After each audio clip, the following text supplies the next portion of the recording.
Chapter 1. It has been 6 months since Violet became Violet Wonka, and she has seamlessly integrated into her new life. Violet, meaning purple, was perhaps a twist of fate, as she was known as Lolan before her journey.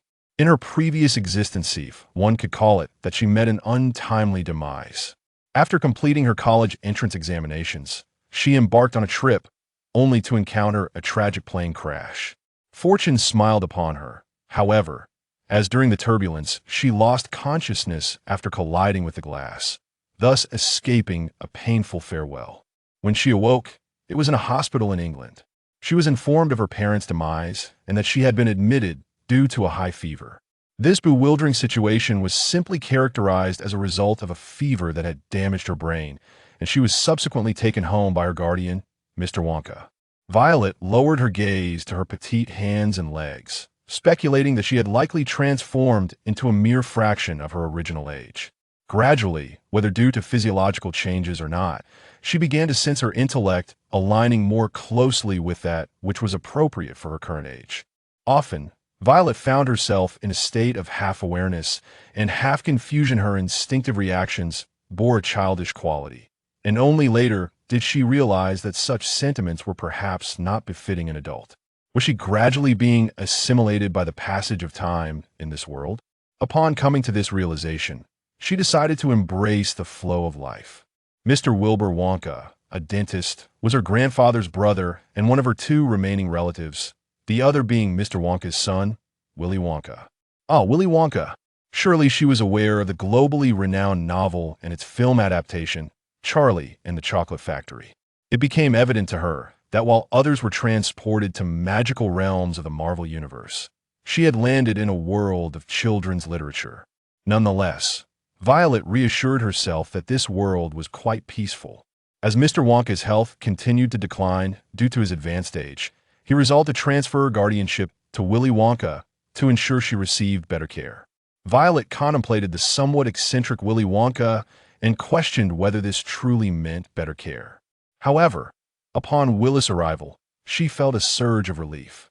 With a pale complexion, sunken cheeks, and delicate features accentuated by long chestnut hair cascading to his ears, he exuded an androgynous beauty that was also strikingly sensual.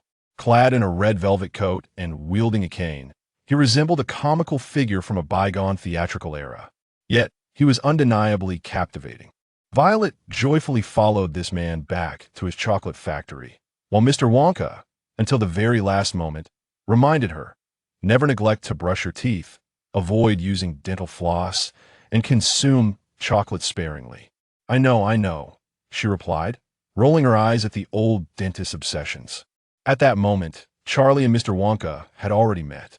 Upon stepping into the chocolate factory, Violet was greeted by a cherubic smile. Little Charlie's 2 tiny canine teeth twinkled as he beamed, evoking a surge of maternal affection within her. Yet, as she reached out, reality dealt her a harsh blow. She was not as tall as Charlie. A mere moment was all it took for her to transition from a fan of mothers to a fan of sisters. Regardless, the 9-year-old Violet happily settled into the fairy tale world of Willy Wonka's chocolate factory. Here, chocolate waterfalls flowed ceaselessly, squirrels tirelessly nibbled on nuts, and industrious Oompa Loompas relished chocolate beans. While others battled monsters to save the world, she would contentedly prepare for an early retirement. Alas, this notion lasted less than 2 years before reality cruelly shattered it. Please tell her that waking up in the middle of the night to find herself floating in midair is indeed normal. She swore she hadn't indulged in any peculiar chocolate that could have caused this levitation. Panic-stricken, she then witnessed the chocolate waterfall erupt. "Help!" she cried. Mr. Wonka, clad in a red and white striped robe, rushed over, rubbing his eyes. He pulled a slender wooden stick from his sleeve and waved it at her, causing her to gently descend to the ground. "Back to normal," he declared, as the splattered chocolate instantly returned to the river, and the jellied flora that had been tossed about resumed their original positions. "St." Violet exclaimed, the expletive escaping her lips. Forgive her, she was utterly startled. Yet, Willy Wonka appeared even more alarmed, covering his crimson lips and stepping back, his face a portrait of despair. "Oh, my Vivi, how could this happen?" It's my fault for not taking better care of you. I truly am a terrible guardian. Uncle Willy, I'm sorry. Violet hurriedly rushed to console him, feeling as though she had become the worried matriarch. How absurd, considering her own predicament was far graver. Mr. Wonka stifled his impending tears, scooping Violet into his arms and planting a kiss on her forehead. Congratulations, my little flower. You are a wizard. Clearly, Mr. Wonka's face wore an exaggerated expression of surprise. Excited? Please show your enthusiasm. Indeed, Violet was taken aback, for who would have expected that Charlie and the Chocolate Factory could exist within the same universe as Harry Potter? At that moment, Violet could think of only one thing. What state was Grindelwald in now? Well, it seems our Vivi is not too thrilled, Willy remarked, setting her down. I imagine old Wonka would be overjoyed by this news. I must write him a letter. Uncle Willy, Violet snapped back to reality.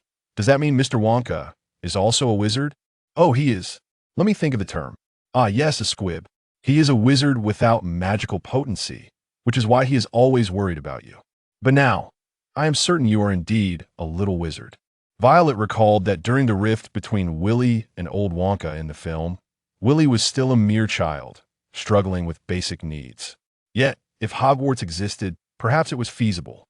All right, Violet, it's time for bed. Tomorrow, I shall take you to Gringotts, the wizarding bank. Your parents left you some funds. Violet wrapped her arms around Willy Wonka's neck and planted a resounding kiss on his cheek. Good night, Uncle Willy. Good night, my little princess. On the same day, in Camartage. Hey, little Iris, why are you floating in midair instead of sleeping? The voice of the Ancient One echoed in Iris' ear, and she groggily opened her eyes, realizing she was indeed suspended in midair, instantly jolting awake. Actually, Master Ancient One, I have no idea how I ended up floating.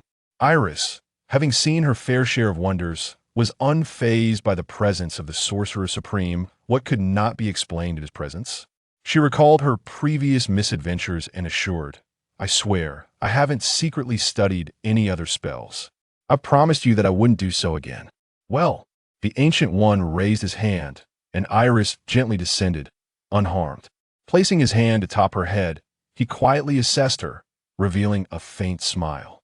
It seems you belong to that lineage of wizards. Iris expressed her sincere ignorance. For many years, wizards of that lineage have scorned our magic, and conversely, our wizards seem to regard them with disdain. The Ancient One did not directly answer her query. Perhaps you will be the first to master both schools of magic. Well, that's a promising beginning. Entering Diagon Alley, Violet awoke early, sitting up in bed, momentarily questioning whether she had merely dreamt of Harry Potter and confused this place with that one. Until Willy Wonka approached her bedside, staff in hand. I trust, my dear, you haven't forgotten that today we visit Gringotts, my little Violet? So this is real? Violet blurted out. Clearly, yes, Willy responded, retrieving his wand from his sleeve and casting Wingardium Leviosa upon her, lifting her into the air. This is your first spell to learn, and I've decided to share it with you. Suspended in midair, Violet became convinced that this was no dream. She hurriedly completed her morning routine, donned her favorite little dress, and intended to braid her hair into a lovely fishtail. However, she soon discovered that even in a different world, her clumsiness remained unchanged. At this moment, Willy Wonka validated his nickname, Annie Wonka, with a subtle smirk at Violet's clumsiness. He elegantly removed his leather gloves and, with his pale, slender fingers, deftly braided Violet's hair, finishing it off with a charming wynard ribbon tied into a delightful bow at the end. You truly have a fondness for red, Violet remarked, lightly touching her ribbon. By the way, why is it that I am the only one in the Wonka family without red hair? Perhaps it is due to your mother, Willy Wonka suggested, gently stroking her golden locks. Violet possessed an exquisite mane of golden hair, a soft and warm hue reminiscent of sun-kissed wheat, evoking a sense of comfort. By the way, Uncle Willy, is my mother a witch as well? Yes, my dear. Although I was already in Oompa Loompa land when your parents married, I recall that your mother also graduated from Hogwarts. Do you remember my mother's name, Uncle Willy? Old Mr. Wonka said he couldn't find the invitation from back then and can't remember her surname. Violet suddenly pondered a matter of considerable significance in the wizarding world, bloodlines. What about her? Was she pure blood or half-blood? Willy Wonka paused. Surname? Suddenly, he fell into a deep self-reproach, appearing profoundly saddened. Oh, damn it, I can't recall. I'm going to disappoint Vivi again. She's Elena something. What was it again? Violet couldn't bring herself to inform Willy Wonka that old Mr. Wonka had told her mother's name was Elena. It is not your fault, Uncle Willy. There is no need to berate yourself, Violet said, tugging at Willy Wonka's sleeve. Aren't we supposed to head to Gringotts? Oh yes, Willy Wonka chuckled, the abrupt shift in his expression rendering him somewhat comical. However, it must be said that a perfect appearance can sometimes resolve everything. Let us set forth, my little princess. Violet nodded and took Willy Wonka's hand. London. Willy Wonka led her towards a vintage, dilapidated pub where hurried passers-by scarcely glanced at the small establishment. Their gazes slid from the bookstore on one side of the street to the record shop on the other, as if the little pub were entirely invisible. It must be some sort of muggler-repelling charm at play, Violet mused. The leaky cauldron she was about to enter. Though it was a significant venue, it was indeed dark and shabby inside, compelling Violet to clutch her little dress tightly to avoid it getting soiled by any rough edges. Oh, if I'm not mistaken, and it is quite difficult to be wrong about this, the elderly proprietor, or perhaps the bartender, leaned out from behind the bar. Willy Wonka, our chocolate-making master. I hear muggles are utterly enamored with your chocolates. We all thought you would spend your life in the muggle world. While the words might not have been particularly flattering, the tone was rather good-natured, perhaps merely playful banter. Violet repressed her hostility and, displaying remarkable social awareness, took the initiative to respond on behalf of her socially awkward Uncle Willy, proudly exclaiming, "Everyone loves our chocolates. We have branches all around the world." "Hello there, little beauty," the old bartender smiled warmly, his bald head seemingly radiating affection. "Look at this lovely golden hair. Whose child is she?" "My cousin's daughter," Willy Wonka stated tersely. "Oh, poor Durgo," the old bartender appeared genuinely saddened. He was a truly wonderful man. Violet had never known how to navigate such empathetic sentiments from others, so she merely lowered her head in silence. "Thank you. I believe we should be on our way." Willy Wonka forced an exaggerated smile.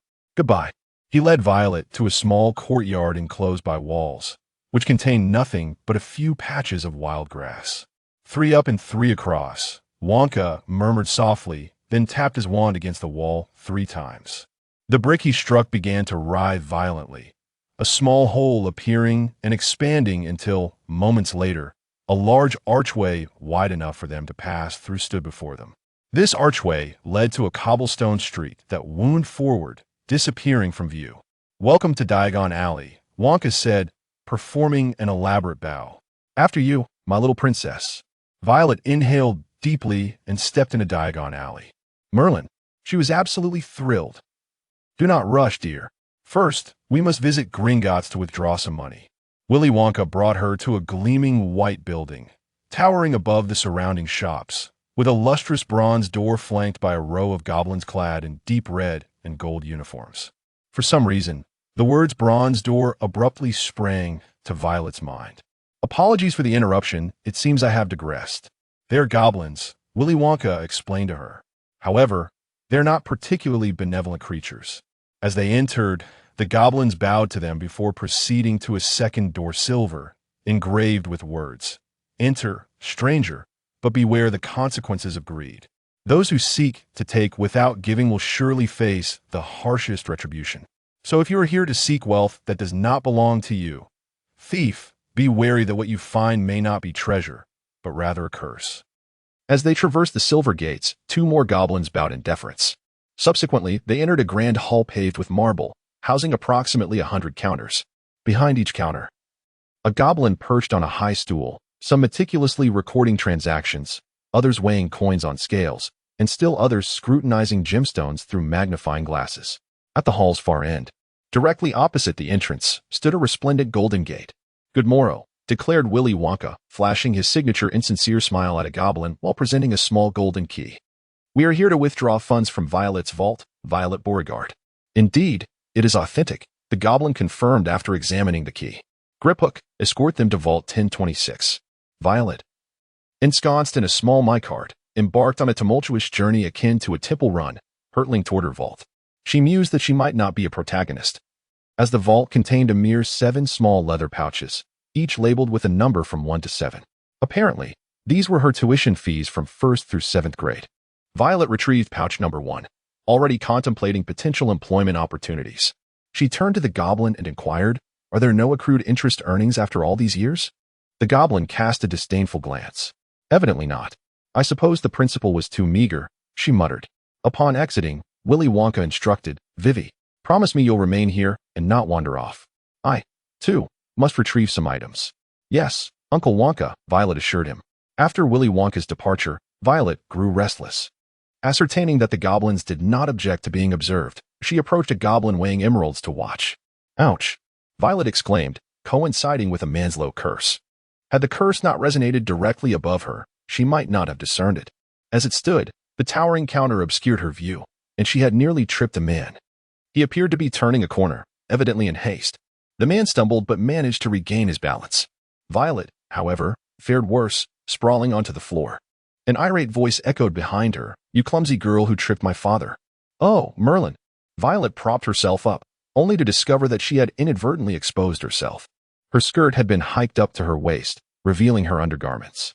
Disregarding the ongoing tirade, Violet scrambled to her feet, hastily adjusting her skirt. Upon turning around, she beheld a platinum blonde head and a pale hand. A pair of gray-blue eyes widened in disbelief. Violet pondered for a moment, then grasped the proffered hand. "It's quite all right. I am unharmed." Gringotts and the Malfoy family hair meticulously styled into a slicked-back coiffure. A pallid complexion even at a young age, these traits could only signify one individual. Violet subtly withdrew her hand. Could it be? A faint blush suffused the boy's face.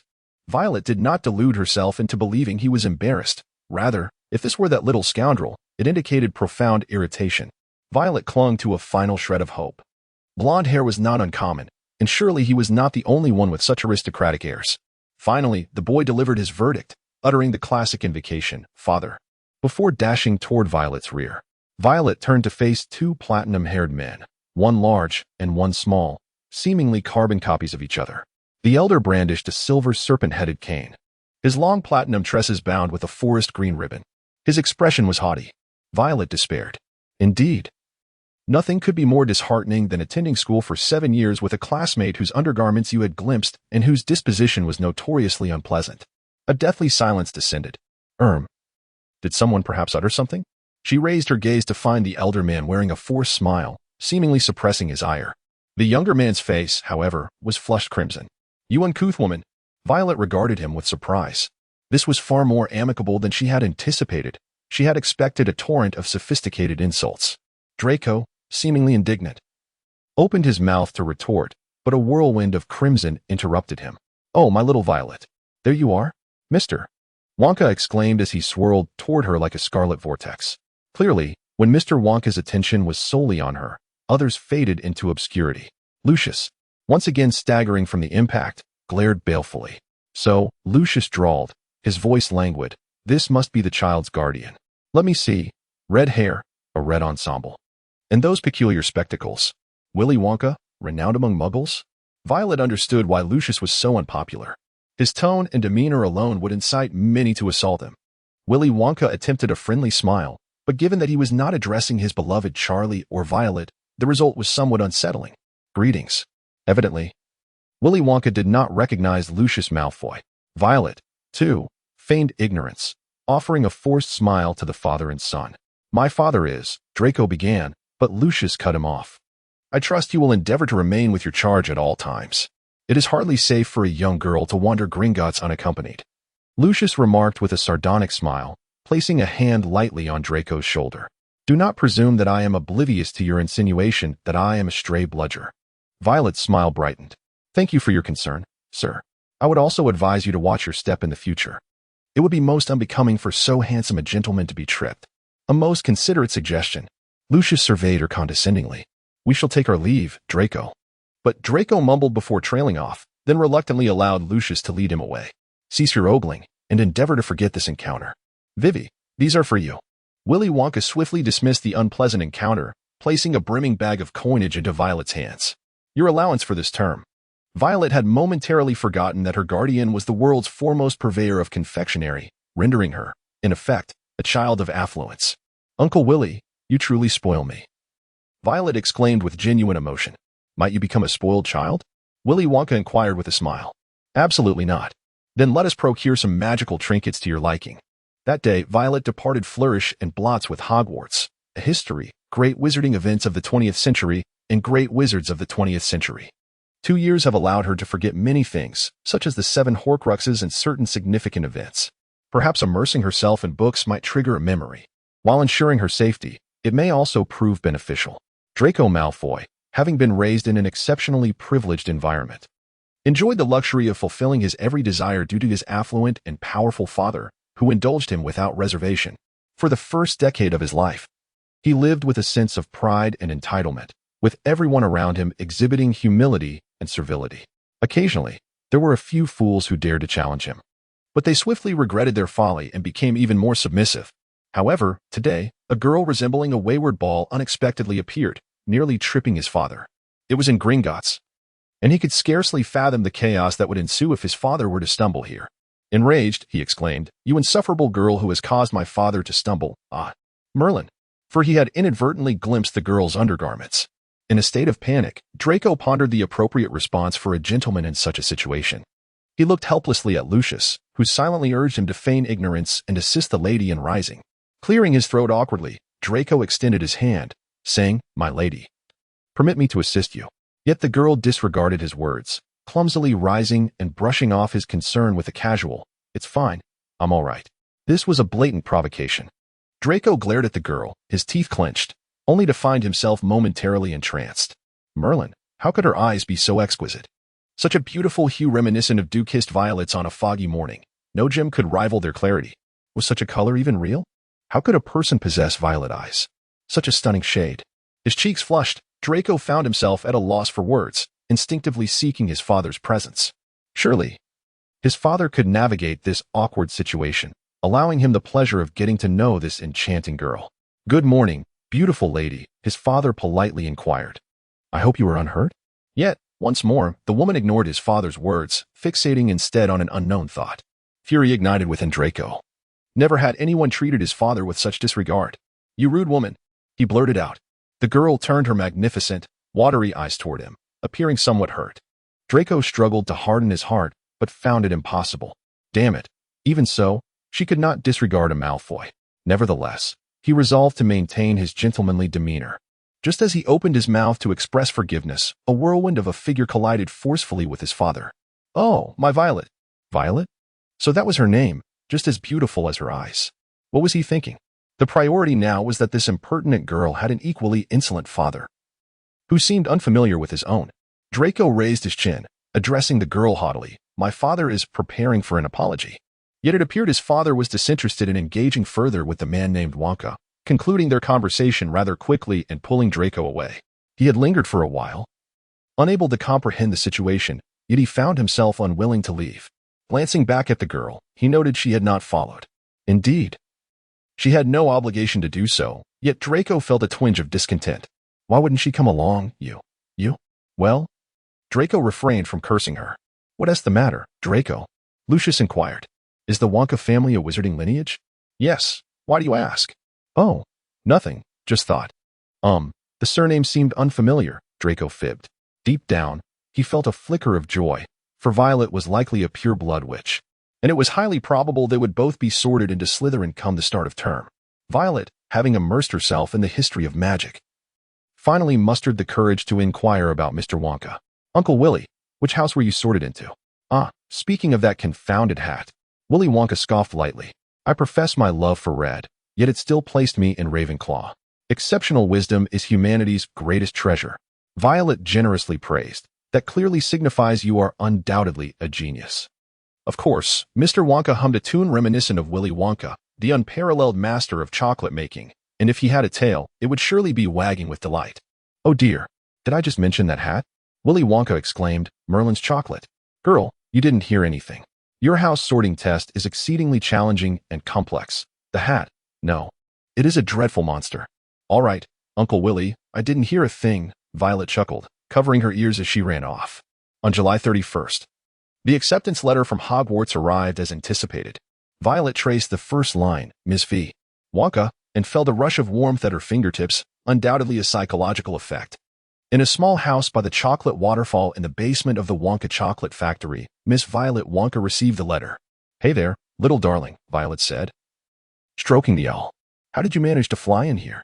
The owl hooted, and upon seeing her accept the letter, took flight, vanishing into the ether.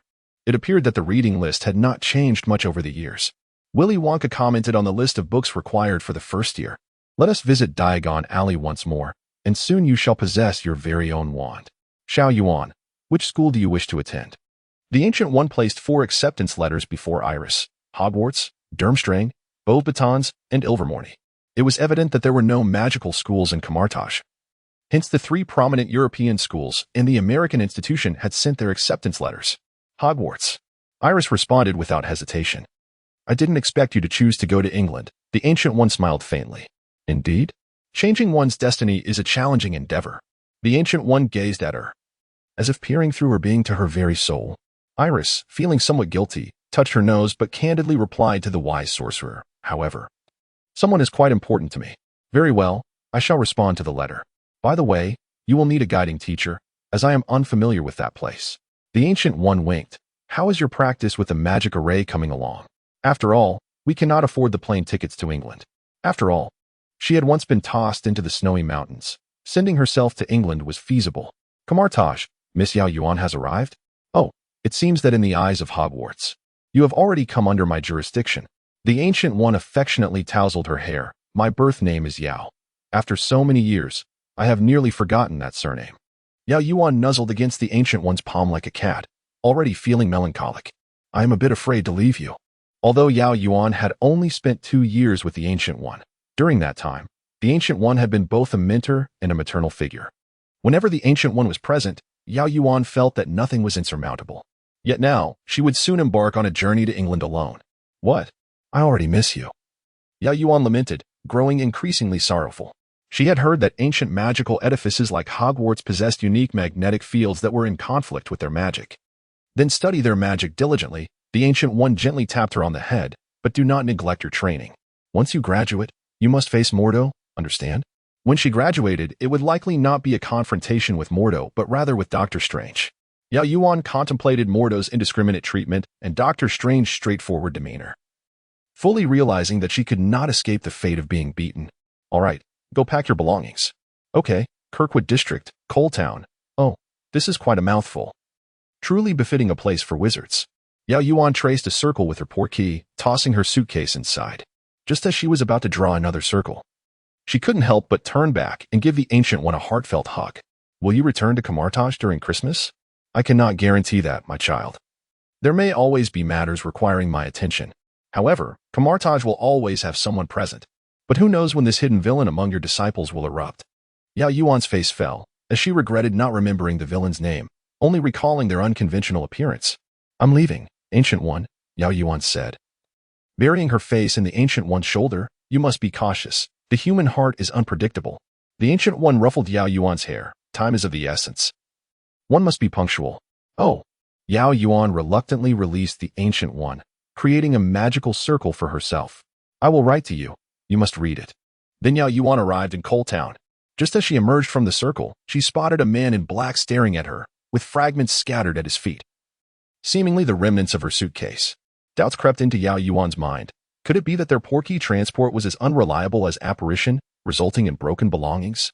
If you possess even a modicum of common sense, you should know to choose a discreet corner to drop your luggage, rather than letting it fall in the middle of the street, nearly crushing the professor guiding you. With a wan complexion, dark circles under his eyes as if he had endured countless sleepless nights, and unkempt, slightly greasy long hair, Yao Yuan felt a pang of sympathy. "Professor." Severus Snape grew increasingly agitated. He truly despised these little giants, always on the verge of tears over the slightest sarcasm or criticism. Merlin knows how much he loathed that nauseating expression. Albus Dumbledore must have lost his mind to have sent him to fetch this little girl. "So, the professor cast a spell to avoid my suitcase?" Yao Yuan suddenly grasped the truth of the situation and inquired, attempting to find common ground with the professor. "Otherwise, would you have waited for it to crash into me? Restore it to its original state." The suitcase reverted to its proper form. Although she did not understand why this little giant's mood had shifted so rapidly, Snape had no desire to uncover the reason. He strode ahead, commanding, "Follow me." Dumbledore was indeed a celestial angel. Yao Yuan happily picked up her suitcase and jogged to catch up with Snape. Thanks to the Ancient One's physical training, though slightly out of breath, she managed to keep pace with him.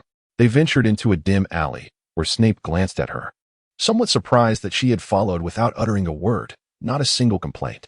"Since you have studied some other systems of magic, you should be able to adapt to this." Grasped my arm. Yao Yuan immediately latched on. Then she experienced what it truly meant to feel unwell. After operating, Yao Yuan clung to Snape's arm, nearly retching, but thankfully she did not, for Snape's wand was poised at her forehead, as if he would summon a cleansing charm at the slightest sign of her vomiting. "Professor, I have a question." With Severus's arm as a steadying support, Iris regained her balance, her vision momentarily obscured by a white haze. "My portal can transport us, negating the need for this." Severus cast a disdainful glance her way.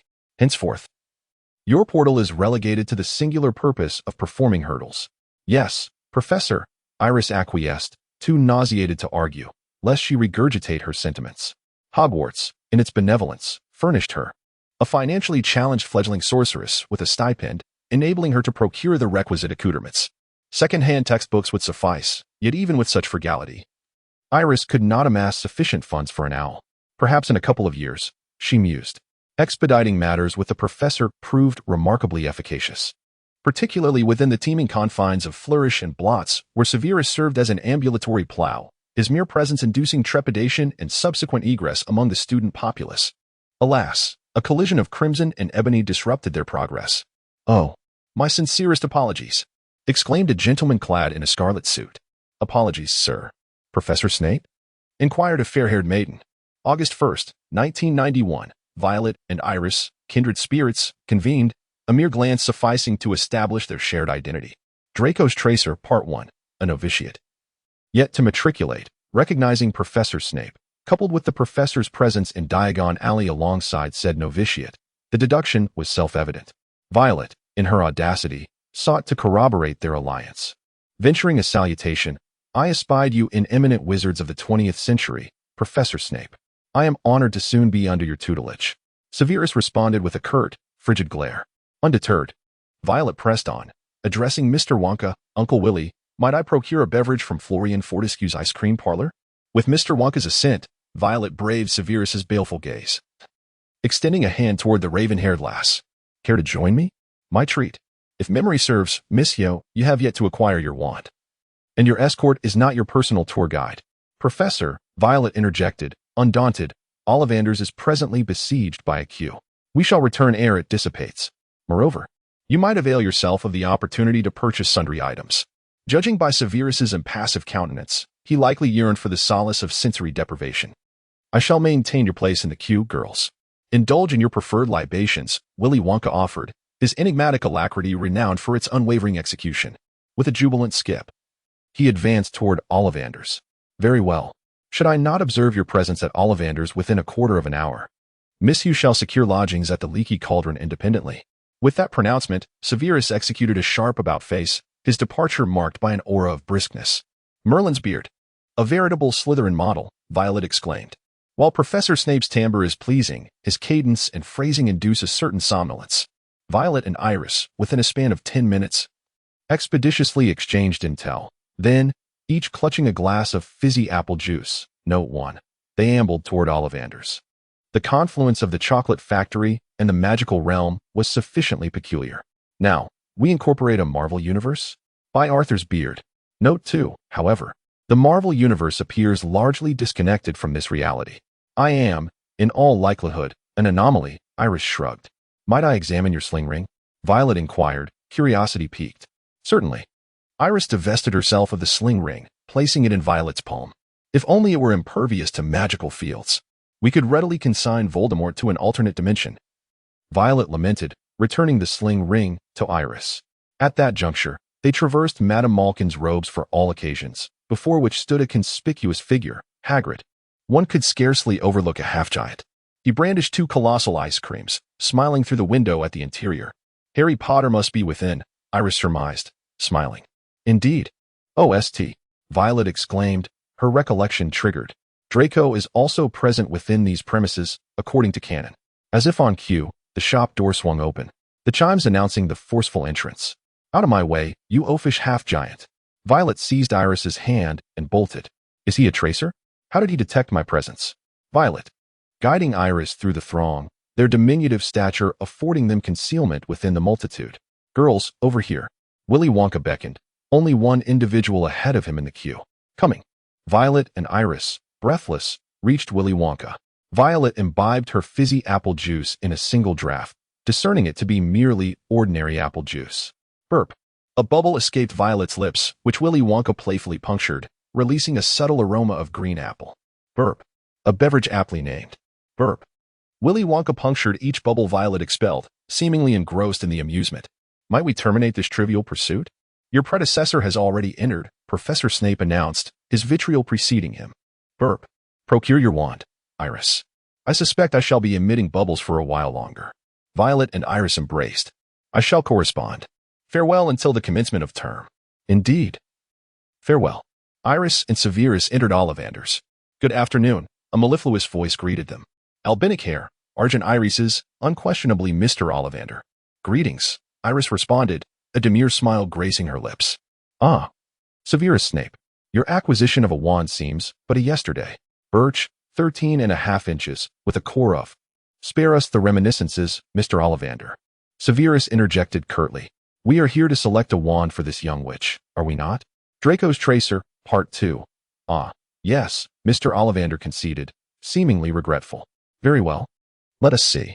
He retrieved a lengthy, pliable measuring tape from his pocket, bearing silver markings. Your name, young lady? Iris Yao. Yao, an unfamiliar surname. Indeed, sir. I am an orphan.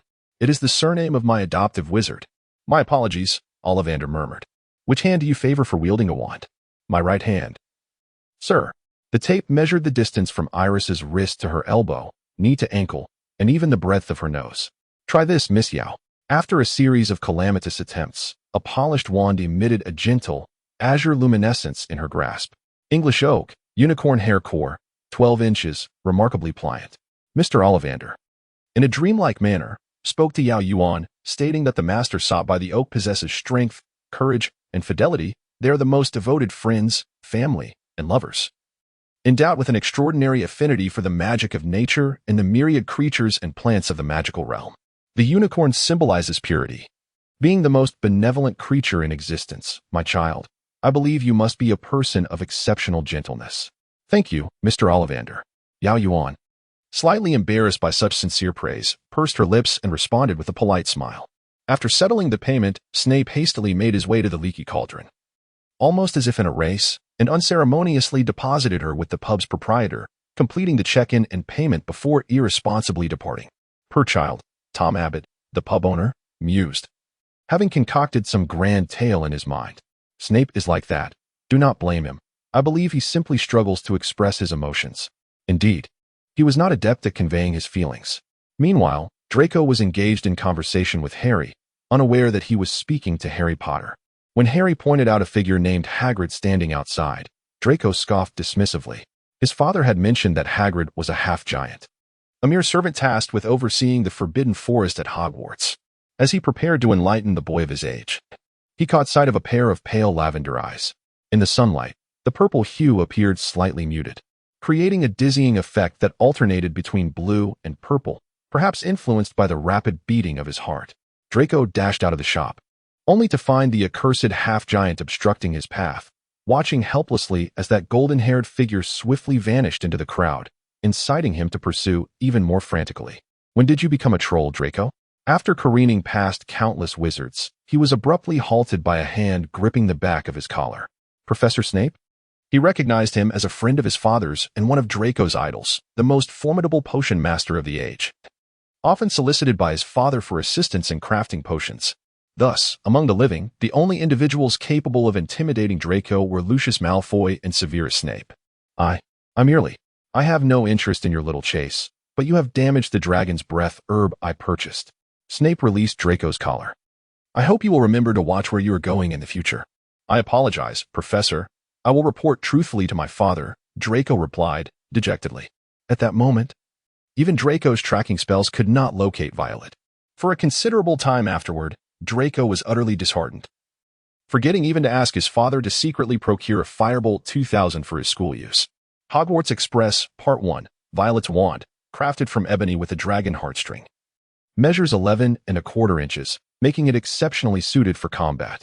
With Willy Wonka by her side, Violet could practice her spells without restraint, for the trace could only identify the use of magic within a certain range.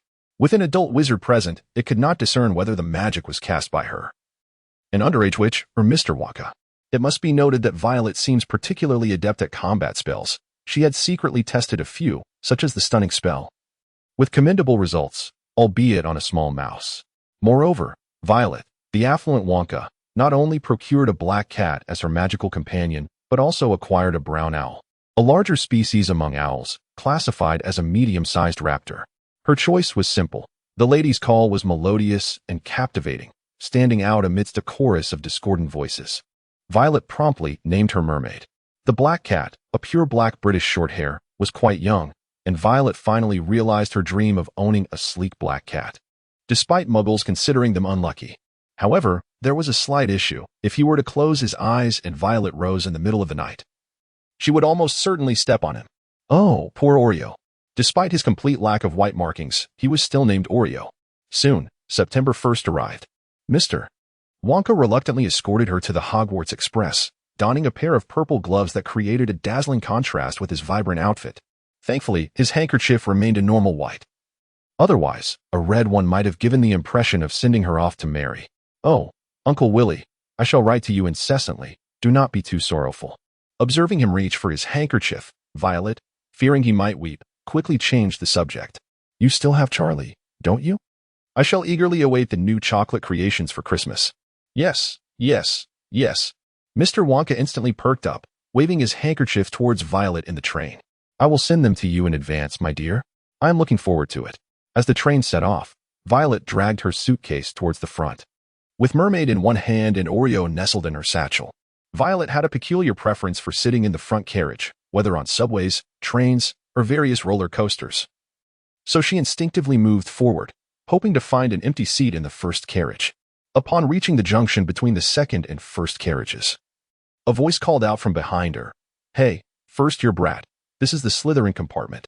Violet paused, turning around to innocently inquire, "Is it a rule that each house has a designated compartment?" "You? Huh, let me see, golden-haired girl, I haven't seen you in a pure-blood family. Slytherin does not welcome mudbloods." With that, the boy erupted into a harsh laugh. Violet, feeling a twinge of disdain, realized this was the standard of Slytherin's quality. "Montague, QC?" Violet turned again, suddenly feeling reassured. A boy with black hair, seemingly around 13 or 14 years old, stepped out of the compartment. His slightly wavy hair was styled with a center part, a hairstyle that could be flattering or disastrous depending on the individual. Clearly, he belonged to the former category. With fair skin and striking features, his tousled bangs partially obscured his eyes yet could not conceal the brilliance of his warm brown gaze. He was indeed a charismatic young gentleman. Why bully a young girl? The boy named Pusey approached them, exchanging glances with Montague, who eventually retreated, muttering as he entered the compartment. The young gentleman then leaned slightly toward Violet, explaining, although it is not an official rule, Slytherin students have occupied the first carriage for many years. Each carriage can only accommodate up to 60 individuals, and space may be limited. Very well. Since this kind young man has spoken to you so amicably. Just then, Draco's voice pierced through the air, accompanied by two burly figures, presumably Goyle and Crabbe. If possible, Violet wished to erase Draco from her memory entirely, but she couldn't. Violet offered Draco a polite smile, reciting a quintessential line for any young girl. "I am not Hay, I have a name." "So rude of you, young master," she added, noting how his face flushed with irritation. "Thank you, senior, I understand, goodbye." Violet sensed that Draco might utter something detrimental to her image, so she hastily bid farewell to Adrian and briskly walked toward the third carriage. As long as she moved quickly enough, the embarrassment would not catch up to her. "Violet," came Draco's voice. "Draco," another girl's voice chimed in. Though Violet was unsure whose it was, estimating the distance, she figured that even if the senior had not entered the carriage, he would not hear her clearly. So she paused and turned around, feeling somewhat resigned. Suddenly, a platinum-haired head collided with her. "Oh well, It was her fault for stopping abruptly. Violet admired her own stability, managing to keep herself upright while also lending Draco a hand, a testament to her past experiences. Unfortunately, her underdeveloped chest ached slightly from the impact. "Draco, are you all right?" a girl exclaimed, her voice sharp enough to nearly cause Violet to drop mermaid. With black hair and a distinct appearance, well, she suddenly understood Aunt Rowling's description of a lion dog. It was too unattractive. As even a lion dog could be considered beautiful. Draco, flustered, shrugged off her support. "Why did you suddenly stop? Didn't you call me first?" Violet replied innocently. Draco's face flickered between red and white, and Violet found herself baffled by the thoughts of children these days. An awkward silence ensued until Yao Yuan came to her rescue. "Vivi?" "Xiao Yuan." Violet felt as though she had reunited with family. "Did you find a seat?" "Yes, but—" "All right." Violet cheerfully took Yao Yuan's hand. "Let us sit together." Upon reaching the sliding door of the carriage, Violet began to understand why Yao Yuan hesitated. Professor Snape occupied the window seat, casting Violet a frosty glare upon hearing the commotion. With no turning back, Violet resolutely stepped into the carriage and sat down opposite Snape. However, who would have thought that just as Violet settled in, Draco would rush in and take the seat beside her. Then, Pansy stormed in, shoving Yao Yuan aside. "I want to sit here." Yao Yuan and Violet exchanged bewildered glances, unsure of where to begin their commentary. Just then, Snape spoke mockingly. "If your eyes are not merely for decoration, miss, her suitcase is already on the rack. Do you intend to leave your belongings in the aisle?" Violet, quick on her feet, cast a levitation charm, effortlessly placing her suitcase on the overhead rack. Pansy could hardly vie for a position against Draco. She stamped her foot and shot a fierce glare at Violet, yet dared not engage in a battle of wills with the professor. Moreover, Draco seemed indifferent to her plight, and thus, this unfortunate girl fled in tears. Clearly, the presence of Snape was a formidable deterrent, as silence enveloped the room. Draco and she sat apart, akin to strangers, comfortably ensconced in their seats until the snack trolley rolled by.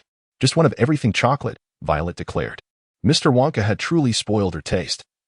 No chocolate from any other source held any allure for her. "Do you not enjoy chocolate?" Draco inquired incredulously. "My uncle is Willy Wonka, the finest chocolate maker in the world," Violet succinctly replied. "The Honeydukes is the most delectable," Draco countered. "Have you ever tasted Wonka's chocolate?" "Aye, be quiet." Snape's elongated tone dripped with menace. "Actually, you could employ a self-imposed earplug, Professor," Yao Yuan timidly suggested. "Truly, a brave warrior you are, classmate Yao," Snape remarked with a semblance of a smile that bore no warmth. "You would do well to be sorted into Gryffindor. That way, you could deduct more points from them." Yao Yuan promptly fell silent.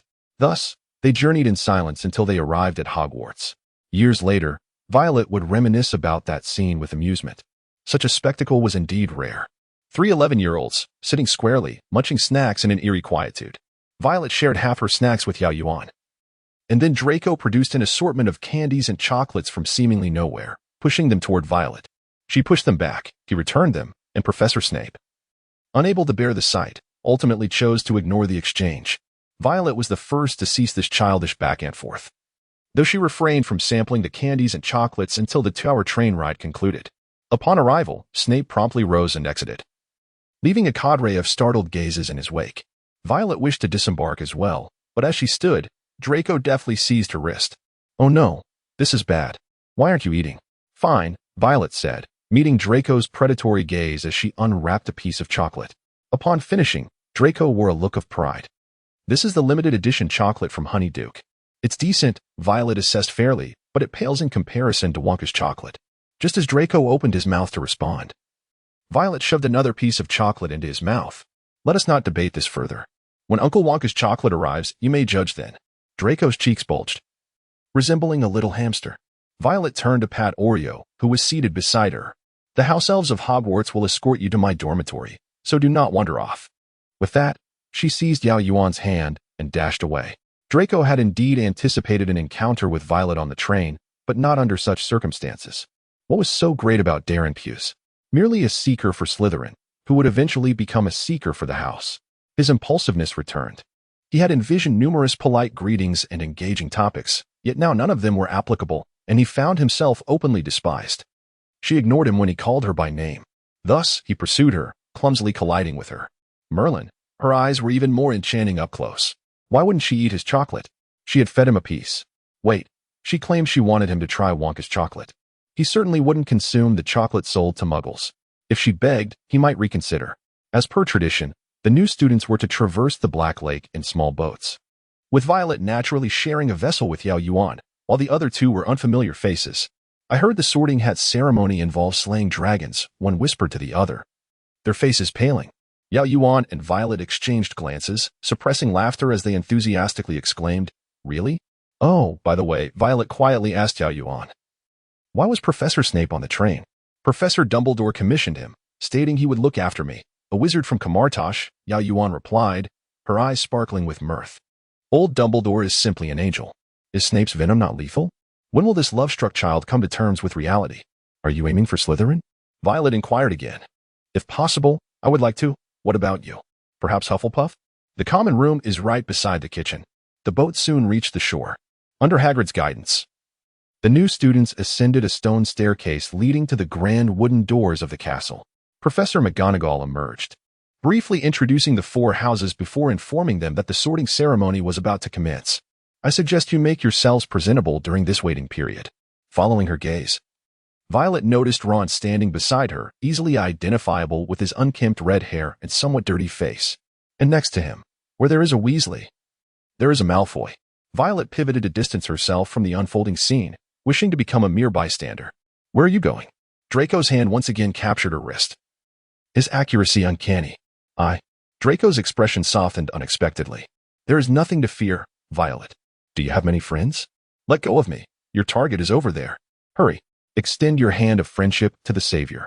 As the two remained locked in their impasse, the door swung open once more, signaling the commencement of the sorting ceremony.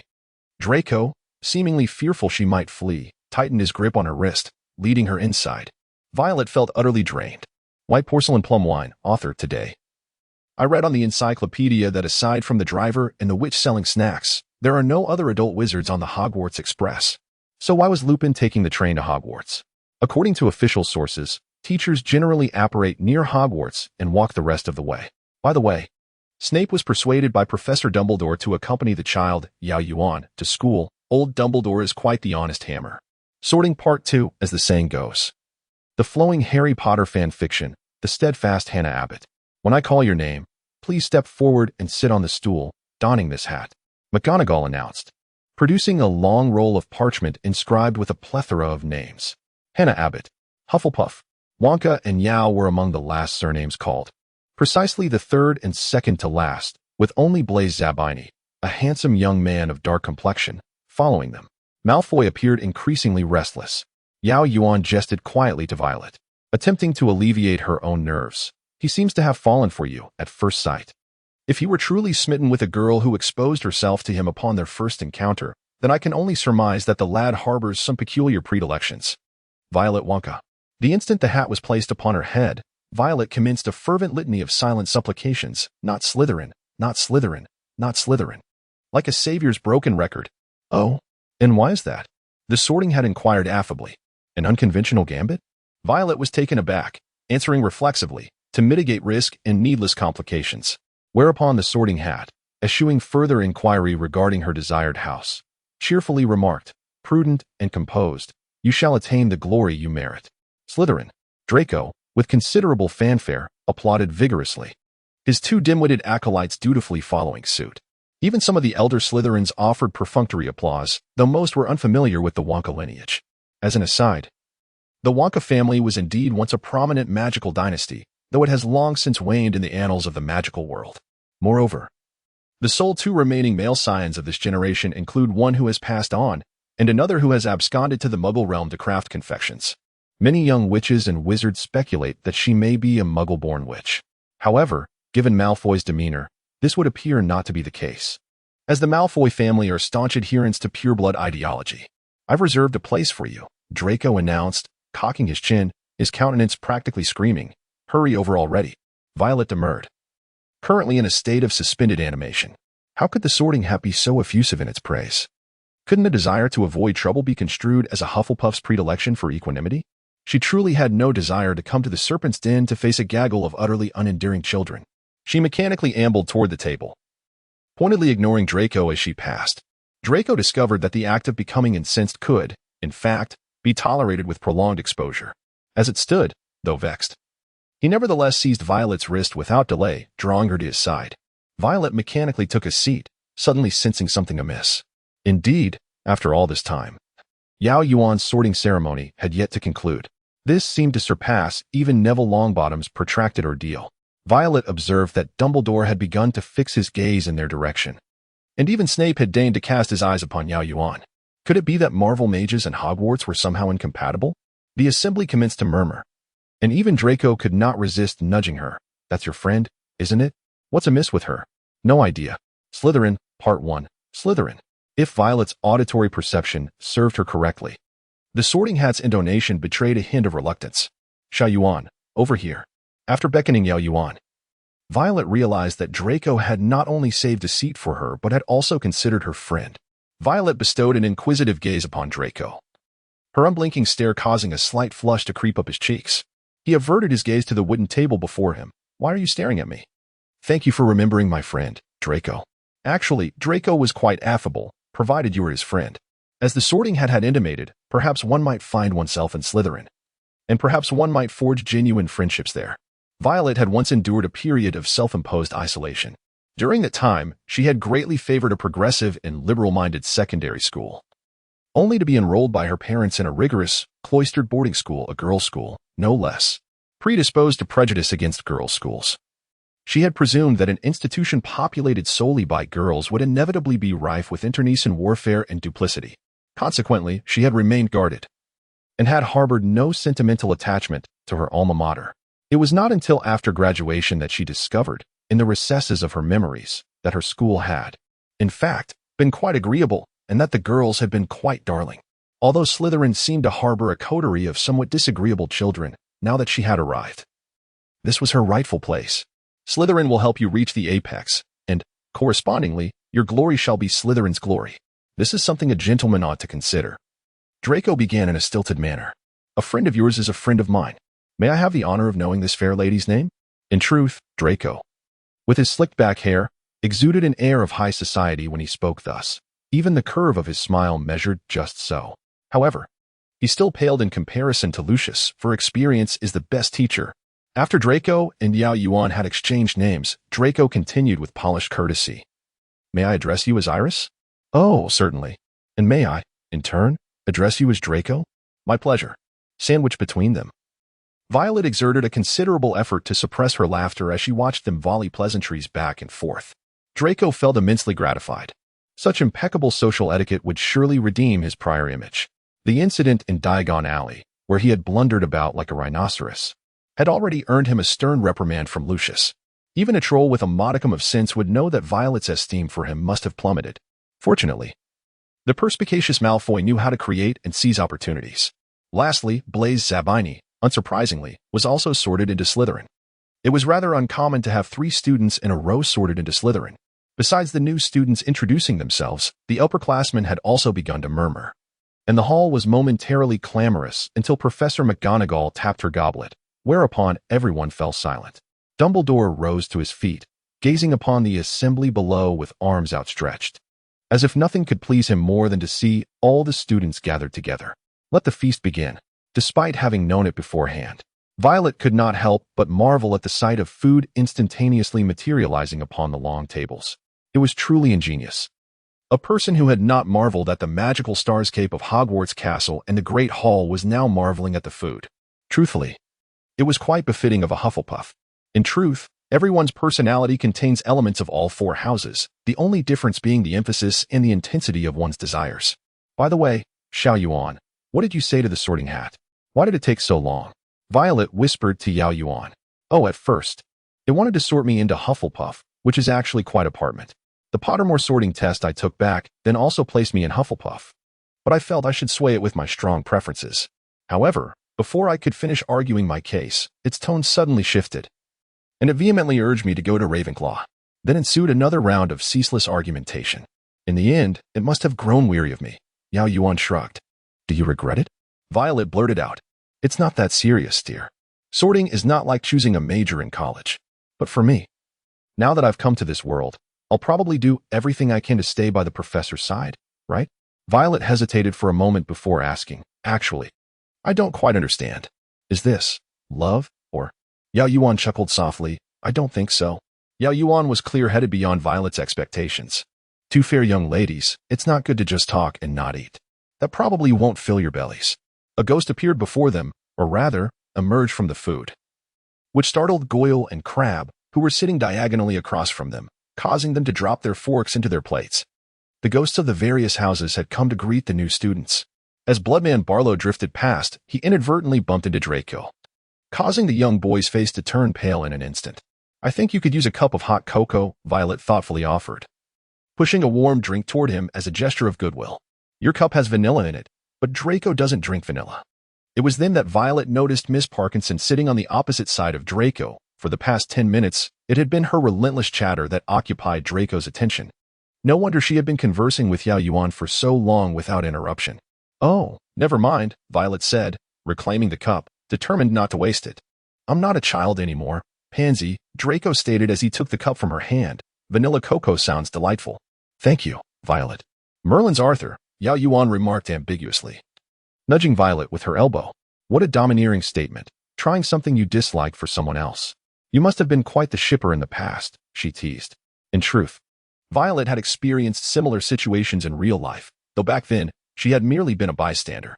It felt as if she had suddenly transformed from an ordinary passerby into a Mary Sue. She watched as Draco resolutely swallowed a large mouthful of vanilla hot cocoa. His brow unfurrowed. She silently expressed deep sympathy for Parkinson. As the poor girl turned away, her face flushed with indignation as she sought out Daphne Greengrass. Violet quickly spotted Daphne's beautiful, light golden hair, reminiscent of Draco's, and imagined that her sister Astoria must be equally stunning. Violet's youthful heart, once reignited, returned to a state of tranquility. Actually, vanilla isn't too bad, Draco said, his previously pale complexion restored to its normal hue, indicating that the hot cocoa was working wonders. I suppose you must really enjoy vanilla chocolate? Violet responded with a gentle hum, striving to maintain a balance between enthusiastic engagement and disinterest, although she leaned heavily toward the latter. If it were anyone else, Violet would have been able to express her lack of enthusiasm without hesitation. But facing Draco made her reluctant to do so. At that moment, the young rogue's eyes still sparkled with pride and confidence, and she didn't wish to disrupt his spirited demeanor. Admit it, Violet, you do judge a menu by appearances. It seems Professor Snape isn't fond of lamb? Look, he hasn't even touched that lamb chop. Yao Yuan's voice pulled Violet back to reality. But I quite like lamb chops. Oh dear, Violet sighed, that shouldn't matter, right? After all, the probability of you dining together is practically zero. Vivi, you really know how to hit where it hurts, Yao Yuan sighed, continuing her observation of Snape's diary. Wonka, the girl sitting opposite Pansy, suddenly addressed her. I am Millicent Bulstrode, pure blood. What about you? Both my parents are wizards, Violet replied, her tone neutral. She had little interest in the pure blood ideology. Although her parents were both wizards, her mother could be pure blood, half-blood, or even a muggle-born. Should she consider herself superior to her mother? What about you, Yao? I don't know. I'm an orphan. Yao Yuan possessed the quintessential gentle beauty of a Jiangnan girl. Her brows resembling green hills, her eyes like autumn waters, with skin as delicate as fine porcelain, exuding a soft warmth. Yet, when she turned serious, she commanded a certain authority. Millicent shrank back slightly, unwillingly replying, Sorry, I didn't mean to offend. Yao Yuan nodded in acknowledgement. Violet suddenly recalled a saying, close combat mages derive their confidence from their combat prowess. After dessert was cleared away, Dumbledore stood once more. Since we have all dined well, allow me to say a few more words. Freshmen must pay special attention. The Forbidden Forest is strictly off-limits to students. Our caretaker, Filch, has asked me to remind you all that if you wish to avoid a grim fate, you should steer clear of the corridor on the right side of the third floor. My father never mentioned that Hogwarts had this rule. Draco frowned as he turned to Violet. Perhaps it's a new regulation, Pansy interjected, unable to resist ending the Cold War. He said it was for this year. Meaning it is just a temporary rule, don't you think, Violet? Violet felt akin to a hapless student suddenly called upon in an online class. I suppose so. A temporary regulation. Draco flashed her a smile, revealing his charming little canines. Ah, he looks even better up close. White porcelain plum wine, author. One Draco's official pairing is with Astoria Greengrass, the youngest daughter of the Greengrass family. In the original text, she has no scenes, but in the Harry Potter wiki, Rowling stated that Draco loved her deeply due to a hereditary blood curse in her family. To protect her, Draco even decided against having children, but Astoria was unwilling. It is worth noting that the Malfoy family has had generations of only sons. The author feels a twinge of sourness. But it is evident that Draco possesses the potential to be a deeply affectionate male lead. Slytherin, Part 2, Slytherin Freshmen, Follow Me. After the suffocating choir of the school song concluded, the heads of houses began leading their respective freshmen back to their dormitories. Ha ha ha, Vivi, did you see that? When old Dumbledore announced the choir, all the teachers were momentarily stunned, and Professor Snape even rolled his eyes. Yao Yuan remarked, linking arms with Violet. By the way, I brought a pack of red bean and coke seed powder. Would you like to brew a cup together tonight? Huh? That was a bit jarring, wasn't it? After all, Slytherin resided in the chilly dungeons beneath the Black Lake. Merlin only knows why Salazar decided to place our common room in the damp depths of the lake. Yao Yuan produced a thermos from somewhere, stating, if we don't dispel the dampness now, we might suffer from arthritis when we grow old. Do all close combat mages take such good care of their health? As they spoke, they reached the entrance of the common room, a damp stone wall. The male prefect uttered a word of honor, and a hidden stone door opened, revealing a corridor leading to a dimly lit, translucent room. The walls of the common room were built of black Gothic marble, while the ceiling featured a transparent half-dome carved from crystal, allowing glimpses of shimmering waves above. Illuminated by chains hanging green lights. Inside, a fireplace blazed, accompanied by intricately carved mantelpieces and some ornate chairs.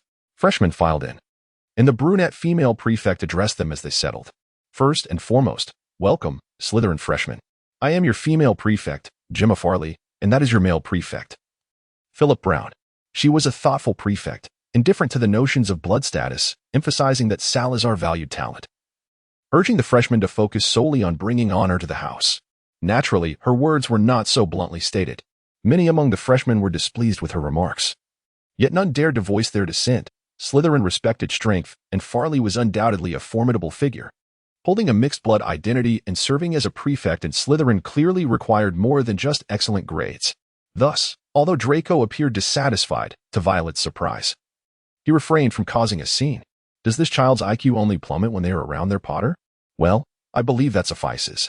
I am certain you will find our dormitory agreeable. Our venerable beds possess 4 poster frames draped with verdant silk, their coverlets embroidered with filaments of silver. The walls are adorned with medieval tapestries depicting the grand exploits of illustrious Slytherins. From the ceiling hang argent chandeliers, and you shall slumber soundly to the gentle lapping of the lake against the windows at night. Thank you for that splendid oration, Farley, Brown applauded. Now, gentlemen, follow me this way. I trust no witless knaves will attempt to infiltrate the ladies' quarters under the cover of darkness. I imagine the consequences would be most unpleasant for said simpletons. Violet and Yo followed Farley up another winding staircase. Despite this year boasting a disproportionately large cohort of Slytherin first years, their numbers remained a mere dozen. The number of beds, however, manifestly exceeded the occupants. And Violet was delighted to find herself and Yao ensconced in a private chamber. Good night, Xiao Yuan. Good night, Vivi. The first day of term had dawned. Violet was endeavoring to rouse Yao from her slumber. It's 7:30, my dear. Our first class commences at 9. Indeed, that's quite some time until 9. Back in university, I wouldn't stir for an 8 o'clock lecture until 7:30.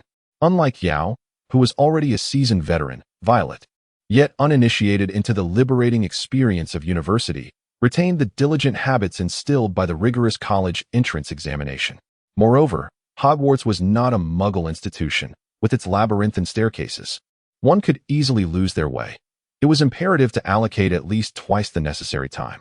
Fortunately, Slytherin was situated in the dungeons, proximate to the Great Hall, unlike Ravenclaw and Gryffindor, whose descent to breakfast was an arduous odyssey, only to be followed by a re-immersion into a sea of staircases in search of classrooms. As Violet dragged a bleary-eyed Yao to the Slytherin table, she espied Draco, piqued, consuming his breakfast, while his cronies, Goyle and Crabbe, dared not utter a peep. What's amiss here? Alas, the Malfoy scion. Oh, good morning, Sir Nicholas. Yao retracted her yawn and offered her salutations. Ah, such courteous first years. Would that all Slytherins were thus. Nearly headless Nick beamed, his eyes reduced to mere slits.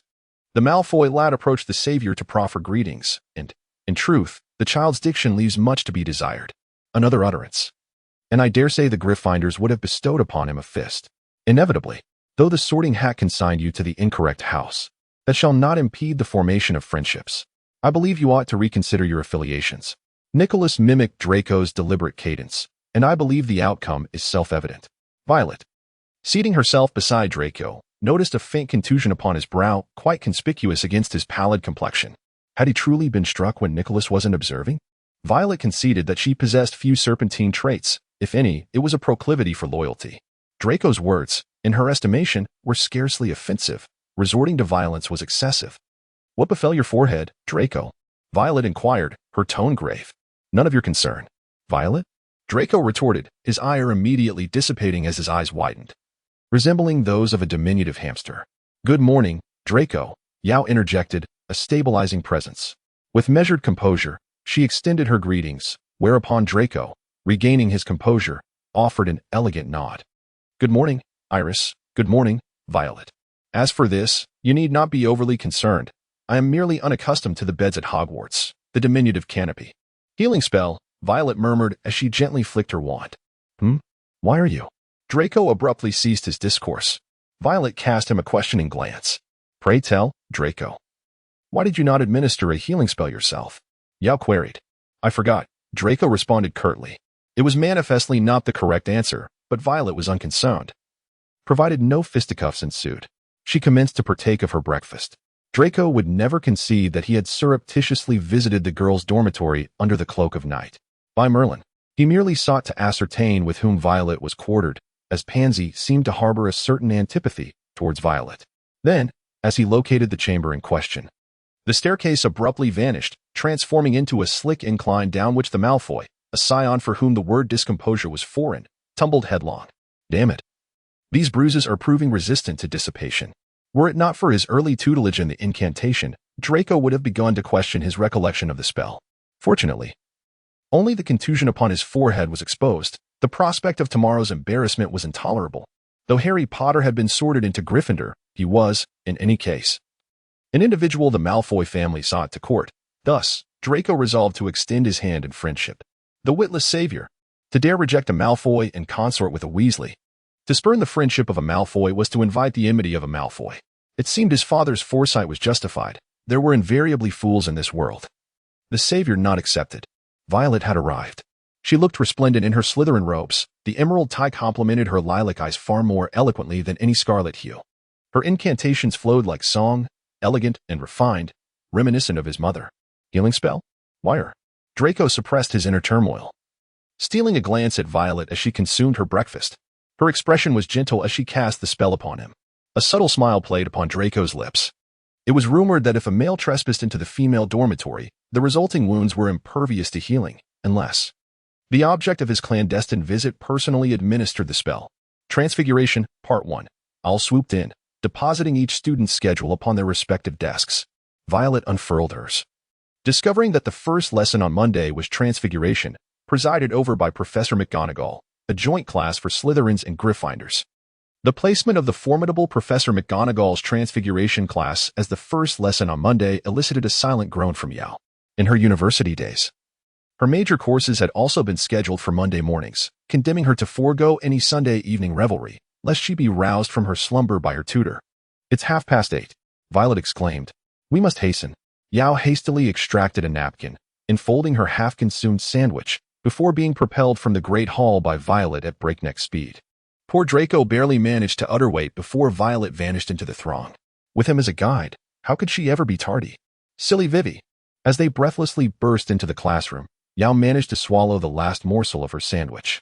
Draco and his entourage, Pansy, Daphne, and their respective lackeys were already comfortably seated. The Slytherins occupied the central row of four-person tables, while the two side rows of two-person tables were sparsely populated with Gryffindors. The row in front of Draco was conspicuously vacant, evidently reserved for her and Yao. In Draco's row, there was a vacant seat. Pansy cast a warning glance at her, and Violet gazed heavenward, perplexed as to why she had abandoned Yao Yuan to squeeze into a row with Draco. She and Yao Yuan took their seats. Violet turned.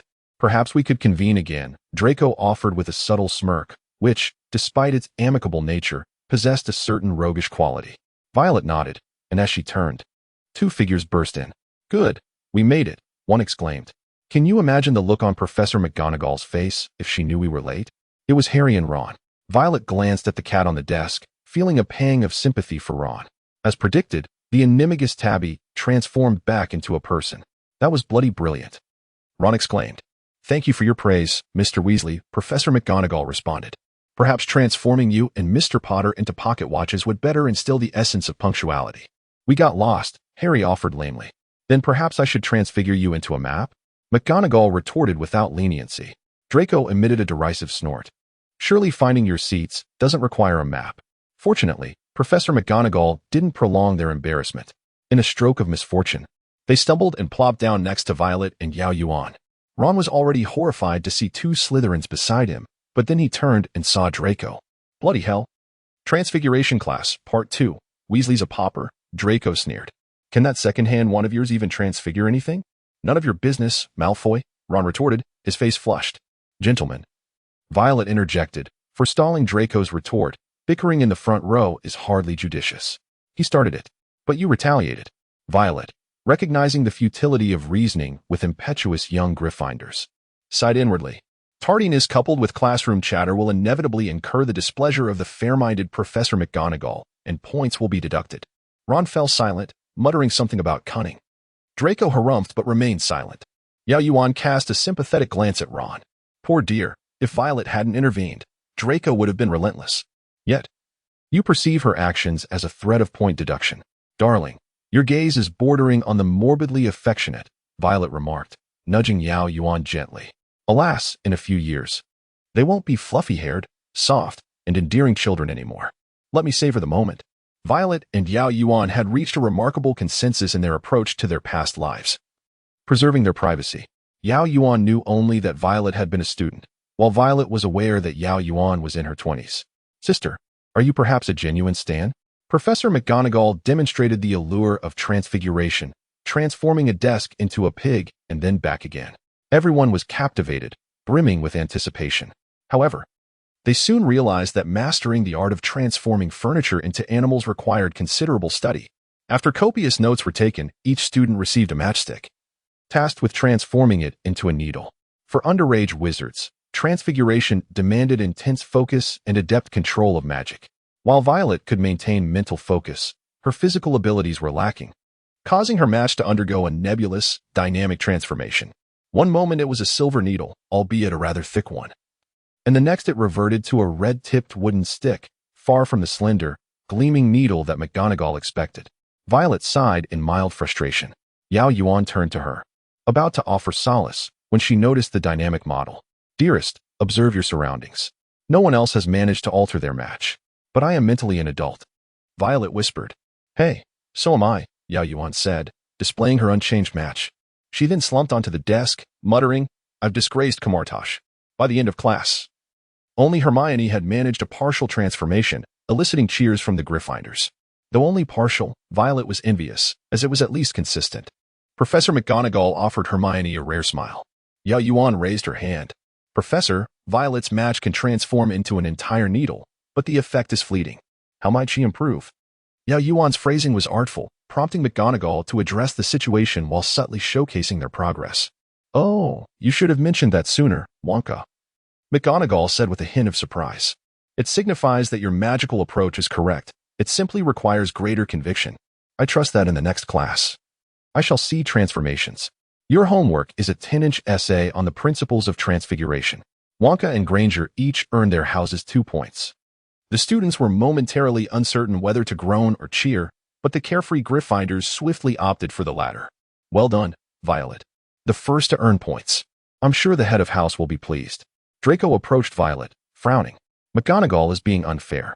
You're clearly superior, yet she awards you the same points as that mudblood. Violet paused in her ascent from her seat. I must respectfully disagree, Malfoy. Granger is an exceptional witch. That doesn't alter her impure blood, Pansy scoffed. Realizing midway that someone of uncertain lineage stood before her, Yao Yuan inspired a degree of apprehension, not least because her countenance could convey an intimidating aura incongruous with her youth. Moreover, Professor Snape had personally escorted her to Diagon Alley to purchase her books, an unprecedented honor for a first-year student, which had become common knowledge within Slytherin. Thus, it was imprudent to burn bridges prematurely. I would never employ such a crude term to describe another. I still remember the meaning of civility, Violet retorted coldly. I must take my leave. Excuse me. If you please. As Violet and Yao Yuan disappeared through the doorway, Draco snapped out of his stupor, visibly incensed. She's a blood traitor, Draco, Pansy said hastily. Don't associate with her. You're a Malfoy. Draco offered no response, instead striding out of the classroom in silence. Wonka? Hermione Granger. She seemed apprehensive. Might we perhaps discuss Transfiguration together? Knowledge transcends inter-house rivalries, Yao Yuan murmured approvingly. Certainly, Violet replied. May Xiao Yuan join us? Of course. Unilateral Cold War, Part 1. I've heard that those who wield ebony wands excel at transfiguration and combat magic, Hermione said enviously. I am particularly fond of transfiguration. Professor McGonagall's wand is not made of ebony, yet there is no doubt that she is the finest transfiguration teacher. Violet gently guided. Thank you, Violet. May I call you that? Of course, Hermione. May I address Iris in the same manner? The daydreaming underachiever Yao Yuan was taken aback. Certainly. That would be fine. Can I come to discuss matters with you in the future? Violet pondered for a moment and replied earnestly to Hermione. Yes. But I fear it may not be too frequent. You know, many harbor prejudices against our house, and we too are not exempt. Until there is progress in the openness of wizarding thought, I believe this could bring about many troubles. It's not that we think you would cause us trouble. Yao Yuan added. We are concerned for you, Hermione. In the wizarding world, some minor hexes and attacks are considered harmless since potions can remedy them swiftly. Those malicious classmates often go unpunished, yet they undeniably cause harm. Hermione, being a clever girl, grasped their intent, nodded, and then remarked, Violet, why didn't you join Ravenclaw? And why are you in Gryffindor, Hermione? Violet countered with a smile. Perhaps Merlin wishes to show that Slytherin is not the embodiment of evil. Nor is Gryffindor the epitome of recklessness. Yao Yuan patted the two girls. Lunchtime is upon us. Shall we depart from the study room? On the way to the Great Hall, Violet belatedly contemplated Draco's question. Alas, she had likely made an enemy of that little rascal. However, this was indeed a challenging issue. And it was better to address it early to avoid deeper entanglements that could lead to hurt feelings in the future. With this thought, Violet approached the Slytherin table, and her gaze fell upon the two vacant seats beside Draco. Was he reserving a spot for her? Violet hesitated, her footsteps slowing. Two voices clamored in her mind. One urged, don't be foolish. He is merely waiting for you to approach him to apologize, and then humiliate you. This little scoundrel has no gentlemanly decorum when he is malicious, while the other reasoned, yet he did leave a place for you, given his haughty nature. That is indeed rare. Gritting her teeth, Violet resolved not to entertain any strange fantasies. She strode past Draco and sat at a position neither too close nor too far. With a loud clang, she looked up to see Draco, who had slammed his spoon onto his plate, glaring at her with fiery anger. Strangely, Violet firmly believed that he was indeed providing her an opportunity to save face. If she simply took a seat, everything could return to the way it was before. It turned out, he really wasn't so bad. Violet stared at Draco, her emotions a tumultuous swirl. Would it work if I shamelessly approached him to act cute? She quickly dismissed the thought. Such a superficial remedy would not address the underlying issues. Draco had been raised in a pure-blood environment. While they might sidestep these topics now, what about later? After Voldemort's return? Would she have to persuade the entire Malfoy family, as if she were a heroine descending from the heavens? To be brutally honest, while she did have a fondness for that little rascal Draco, it was not to such an extent. The Sorting Hat was correct. Self-preservation was paramount. And she was indeed a Slytherin at heart. Draco, noticing her dazed expression, seemed even angrier. He turned away as if merely looking at her sullied his vision. However, this action became a signal to certain fools. Ever since Wonka was sorted into Slytherin the previous night, nearly all the students had sought to learn more about the Wonka family, either through family archives or letters. The more sensible Slytherins were observing and assessing whether she was a significant figure to engage with or ignore. The foolish ones, however, only noted Wonka's uncle, who mingled with muggles, and the last remaining family member, a loathsome mute. Initially, they had hesitated to provoke Malfoy, but now it appeared he too was aware of her family's dilapidated status, which explained his aloofness. The morning incident had occurred when the classroom was deserted. So perhaps to their barren, troll-like minds, this was a perfect deduction. Is this your seat? A second-year Slytherin boy with high cheekbones approached Violet and Yao Yuan, followed by a burly lad. Move to the back. Violet was taken aback by the sheer lack of intelligence displayed by this individual, considering they were in the Great Hall, and everyone was watching. Clearly, he interpreted her silence as defiance, mocking, a cursed child with both parents deceased. I heard your mad uncle enjoys associating with lowly muggles? What a disgrace. This remark understandably provoked discontent among students from the other houses. Truth be told, the chosen one also had lost both parents. The Gryffindors rubbed their hands together in anticipation of witnessing the spectacle, yet they had no intention of intervening, for to them, she was merely a gloomy Slytherin.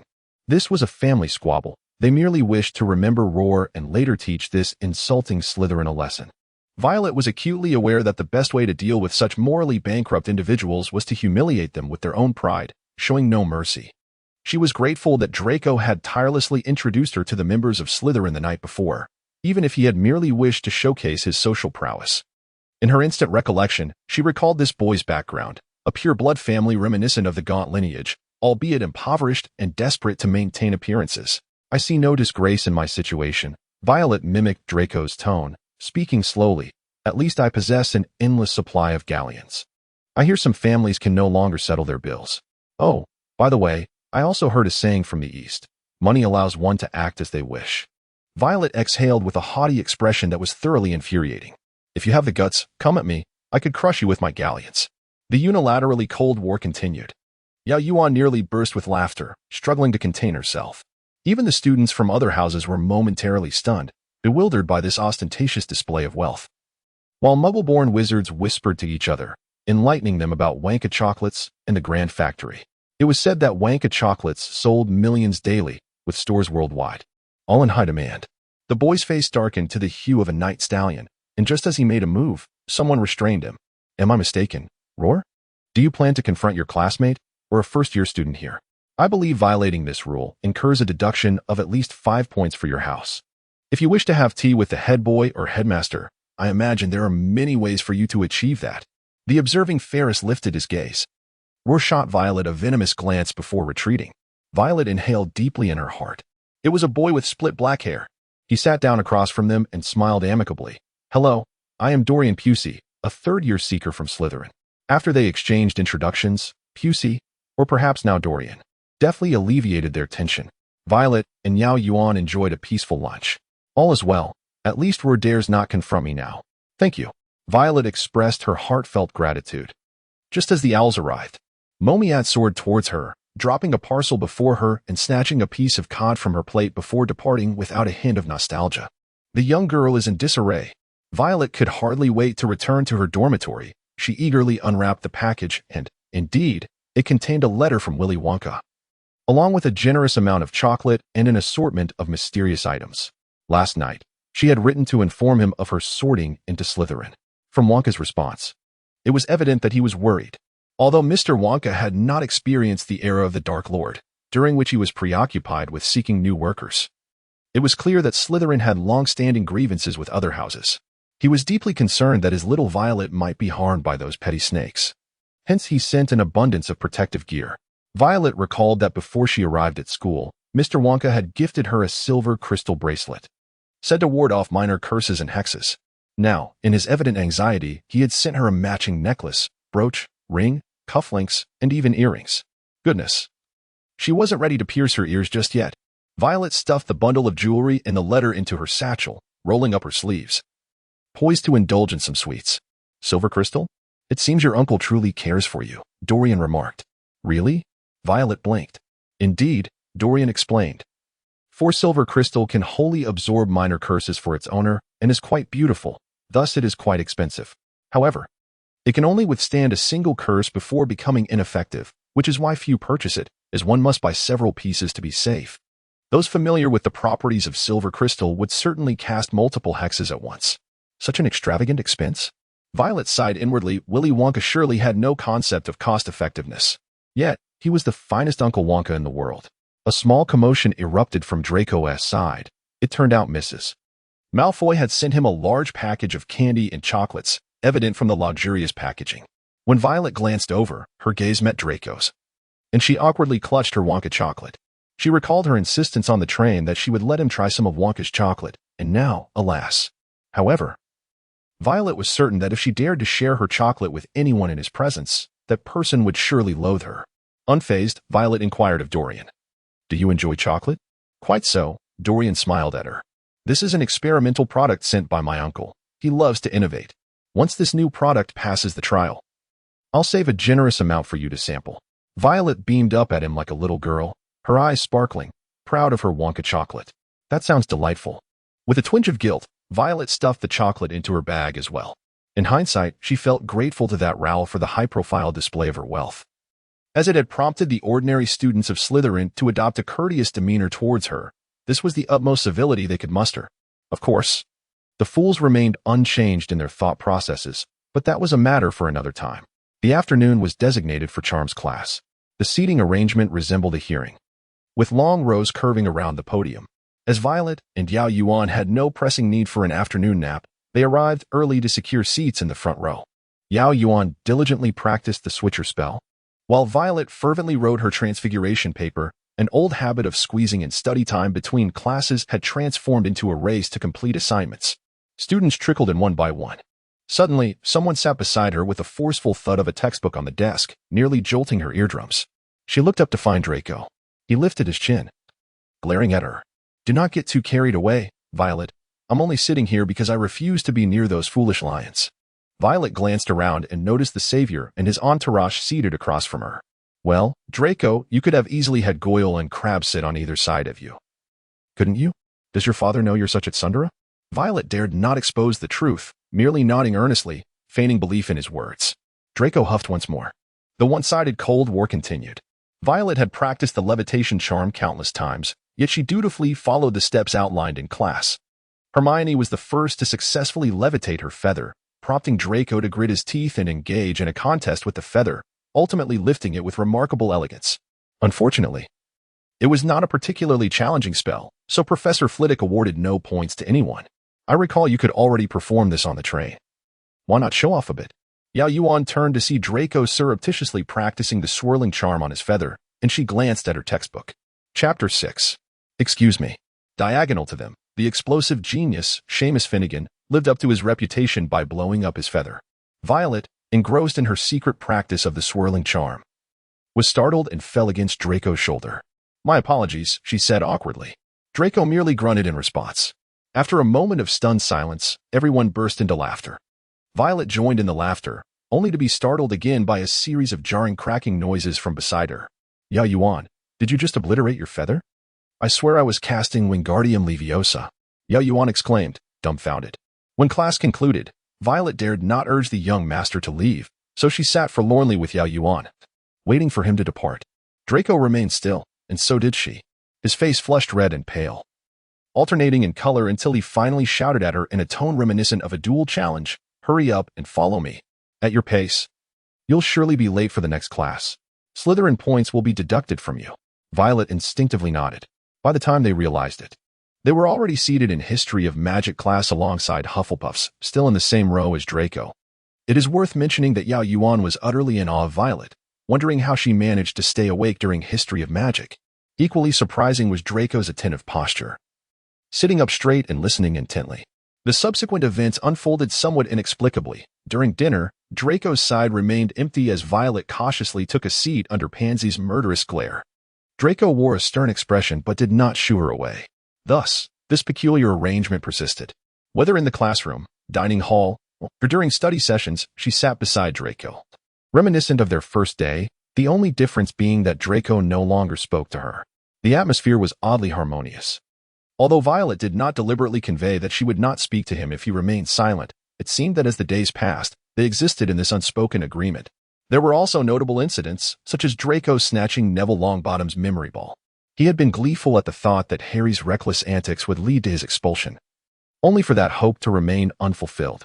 The first potions class was equally tumultuous, with Harry enduring a harsh reprimand, while Yao Yuan, for the first time in a week, rose early, appearing like a sunflower in the eerie potions classroom, smiling brightly amidst a sea of quaking children, while Ron gazed at her as if she were a dragon-slaying hero. Defense against the dark arts and herbology classes were attended alongside Ravenclaws. Wednesday evening was designated for a grand class attended by all four houses. Astronomy. Yao Yuan's knowledge of the 28 constellations of the East successfully earned Slytherin a full 10 points. the price being that Aurora Sinistra spent an entire week discussing with her and commissioned her to translate classical texts. She possesses an ancient book relevant to this topic. Yao Yuan vowed to find a classical Chinese translation dictionary as a Christmas gift for Professor Sinistra. Moreover, she reflected that perhaps she should have indulged less in cultivation novels in her earlier years. The silence that enveloped them was eventually shattered on the day everyone learned that Harry had become the youngest seeker. In a fit of rage, he unleashed a torrent of curses in the common room, cursing Harry from head to toe without uttering a single foul word. Of course, Yao Yuan, who was close by, noted that even Pansy's accompanying insults could not quell his fury. It was only when Violet quietly observed him that he seemed to cool down. The following morning, Yao Yuan discovered Draco awkwardly offering Violet the sweets sent by his mother, and he even initiated a conversation. Halloween is approaching, Violet. Indeed, Draco. Goodness. I must have gone to bed too early last night. I surely missed some juicy gossip. Draco's diary. Entry 1. His mood had oscillated dramatically in the few days since school commenced. Violet had been sorted into Slytherin, which elated him. It implied that she was neither a foolish Gryffindor nor a cowardly Hufflepuff, but a noble and elegant Slytherin like himself.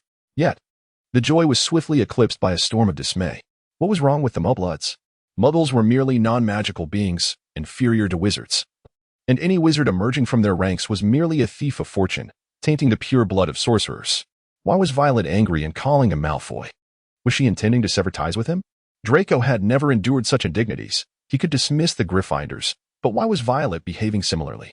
He suspected she had been influenced by her Muggle-loving uncle. She was a Slytherin, and surely she would soon comprehend her folly. She had the audacity to overlook the space he had reserved for her. Truly ungrateful. What was that Weasley trying to do to her? Draco could hardly restrain himself, wishing to shout at the poor, wretched creature that Violet was his friend. That accursed Dorian had reappeared. Why did Violet not see through his ill intentions? Violet held chocolate in her hand, gazing at him with those beautiful eyes fixed intently upon his. Was she hoping to reconcile? How could that be? She had offended a Malfoy. She ought to apologize swiftly. Draco noted that Violet sometimes appeared rather daft for a Slytherin. She was sitting right beside him. Yet she had yet to utter a word of apology. Had it not been for the fear of losing house points, he would not have taken her to class. It was solely due to his gentlemanly nature that he did not dismiss her. After all, she had chosen to sit beside him. Why was she so reticent? Was she attempting to engage in a Cold War? Humph. That scar-headed brat had no right to become a seeker, flaunting his prowess before him. He would ensure that Harry paid dearly for it. Why was Violet looking at him? Had his earlier outburst shown a lack of decorum? Draco awkwardly sank back into the sofa. That night, he found himself unable to sleep, so he rose and made himself a cup of hot cocoa in the common room. Unexpectedly, Violet was also present, her face contorted in concentration as she charted a celestial map. This was her weakest subject, relatively speaking. He had no intention of teaching her. All her fault, gazing at him with such a pitiful expression. Would you like to try some of our chocolate? Violet softly inquired. Under her scrutiny, he found himself unable to refuse. Violet peeled back the foil with anticipation, her eyes sparkling brighter than any precious gem. It was indeed delicious, rich in flavor, as if imbued with a charm that left one feeling buoyant and blissful. Mediocre, Draco heard himself say. Oh, come now, Draco, you clearly adore it, Violet replied, her smile radiant, her eyes shimmering with a light that outshone the most exquisite jewels. Draco would never admit that he had initiated the conversation. She had called him by his first name first, yielding before him. After all, he was a gentleman and would never allow a lady to feel disheartened. Halloween and Quidditch, Part 1. Where are you headed? The study room. Violet flashed a smile at Draco, who lowered his gaze. Violet then took Yao Yuan by the hand and departed. They both chose to sidestep the topic at hand. Draco had long since realized that every time she visited the study room, she was invariably engaging with Hermione in academic discussions. The first time Violet was asked whom she studied with, it was a sunny afternoon, a rarity in England. After a moment's hesitation, she decided to speak the truth. To his surprise, Draco did not react with anger or utter unkind remarks. He merely shrugged. You're far superior to her. Don't let her lower your standards. Thank you for the backhanded compliment. On the eve of Halloween, Violet and Yao Yuan reached a new consensus. They would refrain from participating in the unfolding drama unless they were adequately equipped. As anticipated, Professor Quirrell burst in at the last moment. A troll in the dungeon. I assumed you all would be aware. His announcement sent the hall into chaos, screams echoing throughout. If If Draco were a cat, his fur would have bristled. Violet observed his expression management with deep concern, fearing that his intensity might lead to premature wrinkles. Draco seized Violet, who had fallen into contemplation, wishing to drag her back to Malfoy Manor at once. "Run, you silly girl." "Silence," the headmaster commanded calmly. "Immediately escort your students back to their dormitories." Yao Yuan noticed a small redhead and a dark-haired boy sneaking off in the opposite direction. The trio's friendship was on the verge of being solidified. Youth is indeed a wondrous thing. As November set in, the weather turned bitterly cold. The mountains surrounding the school lay shrouded in a gray haze, blanketed in ice and snow, while the lake's surface resembled hardened iron. The dungeons were so chilling that one could curse the elements. With everyone wielding magic, why had Salazar not cast a permanent warming charm on the Slytherin common room? Such was the plight of mortals. Yao Yuan leaned against the fireplace, cradling Oreo, whose chattering teeth echoed as they rattled. Oreo had become their cherished pet, and upon sighting him, they would scoop him into their arms and shower him with affection. Violet cast a warming charm upon Yao Yuan, wary of allowing her to attempt any spells herself. Yao Yuan was akin to a female version of Seamus, prone to explosive mishaps. "Have I been a sorceress for too long?" Yao Yuan pondered aloud. "Our basic spells revolve around mirroring, and ordinary objects, after countless reflections, end up shattered into oblivion." Yet, in potions class, she had fared well. Finnegan's brewing sessions were always chaotic, as if he were cursed to step upon every explosive miscalculation, like adding an extra porcupine quill. Violet stroked her chin thoughtfully. "Speaking of potions class, have you noticed that Professor Snape has become considerably more irritable since Halloween?" "Perhaps it is due to his injury and Quirrell's antics," Yao Yuan replied, her expression revealing genuine concern. "To be honest, since Halloween, he has been limping. And injuries caused by magical creatures are notoriously difficult to heal." "Oh, how my heart aches." Violet rubbed her arms, a chill coursing through her. "Why not pay a visit to your dear professor?" she suggested, but Yao Yuan recoiled. The Quidditch season commenced, and during the match against Slytherin, Harry captured the golden snitch. Inciting the wrath of Slytherin's captain, Marcus Flint, who unleashed a torrent of fury upon their seeker, Terence Higgs. It was said that Terence and Duryin were the only two polite members of the Slytherin Quidditch team, adhering to the rules without resorting to underhanded tactics. Yao Yuan whispered to Violet. Violet had a clear view of the match. Harry recklessly dove for the snitch, while Terence hesitated and slowed down. Violet deemed this a natural response. Not everyone possessed the protagonist's halo, and the pursuit of glory must be tempered by the preservation of life. However, it was the first time in 7 years that Slytherin had been thoroughly outplayed by Gryffindor, leaving many faces sour. Terence's mood was hardly better than Flint's. He had never faced such a defeat, especially not at the hands of a first-year child. Unable to endure Flint's tantrum any longer, the handsome and cheerful boy erupted. "Perhaps you should find someone reckless next year, Flint," Terence shouted back, being a year ahead and soon to enter 7th grade. "From now on, I wish to focus on preparing for the N.E.W.T. Next year would mark the beginning of the tumultuous relationship between Draco and Harry, Violet, and Yao Yuan mused. Speaking of Quidditch, Violet's skills were rather lacking. A rather embarrassing truth, she had a slight fear of heights. With midterm examinations approaching, which required stable flight at 50 feet and navigating obstacles, Violet felt utterly lost upon hearing the news. When she timidly raised her hand to Mrs. Hooch, she asked, can we prepare for the midterm outside of class?" "Oh no, dear, practicing alone is far too unsafe, and first years don't possess their own brooms," Mrs. Hooch replied, shattering Violet's hopes. However, Draco was unconcerned. As the son of a board member, he confidently requested his father to send him a Comet 260 and a Firebolt 1500, then dragged Violet off to practice. Displaying remarkable foresight, Yao Yuan opted to study in the library instead. Up. This isn't too difficult, is it?" Draco flew around her, causing Violet to feel both exhilarated and terrified. "Let us fly higher." Violet clutched the Comet 260 tightly as Draco shot her a peculiar look. "Are you?" "I'm afraid of heights," Violet confessed, surrendering to her fears. "I feel safer holding the broom like this." "You are a witch, Violet," Draco exclaimed, his eyes widening in disbelief.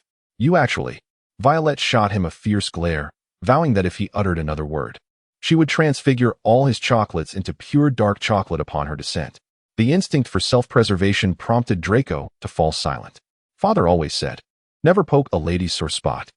The Wager, Part 1. Violet has recently harbored grave doubts that the three-headed dog's bite may have hastened Professor Snape's onset of midlife crisis, as he has begun to indiscriminately lash out at both Gryffindor and Slytherin. Specifically, Slytherin refers to Yao Yuan. Yao Yuan is a prodigy in selective subjects. Her skills in charms, transfiguration, and defense against the dark arts are rather dismal. Her wand appears to possess a mind of its own when incantations are required. Yet, her prowess in astronomy, herbology, and potions is remarkable, and she performs commendably in Quidditch. Each time she collaborates with Yao Yuan on potion making, they typically secure an E exceeds expectations from Professor Snape, with an A acceptable being the least they could expect. For it is indeed challenging to procure an O outstanding from him. However, a few days ago, Professor Snape abruptly unleashed a torrent of criticism upon their group, scrutinizing Yao Yuan's method of handling ingredients and her potion-stirring techniques, as if the students before him were not members of Slytherin. Yao Yuan maintained an admirable demeanor. Even when Professor Snape's voice was laced with reproach, it sounded melodious. Ah, that cello-like bass, that lyrical cadence. Despite recognizing that little Yuan was subtly assuring herself that she was unscathed, Violet could only cover her eyes in despair. It was simply too painful to witness. Darling, do you truly merit that gentle beauty of yours? Violet, little Yuan. Hermione approached them with purpose, trailed by Ron, who attempted to restrain her, and a hesitant Harry. Trust me, if Violet and little Yuan were oblivious, then this fellow must truly be a recluse. But they are Slytherins and maintain an excellent rapport with Malfoy. Ron stammered. Oh, have you seen them engage in wrongdoing? We cannot generalize, Ron. Good afternoon, Hermione, Violet, and Yao Yuan greeted. Have you all begun addressing each other by your given names? Ron appeared quite astonished, as though he had witnessed Professor McGonagall and Professor Snape waltzing together. Violet suppressed a laugh and nodded. It was quite evident, Mr. Weasley. Hermione inhaled deeply. Do you know Nicholas Flamel? Violet and Yao Yuan exchanged glances, and Yao Yuan replied. I do, but you must first tell us why you suddenly inquire about him. I must know what you intend to do. Otherwise, if it involves any breach of school regulations, we would inadvertently become accomplices, Violet interjected, grasping Yao Yuan's intent. Hermione hesitated a moment, while Ron promptly resolved to act. He spoke to them in a conspiratorial tone. In that case, I hope you do not regret this. Violet nodded gravely, and Yao Yuan covered her mouth. Though Violet was aware she was stifling laughter. We have discovered a three-headed dog. It is guarding something for Dumbledore and Flamel. We have narrowed down our suspects. Do not be too disheartened. It is your head of house, Snape. Impossible. Yao Yuan's expression turned serious. Professor Dumbledore stated that Snape is his most trusted ally. During the previous battle, Professor Dumbledore personally vouched for him. Do you not recall? Indeed, in a moment of excitement, Ron divulged the incident of Snape cursing Harry's broom. Ah, so the fire on Professor Snape was due to. Violet interjected. Yes. We acted to save Harry, Hermione confirmed. There must be some misunderstanding, Yao Yuan asserted. Though Professor Snape is stern, he would never harm a student. I would wager he is not a villain. But I have seen the injury on his leg. It was undoubtedly inflicted by the three-headed dog. If he is not a villain, why would he covet what the dog is guarding? Harry appeared equally agitated. Then let us wager, Yao Yuan declared defiantly. Absolutely. Ron and Harry replied in unison. Violet silently mourned for the two boys for a brief moment. What shall we wager? Hermione inquired. If Professor Snape is not a villain, then you must apologize to him. Yao Yuan smiled slightly. Apologize to that old bat? Ron nearly lost his composure. Yao Yuan frowned. Hey, keep in mind that you are addressing two Slytherin students. He is our head of house. Alternatively, you could send a representative to apologize. Yao Yuan offered leniency. And if you lose? Harry countered. Then we shall assist you in gathering evidence to confront Professor Dumbledore. Yao Yuan replied earnestly. The trio exchanged glances and struck a deal. Yao Yuan high-fived each of them. Violet raised an eyebrow. It promised to be quite thrilling. Now, back to Nicholas Flamel. Yao Yuan tucked her hair behind her ear. Dumbledore's widely recognized contributions include defeating the Dark Wizard Grindelwald in 1945, discovering 12 uses for dragon's blood, and achieving significant results in alchemy alongside Nicholas Flamel. This information is found on the Chocolate Frog Wizard card. I recall that Nicholas Flamel is over 600 years old. I suggest you search for him in books concerning the Middle Ages. As Hermione's expression transformed into one of realization, they bid farewell to the trio. In the final potions class before the Christmas holiday, Yao Yuan achieved a service accomplishment. Although her tone was teasing, Violet could sense Yao Yuan's spirits were genuinely low. Truthfully, She believed that Professor Snape had been targeting Yao Yuan of late. Compared to the blunders of the neighboring Gryffindor, Yao Yuan's errors were trivial during the final stages. She extinguished the flames prematurely, using the residual heat to dry the potion in the evaporating dish. Frankly, had Violet been in her position, she would have done the same. As a subject known as chemistry had ingrained this knowledge deeply into the minds of every unfortunate student. Then Professor Snape erupted, extinguishing the flames early. Miss Yao, do you realize this will significantly diminish the quality of your potion? You should consider yourself fortunate this is not the elixir of life. Otherwise, it would have exploded by now. When will you rectify your poor brewing habits? From the Christmas holiday onward, every Monday evening, she was to serve detention for a month. Observing Violet's hesitance, Yao Yuan draped an arm around her shoulders. It's all right. He has indeed warned me about this issue several times, and I have yet to amend it. Hence his ire. He has warned you several times? Violet thought this was quite unprecedented. Oh, I never found the right moment to tell you, Yao Yuan downplayed. I stayed at Spinner's Inn for 2 weeks in August. Merlin's underpants. Violet nearly tumbled off her bed. This revelation was indeed quite shocking. During those 2 weeks at Spinner's Inn, Yao Yuan had initially intended to remain at the Leaky Cauldron until the start of term, and she had quite enjoyed her life there. She had even taken on a part-time job in Diagon Alley. The proprietor of the Elops Owl Emporium had recently acquired a shipment of yellow-billed owls from China. And to help them acclimate to their new environment, Yao Yuan would visit daily to care for them and converse with them in their native tongue. The workload was light. The atmosphere relaxed, and wages were paid daily. She was thoroughly content. However, Diagon Alley was adjacent to Nocturne Alley, and the pub was frequented by a multitude of wizards of various sorts. It was uncertain whether this fugitive had some peculiar obsession or intended to engage in human trafficking. In any case, Yao Yuan became the target of scrutiny.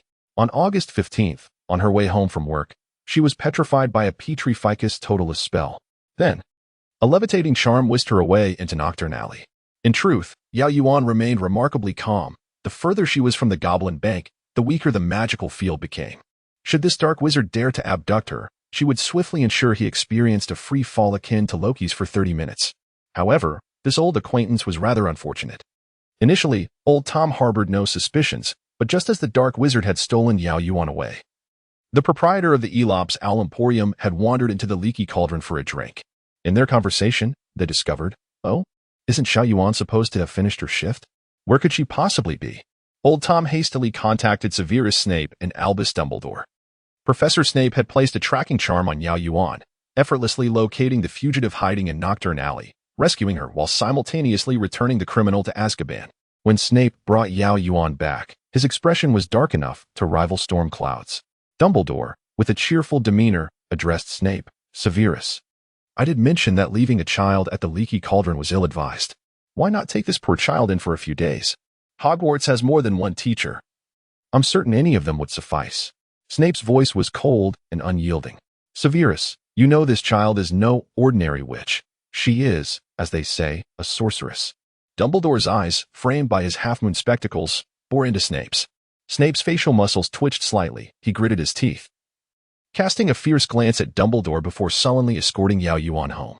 Nocturne Alley was not as dilapidated as many imagined, yet it exuded an oppressive atmosphere. The alley was too deep and narrow for sunlight to penetrate.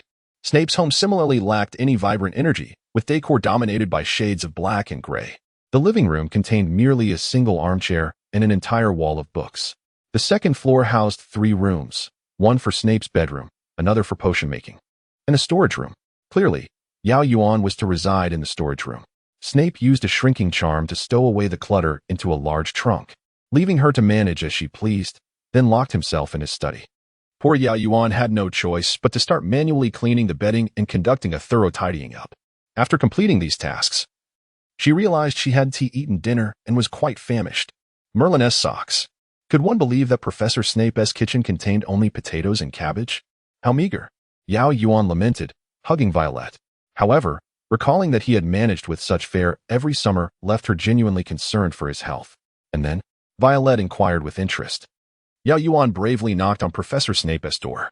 Professor, I'm unsure how to prepare a meal. This was the truth. She could only cook Chinese cuisine. And faced with the ingredients and scarce seasonings before her, she truly didn't know how to proceed. After a brief pause filled with clattering sounds, Professor Snape opened the door, the scent of potions wafting as he headed straight for the kitchen. Cabbage soup and roasted potatoes, accompanied by dry bread.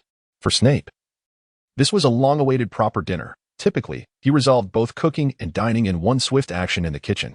He noted the dining table had been cleaned meticulously, including a vase that had gathered dust for years. Well, while this little giant may not know how to cook, at least she isn't lacking in other areas. He mused. Yao Yuan ate in near silence, appearing not to be picky like other children, which pleased Snape. He abhorred all things noisy. He raised an eyebrow, thinking perhaps the remaining 2 weeks wouldn't be too intolerable. And so, I endured 2 entire weeks of cabbage and potatoes. Yao Yuan exclaimed, her expression one of despair. Merlin knows how thrilled I was to see so much meat on my first day back at school. Oh, Severus, my dear, you seem much improved. Dumbledore remarked during his visit. You see, I told you that you needed companionship, especially since Xiao Yuan is such a delightful child. Indeed, although the food was rather basic, Snape was at least eating regularly, which made his sallow complexion appear somewhat better.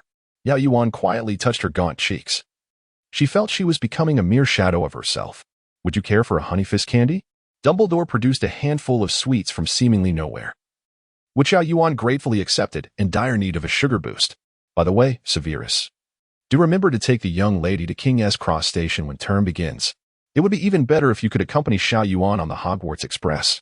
The last incident was far too perilous. I hope this poor child can soon emerge from the shadows.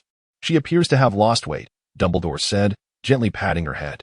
Determined to have the professor's company, Yao Yuan decided to go along with the situation, her eyes glistening with tears as she nodded. Thank you for your concern, Professor Dumbledore. I can manage on my own. There is no need to trouble Professor Snape. Indeed, every woman possesses a talent for dramatics. That's simply one to do. Dumbledore said, casting a loving glance at Snape. My dear Severus, you will accompany her to school, won't you? On the eve of Christmas. The final day before the holiday, everyone was rather lethargic, with the exception of Draco. Hey, we must try to fly higher today, otherwise, if we don't practice Quidditch over the break, you'll definitely regress once school starts, Draco insisted, dragging Violet to the Quidditch pitch with remarkable determination. Before becoming acquainted with Draco Malfoy, Violet could scarcely have imagined him to be particularly patient.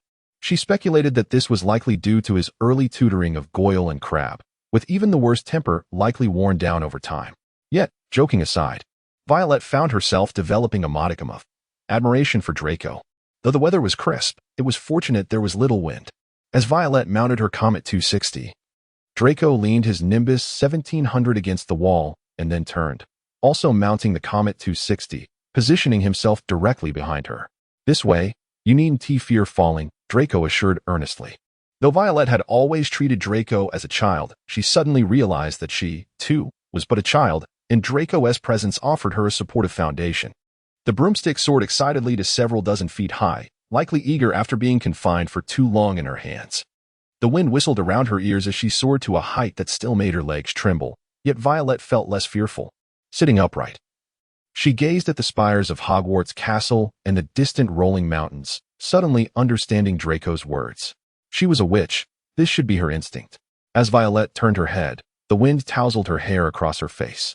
She pouted, attempting to blow her hair aside, just as Draco reached out to help clear it away, resulting in their lips brushing together. It seemed she even heard a gentle pop, as if she had kissed the tip of Draco's finger. Draco's face flushed a delicate shade of pink, his eyes widening like a startled hamster. Violet felt relieved that the wind concealed much of her expression, as she too felt a warmth creeping across her cheeks. I wanted to tell you. Thank you, Draco. I truly feel I've made significant progress. You were right. I should awaken my instincts. Draco quickly and diligently composed himself. Oh, it's nothing, Violet. After a moment of silence, he added, shall we fly a little higher? All right. Christmas Holiday Part 1. As the Ancient One had yet to return to Camartage, Yao Yuan signed her name without hesitation on the list of students remaining at Hogwarts during the holiday, for her own safety. After all, one could never tell when a villain might turn dark. The sharp laughter from the likes of Raoul echoed as she opted to stay, and glancing around, it seemed she was the only Slytherin choosing to remain. So what? Now what? Was it childish? Professor Snape, waiting to sign the list as well, had a dark expression, almost akin to someone experiencing an early midlife crisis. Of course, Yao Yuan dared not voice such thoughts. She obediently handed the registration form to the professor and then dutifully returned to her homework. Snape let out a heavy sigh, his robes billowing as he strode away. "I shall write to you during Christmas, my dear," Yao Yuan said as she embraced Violet. "Yes, I will too," Violet replied before waving goodbye and heading towards the rather impatient Draco. "I really don't understand what you girls find to talk about for so long," Draco remarked, taking Violet's suitcase and handing it off to Crabbe. Gol and Crabbe each struggled with 2 suitcases, puffing along behind, while Violet walked effortlessly beside the equally composed Draco. For a fleeting moment, guilt washed over her, but it soon dissipated. "Merlin, as the successor of socialism, I have truly fallen." Violet and Draco filled an entire compartment, and unsurprisingly, she received a disdainful glance from Miss Pansy Parkinson. Gol and Crabbe wasted no time digging into their food the moment they boarded, and Violet cast a regretful glance at the Wonka chocolate she had gifted them, as they vividly epitomized the term chewing the cud, with exquisite grace. Violet donned the purple leather gloves bestowed upon her by Uncle Willy and began to unwrap the Wonka chocolate. "This year's Christmas treat is raspberry chocolate. I assure you. You are the first person in the world to taste it, Draco. Since you put it that way, a gentleman of the Malfoy family would never decline a lady's request." Draco reluctantly extended his hand to take a piece of chocolate. "Come on, Draco," Violet gently patted his shoulder. "The last time I gave you a large bag of chocolate, you devoured it in one night. You truly adore Wonka's chocolates." "You must be mistaken. That's something Gol and Crabbe would do." Draco stubbornly maintained his aloof demeanor. Yes, I must have been mistaken." Violet stifled a laugh, "but the Wonka chocolates are indeed delightful. You cannot possibly disagree." Draco raised his chin defiantly, conceding without a word. "Absolutely adorable." The train soon arrived at its destination, and Mr. Wonka, dressed in bright red, stood out amidst the crowd. "Remember to write to me," Draco murmured softly. However, Violet caught his words and flashed a smile at him. "I will." Then, she turned and dove into Mr. Wonka's embrace like a swift seabird.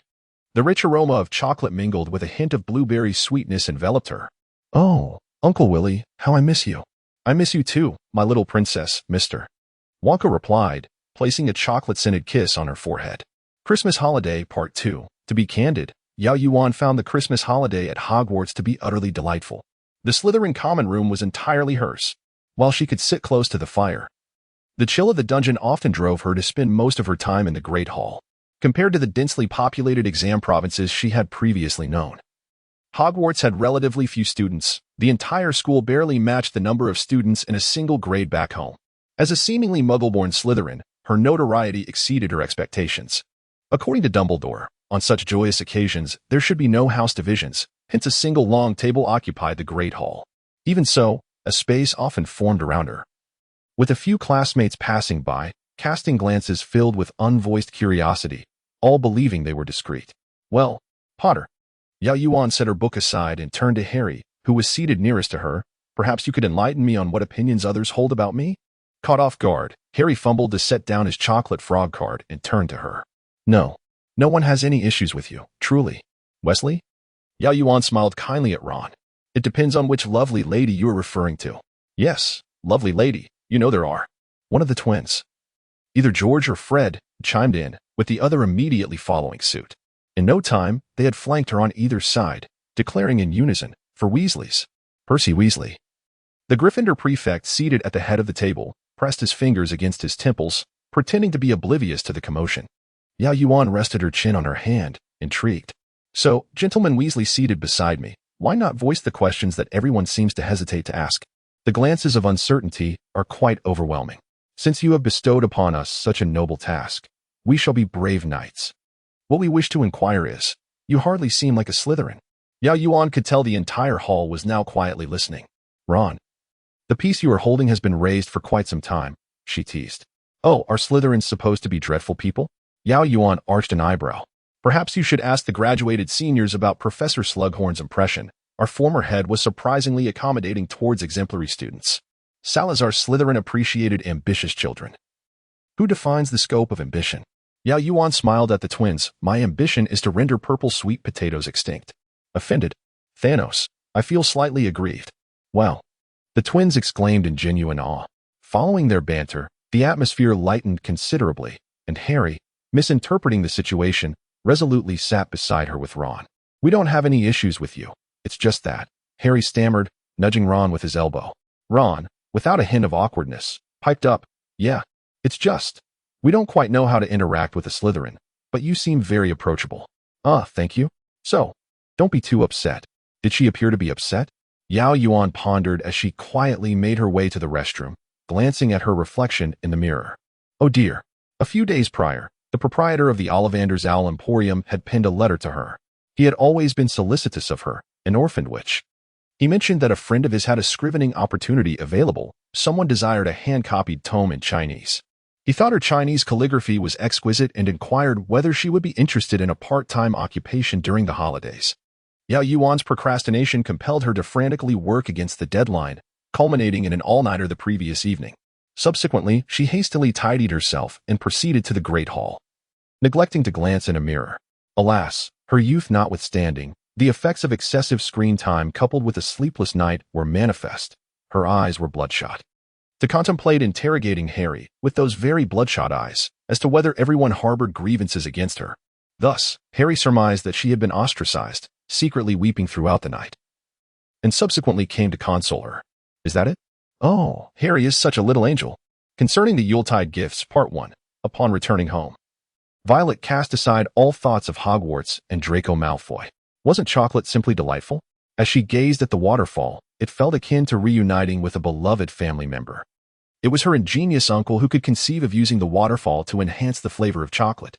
At school, she had contemplated numerous splendid ideas, yet lacked the opportunity to experiment, which left her feeling quite disheartened. Young Charlie had plenty of ideas to share as well. Mr. Wonka winked at her, urging them to converse.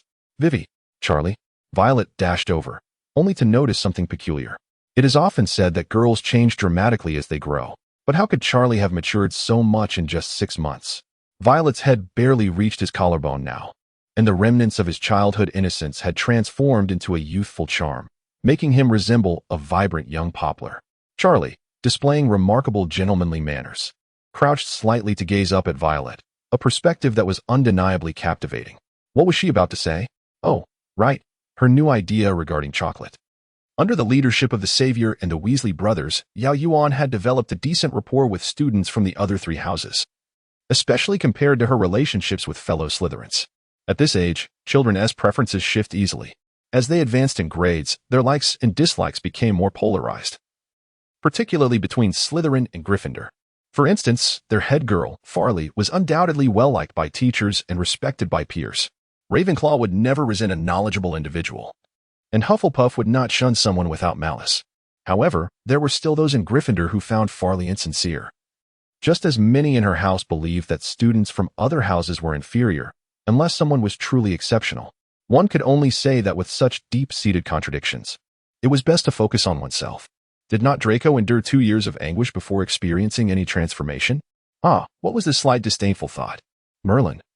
She had become a stepmother fan. However, what truly mattered now was that Christmas was fast approaching, and she needed to prepare gifts. Firstly, she was short on funds.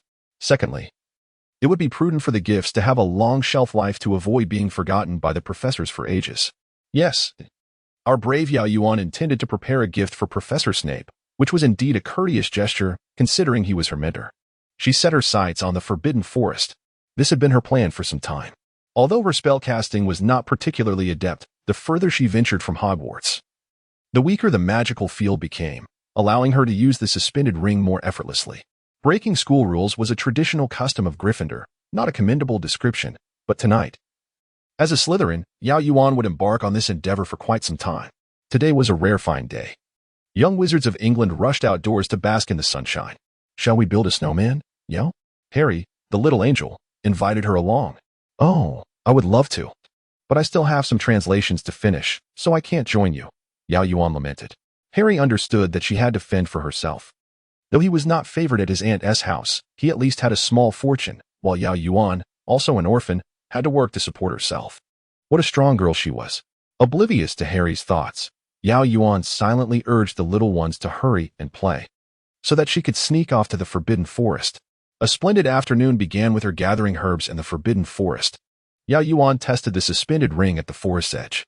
A formless teleportation circle briefly shimmered in the air, followed by a cacophony of sparks. A miscalculation at this distance. She couldn't even maintain a small circle. After a moment's contemplation, she decided to venture deeper, knowing that the further she went, the lesser the impact. As long as she could sustain it for half a second, that would suffice to gather her potion ingredients and return. Perhaps it was unnecessary now. Was Professor Kettleburn merely trying to frighten the new students? The bowtruckle guarding the Wigan tree was not fierce at all. The Wigan tree was a primary ingredient in the dreamless sleep potion, which itself had soothing effects.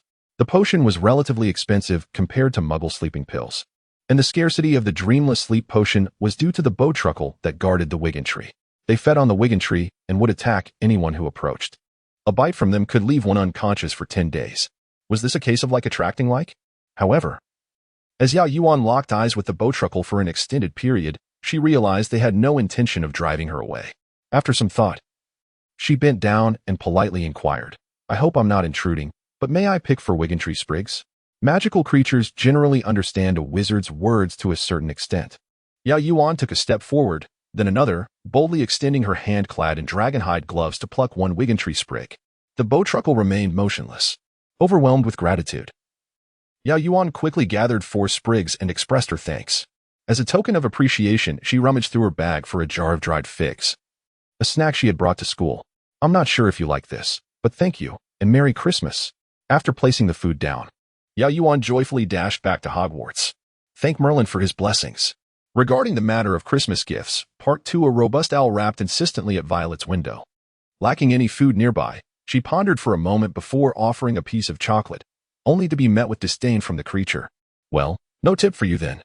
Upon receiving the letter and glancing at it, Violet could almost guess without opening it that it was from Draco.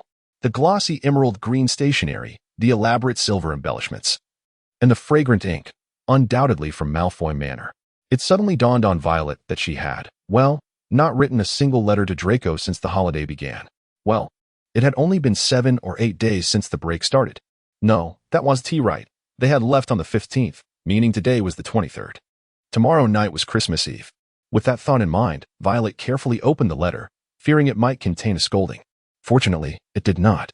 As she unfolded the letter, the handwritten copperplate script nearly dazzled her eyes. The elegant curves were indeed visually pleasing, but without utmost concentration, it was nearly indecipherable. Draco commenced with a lengthy preamble filled with complex vocabulary, engaging in a plethora of pleasantries, essentially complaining about the dreary weather, detailing his family situation, and expressing his longing for her. After meandering through an array of words, Violet distilled his message. "Why have you not written to me since the start of the holiday? I understand your nervousness and shyness around Malfoy, but as a gentleman, I felt compelled to write to you first, since I've extended the courtesy. Aren't you eager to respond?" Sighing, she thought, "Oh, the child is so proud and difficult. He must have been spoiled." However, Violet gazed at the elegant script of the letter. Even someone who had practiced this handwriting since childhood would find it challenging to achieve such exquisite, flowing beauty without a single smudge.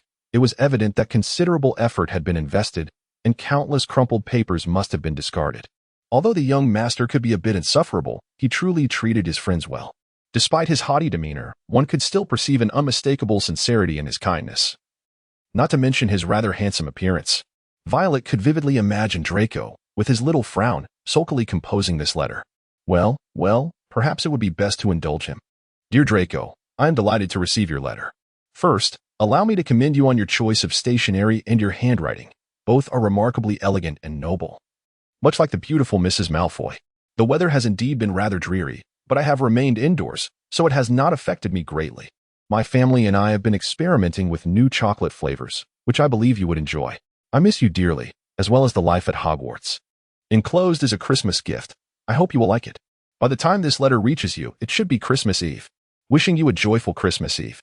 Yours, Violet." She had prepared the gift long ago, a dozen handcrafted chocolates, each with its own unique flavor. Violet made sure to emphasize in her note that they were made by hand without any magical assistance. If he dared to judge her efforts by wizarding standards, he would face consequences upon their return to school, though she did not write this part down. Following this, Violet decided to muster her resolve and send out all the gifts and letters at once. For Yao Yuan, she crafted a special hairpin made of silver crystal. Adorned with her own floral designs, she had long admired Yao Yuan's silky black hair and intended to style it upon their return to school. For Hermione, She chose ancient Eastern Transfiguration, the perfect gift for a diligent scholar. For Dorian, she selected a sporty headband, understanding well the struggles of Quidditch players battling the wind, which only seemed to recede their hairlines. The headband would not only solve that issue but also enhance his appearance. It was a splendid choice. For the rest, including Pansy, Daphne, Goyle, and Crab, she sent them all a festive Wonka chocolate Christmas gift pack. Perfect. On Christmas Eve, the Slytherin and Hufflepuff common rooms, both located in the dungeons, were bustling with friendly badgers who eagerly approached Yao Yuan. Good evening, Iris. We are having a Christmas Eve party in our common room. Would you care to join us? Absolutely, Yao Yuan replied with a smile, her eyes twinkling. The two badgers led her to a row of barrels, glancing at her with unspoken anticipation. Yao Yuan playfully covered her eyes and turned away, even though she already knew the rhythm to tap out for Helga Hufflepuff on the second barrel in the second row. By the time Yao Yuan returned to her dormitory from the Hufflepuff common room, her stomach was pleasantly full from apple pie, cake, and jam pudding. Merlin above. She vowed to avoid sweets for the next 2 days. Upon waking on the morning of the 25th, she was greeted by an atmosphere of joy that permeated Hogwarts. The first thing she noticed was a small pile of packages at the foot of her bed, likely delivered by the house elves who had brought her Christmas gifts directly to her dormitory. The largest package was from Violet, containing a beautiful hairpin and a generous supply of Wonka chocolates, enough to last her through the holidays. Comatige also sent her a Christmas gift, a book on elementary spatial magic, sent by Baron Modu through the librarian. Help. Unexpectedly, she also received a beautifully wrapped Christmas gift from Draco, whom she had thought might dismiss her after learning of her parents' fate. Perhaps he was influenced by Violet's regard. Inside was a wizard chess set, a thoughtful gesture, knowing that she, having grown up outside the magical world, likely did not own one. Lastly, there was Hermione's How to Connect with Your Wand. Yao Yuan understood that her current inability to perform spells well stemmed not from the wand itself but from her control over magic. Still, perhaps it would prove somewhat useful. During the feast, the Great Hall had transformed entirely. Previously, it had been filled with 4 long tables for dining and studying, but now it boasted a magnificent round table that occupied nearly half the hall.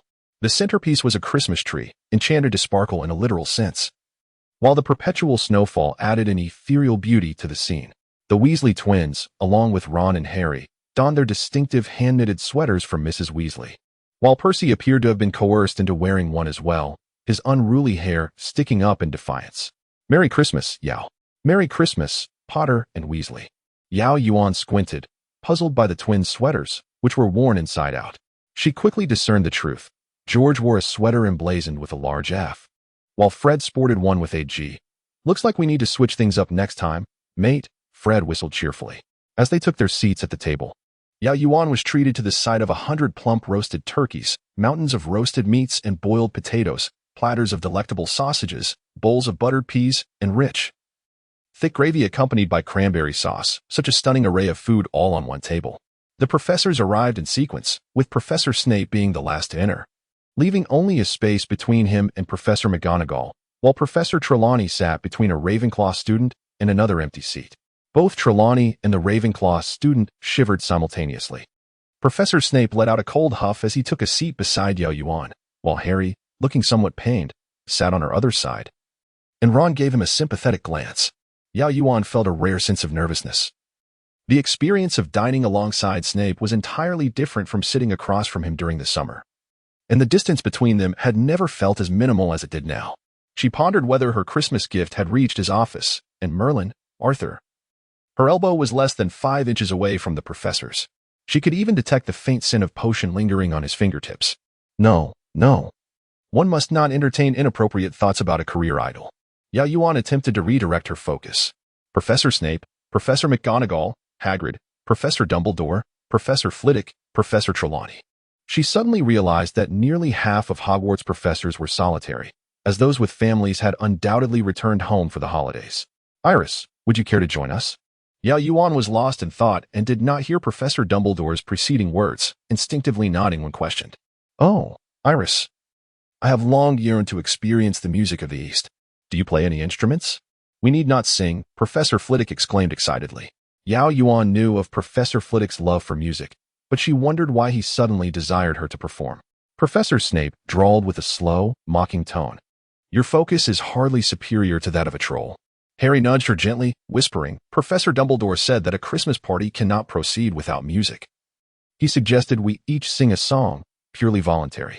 Next time, she would definitely shake her head. Yao Yuan expressed a hint of regret to Professor Flitwick, admitting that she did not excel in traditional Chinese music, while she could play a little on the chime. It had been a significant while since she last touched the instrument. In the Grand Hall of Hogwarts, she performed the Hedwig's theme during the Christmas feast. In truth, it had been 3 or 4 years since she had played the chime, and apart from the Hedwig's theme, the only piece she could remember was Twinkle, Twinkle, Little Star. She wagered that if she dared to play that in such a setting, Professor Snape would undoubtedly leave the feast without hesitation, far beneath the standards of Slytherin. Driven by impulse, she thought, music. Professor Dumbledore wiped a tear from his eye, remarking to Professor Flitwick that this piece seemed perfectly suited for Hogwarts. With tears glistening in his eyes, Professor Flitwick nodded in agreement, pondering if he might know the name of the great wizard who composed it. Yao Yuan, however, felt compelled to inform him that the composer was no longer among the living. She attempted to elaborate, using her wizarding knowledge to weave a fanciful narrative about the many branches of time, suggesting that the composer had created this piece in another world and that she was fortunate enough to hear a whisper of that distant string. "Did you understand?" Harry whispered to Ron. "Not really, but it sounds impressive," Ron replied. "The River of Time," Professor Trelawney murmured, pouring gin into the turkey before her. She turned to Yao Yuan, her excitement palpable, declaring that the girl possessed a gift for divination. "She's only in her first year, Sybil," Professor McGonagall interjected, skeptical of divination. "Especially given Trelawney's current eccentricity. She will make her own decisions by her 3rd year." Fortunately, a flying owl diverted everyone's attention, but in the next moment, Yao Yuan wished she had not been rescued.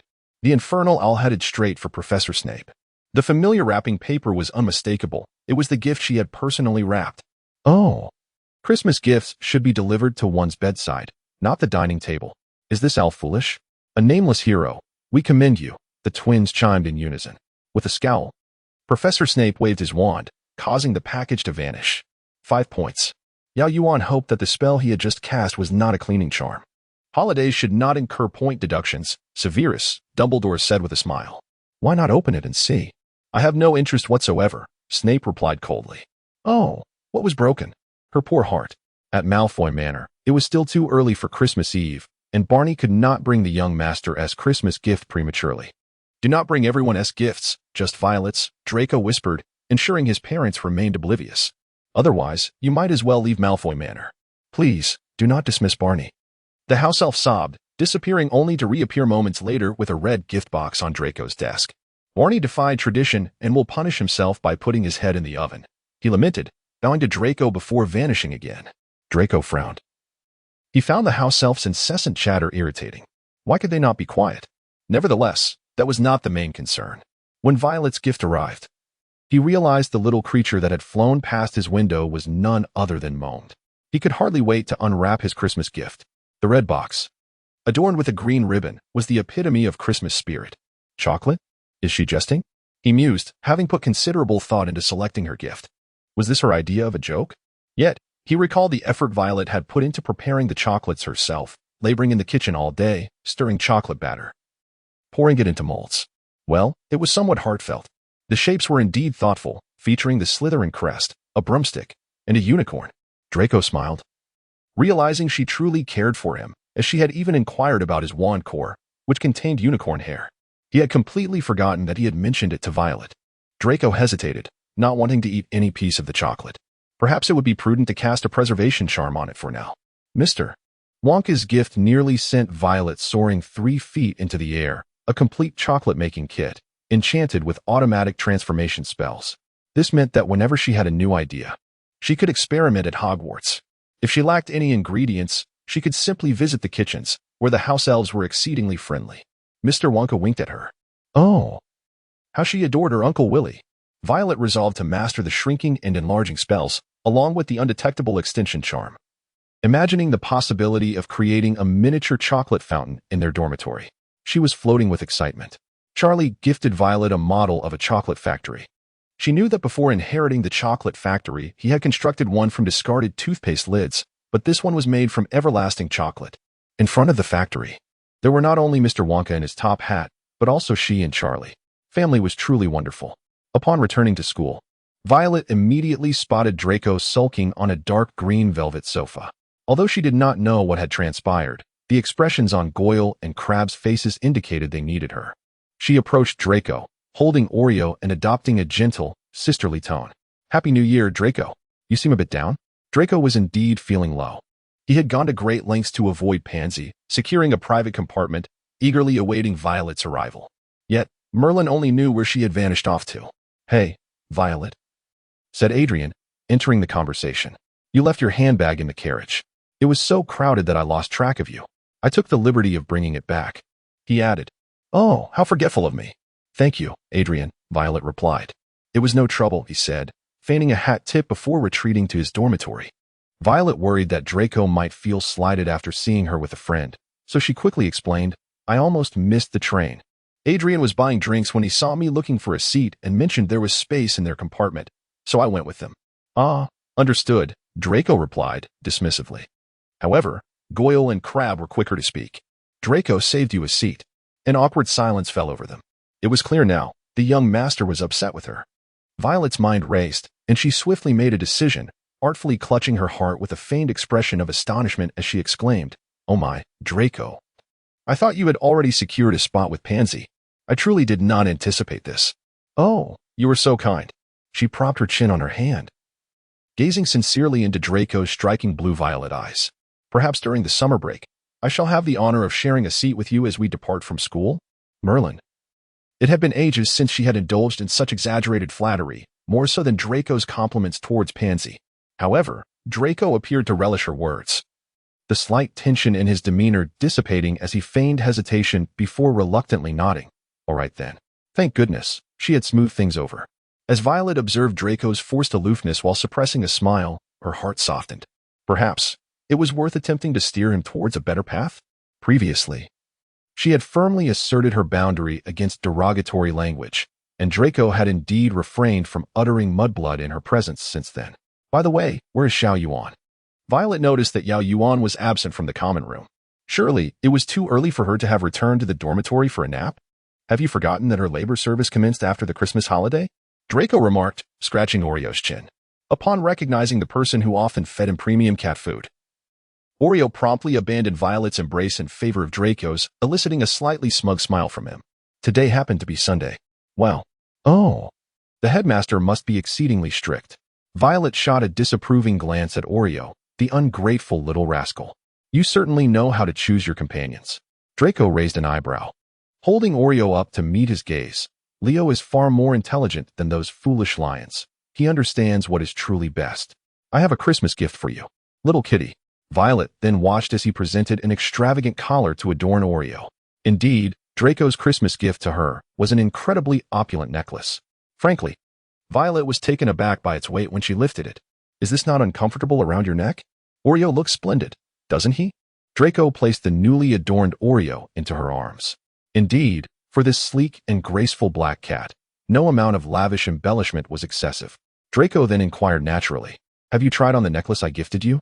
I believe it would complement you splendidly. The blue-violet gemstone matches your eyes perfectly.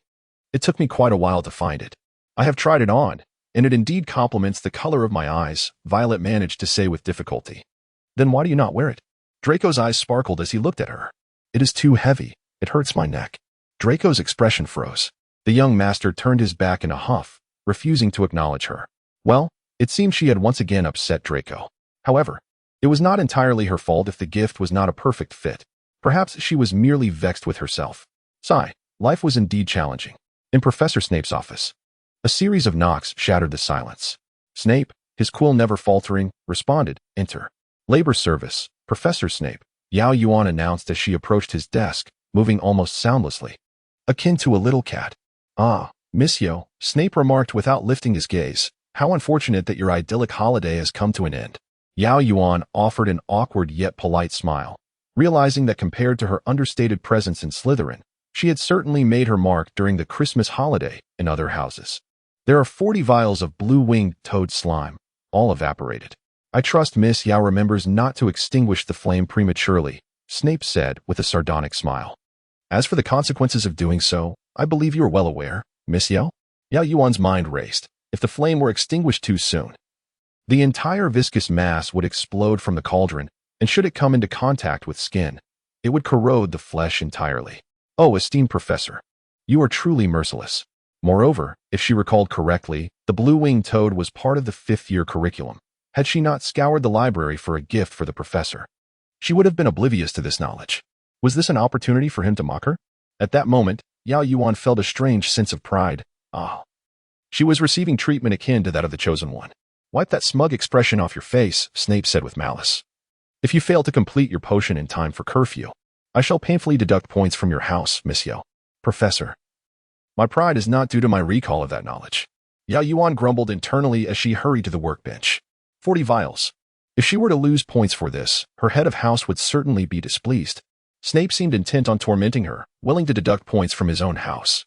Yao Yuan felt he had aptly demonstrated what it meant to be inscrutable, having enjoyed their time together during the summer only for him to suddenly target her. Despite her thoughts, her hands moved swiftly, igniting 2 cauldrons, employing the same fervor she had used in her youth when she played both the xylophone and the bell. She dared not delay in refining the potion. Violet, Yao Yuan, you must have been from Guangdong in your past life. With 15 minutes remaining before curfew, Yao Yuan successfully processed all the slime. Good night, Professor. See you next week. She once again tiptoed out of the dungeon. After exiting the office, Yao Yuan needed to pass through the potions classroom to expedite her return to the stone wall entrance. At the door of the potions classroom, she encountered a blond boy with prominent cheekbones, flanked by his burly lackeys. Oh, Roar. Given Draco's evident affection for Violet, it was clear to all. Violet was not someone easily bullied. In Roar's view, she was merely Violet's subordinate, so if he could not intimidate Violet, he would seek her out instead. An insignificant orphan has made it into Slytherin? The Sorting Hat must have lost its mind. I heard you cannot even perform spells properly. You wouldn't be a squib, would you?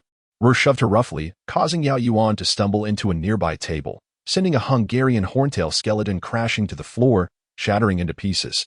Yao Yuan calculated her options. Clearly, challenging her near curfew in the potions classroom demonstrated a lack of intelligence. Roar and his followers hurled a barrage of insults at her. Glancing at the time, she noted, TSK, curfew is approaching. With that, Yao Yuan forcefully pushed Roar, her strength not having been developed in vain. The shove sent him crashing into the table, nearly flipping him over. Yao Yuan dashed toward the dungeon entrance. As expected, Roar and his companions pursued her. At the corner, Yao Yuan feigned a maneuver, utilizing the dim light and shadows to conceal herself behind the armor at the entrance. When the 2 foolish boys rushed past, she made her escape. Fortuitously, at that moment, the Hufflepuff prefect happened to be patrolling the area. He glanced at the 2 Slytherins and declared, Slytherin students wandering at night? 5 points from each. As for the rest, she entrusted to Senior F.A. Lee. Senior F.A. Lee's afternoon tea. You 2 are most deserving of it. A Permanent Solution Part 1. It was not until Sister Phalai approached Yao Yuan that Violet became aware of the events that transpired in the cellar the previous night. What was this? School bullying? Yet, for wizards, such matters were hardly significant. After all, a mere swelling could be soothed with pain relief, and ultimately, apart from criticism and education, there was little else to be done. You seem troubled, Violet, Draco remarked as he sat beside her, pondering the matter of Iris. Violet hesitated, doubtful that the scion of a pure-blood family could grasp her sentiments. She bit her lip and delicately inquired, Since when has Roar harbored a dislike for little Yuan? I recall him never approaching us. It is evident that this occurs when you are together, Draco stated unexpectedly calmly. As if he were the cunning Malfoy himself in that moment. Are you implying, for instance, when I practice Quidditch with you alone? Violet blinked. Although she had not studied psychology, she understood that once one allowed the first act of tolerance in silence, it often led to escalating bullying. Yet, Yao Yuan hardly seemed the type to acquiesce. Despite her struggles with spells, her skills were such that she could disarm an opponent before they could utter an incantation, seizing their wand and resolving the matter through force. Violet, Draco said with a serious expression, I can intervene in this situation, especially since she is your friend. No one would dare oppose a Malfoy. However, I personally advise that a Slytherin who cannot handle such matters will merely be deemed my subordinate. No Slytherin respects such individuals. Violet straightened her posture, scrutinizing Draco earnestly. It seemed that Lucius had imparted all he needed to teach, yet, upon encountering the trio, particularly Harry, their intelligence and emotional awareness appeared to vanish. Violet's gaze momentarily held a peculiar quality, for she was uncertain whether this world belonged to the pages of a book, A theatrical play, or perhaps even a fanfiction. Should this delve into the realm of drari, it would surely be beyond the syllabus. Why do you look at me like that? Draco adjusted his meticulously styled hair, though not a single strand was out of place. Nothing. I merely find you particularly handsome today, Violet complimented insincerely. Draco was always susceptible to such flattery. He reluctantly accepted Violet's praise, feeling a swell of pride. Indeed. Vivi had realized she was someone others could rely on, he mused, for who else in the wizarding world possessed such audacity apart from a Malfoy? Though her compliment was somewhat superficial, it nevertheless pleased him. Violet anxiously nestled back into the sofa, awaiting Yao Yuan's emergence from the head girl's common room. A permanent solution, Part 2. Roar and the others claimed that they were caught out past curfew trying to bring you back. Is that so? Feilai asked slowly, sliding a cup of red tea toward Yao Yuan. If they had not chosen to confront me, this would not have happened. Why resort to such foolish tactics? Yao Yuan replied, lifting the teacup to her lips, but setting it down after a mere touch. You may prove yourself however you wish. I do not wish to meddle in your affairs, Feilai said with a faint smile. I know that Hufflepuff's head boy has always been erratic during his rounds. To say you orchestrated this is more a matter of good fortune. Yao Yuan chuckled softly. Nevertheless, I dislike seeing points deducted. Feilai's expression turned serious, though. Compared to certain inept individuals, you have indeed contributed significantly to the house. Yao Yuan furrowed her brow slightly, understanding that since the head girl had seen through her intentions, it was best to address matters directly. Violet was an exemplary Slytherin, and Yao Yuan was grateful that she had not pressed for answers but instead remained by her side, even offering to escort her back to the common room after their labor service. Following the previous incident, Roar had not heeded Feilai's warning. Rather, he brazenly declared his intent to practice dark magic on her, perhaps as a means of intimidation. Yao Yuan appreciated his foolishness. The new week of labor service remained stifling, merely in terms of the tasks to be performed. The repugnance of potion ingredients was beyond her imagination. There was no concoction that Professor Snape could not assign. However, the professor's demeanor this week was somewhat improved. He neither mocked her nor made her tasks more difficult, which brought Yao Yuan great joy. The day soon arrived. Draco and I are going to practice Quidditch. Would you care to join us, little Yuan? No, I have finished translating Professor Sinistra's manuscript, and I must deliver it to her. Very well, we shall see you in the Great Hall this evening. Yao Yuan ascended to the first floor during class hours. The Great Hall resembled a vast study hall, with nearly all students without classes completing assignments, Roar included. She spotted him extending his wand, but pretended not to notice, casually removing the pin given to her by Violet. Suddenly, her legs froze. Yao Yuan fell to the ground, the vial she held shattering, its viscous contents splattering all over Roar, turning his skin into an eerie greenish-black hue. Stupefied, Yao Yuan was taken aback to see Dorian, who had come to her aid, dispelling the curse she had intended to gamble on. Mind your own business, Puce. Roar growled, glaring at Dorian from a distance. You filthy mudblood, how dare you? Yao Yuan rubbed her leg, realizing her recovery, and bolted. Roar, having learned a lesson, pursued her relentlessly. The corridor was nearly empty, and the sensation of the gooey substance clinging to him only amplified Roar's agitation as he hurled curses in her direction. Trained as a mage, Yao Yuan possessed heightened senses, and with Roar's inherently slow casting speed, she deftly evaded his malevolent spells. Flesh to blood.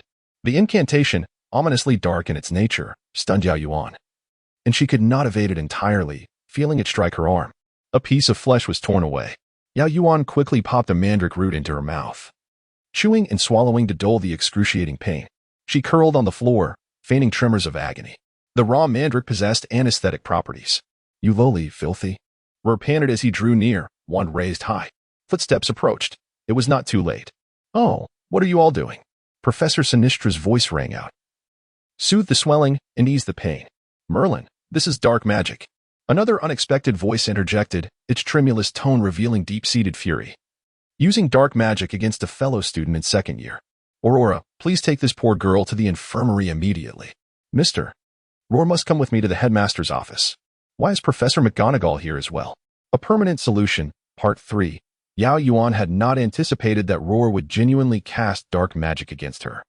Although it was an unspoken truth that pureblood families dabbled in dark arts, utilizing such magic within the confines of school was that sheer folly or malicious intent. Moreover, with Professor McGonagall present throughout, it seemed this incident would undoubtedly escalate. You cannot all visit at once. Miss Yao's injuries are severe, and she requires rest. If there are pressing matters, please send one person to communicate with her." Upon being conveyed to the infirmary, the potion's efficacy had all but dissipated, and Iris, who had feigned unconsciousness from the pain, could no longer suppress a choked sob. "Oh, the poor dear," Madame Pomfrey exclaimed. "I must administer a soothing draught immediately. The wounds cannot mend until the dark magic is dispelled, and this must be excruciating."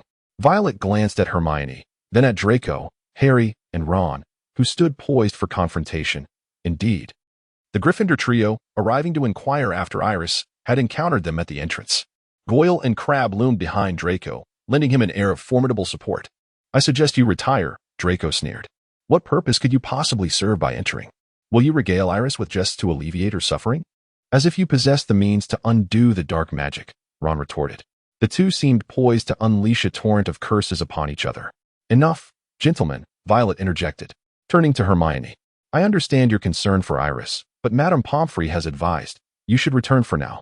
I shall apprise you of Iris's condition forthwith." The trio complied and departed. "Then I shall enter," Violet said, nodding to Draco. "Await you here." "I shall," Draco responded, leaning against the wall with his arms crossed and one leg propped up, striking a pose of domineering authority. Violet paused momentarily, then hastened into the infirmary. Draco smirked, murmuring, "Indeed, she is bashful." Violet, however, felt an excessive intimacy had developed between herself and Draco. Even in former times, she had not been so inseparable from her closest companions. They were perpetually together in class, during study sessions, and at meals. Save for her inability to enter the girls' lavatory and dormitory, Draco had permeated every aspect of her existence. "I truly do not require you to wait. You may return forthwith." "Verily." Violet rushed to Iris's bedside in a state of near distress, and upon beholding the wound, she gasped. Iris, having imbibed the potion, could barely withstand the agony. She sighed and succinctly recounted the events.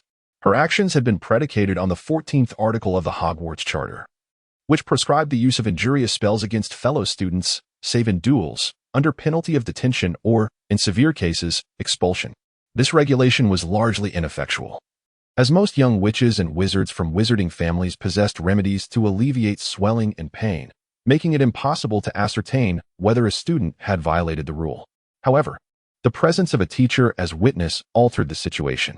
Iris had not intended to execute the plan in its entirety, though she had arranged a meeting with Professor Sinistra, had deliberately passed through the Great Hall, and had prepared a vial of Grindylow mucus.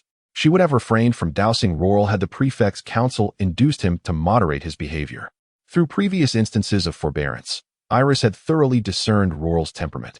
Perhaps due to the effects of consanguineous unions, he possessed a volatile disposition, easily provoked, and prone to extreme reactions when incensed. She had not anticipated such unmitigated cruelty. "My dear Iris." Violet's initial reaction was one of bewilderment. She had believed that her experiences at the girls' school had exposed her to sufficient intrigue. But Iris was now demonstrating, through her actions, the true nature of calculated manipulation. But Violet hesitated, then resolved to speak candidly. "Even if Roral is penalized with detention, he will still seek retribution. In that case, another beating will suffice," Iris asserted confidently. "Given our respective abilities, I can subdue him before he even completes the incantation. Furthermore, in the eyes of the professors, I am already perceived as a vulnerable and pitiable victim. Roral can never retaliate, and will only suffer further beatings at my hands. Why not simply administer a beating from the outset, after the application of swelling and pain remedies? No one would be the wiser." "For the sake of a definitive resolution," Iris replied, her face pallid, "henceforth, all shall recognize that my prior concessions were strategic maneuvers. I am a viper capable of delivering a fatal strike, and any who contemplate provoking me must first assess their own mettle. Violet, I am likely a muggle-born. Yet I have obstinately entered Slytherin. From the beginning, I have never deluded myself into believing that I could maintain perpetual virtue and benevolence. Like herself, who had once entered that profession with fervent zeal, only to be undermined and discredited.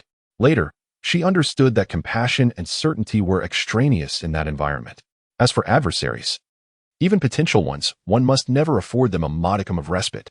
Perhaps not every individual who leaves the confines of academia encounters such adversities.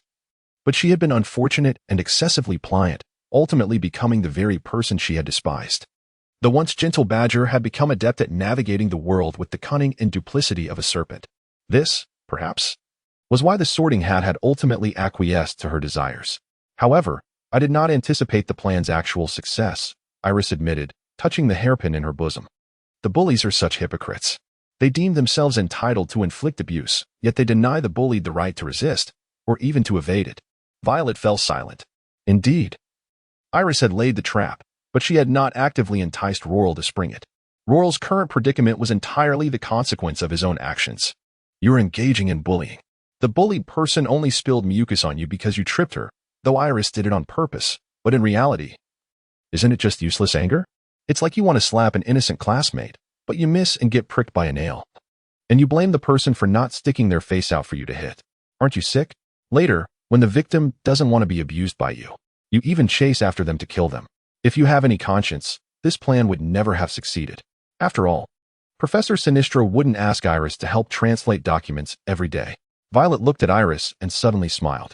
You portray yourself as a Black Lotus. But if you truly sought to make an example, why would you leave Roral an avenue of escape? It was merely Roral's misfortune that he had committed such a grave blunder, and that Professor McGonagall had witnessed it. She patted Iris's hand. I recall that after that man's return, a number of Slytherin students became Death Eaters. They unhesitatingly employed the Cruciatus Curse against their own classmates. Such dregs deserve to be met with reciprocal violence. Since some wizards do not regard Muggles and Muggle-born wizards as human, why should one extend to them gentleness, humility, and deference? Iris gazed at Violet, her countenance visibly lightened. She smiled wryly, echoing Violet's expression. Indeed, we are all treacherous Slytherins. She reverted to her usual nonchalant tone. Does it hurt? Violet asked, unable to bear the sight of the blood-soaked bandage. How deep must the wound be to cause such bleeding? It is tolerable. Iris replied, raising her hand to caress Violet's golden hair, as a senior might comfort a child. Enough, ladies, Madame Pomfrey declared, emerging from the infirmary's inner chamber with a vial of potion in hand. This will dispel some of the lesser dark magic. Drink it now. The headmaster has notified Roral's parents, who will arrive to administer the counter curse, which will allow the wound to heal. May I? Return now, Iris interrupted, releasing her hand.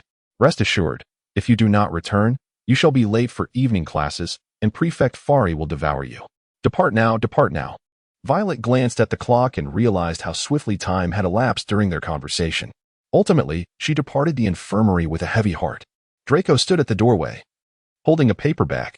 Upon seeing her, he handed it to her. There was no time for dinner, so I asked Goyle and Crab to bring you a tuna sandwich. Have you eaten? Draco smiled and shook the bag in his other hand. The young master had waited outside for her for over half an hour without a hint of complaint. Perhaps it was the initially low expectations of Draco that led Violet to now perceive him as quite a decent child. Today, he was particularly attentive, like a little angel. Yao Yuan lay in the infirmary, writhing in pain. Though it was not excruciating agony, the persistent discomfort was indeed tormenting. With a loud bang, the door to the infirmary swung open, and footsteps approached with an imposing presence, followed by a dark voice. I hope Mr. Rowell isn't as forgetful as your son, unable to remember even a counter curse. Perhaps I should commend his audacity to cast dark magic on a classmate without having learned the counter curse. It was Professor Snape. A similarly tall, blond man approached, his expression menacing as he raised his wand, ready to utter a spell that would cause grievous harm. At last, the wound ceased to bleed, yet it still throbbed painfully. Mr. Rowell, I believe Miss Yao Yuan deserves an apology, Professor Dumbledore said slowly from behind them. My son has been expelled because of this mudblood, and now he must apologize to her. Old Rowell's eyes glinted with malice. Expelling a pureblood wizard for a mudblood? You won't remain in that position for long. With that, he strode away with his son. Dumbledore sighed deeply and turned to Yao Yuan. Please allow me to extend my apologies. It's not your fault, Headmaster. Yao Yuan managed a faint smile, gazing into the profound eyes behind the crescent-shaped glasses. She suddenly felt an overwhelming urge to explain everything. She had never intended to get anyone expelled. This incident could have been resolved privately, after all. With a counter curse and a few potions, she would be as good as new. Nevertheless, Dumbledore insisted on adhering to the school rules regarding Rowell. He truly cared for his students. A once ambitious saint, Yao Yuan knew her little thoughts might not escape Dumbledore's notice. She only hoped he wouldn't perceive her as the vengeful classmate who caused someone to be expelled. Alas, her head throbbed. After 3 days in the infirmary, the flesh on her arm had healed. Yao Yuan felt that the taste of the bone-repairing potion Harry had taken in his second year was no different from the flesh-repairing potion she had consumed. The slight advantage she had was that her flesh healed in 3 days, while Harry's bones seemed to take a week. The sensation of regrowing flesh was unpleasant, as if someone were continuously burning her wounds. Without the calming potion, sleep was unattainable. She would prefer being bitten by a rat and sleeping for 10 days instead.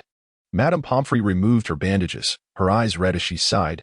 "Poor child, today is the weekend. You can rest here a bit longer without rushing back." "Thank you, Madame Pomfrey, but," she hesitated, "I still have labor service tonight."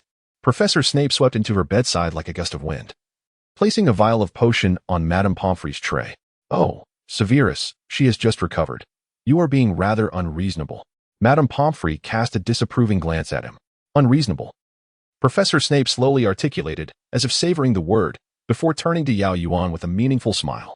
"Ah, in that case, Miss Yao Yuan may decide for herself whether to fulfill her labor service." Frankly, that smile was somewhat unsettling. Once Professor Snape departed, Madame Pomfrey picked up the potion vial, unscrewed the cap, and handed it to Yao Yuan. "Believe me, Severus is merely inept at expressing concern. You need not attend. He just says those things to appear fearsome. But he is genuinely worried about you. Here, this is a scar-removing potion. I know you young ladies care about your appearance."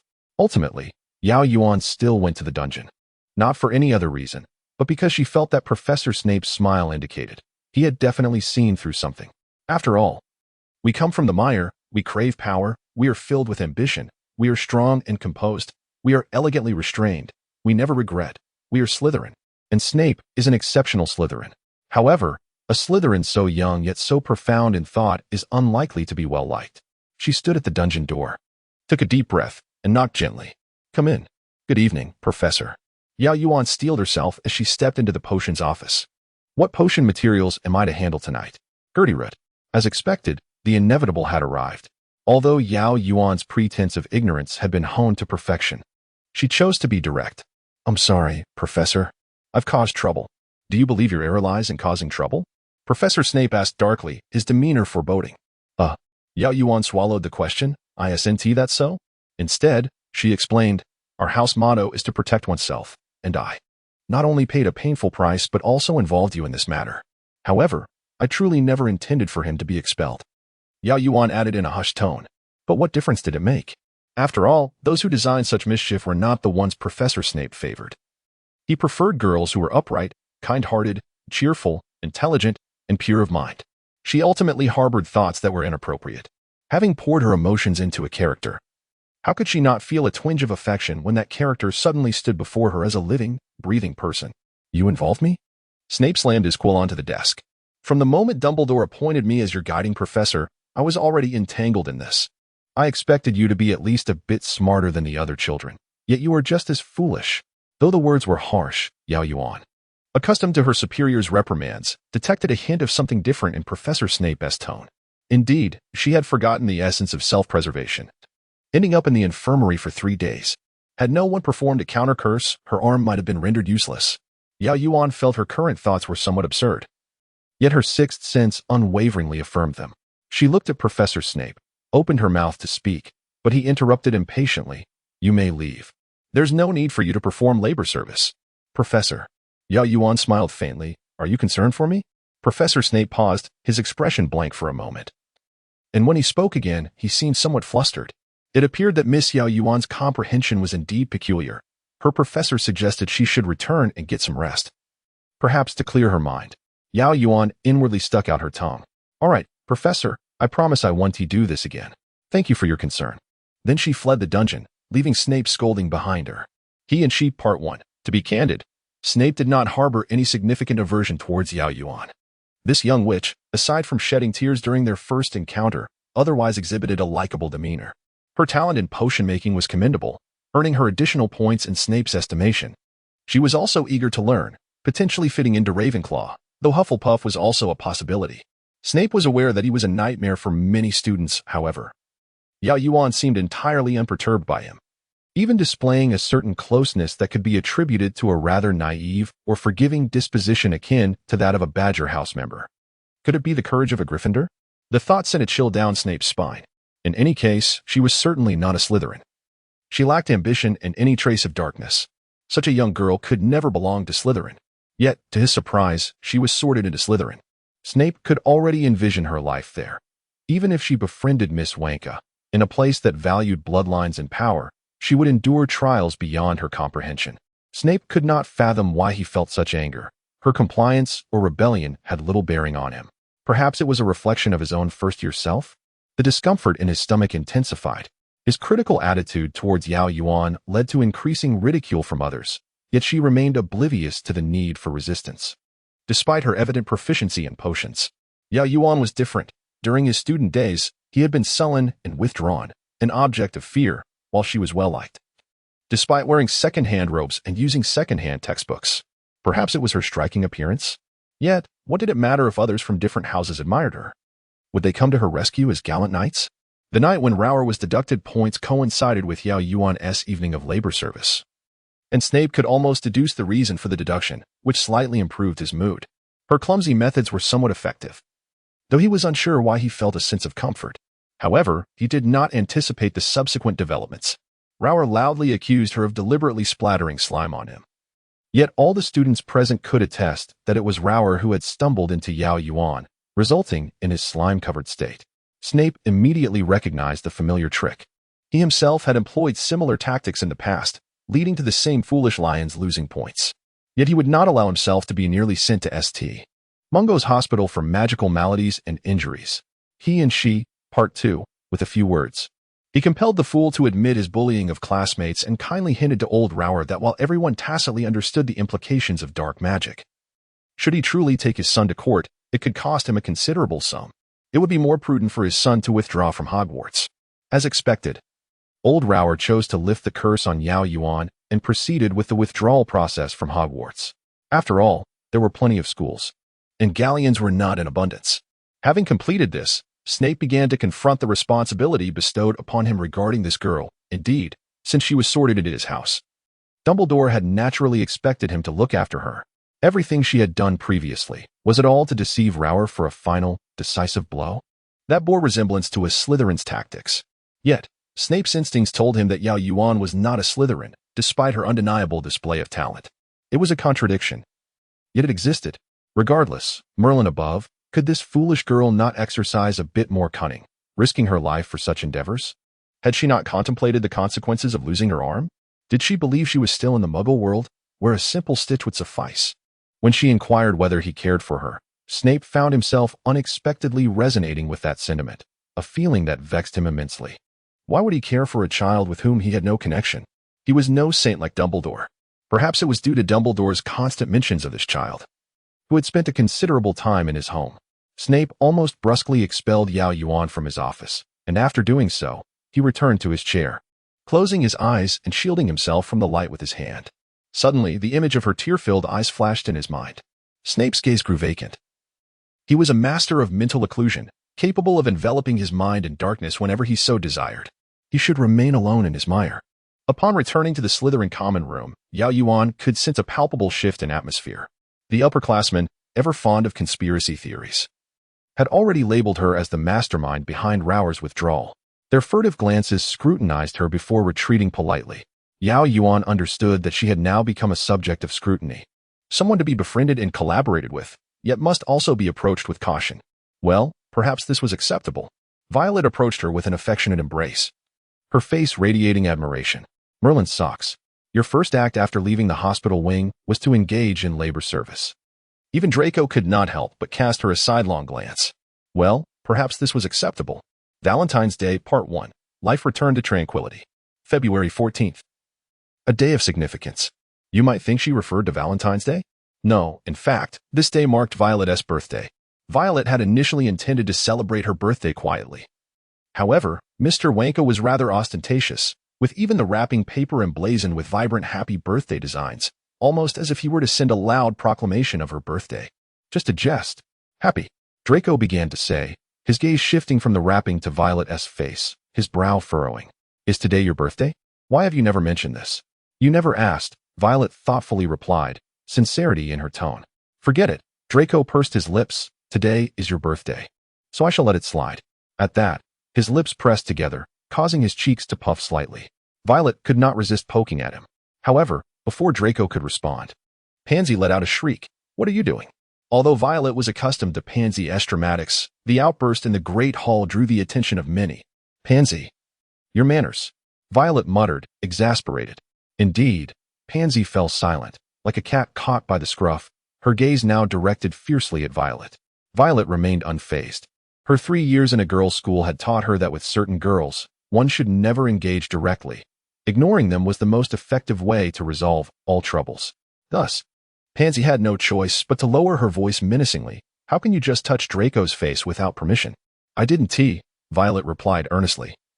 "Draco had a bit of toast crumb on his face, and I instinctively helped him wipe it off. I'll remind him next time. It was a moment of urgency." It won't happen again. Indeed, such an embarrassing incident would not occur again. She would never admit that she was smitten by Draco. "Don't try to fool me. You clearly—" "All right, Pansy," Draco interjected with a light cough. "What is there to argue about? Since the beginning of the term, you haven't allowed me to touch your face." Pansy mumbled.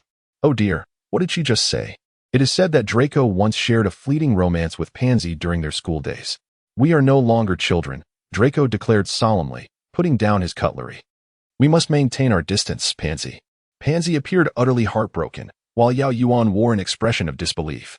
Violetta longed to shake her shoulder and exclaim, "Sister, this child is merely 11, and she is already 21. Yet, considering that Ginny had already started dating Michael Corner in her 4th year, and Cedric was rumored to be in a relationship despite being only in his 3rd year, of course. His current girlfriend was not Autumn.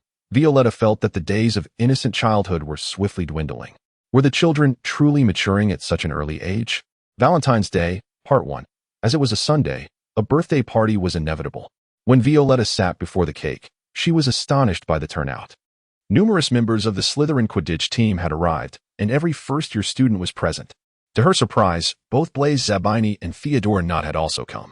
Notably, these two were known for their aloofness, Blaise, proud and preferring solitude, and Theodore, sensitive and reluctant to forge friendships, except with their childhood companions, Pansy and Daphne, who were hardly significant in the eyes of Slytherins. This was rather awkward, as Violetta had not prepared Christmas gifts for them, yet they had brought her birthday presents. Leaving her puzzled as to how they managed such preparation in less than a day, Draco had long since made arrangements. She wondered how these two had been so efficient. Fortunately, their birthdays were not yet upon them, allowing her time to prepare. Violetta suddenly recalled a memory from deep within her mind. In 2006, Lucius Malfoy ranked 12th on Forbes' list of fictional character wealth, while her family's Mr. Wonka was 11th. More surprising than discovering her own wealth was realizing she possessed even more than she had imagined. It became clear to her, despite their high-mindedness, neither of the young gentlemen would turn their backs on money, especially since it was she who had extended the invitation, albeit in a casual manner. Wait a moment. Could Draco's behavior be influenced by this? After all, he typically exhibited high intelligence and a characteristic Slytherin demeanor. If that were the case, she could rest easy. Violetta considered herself not vain, but Draco's actions often led her to believe he harbored some affection for her. Now, she felt she had clarified her thoughts and could interact with Draco with confidence. Undoubtedly, if Draco exhibited even half of his charm when with her, he would have no trouble getting along with Harry. Alas, today had also been a day fraught with concern. Valentine's Day, Part 2, shockingly. It turned out that wizards sang their birthday songs in a manner akin to poetic recitation. Amidst this peculiar atmosphere, Violetta made her first birthday wish at Hogwarts. She hoped everyone could safely endure to the end. "Oh, have the house elves' culinary skills improved? This cake tastes delightful," Daphne praised. "It was sent by my uncle, from our family," Violetta hesitated, "made by the little people." "Are they the legendary Oompa-Loompas?" Blaise interjected, unusually engaged in the conversation. "What are those?" Pansy inquired. "A type of gnome. Their magical abilities are considerably lower than house elves, yet they are equally industrious," Blaise explained, his hands clasped beneath his chin. "Sadly, they cannot understand human language and are unwilling to communicate with humans, so for a long time, no one could command them. However, there is now one person who can command all Oompa-Loompas to work for him, Mr. Wonka."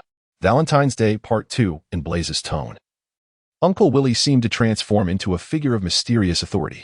In truth, he had merely discovered that Oompa-Loompas adored cocoa beans, coinciding with his passion for chocolate. If Oompa-Loompas do not understand human language, why not learn their language and establish communication? Violetta pondered. House elves voluntarily serve wizards as part of their nature. What gives some pure-blood families the audacity to believe that all non-wizard species should serve them? Mr. Wonka's employment of Oompa Loompas was never for profit. It was simply a meeting of a chocolate lover with a group of fellow chocolate enthusiasts. Violetta refrained from commenting on Blaze's words, thankful that Pansy quickly interjected, keeping the atmosphere lively. By Merlin's beard, does that mean your family is hundreds of house elves? As expected of you, you always grasp the key points, Pansy replied. I believe this presents an excellent business opportunity. The house elf market is already monopolized. But if Oompa Loompas could be trained, a Quidditch senior remarked. Regrettably, they cannot, Violetta replied calmly. They do not understand human language, thus cannot be trained. Oh, what a pity, the beater lamented. As Yao Yuan's service hours came to an end, she bid farewell. And soon the party naturally drew to a close. How practical it was to have a cleaning spell. Previously, the post-birthday party cleanup had been a source of great distress for Violetta. Oh, by the way, Violetta, Dorian said before departing. Thank you for the men's headband you sent me. It keeps my annoying hair from obstructing my vision. Merlin knows how many times I have to cast a styling spell on it before every match. It looks cool too. I had considered getting a buzz cut to make playing Quidditch easier, but you don't need to now. Violetta exclaimed hastily. Please don't think about cutting your hair, Dorian. You look particularly handsome with the middle part. Indeed, Dorian winked at her. Happy Valentine's Day, Violetta. Sweet dreams. As Dorian left, Draco's voice, tinged with sarcasm, reached Violetta's ears. A men's headband? What is that? Violetta briefly explained its purpose. Draco scoffed. After using hair gel, a styling spell should suffice. Even Pewsley can't manage this? But he has thick hair, and you, at your young age, have so little hair in the future, you might face issues with your hairline. Violetta smiled and remained silent. Why don't you give me something I can keep? Chocolate will vanish, but a headband can be worn indefinitely, Draco muttered. Understood, Violetta replied, poking the young master. I will put more thought into your birthday gift. Draco huffed lightly, a smile creeping onto his lips. Snape's Judging and Brawling Incident, Part 1. Good morning, Violetta and Iris. Dorian greeted them as he passed by. This weekend, Professor Snape will be officiating the Quidditch match between Gryffindor and Hufflepuff. Would you like to join us? This is our headmaster's first time as a referee. This astonishing news jolted Yao Yuan awake. This scene was not depicted in the movie, so Violetta had no recollection of it. She nodded at Dorian. All right, we will definitely go. After Dorian departed, Violetta cast an ear-closing spell and tilted her head toward Yao Yuan. Boss, please enlighten me. Professor Snape was assigned by Professor Dumbledore to safeguard Harry, lest Professor Quirrell attempt another hex. Yao Yuan articulated with remarkable celerity, recounting the plot from the books. We must arrive early to secure prime seats. Perhaps we can even covertly record it. To witness the professor astride a broomstick in my lifetime would be a dream. She was indeed a vivacious spirit, barely having concluded her community service before yearning for another brush with detention. Oh, I would gladly endure a lifetime of detention under his watch, Yao Yuan quipped impishly. Did you agree to attend the Quidditch match with Adrian? Draco questioned, arms crossed, his countenance displeased. Indeed, I wouldn't miss it. Beyond accompanying my dear friend to witness Professor Snape upon his broom, as a Slytherin student, I must support our head of house. Indeed, Violet affirmed. Is something amiss? Will you not be attending? Draco abruptly stood. If you consented, do not expect me to acknowledge you further. Violet regarded him quizzically. Why? You. Draco sputtered, his complexion paling. I forewarn you, I shall no longer escort you to and from class. I have been excessively kind to you, yet you repay me with ingratitude. Violet, though generally equanimous, was not devoid of temper. After a moment's contemplation, she declared with a solemn mien, in truth, I have felt our camaraderie has become excessive. It may be preferable if we no longer attend class together, thus sparing me from your capricious disposition. Draco stormed out, followed by the bewildered Crabbe and Goyle. What transpired? Yao Yuan inquired, having merely fetched a glass of milk, only to witness Draco's dramatic exit. It's nearly curfew. Does the lad not fear demerits? Violet recounted the sequence of events. Our head of house is officiating for the first time. How could one possibly decline? Ah, Yao Yuan mused. I surmise his focus lies with Adrian. Observe, he stated, if you consented, I shall no longer acknowledge you. He likely presumed you would be seated alongside Adrian, spectating the match. Owing to Slytherin's reputation, the serpents seldom sit individually. A panoramic view of the stands reveals a lang of crimson, yellow, and blue, with the occasional isolated patch of green, perhaps punctuated by a speck of yellow or blue. Even amidst the segregation, inter-house couples do exist. Thus, irrespective of Adrian's intentions, Violet surmised that, given the communal seating, it was merely a shared outing. Yao Yuan sighed. My dear, recall your teenage years. Should your closest confidant declare they were embarking on an excursion with another, would you not feel pangs of jealousy? Especially Draco, a child accustomed to adoration. Violet's pique dissipated. With her inherent serenity, she resolved to address the matter presently. Yao Yuan surmised that, with the young master's temper flaring, she and Violet ought to retire for the night, allowing his ire to subside by morning, whereupon Violet could assuage him. As they were conversing idly while petting the cat, Draco returned, proclaiming derisively, Did you observe Longbottom's comical departure?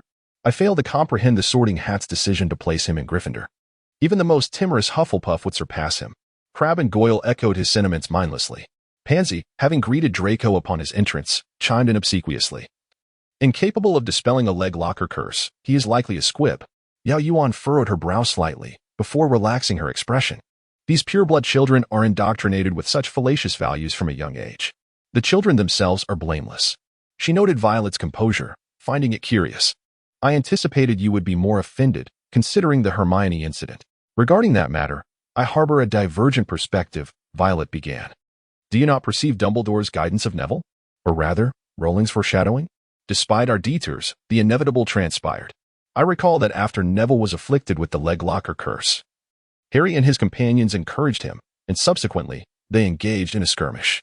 Consequently, when the trio confronted Quirrell, Neville mustered the courage to impede Harry, thus securing the pivotal 10 points for Gryffindor. Neville experienced his initial surge of confidence. Only after these events did the boy possess the fortitude to draw the sword of Gryffindor in the final installment. Thus, from a certain vantage point, the Slytherin children appear to be mere instruments for the plot, Violet mused, rising. In this light, Draco's capacity to embrace reason and effectuate change after his worldview crumbled is commendable. Yao Yuan watched as Violet approached Draco directly, declaring, I apologize, Draco. I misinterpreted Adrian's invitation to attend the match together as merely a communal seating arrangement.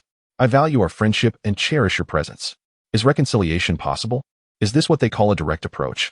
Yao Yuan wondered, astounded. Draco, agape, gazed at Violet, his mouth forming a small O, like a goldfish expelling bubbles. Pansy, equally dumbfounded, retorted haughtily, Do not be absurd. It is impossible. Violet ignored Pansy and simply extended her hand towards Draco. Time passed, 1 second, 2 seconds. Alas, it seemed she was genuinely upset. Violet retracted her hand, intending to return to her slumber, when Draco grasped her arm, questioning her departure without a response. He appeared almost pitiful, as if she were the one in anger. I presumed your silence indicated refusal? Violet raised an eyebrow, perhaps pondering if her demeanor had been overly nonchalant. She blinked, her lavender eyes glistening slightly. No, Draco murmured. Unable to contain her laughter, Violet asked, Then can we still have breakfast together tomorrow? Observing the entire scene, Yao Yuan thought, This is indeed true. The couple I ship is real. On the day of the match, an ominous premonition washed over me.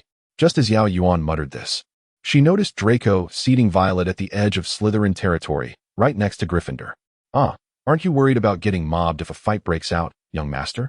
However, Yao Yuan swiftly dismissed this concern as Professor Snape appeared on his broomstick, prompting her to hurriedly lean over the front railing. Though his flight was slow and not particularly high, it exuded an air of steadiness. Suddenly, whether it was George or Fred, a bludger was aimed at Professor Snape. And before Yao Yuan could gasp in shock, she saw Snape sidestep just in time to narrowly avoid the ball, almost tumbling off his broom. Gryffindor has committed a foul. Hufflepuff is awarded a penalty shot, he growled. That penalty is truly deserved. Violet, that voice could only belong to Draco. Yao Yuan quickly turned around, realizing that Violet had tumbled down the high steps. Draco rushed over, his expression tense, throwing a spell at her to alleviate the swelling and pain. Though Violet's face twisted in discomfort, she softly reassured him, I'm fine. What happened? Yao Yuan inquired of her companion, Dorian. Lombard had been startled by the bludger. He forgot that the stands were protected. In his attempt to dodge, he stepped on Violet's robe, causing her to trip. Every step is rather narrow. Once assured that Violet was not severely injured, Draco stormed over to Neville, taunting loudly, Lombard, if brains were gold, you'd be poorer than Weasley. This speaks volumes. Note 1, inevitably. Neville felt cornered, standing helplessly as if on the verge of tears. Given Gryffindor's selection standards, you should really join the team. Lombard, Potter is parentless, Weasley is broke. And you are simply devoid of intellect. Enough, Malfoy, Ron exclaimed, his face flushed. You cannot humiliate Harry's family like this. Draco drew his wand, retorting. It's none of your business. Release him now. Neville seemed to lose all strength, collapsing, but Ron swiftly caught him. Otherwise, he too would have fallen. Immobulus. Hermione cast the counterspell on Neville and exclaimed loudly at Draco. Neville didn't mean to. It's our fault. We can apologize. But casting spells on classmates without cause is utterly disgraceful. And it's not up to you. A gasp rippled through the crowd as Hermione glanced toward the pitch, spotting Harry racing toward Snape with great speed. Invisibility Cloak and the Philosopher's Stone, Part 1. At that moment, Ron sprang into action. Before Draco could comprehend the situation, Ron lunged at him, bringing him crashing to the ground. After a moment's hesitation, Neville also hopped over the back of the seat to assist. Yao Yuan felt overwhelmed.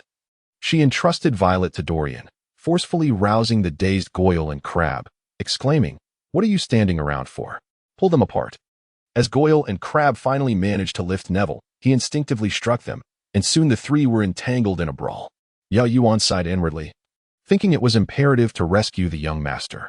"Separate them," she commanded, and the wooden bench nearby shattered into splinters from their scuffle. Seizing the moment of their distraction, she grabbed Ron by the collar and yanked him away from Draco, subsequently pulling Draco up. Given her current level of spellcasting, she was hesitant to directly cast spells at anyone. Ron, where are you? The match is over." Harry caught the golden snitch. "We won," Hermione screamed, bouncing on her seat and tightly embracing Petal in the front row. Ron, blood streaming from his nose, cheered exuberantly, and only then did Hermione notice the chaos behind them, leading to another shriek. "Separate them." Poor Neville was finally freed, and by Merlin's grace, as soon as he stood, he fainted, likely from exhaustion. Turning back, Yao Yuan saw Violet carefully applying a spell to reduce swelling and alleviate pain around Draco's bruised eye. "Xiao Yuan, you should go eat. I suspect I'll need to accompany Draco to the hospital wing. Could you kindly inform the house elf to prepare us a meal?" "All right."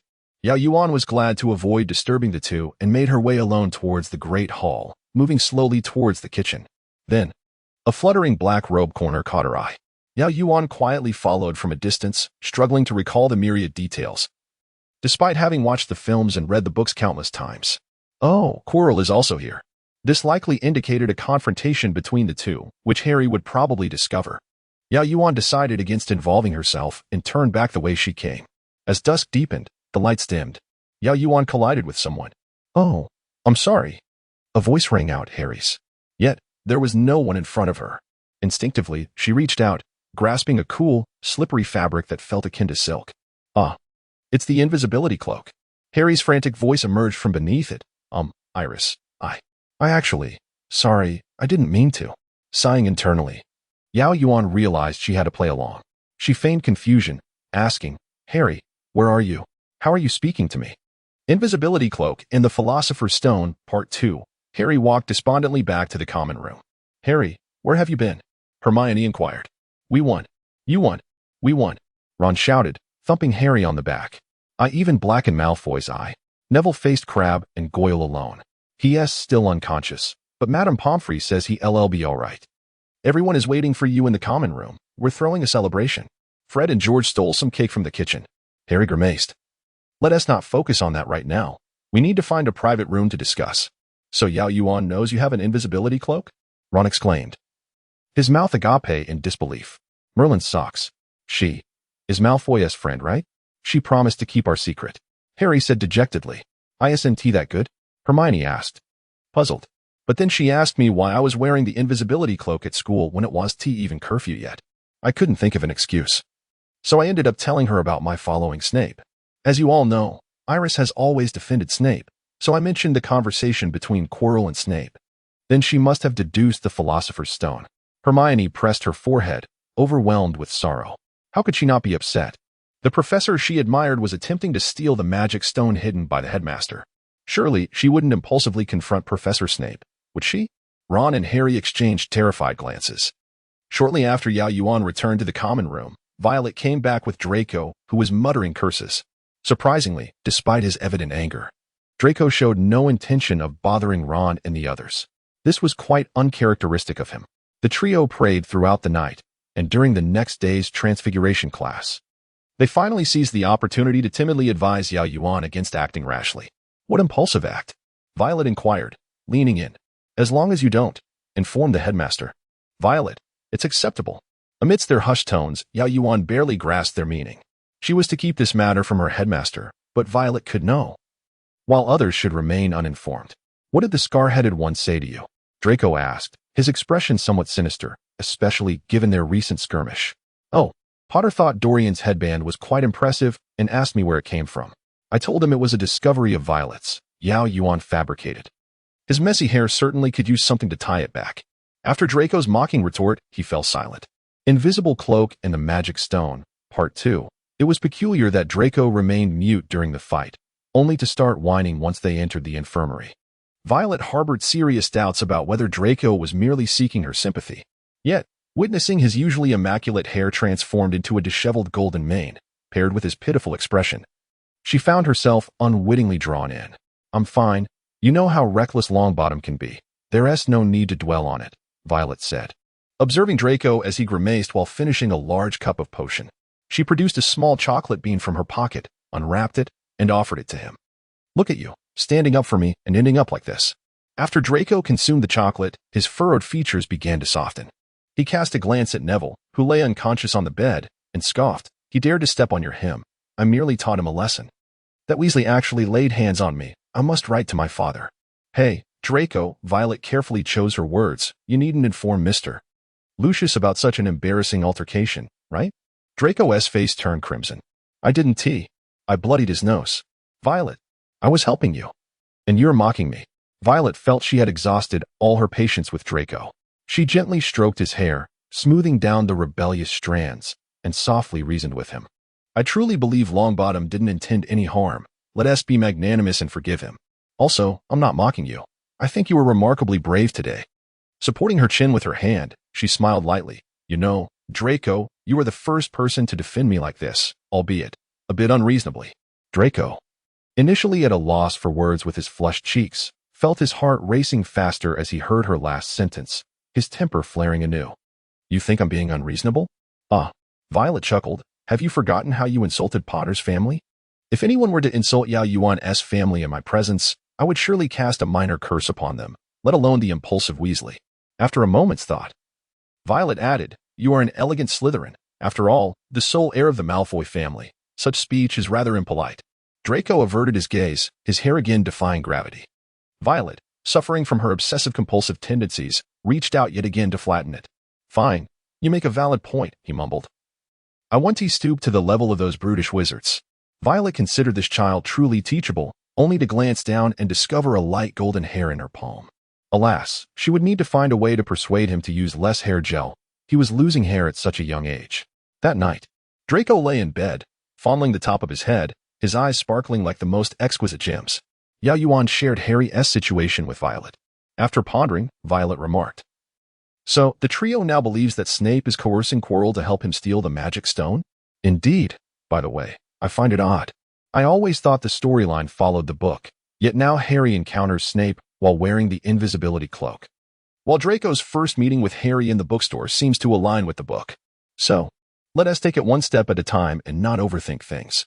Violet patted Yao Yuan's shoulder. Yao Yuan lowered her gaze, her expression inscrutable. Forbidden Forest Labor Service, Part 1. Although Draco decided not to pursue the matter of the fight further, he still sought out trouble. After stealthily following Potter and Weasley a few times, Draco discovered they often conspired within the half-giant's dilapidated hut, leading to the formation of a plan in his mind. Violet was delighted that her recent time with Draco felt less clingy. When she intended to visit the library, he didn't accompany her, allowing her to study peculiar subjects with Yao Yuan. For instance, whether it was possible to cast a bubblehead charm on a mandrake, thereby avoiding its piercing scream.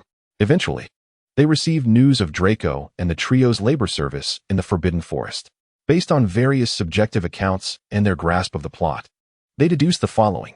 Draco had uncovered Hagrid's secret of raising a dragon. Consequently, he informed Professor McGonagall after trailing them to Hagrid's hut. However, that day coincided with Harry and his friends assisting in transporting the dragon, wearing the invisibility cloak. to the tower to hand over to Ron's brother Charlie, who was researching dragons in Romania.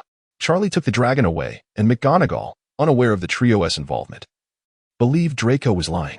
Furthermore, as it was past curfew, she docked him 20 points.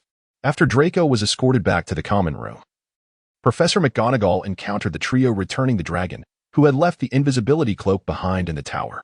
Thus, her reasoning transformed into Harry and his friends had lured Malfoy out for a night adventure with the dragon, and now had emerged to see if their scheme had succeeded. To be frank, this did sound like something the twins would do, explaining McGonagall's vivid imagination, likely honed by the twins over the past 2 years. The unfortunate trio found themselves unable to defend their innocence and had to accept the blame, each receiving a deduction of 50 points. Draco, initially dejected, felt elated upon hearing this news. The dragon's fate was irrelevant. If that half-giant were truly expelled, his kind-hearted Violet would surely be upset. She always thought of others before herself, a sentiment not deserving of such treatment. Since Harry was punished, it was a fair outcome for all. A certain Violet, deemed kind-hearted, sneezed. At that moment, during breakfast, Farley shot a chilling glance at the elated Draco from across the long table. Having experienced the head boy and girl tea party, Yao Yuan cast a sympathetic glance at Draco, wishing him well. Forbidden Forest Labor Service, Part 2. After enduring the mixed-gender head boy and girl education and emerging disheartened from the tea room, Draco received 2 more alarming pieces of news. He and Harry's trio had been assigned labor service by Professor McGonagall. Meanwhile, due to the 20 points deducted from Slytherin, Professor Snape assigned him additional labor in the potions office. Why did Iris look at him with such envy? Could this be the legendary Birdling complex? Was it because the headmaster was her guiding professor? If Iris did not possess a typically Eastern countenance, Draco would have doubted whether she was the headmaster's illegitimate child, given her close affinity to him. Although the headmaster had a cordial relationship with his father, he remained relentless in mocking Draco. He feared that the days ahead would be tumultuous, but at least he had Violet. Upon learning that he would be serving detention alongside Harry and the others, she appeared particularly anxious. It's nothing, Violet. Draco reclined on the sofa in the common room. It's merely a matter of writing a reflection or tidying up the trophy room. Nothing of great consequence. Rest assured, those 3 wouldn't dare to harm me. Violet observed Draco's feigned bravado and offered him a tentative smile. Dear little dragon, you may not be smiling when you reach the entrance to the Forbidden Forest. He'll be fine, Yao Yuan reassured, stroking Oreo from head to tail. Although he collided directly with Harry, the young master is quite fleet of foot. He values his life. No, it's just that I can't fathom their reasoning. Violet furrowed her brow. 4 first-year students, led by Hagrid, venturing into the Forbidden Forest to seek out an injured unicorn. No offense to Hagrid, but sometimes he truly lacks caution. Even if they don't know who the noseless one is, one can deduce that a creature so deranged as to harm a unicorn is certainly not benign. Just because they possess magic does not mean they should disregard their safety. Yao Yuan sighed, sometimes feeling that absolute certainty in one's courage can be a grave flaw. After all, those brave souls lacking the protagonist's halo often met dire fates. And I'm a bit frightened. Violet's voice lowered. What if, due to the butterfly effect, an innocent life is lost because of me? Oh, do not think that way. Yao Yuan discarded Oreo and embraced Violet. Perhaps we can still save some lives. Noticing that Violet remained somewhat despondent, Yao Yuan pinched her cheek. How about we embark on a grand endeavor? The semester is nearing its end, and the new term commences soon. We could certainly test the waters with something. You mean, intercept halfway? Forbidden Forest Detention, Part 2. Violet waited in the common room until midnight before Draco returned. He appeared disheveled, his complexion pale, genuinely shaken. Upon seeing Violet, he forced a smile. Why are you still awake? Violet hesitated to speak the truth, knowing he would likely try to act brave. I heard you went into the Forbidden Forest, and that a unicorn was killed. I'm a bit worried about you. There's nothing to worry about, Draco said, his pale face displaying indifference. It was Potter who was frightened, standing frozen in place. I had to call for reinforcements. Violet pressed her lips together. Draco suddenly realized. Were you frightened? Clearing his throat, he pretended to be mature as he took her hand and patted it. Do not fear. While those who kill unicorns are undoubtedly nefarious, the centaurs scared him off. If magical creatures could not handle it, how formidable could he be? Perhaps your reassurances would be more persuasive if your hands were not so cold. Nevertheless, Violet smiled, her eyes twinkling. The next day, Violet and Yao Yuan encountered Hermione and her friends in the library. The trio's expressions vividly conveyed a phrase, wanting to speak but holding back. Oh, you all seem to have something to say. Yao Yuan prompted first. The unicorn. Harry began, only to be interrupted by Hermione. Harry and Malfoy saw the unicorn's corpse in the Forbidden Forest last night. He was terrified. Haha. I wasn't, Harry said, trembling slightly, not from fear but excitement. It was Malfoy who was scared. He screamed and ran away like a coward. Coward? Violet rarely adopted a serious tone. I'm sorry, but I think he acted quite wisely. If the centaur hadn't arrived in time, your survival would have depended entirely on Draco's ability to summon help. I admire Gryffindor's courage, Potter. But I do not encourage a group of 11-year-olds to charge recklessly into the Forbidden Forest. I suppose you're 11 too? Ron weakly pointed out. Oh. I forgot, Violet replied casually. But Potter, I merely wish to say that when faced with decisions, countless choices exist, and none are inherently correct. Were I in your position, I would have run as well. I have family and friends, and my life is invaluable. If something were to happen to me, they would be heartbroken. I do not wish to perish out of mere curiosity. Harry pondered this for a moment, then touched his nose. You're right. Well then, we are off to dinner. Goodbye. Goodbye. After Violet and Yao Yuan departed, Harry suddenly recalled the most crucial matter he had forgotten to address. I think there's no rush in telling them about Professor Snape. Hermione whispered to Harry. You've been quite impulsive since last night. Harry pressed his hand against his aching scar, forcing a smile at Hermione. I understand. Thank you, Hermione. June. Part 1. Speaking of which, what did Harry want to tell us? Violet inquired, finally realizing. It likely pertains to that noseless individual. Yao Yuan shrugged. He encountered a centaur in the Forbidden Forest who shared some ominous prophecies, likely deducing that Professor Snape intends to procure the Sorcerer's Stone for Voldemort, who clings to life through unicorn blood in order to resurrect. Violet sighed. Thus, informing them about Nicholas Flamel ahead of the Christmas holiday seems rather futile. Well, Yao Yuan paused. Since they harbor such suspicions, I wonder why they haven't begun to gather evidence and inform Dumbledore? Perhaps it's because finals are next week. Violet, noticing Yao Yuan's bewildered expression, felt a surge of frustration. Surely, you haven't been studying with me all this time? Oh, Yao Yuan gasped. You mean you've been studying in the library? What else would I be doing? Then what were you doing? Going to the library to read. Of course. Yao Yuan clutched her copy of The Path of the Master Potioneer, observing the current scene of I'm not anxious, but my mother is. Yao Yuan patted Violet's shoulder. Sweetheart, you're still young. Once you reach university, you'll understand the saying 5 flowers and 8 doors, meaning reviewing 8 subjects within 5 days of study. Moreover, the subject I studied required memorization to the point of baldness while also excelling in mathematics. As June arrived, alongside the impending final exams, Draco's birthday approached. Speaking of June, Yao Yuan couldn't help but criticize the wizarding world. When we were muggles, did any university classrooms lack air conditioning? This is the only magical school in all of Britain. From enrollment to graduation, and yet we have no cooling spells. At this moment, the Slytherin common room's benefits became apparent, chilly and damp. After downing a cup of red bean and barley water, Yao Yuan resumed her studies in the common room. Violet meticulously completed her review tasks for the day and began a conversation with the equally organized Draco about birthdays. Gifts? Well, that certainly cannot be revealed in advance. It is definitely not chocolate. I can make that for you anytime. Tomorrow, I will still head to the library, while Xiao Yuan finds it too warm there and plans to study in the dorm. Perfect. I just happen to have some astronomy questions to ask you, as well as inquiries about the principles of Quidditch. Yao Yuan, with dark circles under her eyes from cramming the principles of Transfiguration, felt the pangs of being single. Well, I'm quite adept at astronomy and Quidditch too, darling. Just take a look at me. Yet, when she gazed back at Draco, her perspective had shifted. Once he was the beloved son of her mother, and now he was the man who had stolen her beautiful sister. The first exam was Quidditch. It seemed that across the globe, schools prioritized physical education. As a science student, Yao Yuan had always been lazy about memorization. Yet the principles of Quidditch were rather intriguing, allowing her to grasp them quickly. She had not stayed up late the night before and managed to do a little last-minute cramming in the morning, thus ensuring a solid performance on the theoretical exam. She felt confident she would ace the practical exam in the afternoon. However, she turned to see Draco quietly advising Violet, reminding her to gently elevate the top when stopping. It would result in a graceful halt, surely earning high marks.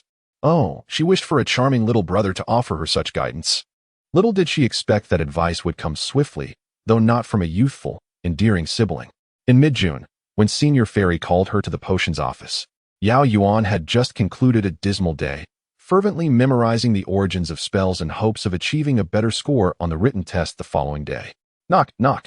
Please come in. The elongated sound of please was followed by a suspenseful pause before two words were finally articulated. Merlin's pants, had she done anything wrong lately? She had been attending classes diligently and behaving appropriately. Was that not sufficient? Yet, despite the rising anxiety within her, Yao Yuan greeted her professor with a radiant smile. Did you summon me? Professor McGonagall informed her. I heard that during your exam today, you broke the snuff box? Snape's brow furrowed, rarely showing any signs of relaxation. A hint of disdain lingered in his tone. But I completed the exam, Yao Yuan argued, justifiably asserting that transforming a mouse into a snuff box meant the more exquisite the box, the higher the score. If any traces of the mouse's whiskers remained, points would be deducted. The snuff box I created bore no signs of the mouse whatsoever, so even though it broke afterward, I had perfectly fulfilled the exam requirements. Professor McGonagall cannot deduct my points. After all, who wasn't he a slave to grades? Subjective grading from teachers required a thick skin to earn any points. Advice from a seasoned university student. Oh, Snape replied coolly, I have heard that, Mr. Finnegan faced a similar situation, attributed to his lack of proficiency in magical control and spell application. Thus, Miss Yao Yuan, as a Slytherin, might you exert a bit more effort in your studies? I would prefer not to receive complaints from Professor Flitwick about you having broken something of his. To be frank, if only Snape's tone were less sarcastic and his expression less laced with derision, it could be seen as genuine concern from a minor. Yet, coming from Snape, even the kindest words felt harsh. However, Yao Yuan was perceptive. She lowered her head, sincerely explaining, over the past year, I've discovered that controlling magical energy differs from our kind of power. Sometimes, mismanagement leads to issues. I will strive to distinguish and master both forms of magic. Thank you for your concern, Professor. Snape sought any trace of insincerity or deceit on her face, yet found none, only the young girl's earnest admiration. The sensation was rather unsettling. The so-called enlightening sunlight could be blinding and uncomfortable for one who had long dwelled in the shadows. It merely made one wish to dispel it. Suddenly, Snape recalled that she was a Slytherin.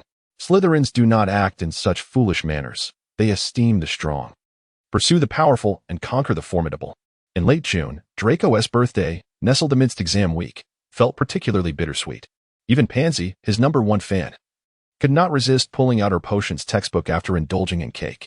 Yes, a potions exam awaited the next day, not to mention Yao Yuan, who was fervently reinforcing her knowledge. Merely recalling the storylines was a feat, let alone remembering what had been on the final exam of Harry Potter's first year after 3 years had passed. She was determined to achieve a splendid oath to leave a lasting impression on her professor. Starting from 3rd year, this scene will hardly repeat itself. Draco Blaise Zabini lazily sprawled on the sofa, thumbing through his notes like a Black Panther. After our Quidditch match concludes, we will undoubtedly dedicate ourselves to celebrating your birthday. Draco scoffed. Isn't it just the pharmacology of potions? Do you really need to scramble for every second? These concepts should already be firmly memorized. Draco, the true scholar Malfoy, could you kindly refrain from speaking? Violet remembered having read an analysis that, despite Harry never acknowledging it, Draco might indeed be one of the most intelligent wizards in his year at Hogwarts. After all, Draco was one of the few in his grade to achieve outstanding marks in the ordinary wizarding level potions exam. Only 10 students across the entire year received O grades. And even with Snape's favoritism, he would not grant leniency in such a high-stakes exam. It could only indicate his exceptional talent. She pondered how this inexplicable sense of pride from her seemingly ridiculous mother felt. Just then, Violet suddenly sensed a searing gaze directed at her from Draco, who was unwrapping gifts. Anti-hair loss shampoo. This is your birthday gift to me? Draco said through gritted teeth. You need to use oil every day, right? That can be quite damaging to your hair, just in case. Violet's voice dwindled as Draco's expression darkened. The truth is, the boy's hairline seemed to recede more each day, and though the little adult hairstyle was somewhat charming, it was concerning that he might suddenly go bald in the future. The focal point was the comb beside the shampoo, crafted from jade and known as sheepfat jade. Sheepfat jade? Blaise suddenly straightened up. Yes, what about it, Blaise? Well, my mother has recently developed a fondness for jewelry made from it, but unfortunately, it is rare and hard to come by. Oh, Violet winked at Draco. I assure you not only is it genuine, but it is also of the finest quality. I wonder if it is worthy of our esteemed Mr. Malfoy. Well, Violet delighted in Draco's typically proud demeanor, where he pretended not to care despite clearly being enamored. As for Draco's thoughts upon learning about the jade comb's hair-nurturing properties, that would be a tale for another time. In Snape's monologue, it is undeniable that Yao Yuan is a rather unique child. However, conversing with her often gives Snape the impression that he is not merely speaking with a child. For instance, during the 2 weeks that Yao Yuan resided in Spidertail Alley, her life was so monotonous that an ordinary child would struggle to endure it. Even the 11-year-old version of myself would often venture out, returning only at dusk. She was certainly not the type of meek and obedient child accustomed to living under someone else's roof. Those children were timid, their fear evident in their eyes. And they would never have the audacity to demand that someone prepare meals for them as she did, punctually and insistently. It is rather intriguing that such a seemingly bright and generous girl was sorted into Slytherin. Initially, Snape suspected the influence of the guiding professor. As that know-it-all girl was not placed in Ravenclaw, those little eagles, in his view, were indeed fond of flaunting their knowledge, but rather in Gryffindor, under the guidance of Professor McGonagall. Thus, when he witnessed her being ostracized, Snape, for the first time, intervened, albeit in a manner that seemed counterproductive.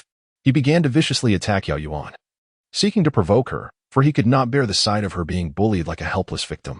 However, the preliminary outcome of the Rowell incident revealed that this child possessed the cunning and scheming nature characteristic of Slytherin. Quite frankly, Snape did not harbor disdain for her. After all, Yao Yuan was not foolish.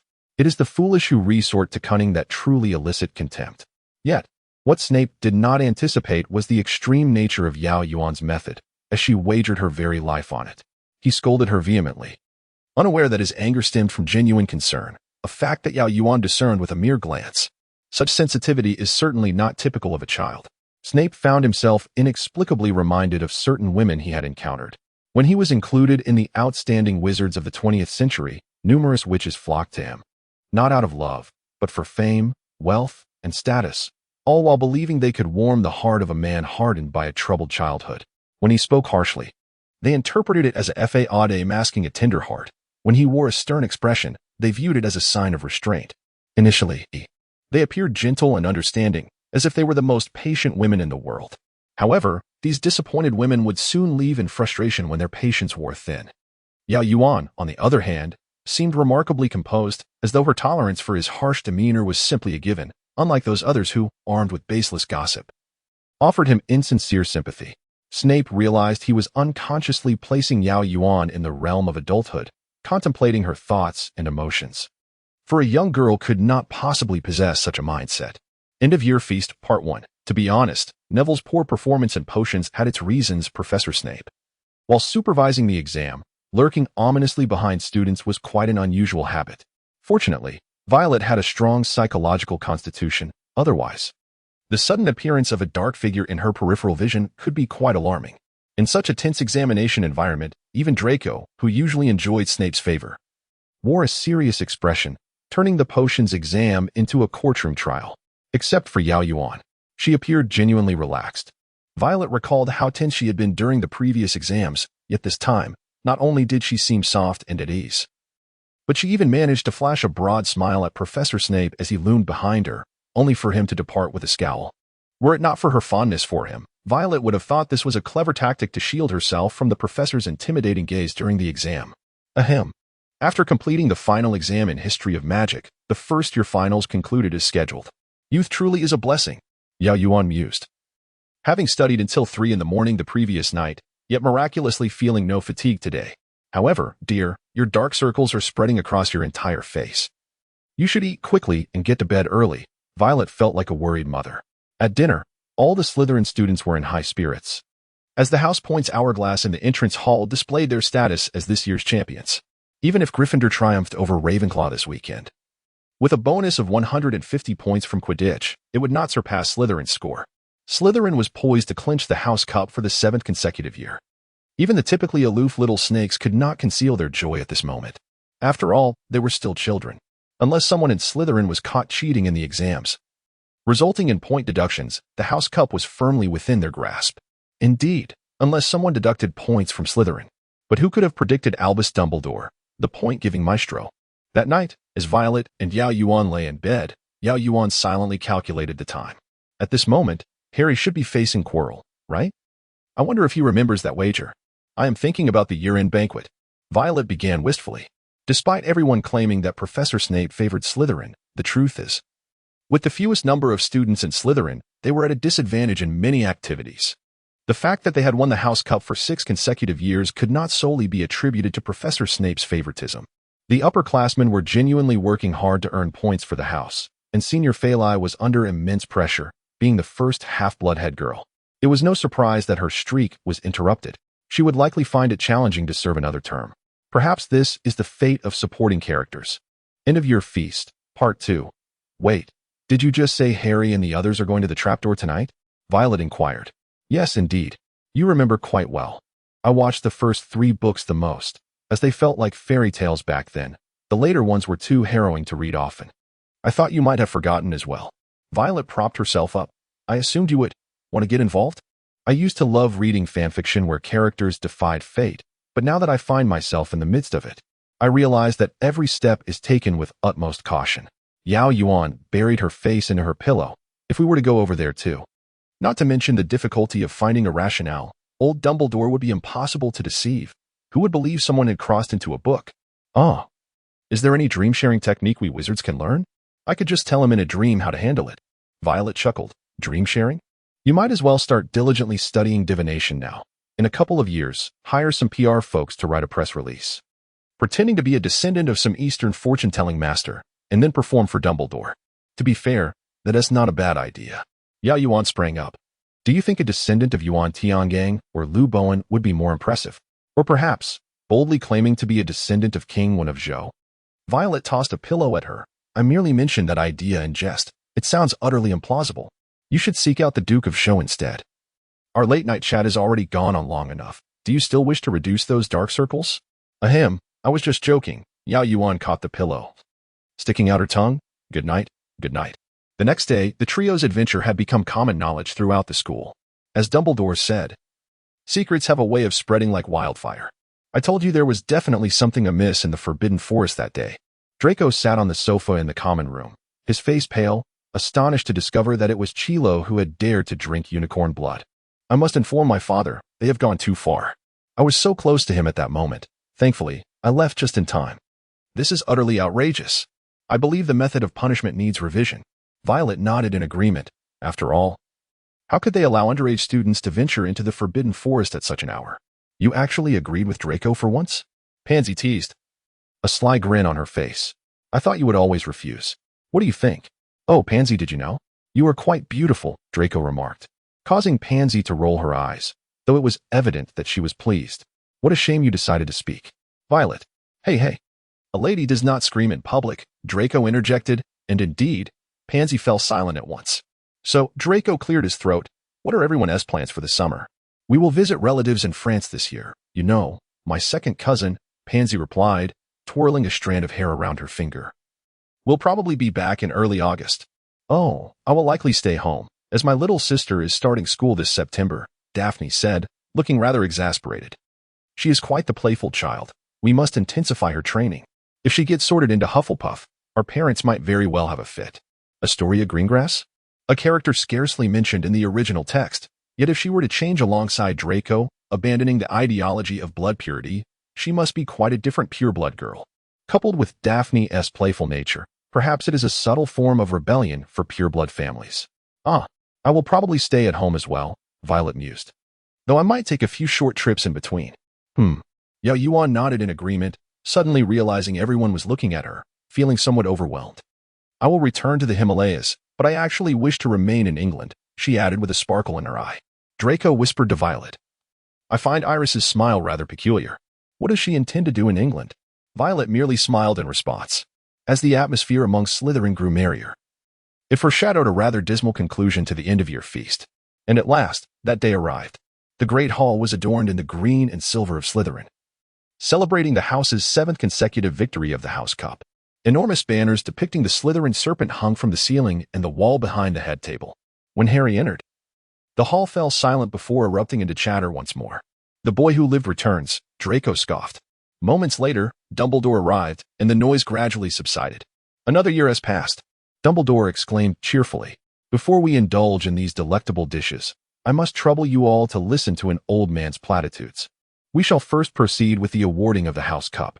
The scores for each house are as follows. 4th place, Gryffindor, with 312 points. 3rd place, Hufflepuff, with 352 points, Ravenclaw, for 126 points, and Slytherin, for 182 points. Ron Weasley, 50 points, Hermione Granger, 50 points, Harry Potter, 60 points. Wait, shouldn't the scores be tied at this moment? How does Slytherin have 10 additional points? Violet grasped Yao Yuan's arm tightly. Could it be because of your previous astronomy class? It shouldn't be, Yao Yuan whispered. You forgot that I had them deduct 10 points from our house. Could it be due to those scattered points we earned throughout the year? It should be more than 10, Violet pondered. Is it possible that some points, even in our absence, were accrued by other Slytherin students, thereby granting us those extra 10 points? I recall in our first Transfiguration class, only Hermione managed to transform a matchstick, yet you also succeeded, which earned us those 2 points beyond the expected. That must be it, Violet said, furrowing her brow. Do you think Dumbledore will grant 10 points to Neville as originally intended, or perhaps more? After all, it is not out of the realm of possibility that there exists a conspiracy to undermine Slytherin. Courage comes in many forms, Dumbledore smiled. To confront enemies requires immense bravery. But to stand firm in one's beliefs before friends demands equal fortitude. Thus, I shall award Mr. Neville Longbottom. Violet and Yao Yuan held their breath. 10 points. Fortunately, Violet was quick-witted. Otherwise, Yao Yuan might have leaped up to cheer with the other 3 houses. We are the shared champions. Violet firmly restrained Yao Yuan. Warning, if you jump up, I swear Farley will give you an Avada. I am so foolish, Yao Yuan said. I will behave. The long table of Slytherin fell into a heavy silence, each face resembling that of mourners at a funeral, their bodies stiff as if ensnared by a body-bind curse. When Dumbledore clapped his hands, the green streamers were intermingled with red and gold, and alongside the imposing Slytherin serpent appeared a regal Gryffindor lion, utterly shattering Slytherin-esque composure. Draco let out a pained groan, and the other Slytherins could no longer contain their complaints. The clash of gold and silver with red and green was unbearable, even for pureblood wizards accustomed to peculiar colors. Help, my eyes are starting to hurt. Snape turned slightly, wearing a forced smile as he shook hands with Professor McGonagall, engaging in an unprecedented bout of small talk. Yao Yuan speculated he simply did not wish to gaze upon the hall's decorations any longer. As Farley announced in a tone laced with exhaustion, "Let us begin," everyone bowed their heads to commence dinner, striving to concentrate their attention on the food before them. Thus, the first year at Hogwarts concluded with a somewhat comedic twist, Gryffindor and Slytherin sharing the House Cup as the final outcome. This time, without the professors, Yao Yuan, Violet, Draco, and Pansy found themselves seated together in a compartment, a configuration that would likely persist in the future. Rest assured, Draco. Even though I will be in France in July, I will certainly make it to this year's summer tea party, Pansy declared, casting a sly glance at Violet. Violet, ever gracious, responded, "What summer tea party?" The Malfoy estate hosts a tea party every early August, inviting select members from the Ministry of Magic and pureblood families. Violet, your uncle has been estranged from the wizarding world for so long, naturally, he would not receive an invitation. Oh, what is this little girl hinting at? Pansy thought, relishing in her own superiority. No worries, my family is wealthy, I do not require social connections. Pansy felt quite disheartened. Is my primary focus on high society socializing? Absolutely not. The focus is on Draco and his family. Can you even attend? Yet, she was unable to voice her thoughts, as it would seem too undignified. Ultimately, Pansy, feeling frustrated, directed her gaze out the window. The Hogwarts Express had arrived. Due to Charlie being a muggle, Mr. Wonka awaited him at the exit of King's Cross Station.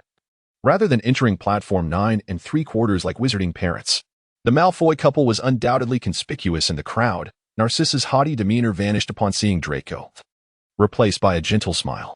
She eagerly reached out to embrace him, exclaiming, "Oh, my little dragon, you've grown quite a bit." Draco, flustered, wriggled out of Narcissa's embrace, a faint blush rising on his pale cheeks. "Mother, I am no longer a child."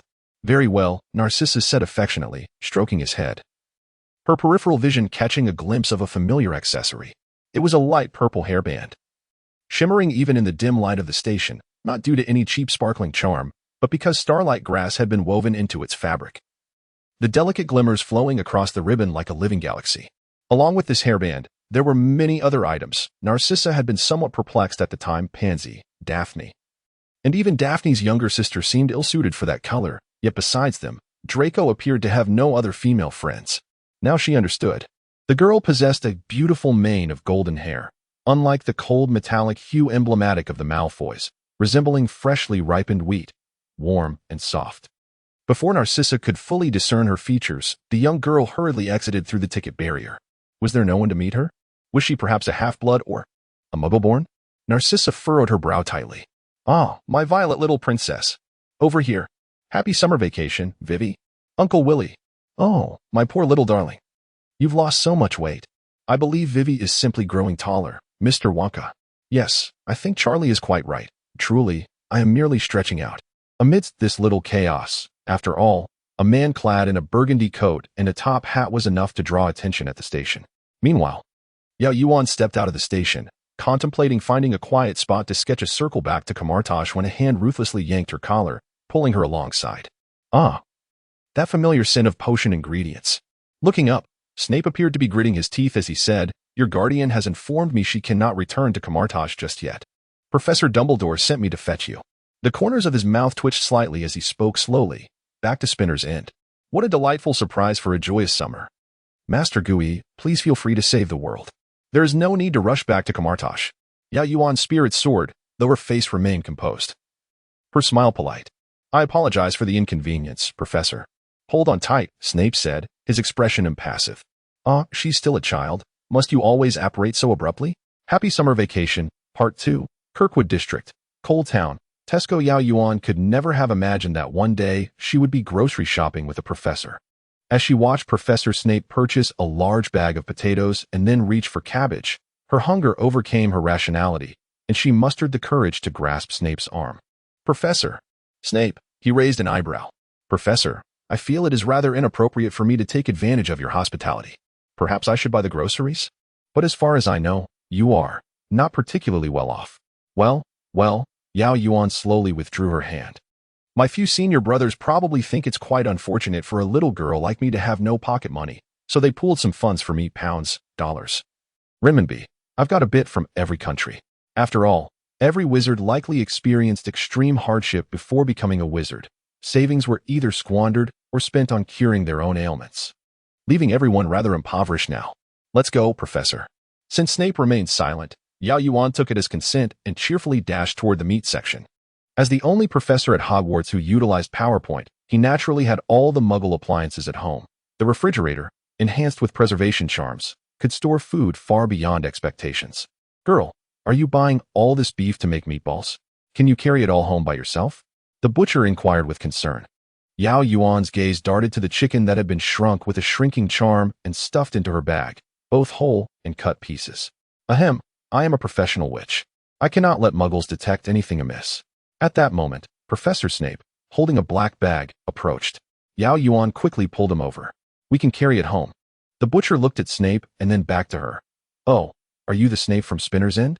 You finally returned to England? Do you recognize him? Snape nodded slightly, his expression cold. Hey, I must say, you should really get out more. Research is important. But nothing is more vital than your health, especially with such a lovely daughter. A stroll together would be a splendid way to unwind, the butcher remarked enviously.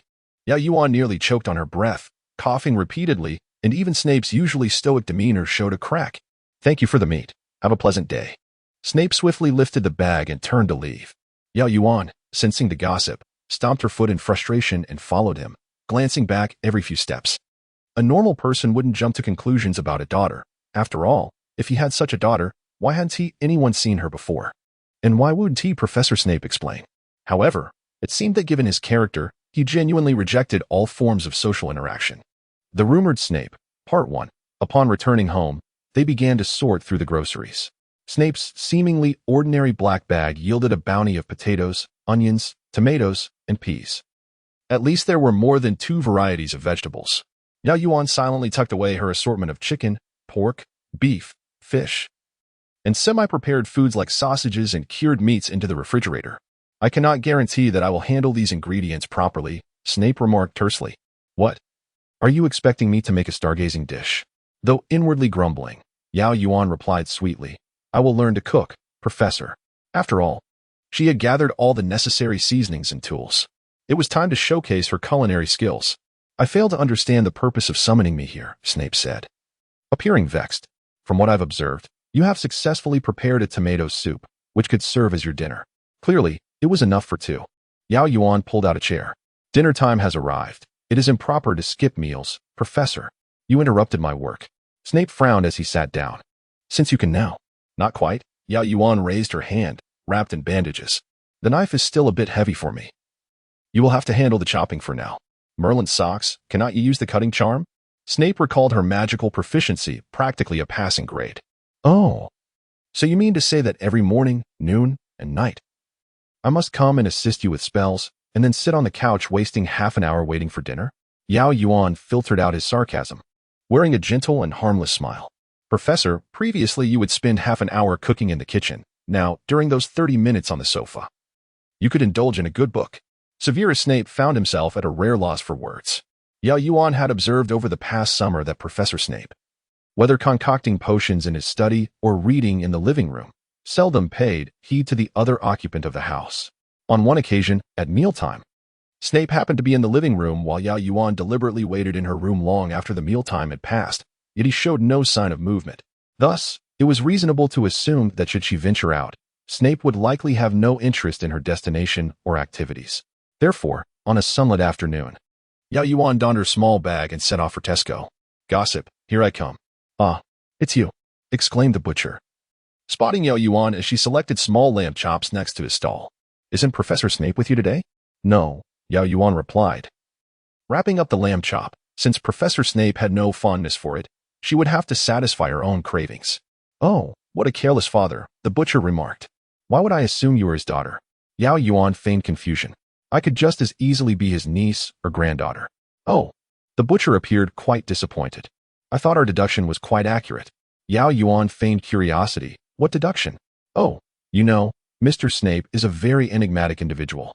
He is rarely home except during the Christmas and summer holidays, leading us to speculate that he must be a teacher or scholar, the butcher explained. Moreover, Mr. Snape seems rather popular. We often noticed many beautiful ladies visiting him, dressed quite formally. He must be someone of great distinction in his field. However, it seems we haven't seen any ladies visiting him for several years now, so he must be married. Huh, but that logic seems rather sound, doesn't it? And those formally attired women, likely witches, as their formal wear would indeed be their customary robes. Wait, does that mean that in those days, only witches visited potion masters? Were they purchasing potions or seeking companionship? Girl? The butcher's voice snapped Yao Yuan back to reality. Oh, my apologies, Yao Yuan chuckled shyly. Just call me Iris. Little Yuan, what a delightful name, the butcher said, bending down. So, Iris, what exactly is your relationship with Mr. Snape? We are quite curious. The neighboring lamb butcher nodded in agreement.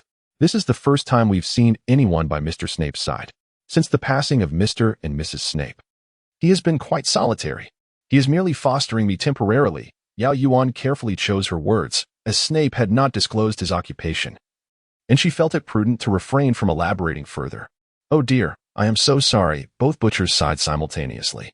The advantage of the English, they mused, lies in their respectful avoidance of prying into personal matters. Thus, despite their curiosity, they refrained from inquiring further about why Snape had taken her in and whether she was indeed related to him.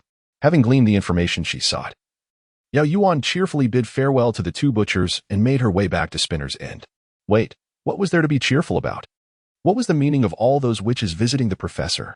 Were there truly that many rivals in the narrative? Yet, it was comforting to think that none of them could persist. Was the professor truly such an agreeable person? It was evident he was not. Ahem. She was not a hater, really. Not long after returning home for the holidays, Violet, having learned from her Christmas break experience, promptly set about writing a letter to Draco.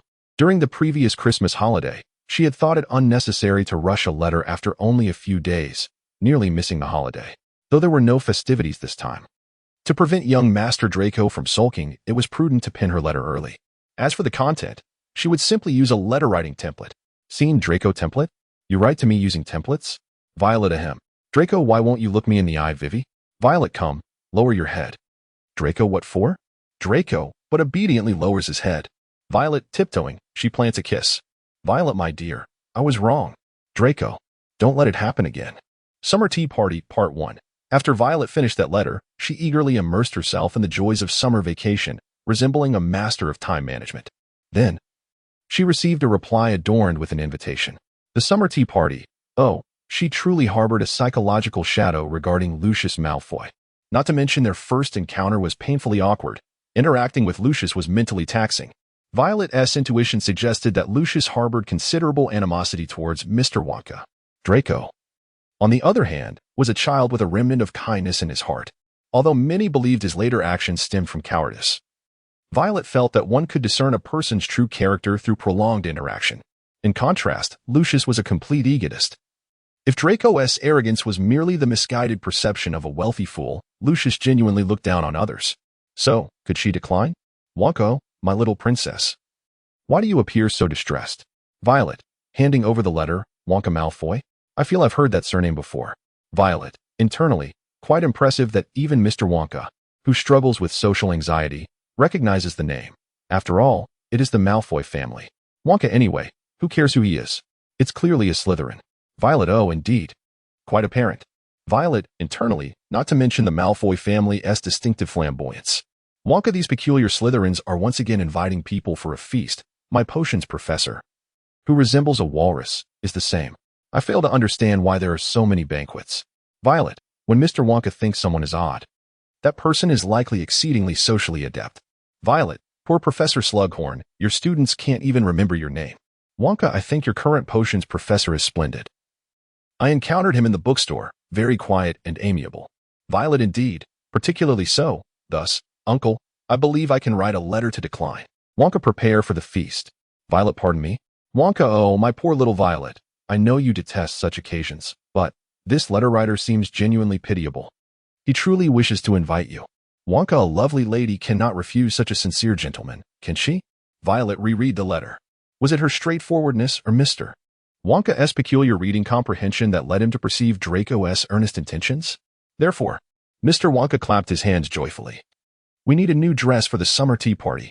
Speak, Mr. Wonka, are you urging me to agree to the tea party invitation just to dress me up? How about red? It would look splendid with your golden hair. No, purple would be better. Ultimately, Violet settled on a silver-blue little dress for the banquet, and Mr. Wonka, unable to successfully adorn his niece, devoted his enthusiasm to Violet's hair. Is this the reason you styled this waterfall braid for me? Standing before her own fireplace. Violet, the straightforward Wonka, touched the particularly troublesome hairstyle and silently reinforced the charm. Summer Tea Party, Part 2, to access the Flu Network. Violet had directed the Oompa Loompas to thoroughly clean a long-abandoned fireplace in a corner of the chocolate factory the previous day. Why not restore it completely? Because the clutter in the fireplace contained Mr. Wonka's belongings from his school days, textbooks filled with notes, Ravenclaw Quidditch team banners, and such. Cleaning it entirely might result in the loss of these items, hence the manual effort. The young Mr. Wonka was adorably youthful, almost too cute to be true. Ahem. Back to the matter at hand. Violet picked up her handbag, grabbed a handful of flu powder, and tossed it down, announcing, Malfoy Manor. Green flames erupted. And in the blink of an eye, Violet found herself in an extravagantly adorned reception room. Two house elves appeared before her. One took the invitation from her fingertips, while the other diligently polished the non-existent dust from her shoes. Esteemed miss, well, would you like to drink? Orny will prepare it for you. Just some black tea will suffice. As soon as Violet finished speaking, a platinum-haired figure materialized before her. Good day, Draco. Good day, Violet. Violet noticed he had not styled his hair back today. It fell neatly, with wispy bangs brushing his forehead, giving him a youthful appearance. Alas, soon he would no longer be a child. However, had Draco given up his heavily waxed hairstyle so early? Did this signify he might not suffer from baldness as severely in the future? Stop. Nice haircut, Violet complimented. It suits you well, Draco. You too, Draco replied, unable to resist gently tugging at her hair. This must take quite some time. Oh, it's not too bad, at least it's not me. Madam. Barney and the other house elf chorused in greeting. Violet turned and found Narcissa Narcissa Malfoy, approaching them. Draco swiftly withdrew his hand, the speed and nervousness suggesting they were engaged in something clandestine. Violet cast a curious glance at him, then turned to perform a simple curtsy to Narcissa. Straightening up, she said, Good day, Mrs. Malfoy. I have long heard of your beauty, but never did I expect it to be so unparalleled. Narcissa smiled slightly at the compliment. Thank you. Solemnly, Violet shook her head. No, Mrs. Malfoy, I am not merely flattering you. You are truly stunning. Who could gaze upon the exquisite Narcissa without uttering a word of praise? The Black family is renowned for their beauty. Summer Tea Party, Part 3. A beautiful sister truly uplifts the spirits, especially someone like Narcissa Malfoy, who exudes an air of nobility, standing there with a mere glance. She could captivate all. Such a sister should be regal and aloof. She should scorn all. A queen need not bow. Violet, the double standard, Wonka. How on earth did that proud peacock, Lucius, manage to win such a beautiful wife? Perhaps her expression was so earnest that Narcissa genuinely smiled this time. You are such a lovely girl. Squee, the beautiful sister looks marvelous when she smiles. Violet's smile brightened further. Thank you. Mother, this is Violet, Violet Wonka. Draco finally seized the opportunity to interject, the classmate I mentioned inviting. Oh, since she has arrived early, why not allow me to show her around Malfoy Manor? You are too considerate. There is no need to trouble you, mother. Violet glanced at Draco. Why deprive me of time with the beautiful sister? Draco stepped closer to Violet and addressed Narcissa. I wrote to have Violet come at this time. It's her first visit to Malfoy Manor. And I thought I'd show her around our estate. Narcissa and Draco exchanged a quiet glance. Then she gently replied, Then I shall leave Violet in your care, Draco. But do refrain from discussing Quidditch with a girl. Of course, mother. Enjoy yourselves, little Violet. Narcissa smiled once more at Violet. Certainly, my lady. Violet felt her heart being struck again, reluctantly watching Narcissa's figure fade away. Unable to suppress her admiration, she turned to Draco and exclaimed, Mrs. Malfoy is truly exquisite. Every mistress of the Malfoy household has been the epitome of elegance and beauty, Draco replied proudly. Suddenly, as if struck by a thought, he lowered his voice and whispered, Do not worry, my mother is quite fond of you. Why should she be concerned? Violet mused. However, if the son of such a beauty claimed that his mother admired her, then perhaps it was indeed a good sign. I also hold great affection for your mother. Violet nodded. Indeed, Draco remarked with a smile, Let us go. I shall show you our white peacock. To be frank, the one beside her was nothing but a proud little peacock. This is our study, which has 2 levels. Some rare magical tomes are kept hidden away in the lower level to avoid exposure.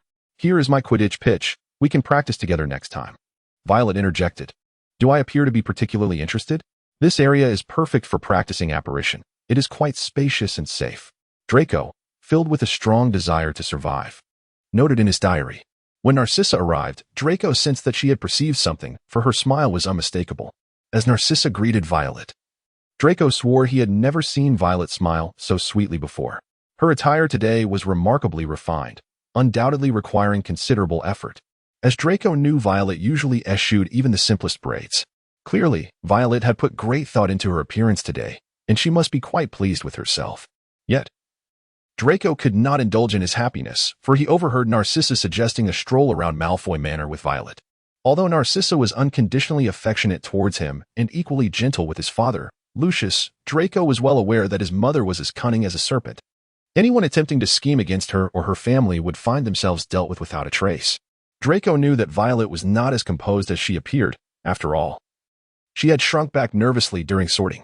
How anxious would she be when facing Narcissa alone? His serious mother intimidated even his father. He gazed directly into Narcissa's eyes, conveying his feelings clearly, knowing she would acquiesce. Indeed, she relented and even addressed Violet by her first name, rather than Miss Wonk. Of course, who would not like Violet? She was beautiful and intelligent, gazing sincerely into your eyes when she complimented you, her smile sweet. Stop it, Draco, he chided himself. You are the sole heir of the Malfoy lineage. Do not hastily accept the girl. Wait until she confesses her feelings before giving it due consideration.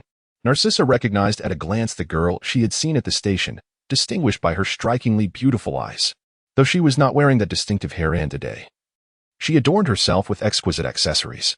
Her manners were impeccable, a blend of formality and nonchalance, as if she were accustomed to such interactions yet slightly weary of them.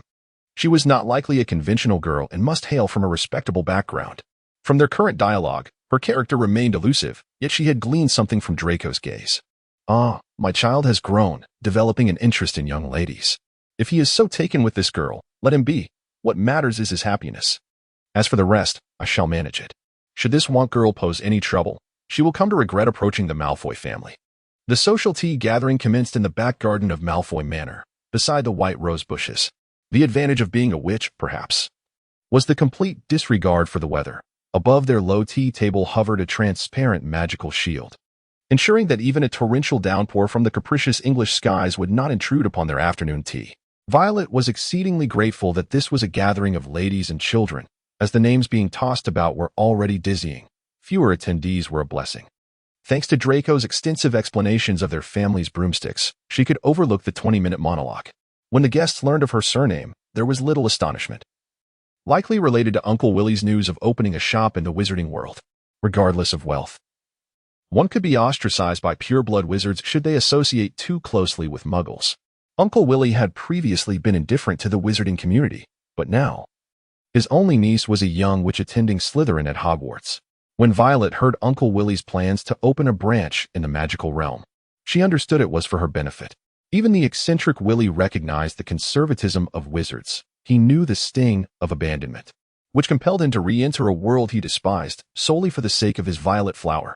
Violet had already begun to plot, around her 4th year, when Voldemort returned. She would find a way to coax Uncle Willy into a distant journey, spreading the rumor that Mr. Wonk had gone in search of new ingredients to avoid the attention of that individual whose intellect seemed diminished. "Oh, Miss Wonk. I noticed the Wonk chocolate shop undergoing renovations a few days ago. It should be opening soon." "Yes?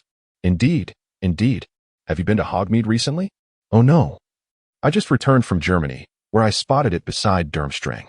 "Ah, because my uncle acquired the necessary shop simultaneously, commencing work together." The gathered ladies felt a sense of awe. Violet smiled officially, deftly steering the conversation away. "I heard this year's defense against the dark arts teacher at Hogwarts is Gilderoy Lockhart. I have been away from the wizarding world for quite some time. Is he competent enough for our defense against the dark arts course?"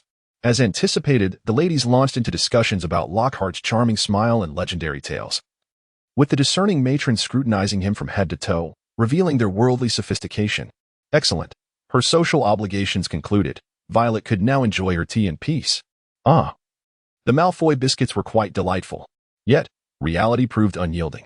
Just when she thought she had evaded the topic, she was once again drawn into forced socialization by a single remark. Violet felt a palpable tension with Lucius. After finally escaping the center of discussion and enjoying a leisurely afternoon tea, she found herself drawn back into the fray at dinner. Indeed, the gentlemen had returned from work to partake in the evening feast. Almost as soon as they were seated, Lucius immediately directed his attention toward Violet.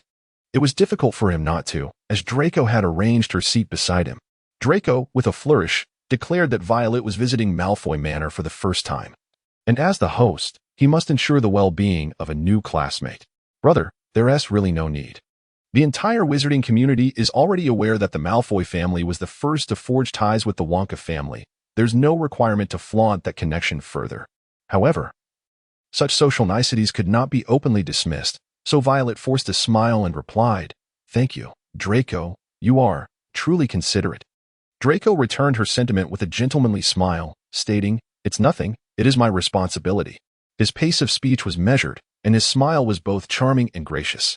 At that moment, both Violet and Draco were thinking, "Violet, please don't notice me. Everyone enjoy your meal. Draco Vivi will surely feel anxious alone. I'm so thoughtful. Draco Vivi must love me more now." Violet suspected that Flume was likely losing sleep these days, as his formidable rival had also taken up residence in Hogsmeade. The moment Lucius began to speak, Violet resignedly set down her knife and fork, offering a polite smile. "You flatter me. By the way, who is Flume?" Violet inquired softly, tilting her head toward Draco. Draco's smile faltered slightly, the noble prince facade cracking as he replied, "Ambrosius Flume, the owner of Honeydukes. He is the foremost confectioner in the wizarding world and your primary competitor." "Oh, do we need to investigate our competitors at Wonka Chocolates?" she thought to herself, though she would never voice such sentiments aloud. "Understood," she replied, sounding rather nonchalant. "How could you flatter me? After all, the sales of Wonka Chocolates are astonishing." Lucius appeared determined not to let Violet escape the conversation, continuing to draw her back in. Honeydukes is a long-standing brand in the wizarding world, with a history spanning over a century, and it is equally beloved. Violet maintained her artificial smile as she interjected, "I believe both Wonka Chocolates and Honeydukes have their unique merits." "Indeed, perhaps you could discuss a collaboration," another gentleman chimed in. "Chocolate frogs are arguably the most famous snack in Britain, and we have applied for the relevant copyrights." However, to be honest, the flavor of the chocolate is not particularly outstanding. If it were Wonka chocolates. Ha ha ha, I believe your point is quite valid. We will consider it. Violet responded with a forced smile. By the way, I also feel. Yet another gentleman began to speak. Thus, poor Violet had the misfortune of tasting only a single bite of the pan-fried fish, with no further opportunity to eat. She despised socializing. Lucius was undoubtedly doing this on purpose. Violet cast a glance at the Grand Peacock, elegantly enjoying his meal, and inwardly grumbled. Just then, Lucius raised his gaze. Feigning surprise as he remarked, "Is something not to your taste? It appears that Miss Wonka hasn't eaten much. You dare to ask? Do you see that I've had the opportunity to eat?" Violet forced a smile, replying, "No, everything is quite delicious. It's just that I eat rather slowly." "Ah, I see." Indeed, savoring each bite allows for a better appreciation of the food. Lucius curled the corner of his mouth into a smile that made one want to punch him. This man was clearly holding a grudge over the incident when she almost tripped him, despite the fact that he hadn't been looking where he was going. Stay calm. Stay calm, Violet told herself. After all, Draco would surely even the score eventually. After the meal, it was time for the ball. Help. Why was this seemingly endless cycle of swapping partners and dancing so popular? Violet pondered as she watched the swirling skirts. So boring. This also brought back memories. The girls' school she had attended was bilingual, and they held events like Christmas balls, usually in collaboration with a boys' school. Those who were more adept at dancing would take to the central stage for the opening dance. She vividly remembered her first dance partner, a boy who stood at 6 feet tall yet failed to lift her. She leapt only to land in vain. "Brother," she had said through gritted teeth. "I weigh only 90 pounds, and you can't lift me?" Sorry, I just couldn't find the rhythm," he had replied. Violet's retort was to step on his foot. Then why volunteer for the opening dance? Why not just sway below the stage? A long story, indeed. Since that incident, Violet had developed a significant aversion to being lifted. To be fair, Lucius's steady hold as he twirled Narcissa was impressive. They had already spun several times. Such strength. Violet glanced at Draco's slender arms and legs and then at Pansy. "Merlin, help us. I heard that during the 4th-year Christmas ball, you two are partners." Surely, Draco would be able to hold his own. The adults' ball came to a temporary halt, as a break was needed. Now it was the children's turn. "Draco, go invite a girl to be your partner for this year's opening dance." After Lucius uttered those words, he cast a discreet, disdainful glance in her direction. What have I done to deserve this? Then, under Pansy's expectant gaze, Draco approached Violet, slightly bowing and extending his hand. "May I have the honor of inviting you to dance, beautiful lady?"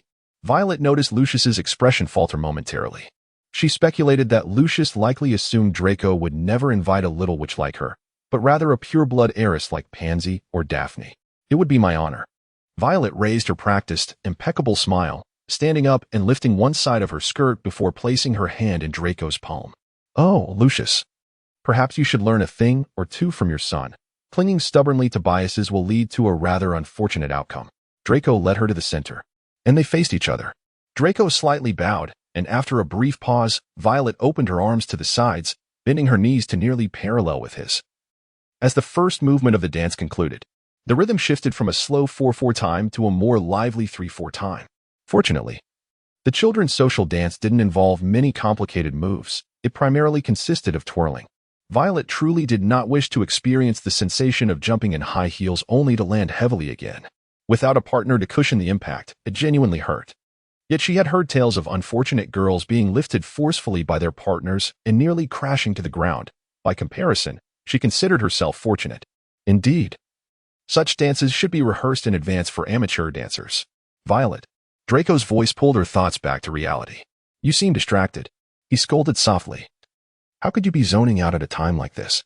This is our first dance together." Yet, despite his sternness, there was a softness that rendered him unthreatening. Violet shifted her hand to his shoulder, responding with a perfunctory nod. All right, I promise not to zone out anymore." After performing several symmetrical movements in various directions, Draco suddenly looked at her with sparkling eyes and said, "Let us try lifting and spinning." "No, don't even think about it," Violetta exclaimed, placing her hand on one of Draco's shoulders, leaning her weight in the opposite direction. Draco supported her waist as Violetta raised her leg, tilting at the maximum angle. Indeed, Draco's arm trembled slightly. Violetta engaged her core to regain her position. The two of them spun around once more. "This isn't even my full weight. Are you certain you can lift me in a moment?" she queried. I wasn't prepared just now. Draco stepped forward, and Violetta found herself in his embrace. I'm sure it will work in a bit. Can I refuse? No, you cannot. Originally planned. Violet glanced at her little leather shoes, relieved to see that the heels were modest, no more than 4 centimeters. Even if she were to tumble, it wouldn't be too disastrous. After all, she was somewhat prepared this time, unlike the previous unexpected encounters. Have you ever considered that if you fail to support me and I inadvertently step on you, or worse, knock you over, you would become the first of the Malfoy family to falter during a waltz? Violet added, attempting to extinguish the sudden enthusiasm of the young master. Impossible. I shall not allow such a thing to transpire, Draco replied with unwavering confidence. 1, 2, 3, 2, 2, 3. Let us dance. Violet resigned herself and jumped. After all, whether or not she started dancing, it would be chaotic, and if he lost his grip, it would still be chaotic. So she thought. Let us be bold and dance. Draco exerted himself, but the direction was slightly off. In midair, Violet found herself falling into his embrace. The impact was considerable, and she doubted Draco could catch her. Thus, she steadied herself upon landing, fortuitously catching Draco, who was also falling backward. It turned out to be a rather splendid ending pose, albeit inverted, given that one of the protagonists was Draco Malfoy. The audience collectively chose not to question the unusual movement and generously applauded. Oh, I recall someone claiming he could certainly support me. Violet murmured to Draco as they took their bows. That was merely an accident, Draco mumbled. It was our first dance. Once we grow accustomed to it, such mishaps will be a thing of the past. Violet felt a nagging sense of foreboding. We could practice more at school, so that next time we can perform more complex maneuvers, Draco suggested, straightening up and turning to smile at her. Draco, Violet sighed. Do you know which sport I most vehemently refuse to partake in? Besides Quidditch. What is it? Dancing. It seemed that the conversation had reached a dead end. As they departed, Draco continued to extol the myriad reasons for falling in love with the waltz. It is truly romantic. When I was young, during nights when the moonlight was like water, my mother and father would embrace and dance in the garden. Do you not find that enchanting? If there weren't so many rules and expectations, it would indeed be quite romantic, Violet replied seriously, all while ignoring Lucius' withering glare. It was just the two of them. Why should they concern themselves with such demands? Oh, the Malfoy couple had such a carefree side? Draco paused, suddenly comprehending Violet's perspective. The interests of the Malfoys come first, and family is paramount, Draco asserted, lifting his chin proudly. Violet smiled as well. She had a profound appreciation for the Malfoy family's principle, or rather, their family motto, whatever one might call it. We pursue fame and fortune while guarding our own, acknowledging our truths with unabashed honesty. Who could resist the charm of a spirited young master in such moments? Farewell, Draco. Farewell, Violet. Upon returning home, Violet received a call from Yao Yuan. It was rather amusing, 2 individuals proficient in electronic devices still resorting to the cumbersome task of writing letters. However, Violet was slightly taken aback to learn that the Snape household actually possessed a telephone. After all, this was a man who taught using PowerPoint. I heard that Egg Girl has arrived at Lulu's place. Why don't you inquire about us joining on that day?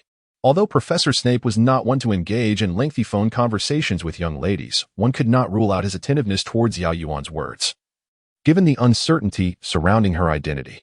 Therefore, the protagonists referred to each other by their character names. Wait, how am I supposed to inquire? Violet was a bit confused. It's simple. Just write a letter to Sweet Soup asking when he'll go, and mention that you'd like to accompany him. That should give you your answer.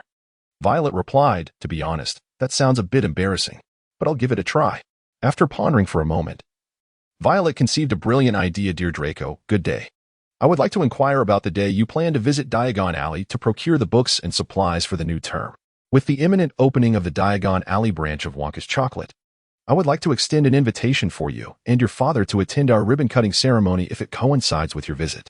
Wishing you a delightful holiday. Yours. Violet. A response arrived promptly. Dear Violet, good day. My parents and I plan to visit Diagon Alley next Wednesday. If our timings do not align, we will certainly attend the ribbon-cutting ceremony for Wonka's Chocolate. I look forward to seeing you. Yours, Draco. How delightful. Violet cheerfully replied, what a coincidence. We are indeed having the ribbon-cutting next Wednesday. And then they were set to dive into the unfolding narrative. Sweetheart, have you decided on the opening outfit? Mr. Wonka approached. I need to choose your dress based on the stars that day. It's settled for next Wednesday, my dear Uncle Willy. Let me think. Oh, That day is perfect for red. Wonka clapped his hands. What do you think of this red and white checkered dress? Absolutely splendid. Violet enthusiastically clapped along. A Change of Plans Part 1. When Dumbledore arrived at Spinner's End, he was not expecting to witness such a scene. The atmosphere, perpetually dreary, was compounded by the dim lighting of Spinner's End, which perpetually carried a damp odor, mingled with the scents of various potions, resembling a makeshift black magic potion lab. Although the place was still dim, it felt considerably brighter now, with the air carrying a clean scent, faintly hinting at soap pots. Severus was in the kitchen, frowning as he pointed his wand at a chicken, his expression one of impatience. Beside him stood Yao Yuan, giving orders without hesitation, chop it into small pieces, about half the size of a babbity root. Wow, Professor, your cuts are remarkably neat, not a tremor in sight. Is this the legendary advanced cutting charm? Applause ensues. See, even in your impatience, you still manage to cut it neatly for little Yuan. Dumbledore smiled with a touch of warmth. Yao Yuan was indeed a good child. Severus needed such comforting companionship. When did our esteemed headmaster take pleasure in observing others cook? After Severus sliced ginger and cubed potatoes, he walked out of the kitchen with an air of hidden prowess. Speak your business. Lingering quietly in someone else's home is rather impolite. Oh, my dear Severus, must you be so cold to a poor old man? As soon as Dumbledore finished speaking, he noted Severus's expression darken. Who would have thought you'd still be throwing tantrums at your age? Severus scoffed, bypassing Dumbledore to take a seat on the sofa. No tea, no sweets. Headmaster, do you drink juice? Dumbledore was grateful that his bushy beard concealed his amusement. Otherwise, Severus might have promptly shown him the door. I just made some watermelon juice this morning. I took it out of the fridge. If you don't mind using a warming charm. It's rather cold for your health, Iris. Don't expect an old man who enjoys lemon sorbet to drink lukewarm watermelon juice, Severus retorted, unimpressed by the headmaster's health theories. Health theories? Dumbledore inquired with great interest. What are those? The life theories of a wizard? Yao Yuan, observing the brewing storm on Severus's face, interjected with great urgency. It's quite complicated. Headmaster, if you need to speak with Professor Snape, you may proceed. I'll go and braise the chicken. Oh, no. No, I came to see you. Yao Yuan blinked. Is my master back? No.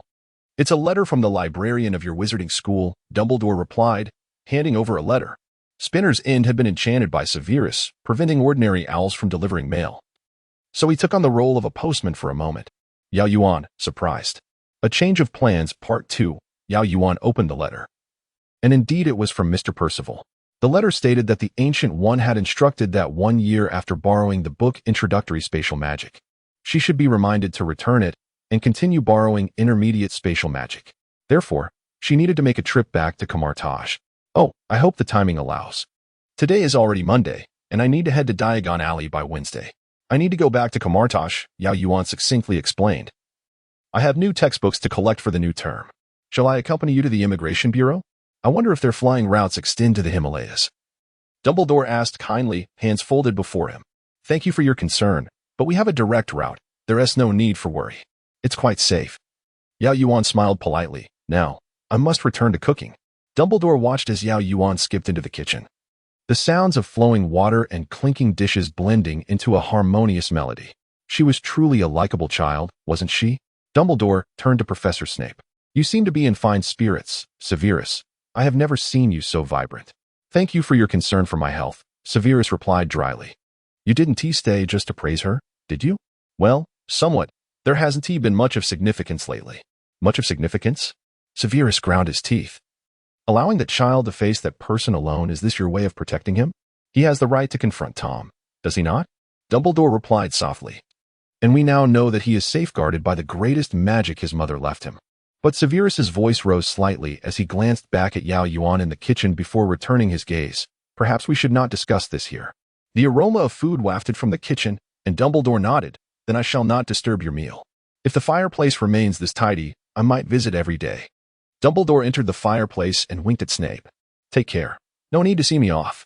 Snape reverted to his usual icy demeanor. Sighing, Dumbledore shook his head, seized a handful of flu powder, and vanished into the green flames. Is the headmaster truly utilizing the flu network? How approachable, mused Yao Yuan, emerging from the kitchen with her apron on. What on earth occupies that mind of yours? Snape cast her a disdainful glance. Are you planning to apparate directly into someone else's home? All right, Professor, I comprehend. It's a matter of decorum. A Change of Plans, Part 2. The delightful aroma. The scent of chocolate wafted through the air as soon as one stepped into Diagon Alley. Mr. Wonka was as exuberant as a child, exclaiming, "I adore the idea of a miniature chocolate fountain. It's both beautiful and fragrant." Indeed, the display case at the Wonka chocolate shop featured not a new seasonal chocolate variety, but an endlessly flowing chocolate fountain, continuously producing the classic Wonka chocolate until supplies ran out. Autographed copies of Gilderoy Lockhart's autobiography on sale. Today from 12:30 to 4:30. Mr. Wonka noticed the banner hanging near the nearby flourish and blots, reading it aloud in fragments. "It seems the ribbon-cutting ceremony will take place around 5 o'clock, correct, my dear Vivi?" "Yes, I have arranged to meet Yao Yuan at 1 o'clock. We'll first procure some textbooks." "Very well, enjoy yourselves. I shall attend to some inventory in the store." 1 o'clock arrived swiftly. However, Violet waited in vain for Yao Yuan's arrival. She distinctly recalled their agreement to meet at the entrance of Gringotts at 1:30. Violet enlisted the goblin at Gringotts to keep an eye out for a girl with pale skin and black hair, beginning her search through Diagon Alley inch by inch. Thanks to Lockhart, the crowds were abundant today, and Violet struggled to maneuver through the throng, leaving no corner unchecked, yet her efforts bore no fruit. At 2 o'clock. The goblin at the bronze door replied, "Miss, I have not seen the person you mentioned." Violet urged them to continue their vigilance. At that moment, neither Lucius Malfoy nor the Weasley family had made an appearance at Flourish and Blots, leaving their arrival time uncertain. Violet and Yao Yuan had initially planned to stake out the bookstore together for the first appearance of the Horcrux, Tom Riddle's diary, while Violet could have opted to wait alone. An unsettling intuition nagged at her. At 2:30, Violet finally located the nearest telephone booth to Diagon Alley. Truth be told, she yearned for the convenience of electronic devices, maps, and location services. She resolved to begin her studies on the Patronus charm essential for communication. Violet dialed Professor Snape's home number. No answer. Her anxiety intensified. Finally, someone picked up. "London Sanctum, Part 1. Professor?" A cold laugh echoed from the other end of the line. Violet felt that if she failed to articulate her concerns, or if her intuition proved misguided, she would undoubtedly face dire consequences from Professor Snape upon the start of the term. "This is Violet Wonka. Good afternoon, Professor. You see, I arranged to meet Yao Yuan at 1 o'clock in Diagon Alley, yet she has yet to arrive, and I have an ominous premonition. Could it be that she overslept?" Violet rushed through her explanation without pausing for breath, then took a deep inhalation. She returned to the Himalayas 3 days ago. Snape roared from the other end. "Is this your rationale for incessantly disturbing your poor old professor's peace? I apologize. Please wait. Professor, do not hang up. I sense something is amiss." Violet's voice trembled with urgency. "What we planned today is crucial. She would never simply abandon me. That is not her character. I fear for her safety, Professor. She once mentioned that her master's apprentice might be considering betrayal." Snape's hand hesitated as he was about to hang up. Violet heard him mutter a spell, followed by a curse. What is it, Professor?" "She likely cannot accompany you shopping, girl. You shall go alone." With a sharp click, Professor Snape terminated the call, and no matter how many times Violet redialed, there was no response. It seemed something had indeed gone awry, and Snape was likely on his way to inform Dumbledore. Violet's worry intensified, but she felt powerless to assist. Finally, stomping her foot in frustration, she dashed out of the phone booth toward Diagon Alley. As she approached the bookstore, she spotted Arthur Weasley lunging at Lucius Malfoy, colliding with him against a bookshelf, causing numerous hefty spellbooks to tumble onto their heads. Fred and George shouted from the sidelines, "Go get him, Dad." Mrs. Weasley screamed, "Stop it, Arthur, don't." The crowd recoiled in panic, toppling more bookshelves. Staff members shouted, "Gentlemen, please, have mercy." Violet struggled to push through the crowd, heading towards the bookstore, where Hagrid had already separated Mr. Weasley and Mr. Malfoy. Mr. Weasley had a cut on his lip, while Mr. Malfoy sported a noticeable bruise around one eye. Bending down to pick up a tattered second-hand Transfiguration textbook, Lucius shoved the book into Ginny's hands, his eyes gleaming with malice. "Here, little girl, take your book. This is the best your father can offer you." He broke free from Hagrid's grip, beckoning Draco to follow him as he exited the store. Violet finally squeezed to the front of the bookstore just in time to collide with him. "May Merlin curse you." London Sanctum, Part 2. Missing the event entirely would have been one thing, but the bitter sensation of arriving just as the commotion concluded, nearly achieving her goal, was truly disheartening. In her discontent, Violet dramatically raised her hand to partially cover her mouth and let out a melodramatic gasp. "My goodness, Mr. Malfoy. What has happened to you? Did you engage in a public brawl? Look at those dark circles under your eyes. That was quite a blow. Oh dear, upon closer inspection. It seems you were struck by the corner of a book. Did you accidentally collide with a bookshelf? After her theatrical display, Violet composed herself and greeted Draco, who had just emerged from the bookstore. Good afternoon, Draco. Good afternoon, Violet, Draco replied, slightly awkward, considering his father's recent altercation had marred their family's decorum. Our ribbon-cutting ceremony will commence at 5 o'clock. Violet produced a flyer, handing it to Draco. Be sure to attend. Rest assured. Draco accepted it, unable to conceal the smile creeping onto his lips. Lucius glanced at Violet, then at his foolish son, suddenly feeling a twinge of pain in his heart. Aside from the bruise around his eye, Yao Yuan awoke to find the unadorned villain Cassius before her.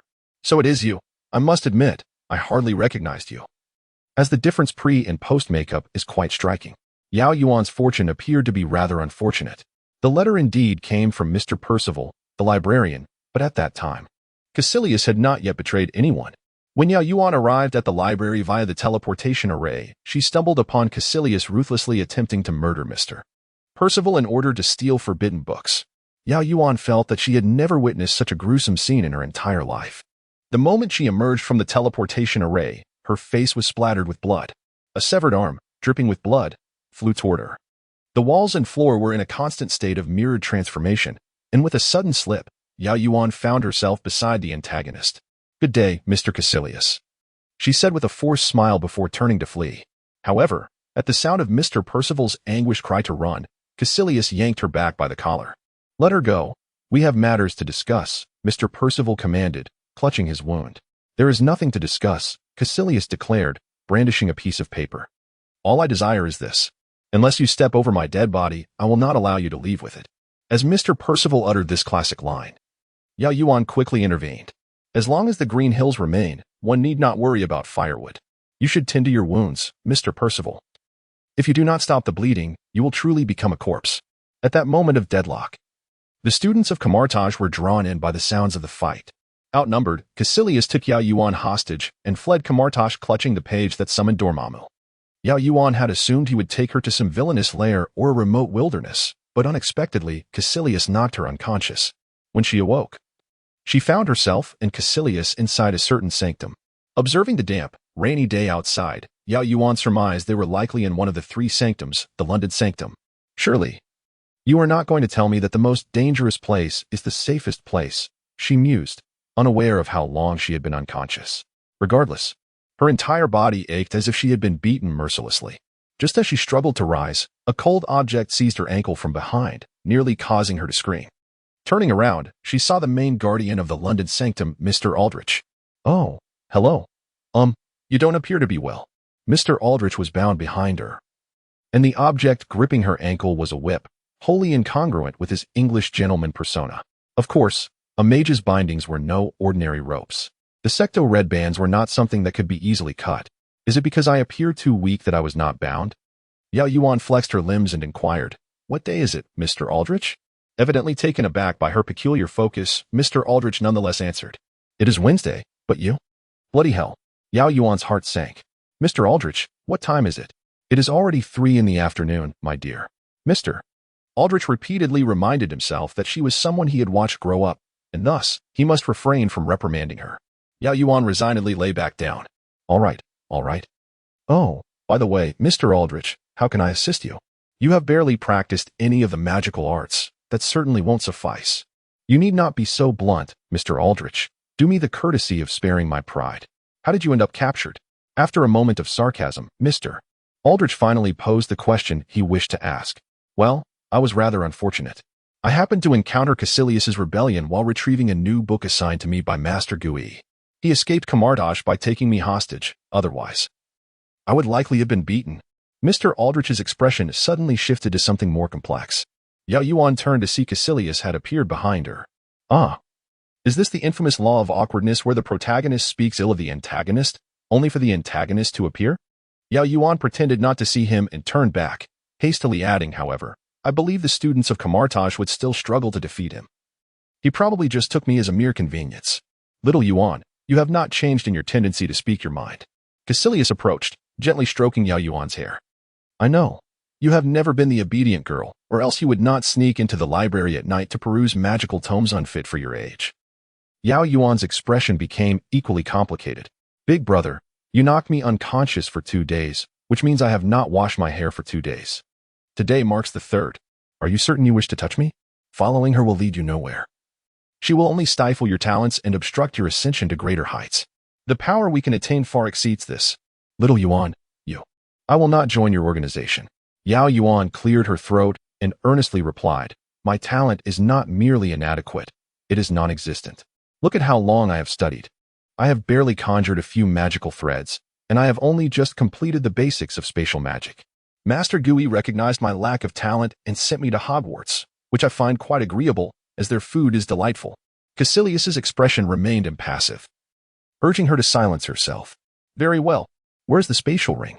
Caecilius turned to Mr. Aldrich, his countenance darkening. It is inside that glass case, Mr. Aldrich shrugged. Since you have come to inquire, I assume you have searched the sanctum thoroughly. Where else could it possibly be? Do not attempt to deceive me. That is a fake. And it does not respond at all. Come now, have you forgotten that these objects possess consciousness? They will only choose the master they desire. Caecilius gestured for Yao Yuan to follow him. A sense of trepidation welled within her, if the protagonist were recognized by the artifact. A bout of suffering was all but inevitable. Master, where are you? Come save me. Yao Yuan slipped on the ring, holding her breath. Nothing happened. Oh dear. If it does not choose you, how could it possibly choose someone as inept as me? With a hasty decision to remove the ring and place it back on the soft cushion, she pondered, isn't having that paper sufficient? Why must you also seize a spatial ring? Do you mean to imply that once you learn the magic inscribed upon it, you will become invincible? Caecilius cast her a disdainful glance, perhaps bored, and explained, I require a quiet place to study. Understood, the antagonist desires a formidable lair, so after stealing the tome, he shamelessly seeks to commandeer the artifact. The air fell silent for a brief moment before sounds emanated from below. Caecilius dragged her downstairs, where Mr. Aldrich's bindings had been released. Standing beside him were the main guardians of the New York sanctum and the Hong Kong sanctum, Mr. Stewart and Wong. Release her and fight me.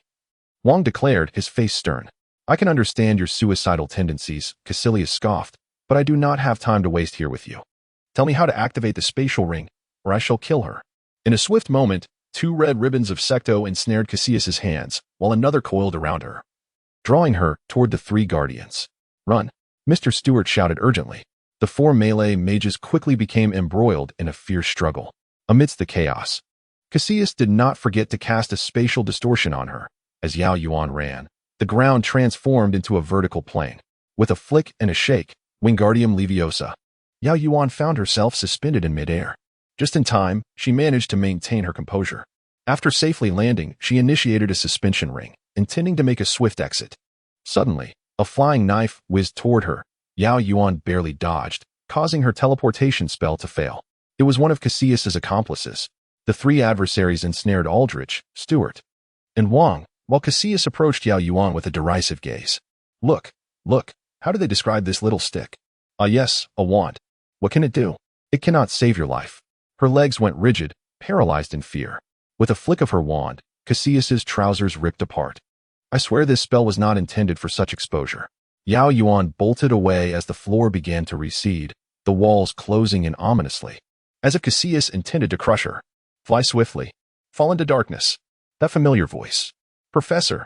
Yao Yuan, in tears, dashed into Professor Snape's embrace, wrapping her arms around his waist before quickly hiding behind him. Professor, be cautious of the mirror's shield. I've tested it, and it can rebound certain spells. Without further ado, Snape cast several silent spells toward Caecilius. Unsurprisingly, they were deflected by Caecilius's mirror shield. Caecilius evidently harbored a bias against the wizards who could not bear the weight of his shoulders. He raised his hand, gesturing, and items around Snape, and Yao Yuan hurtled toward them. Shatter. This was perhaps the most fitting spell for Yao Yuan. The nearest statue was reduced to rubble. Amid the debris, Snape muttered an incantation, and those fragments suddenly reversed direction, hurtling back toward Caecilius. The moment Caecilius's mirror shield formed, the objects changed trajectory, striking his 3 minions with precision. They collapsed, enchanted into unconsciousness. With their opponents incapacitated, Aldrich, Stewart, and Wong united to assault Caecilius. Surround way to rescue Zhao. Distract and strike. The professor was impressive. Yao Yuan clapped enthusiastically. Silence. Aldrich's subordinates paused. She hadn't behaved this way in her childhood, had she? Stuart nodded, remarking that if she had half the communicative ability, her allowance would undoubtedly double. Wang appeared utterly heartbroken. I always thought. Besides the Ancient One, I was her favorite. Could you not show me some respect? We are in a duel, Cassius exclaimed. Professor, Yao Yuan inquired softly, how did you find me? Your dear friend Violet called your poor old teacher dozens of times, and upon checking the tracking spell on you, I discovered you were not in the Himalayas, but rather in the British Library. Snape replied with a snort. You should be grateful the British Library was closed today. Otherwise, I might have thought you had taken to loitering there and lost track of time. Indeed. The mage who chose the site for the sanctuary could not have anticipated the establishment of a library there thousands of years ago. Hold steady. Snape was disinterested in their internal struggles. After confirming Yao Yuan was secure, he attempted to disapparate. However, they were rebounded by the mirror. Yao Yuan and Snape tumbled to the ground, with Yao Yuan's teeth clashing against Snape's arm, inadvertently biting into her own cheek in the process. Ouch! Yao Yuan wiped her mouth, blood trickling from her wound. It was likely to develop into a mouth ulcer by the next day. As for why they could not leave, disapparating was impossible in a fully enclosed space, and wizards could only use flu powder to teleport in such environments. They had overlooked the fact that the mirrored space was indeed enclosed. The sanctuary is essentially in the same location as the British Library, but exists in a different realm. Individuals in the sanctuary cannot see those in the library, nor can those in the library perceive those in the sanctuary. However, there is no sanctuary on the map. So even though Yao Yuan was physically in the sanctuary, it appeared as though she were inside the library on the map.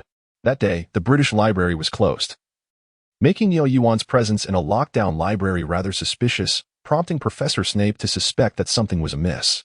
The first external aid arrived. Snape was struck heavily. Since becoming a professor at Hogwarts, he had never felt so beleaguered. Frustrated, he muttered under his breath, My goodness, did I just hear the professor curse? Yao Yuan thought, taken aback by this surprisingly relatable side of him. It's almost like we are family now. Then Snape noticed the presence of a minor child beside him. His lips twitched slightly as he hesitated before covering Yao Yuan's ears. You did not hear anything. He quickly released her. Yao Yuan was momentarily stunned, recalling that in Western cultures, there is an unspoken rule among respectable adults to refrain from swearing in front of children. If someone nearby curses, they promptly cover the child's ears. Oh, how adorable is the professor, Yao Yuan mused. Perhaps her gaze was too intense, for Snape swiftly delivered a light smack to her head. Is it pleasant? Pleasant means a good forehead. Yao Yuan recoiled, clutching her forehead, and dared not provoke him further. Turning her head, she met Cassius's furious glare. Do you not see me as the villain? Numerous expletives omitted here. Is this truly the extent of a wizard's abilities? Cassius scoffed. Snape signaled for Yao Yuan to stand behind him. However, the dire circumstance was compounded by the awakening of the three minions who had been knocked unconscious. Yao Yuan checked her belongings. Only a book titled Intermediate Spatial Magic remained. What to do? In truth, she possessed another item. When Cassius had seized her earlier, she had deftly swiped a space ring. In critical moments, such artifacts often manifest their true power. Yao Yuan quietly slipped the ring onto her finger. No response. She shook it, wiggled it, and even licked it. Ugh, could there be an unusual activation method? Looking at her scraped hand, she squeezed out a droplet of blood and pressed it onto the ring. Yet, there was no reaction. You truly are a fake artifact. Learn from the little red one. Yao Yuan mentally roared, recalling how the little red cape had animated before recognizing its master. Surely this ring could exhibit some form of movement. Generally speaking, artifacts are impervious to harm. A peculiar smile crept upon Yao Yuan's face as she raised her wand. Shatter. Instantly, the ring began to tremble violently, and the very ground beneath them began to collapse. She, Professor Snape, the guardian of the three sacred temples, along with Cassius and three minor antagonists, all found themselves in a peculiar space. Can you operate it? Mr. Aldrich inquired excitedly. No, Yao Yuan replied with a sorrowful expression. I feel. It must just be angry. Why? Mr. Stewart asked in confusion. Because it's gone, Yao Yuan displayed her empty hands to everyone. What does it look like? Snape asked. A ring, which we typically refer to as a spatial ring, Wang cautiously replied, adhering to his usual disciplined demeanor. Under normal circumstances, he would not divulge a word to outsiders, even if the wizard in question were Yao Yuan's teacher. The ring flew away. The spatial ring vanished. Snape waved his wand. but to no avail. What do we do now? One minor antagonist asked Cassius. Cassius pondered for a moment before forcing a smile. I suggest we cooperate. Otherwise, none of us will escape. No, no, no. Yao Yuan waved her hand. We don't really trust you. Cassius was momentarily taken aback by her bluntness. Suppressing his anger, he began to coax them. I could easily eliminate you and find a way out myself, yet here I am, willing to negotiate cooperation. Am I not? Without you, we could still find a way out. Having you along merely saves us time. If you insist, don't blame us for being ruthless. He started with amiable persuasion, then dissected the pros and cons, implying their expendability, and finally resorted to pressure and threats, a classic villain's tactic. Yao Yuan chuckled. Oh no, Mr. Cassius. You've got it all wrong. It is you who are expendable to us. We can escape without your cooperation. Do you know why? With a resounding crack, the space shattered, and the Ancient One, donned in a pristine white robe that billowed without wind, appeared, the fabric rustling majestically. Because our first external aid, the Supreme Sorcerer, the invincible Ancient One, is here to rescue us. Yao Yuan exclaimed, darting towards the Ancient One like a fledgling swallow's returning to the nest. Hee, Master. I knew it was you. I felt the spatial rift you spoke of. Am I not amazing? Yao Yuan hugged the Ancient One's waist, nuzzling against her, inhaling deeply and receiving a gentle pat on the head from the Ancient One. Ah, truly the Supreme Sorcerer, untouched by dust. Be good, and head to a safe area. Had it not been for the matter concerning Cassius, Yao Yuan might have considered this day one of her most fulfilling. Having been both coddled and scolded, she felt a surge of joy. Additionally, based on scientific reasoning, after experiencing such exhilarating moments with the professor, it was only natural that his fondness for her would undoubtedly rise. After all, they had shared life and death together. There would surely be some camaraderie born from their struggles. To be fair, as the primary antagonist of Doctor Strange, Cassius was quite astute, understanding the essence of adaptability. He wisely chose not to confront the Ancient One directly, as he had yet to harness the dark powers from Dormammu, rendering him merely a fledgling before the Ancient One. You thought fledgling referred to her? No, no. It pertains to the gap between Cassius and the guardians of the three sacred temples. She was not even on the comparison list at that moment. However, after delivering his threats, Cassius promptly led his minions away. The fierceness of his words matched the swiftness of his retreat. Thank you for arriving in time beside little Yuan. The Ancient One turned to Professor Snape.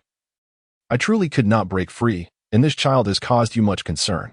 Ah, is this suddenly a parent-teacher conference? Master, aren't you going to pursue them? While we all know it's unwise to chase a desperate foe, nurturing a tiger is even more perilous. Though Professor Snape had been reluctant to take her in temporarily, he now exhibited a hint of courtesy. It's nothing, just a small effort. The Ancient One inquired about Yao Yuan's progress. Yao Yuan, critical. It's getting late. Master, I have plans to buy new textbooks with my classmates today. Shall we disperse for now? Professor Snape, of all people, could not allow Yao Yuan to have her way. After a brief pause, he spoke deliberately, initially. I believed Miss Yao Yuan struggled with spellcasting due to her differing magical background, accustomed to the sorcerer's mana flow. However, today I have discovered Miss Yao Yuan, as a sorceress, seems to be struggling with her studies as well. Excessive, utterly excessive. Professor Snape, do you truly think I deserve your praise for the meals and cleaning I have done for over a month? Yao Yuan dejectedly accepted the Ancient One's 20-minute lecture. She suddenly realized how challenging her situation was. Failing at wizardry brought shame among sorcerers, while failing at sorcery brought disgrace among wizards. Alas, Professor, before the Transfiguration. Yao Yuan pitifully extended her hand. Could you please have our dean tend to my wounds? Snape had long since grown numb to the emotion of disappointment. He waved his wand over Yao Yuan's arm, alleviating her swelling and pain, only to notice a small scratch on her cheek, likely from shards of glass. Heal swiftly. When Yao Yuan was brought to Diagon Alley by Snape, they coincidentally arrived just as the ribbon-cutting ceremony for the Wonka chocolate shop concluded. Upon seeing Yao Yuan reunite with Violet, Snape intended to depart, but was stopped by Mr. Wonka. It was unclear why Mr. Wonka was so interested in Professor Snape, but Yao Yuan couldn't shake the feeling that Mr. Wonka might pull out a razor to attack Snape at any moment. Happy early birthday, dear. Violet handed Yao Yuan a seemingly small, yet quite heavy bag, a birthday gift. Lockhart was genuinely speechless. Had he never considered the burden on his students? Violet rolled her eyes. Yao Yuan opened the bag to find a collection of books requested by Gilderoy Lockhart, along with the only required new textbook for second year. Standard spells, Level 2 by Miranda Goshawk. How practical. I was worried my scholarship wouldn't even cover used books, Yao Yuan exclaimed sincerely. I seek a wealthy benefactor. Here, Violet. The wealthy Wonka handed over a purple card, an unlimited shopping card for Wonka Chocolate Shop. Thank you, sister. Tonight, please allow me to warm your bed. Permitted. Amidst the laughter on one side, a small-scale confrontation brewed on the other. Severus? Lucius strode toward Snape. You actually came to participate in such activities? Clearly, he had not. Snape silently brushed Mr. Wonka's hand away. I was merely passing by. Oh, in that case, Lucius elongated his words, turning to Mr. Wonka. Mr. Wonka, I have matters to discuss with Mr. Snape. Would you kindly excuse us? The beginning of the second year, Part 1, as the new school year commenced. I found myself inadvertently veering off course, transforming my intentions into a publication that was not yet complete. Perhaps some early arrivals only caught glimpses of the tumultuous relationship between Lucius and Wonka, yet there remains more to unfold.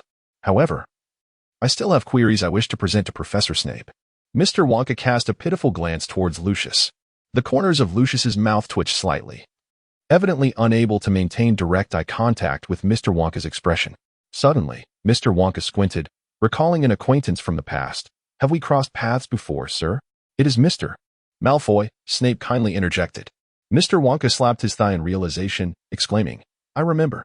You are the Slytherin peacock who purchased my specialty chocolates to win over a young lady, while threatening me to keep your visit a secret. His voice resonated so loudly that even Violet and Yao Yuan, who were distanced from them, could hear. Observing Lucius's face turn a deep shade of crimson, Violet suddenly understood why Lucius harbored such animosity towards Mr. Wonka from the outset. After all, Mr. Wonka had been estranged from the wizarding world for over 2 decades, and as a chocolatier lacking utility for the Malfoy family. What could explain Lucius's immediate recognition upon their first encounter?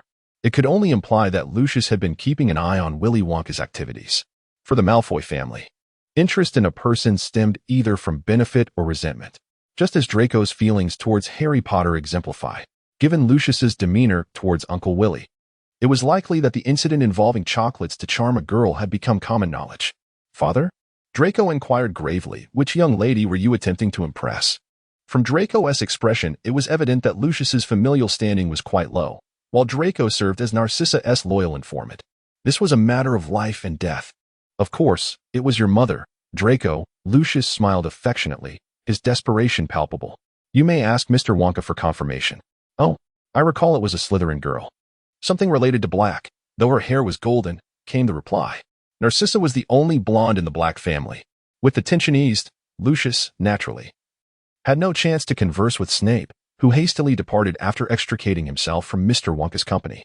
After bestowing a VIP black card upon Draco, Lucius bid farewell. Violet accompanied Yao Yuan, who had saved a significant amount on textbooks, to purchase a new wizarding robe, as children of this age grow rapidly. As the sun set, the exhilarating day came to an end. The beginning of the second year, Part 2, this year's carriage was somewhat crowded. Present were Blaise, Draco, Violet, Pansy, Daphne, and Daphne's newly enrolled sister, Astoria. After shopping, Yao Yuan was taken away by a certain Baron Modu, reportedly to undergo closed training at Camartage, aimed at enhancing her rather weak combat skills to prevent future abductions where she would be unable to escape.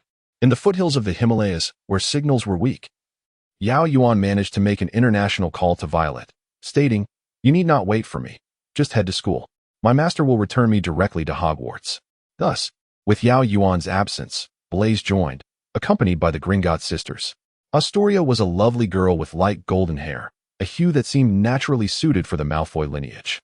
Violet felt a twinge of complexity in her emotions. Despite Astoria's minimal mention in the original narrative, one could surmise that Draco would not choose a girl devoid of social connections, especially given his later portrayal as deeply sentimental. A pang of jealousy arose. Future matters can be pondered later. After all, this year's focal point lay within Riddle's diary. The initial plan's failure was indeed a source of frustration. What legitimate reason could 2 second-year Slytherin girls like Violet and Yao Yuan possess to approach first-year Gryffindor, Ginny? Hey, would you like to hear some dirt on Harry Potter? Such a revelation would likely leave them embarrassed enough to excavate Hogwarts Castle. Concerns about it. As the sorting ceremony commenced, Yao Yuan remained absent. Astoria Greengrass was ultimately sorted into Slytherin, while Ginny Weasley predictably found her place in Gryffindor. Violet hastily finished her dinner and made her way to the dungeons to seek out Professor Snape, curious whether Yao Yuan had arrived. She declined Draco's offer to accompany her. If memory served, Harry and Ron had recently been pummeled by the Whomping Willow, simultaneously breaking several of its branches, and were likely enduring a lecture at present. It would be preferable to minimize the exchange of secrets among these bitter rivals. Violet, arriving at an inopportune moment, overheard Ron exclaim, "Honestly, Professor Snape, I believe that tree has caused us more harm than we inflicted upon it." Violet stifled a cough, lest she burst into laughter. "Silence," Snape bellowed. Unable to contain his frustration directed at Harry and Ron, though Violet suspected she too was included in his ire. She obediently closed her mouth, quieting her laughter as she swiftly entered the potions classroom. Engaging in a bet, Part 1. This was Violet's inaugural visit to Professor Snape's office. Indeed, a diligent student such as herself had never faced detention or community service, and thus had never set foot in their head of house's office. Violet surveyed the dimly lit surroundings, walls draped in shadows, shelves lined with numerous large glass jars containing various unappealing, viscous substances, submerged in liquids of peculiar colors. The fireplace stood empty and dark. Perhaps accustomed to Yao Yuan's incessant chatter, Violet's first thought was, the damp, chilly dungeon is conducive to rheumatism. Casting a worried glance at Snape, she suddenly perceived that he seemed, perhaps, slightly more rotund. Moreover, his complexion appeared more vibrant, flushed with health. Despite the persistent dark circles under his eyes and slightly oily hair, he exuded a newfound vitality. "Oh dear, upon reflection, you truly are rather handsome, Professor. This is the visage a mature man of 32 ought to possess. It is a pity that you are not students of my house." "I lack the authority to expel you," Professor Snape remarked regretfully. "Please wait here while I fetch the individual who possesses this delightful privilege. As for you, Miss Violet Wonka." It seemed that Professor Snape's tone towards her carried a hint of pointedness, perhaps due to the previous incident involving a life-threatening call. Yao Yuan had yet to appear. Violet quickly clarified her purpose. "Oh, she is in the hospital wing." In that moment, Violet sensed a flicker of amusement from Professor Snape. As if Yao Yuan's presence in the hospital wing was a source of delight. Could it be that the professor was a hidden? No. It was rumored she had a sparring session before leaving. She should still be in the hospital wing. With that, Snape departed his office to seek out Professor McGonagall, while Violet cast a reassuring glance at Harry and Ron before making her way to the hospital wing in search of her friend. After Snape and Violet departed, Ron nudged Harry with his elbow and asked, "Hey, Harry, isn't Yao Yuan a Slytherin student? Why does Snape seem so pleased?" "Who knows?" Harry sighed in despair. "Do you think we might get expelled?" The two forlorn children clung to each other, trembling. Before Violet could reach the hospital wing, she encountered Yao Yuan, who was hurrying back from it. "Are you all right?" "Oh, it's just splendid," Yao Yuan replied, her face ashen. Ever since they learned that wizards can use a single spell to heal injuries, they never hold back when they hit me. I had a brawl with 3 of them before leaving, 1 against 3. What saddened her the most was when Yao Yuan buried her face in Violet's shoulder, lamenting. I was thrown directly into Professor Snape's office by the Ancient One. When he saw my bruised face, he laughed. He actually laughed. This is the first time I've ever seen a smile on his face, but it's a smile I truly do not wish to protect. How many beatings must I endure for that? Violet repeatedly reminded herself not to laugh as she cleared her throat and earnestly comforted Yao Yuan. "Dear, this signifies something. It means you hold a place in the professor's heart. Just think, a person as indifferent to the joys and sorrows of this world as Professor Snape would smile at your tragic plight. That means you truly have the power to affect his mood. Who else enjoys such a privilege? Probably only the chosen one." "I feel better now. I believe I can manage," Yao Yuan declared. When they returned to the potions classroom, everything had concluded. Harry and Ron had not been expelled. They were merely sentenced to detention in Professor Snape's office until dinner concluded. The detention was rather pleasant, as Professor Snape and McGonagall had been summoned back to the feast by Professor Dumbledore, and McGonagall left them some food. As Violet and Yao Yuan entered, they found a large platter of sandwiches, 2 silver cups, and a jug of chilled pumpkin juice set before Harry and Ron. The sandwiches automatically replenished themselves. "Good evening, Harry." "Good evening, Ron," Yao Yuan greeted them cheerfully.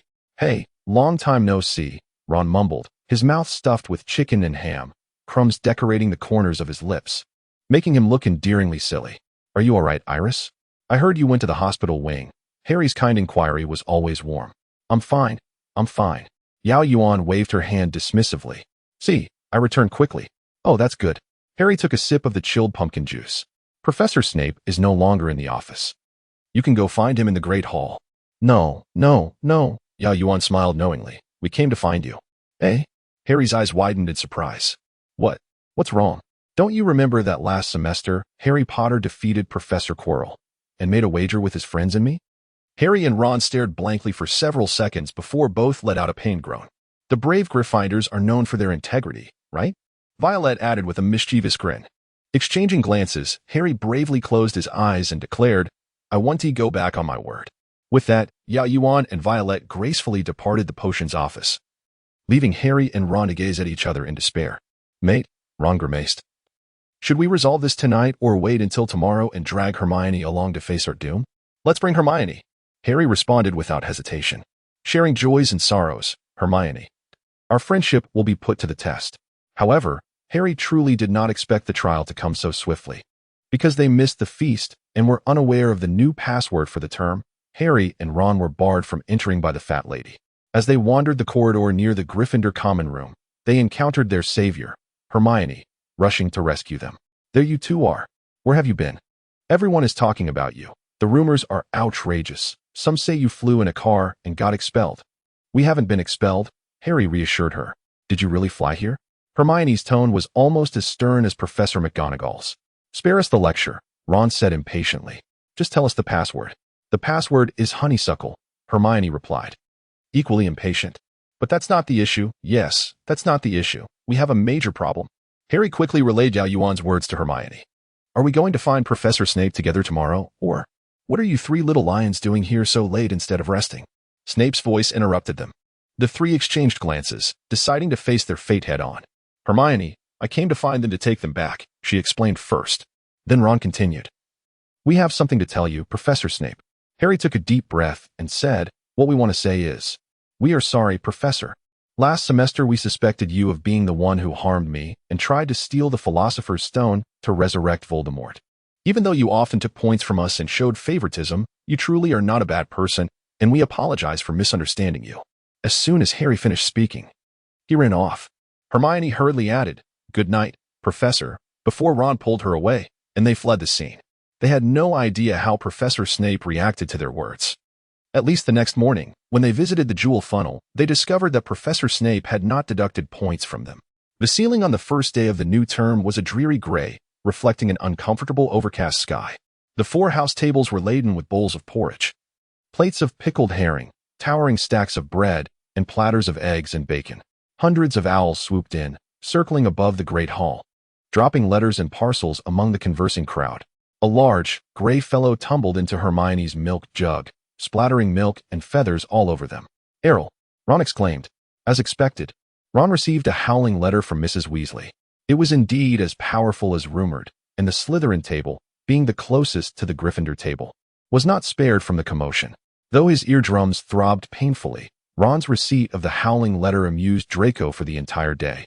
A classic case of deriving joy from another's misfortune. My heart ached for little Ron for a fleeting moment.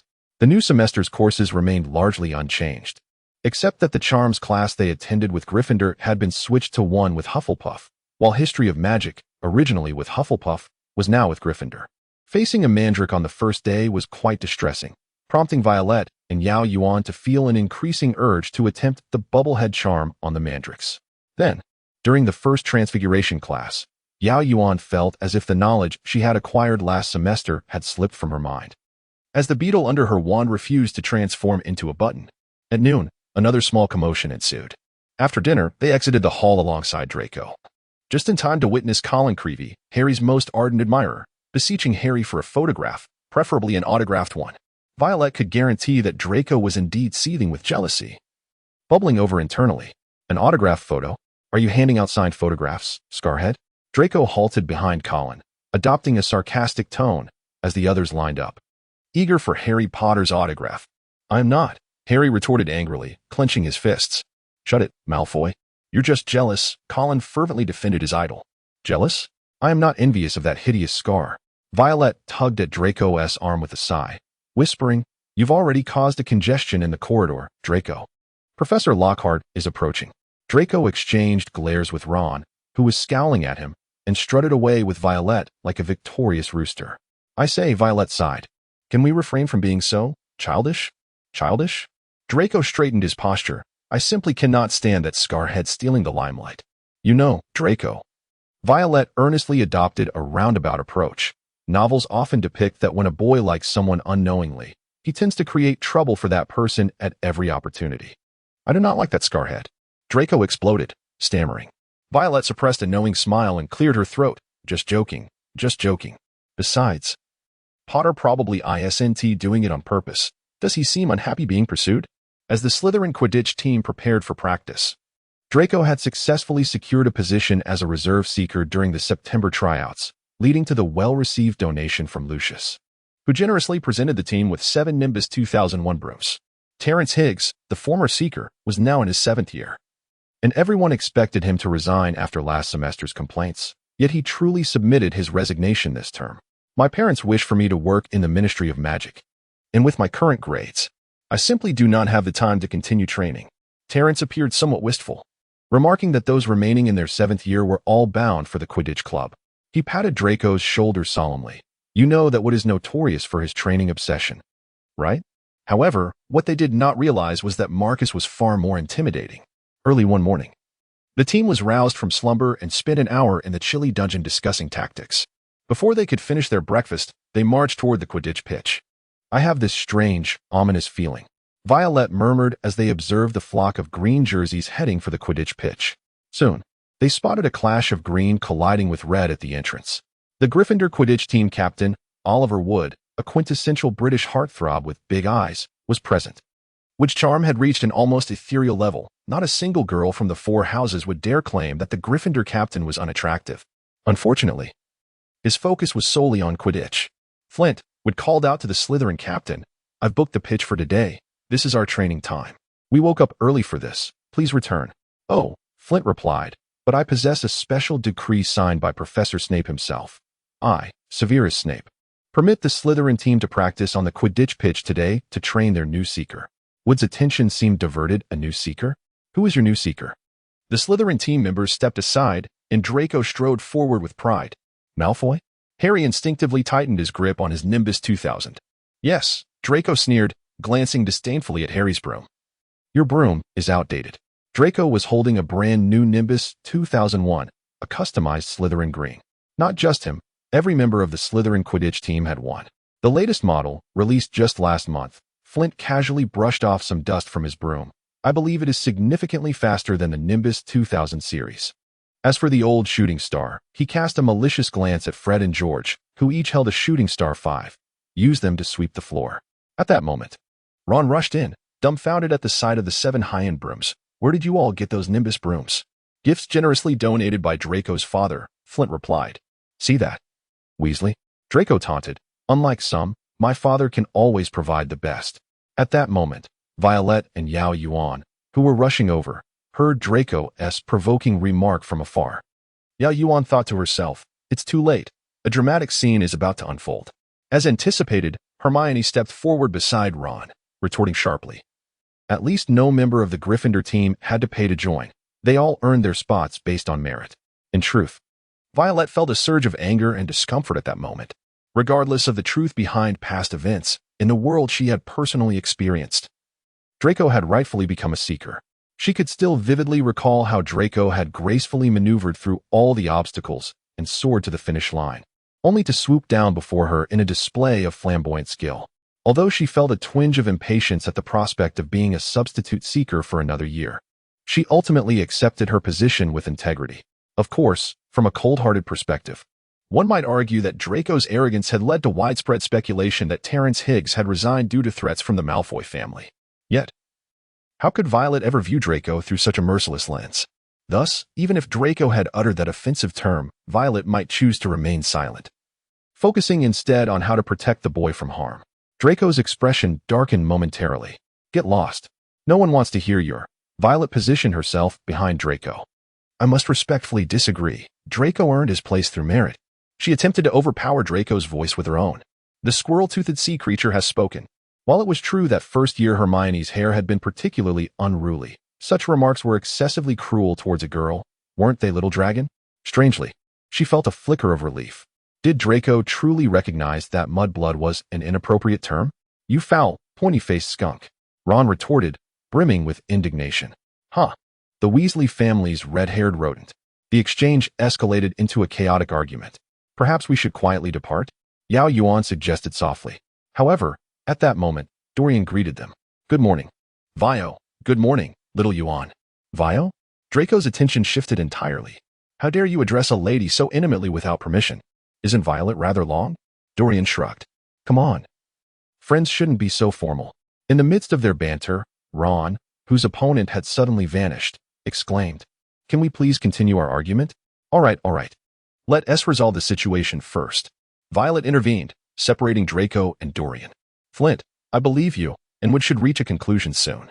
Now, back to the initial question. Who would use the training grounds today? Oh, by the way, Violet said, patting Draco on the shoulder and handing him a piece of chocolate. Here's something to replenish your energy. Training for an entire morning is no easy feat. With her mission accomplished, Violet, embodying the nurturing spirit of a caretaker, took Yao Yuan for their morning exercise, more accurately, to supervise Yao Yuan's morning workout. Mini scene, after running 2 kilometers and completing an entire set of exercises, Yao Yuan, feeling famished, lamented, That chocolate was meant for me, sob. Never mind, as long as my ship gets some sugar, that's enough, she mused. Memory, Part 1. Violet discerned that ever since that day, Yao Yuan's demeanor had been somewhat off. After persistent questioning, Yao Yuan finally divulged her inner turmoil. She should not have been unable to recall it. When the Slytherin Quidditch team clashed with the Gryffindor team, she ought to have remembered that iconic scene. Especially since Ron's wand backfiring and causing him to expel a stream of slugs was far from forgettable. However, in reality, she had merely feared that the Slytherins and Gryffindors would come to blows again, which was why she had dragged Violet along to witness the spectacle. It was only when Hermione mentioned that Malfoy had paid to join the team that Yao Yuan recollected the incident. Oh dear, I thought. Violet mused that perhaps Yao Yuan was placing undue pressure on herself. After all, it was quite normal, considering it had been a few years since then. Who could instantly recall such events? Yao Yuan still appeared somewhat dejected. Well then, let us discuss our plans, Violet consoled her. Currently, approaching Ginny is rather inconvenient. What do you intend to do? After all, they were from different houses and grades. Upon hearing this, Yao Yuan brightened up. Perhaps we could make her move during the Christmas holidays? Everyone will be seated at a round table, making it easy to bond. Indeed, Violet nodded in agreement. Once again, it was Halloween. At this year's feast, Professor Dumbledore had arranged for a skeleton dance troupe to perform for the guests. However, to be honest, even after having been wizards for so long, both Violet and Yao Yuan felt a twinge of unease at the decorations for Halloween. Live bats. These wizards had used live bats as ornaments. How utterly ruthless. Violet glanced upward and silently cast a dispelling charm on the bats surrounding them.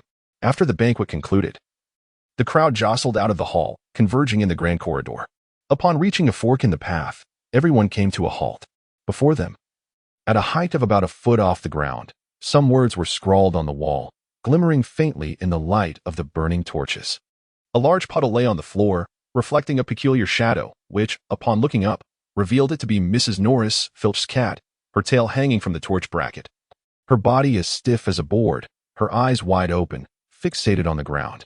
Beware of the air and enemies. Draco's voice resonated in the silence.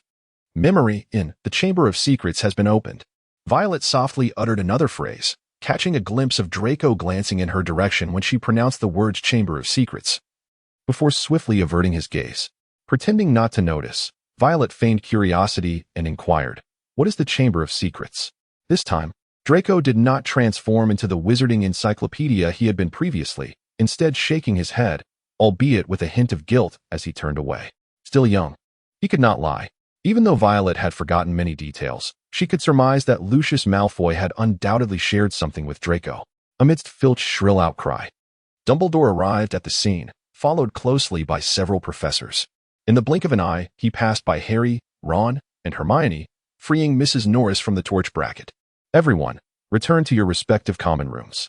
He addressed Filch, then added, And you, Mr. Potter, Mr. Weasley, Miss Granger. Upon returning to the common room, Violet retrieved the book she had purchased, Hogwarts, a history, and began to peruse the entries related to the Chamber of Secrets. clutching the book. She sought out Draco to engage in some theatrics. Slytherin had constructed a hidden chamber within the castle, unbeknownst to the other founders. Before leaving the school, Slytherin sealed the chamber, rendering it inaccessible until his true heir arrived. Only that heir could unlock the chamber, releasing its contents to purify the school and rid it of all unworthy of learning magic. Oh, it's merely a legend. Draco's gaze wandered. You need not worry. Your parents are both wizards. Even if a chamber and a monster do exist, they would not harm you. I am not concerned about that. Violet rested her chin on her hand, gazing at Draco. I merely wonder, is this the first time the chamber has been opened? Certainly. No one knows for sure. Draco cleared his throat. It's late, Violet. You should get some rest. Very well, good night. Violet chose not to press further, standing up and glancing at the soft tuft of Draco's hair, remarking, You should also retire early, Draco. Today, I noticed Pansy seems to be a tad taller than you. Draco instantly flared up like a firework. That's because she wears low-heeled shoes. He stood up, attempting to assert his height over Violet. I can still see the top of your head, Violet. Well, in truth, two individuals of equal height can indeed see each other's heads, she retorted playfully. Which might lead one to mistakenly believe they are taller. Just one of those grand illusions. Violet chuckled, realizing that she was in the midst of a growth spurt and would likely surpass him noticeably in a few months. Oh dear. The height difference and the delightful head patting, just the thought of it is rather exhilarating. Memory down, Violet had once again observed that Yao Yuan had changed significantly during this period, and this time it appeared to be for the better.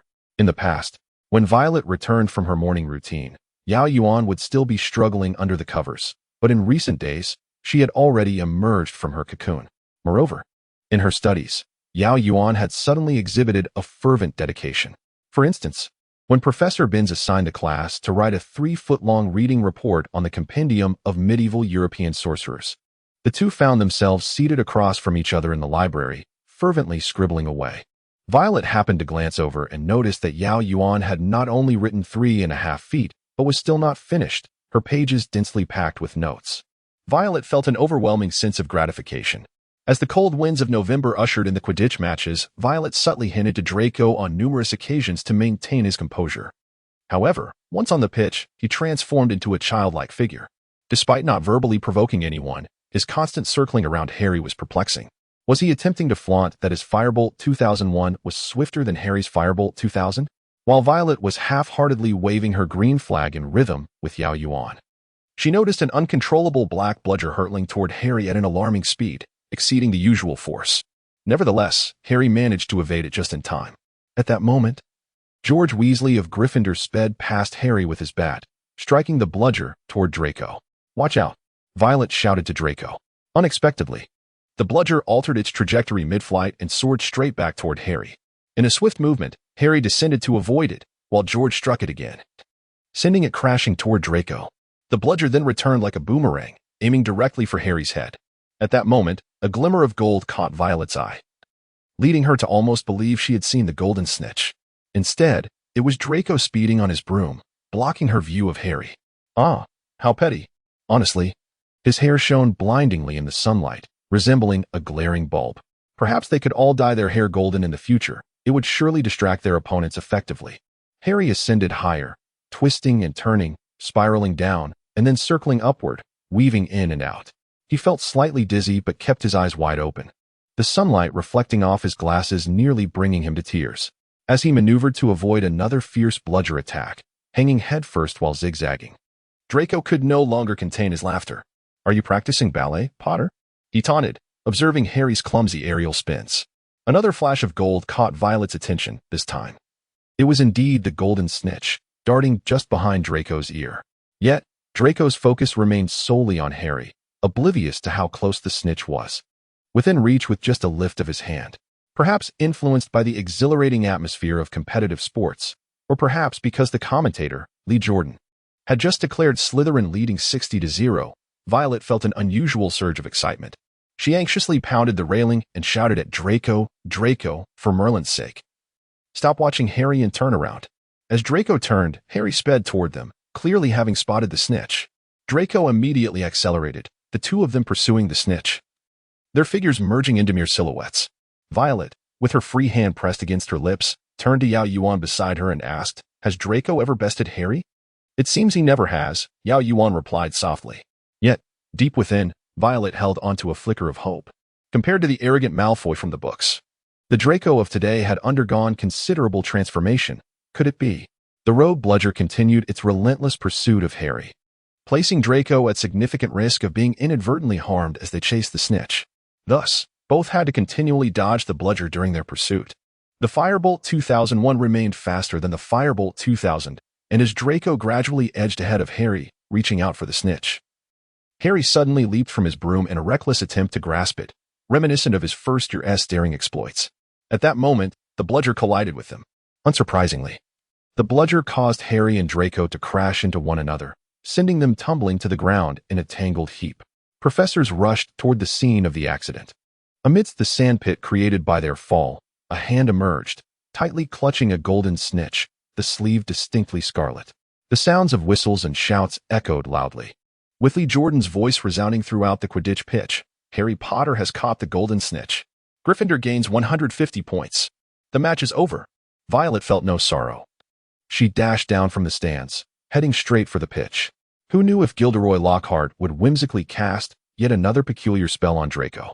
When Violet arrived, she found Harry staring at his rubbery, boneless arm, appearing as though he might faint. Fortunately, in the midst of misfortune, Lockhart had chosen to inflict his meddling on the illustrious savior. Madame Pomfrey was not pleased. She swiftly cast a spell on Draco and then administered a potion to Harry. Draco's leg had been injured by Harry's fall, and he groaned with each step, causing Violet to wince in sympathy. Despite Madame Pomfrey's efforts, Draco still seemed unwell. Violet reached out to wipe the sweat from his forehead. Would you like some water, Draco? I can fetch you a glass. Draco grasped Violet's hand. No. Just stay with me. Violet instinctively considered withdrawing her hand, but Draco's forlorn expression was too pitiful to resist. After a moment of internal conflict, she conceded to caring for the patient. Slytherin Quidditch players visiting Draco in the hospital wing were left bewildered, questioning their own presence. Draco's diary, entry 3. Why are you so close with Miss Wonka? After the summer tea party, his father inquired. Draco sensed that his father disapproved of Violet, or more accurately, the Wonka family. Hence, he fabricated a lie, suggesting that aligning with her would benefit the Malfoys.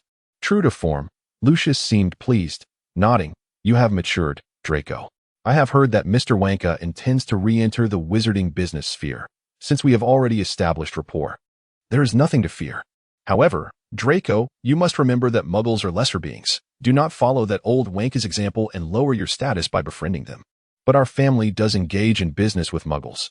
Draco instinctively questioned, recalling a casual conversation where Violet had asked him why the Malfoy family, so disdainful of Muggles, still conducted business with them. He remembered stuttering out a rebuttal, insisting, no, that's just a rumor. Yet, in truth, Draco understood that it was no mere rumor. A significant portion of the Malfoy family's wealth stemmed from clandestine dealings with Muggles. A flicker of disdain crossed Lucius's brow as he rubbed his temple, his voice softening. Draco, you will understand in due time. Yet, Draco's troubles extended beyond this. As the new semester commenced, he noticed that Violet seemed to be avoiding him.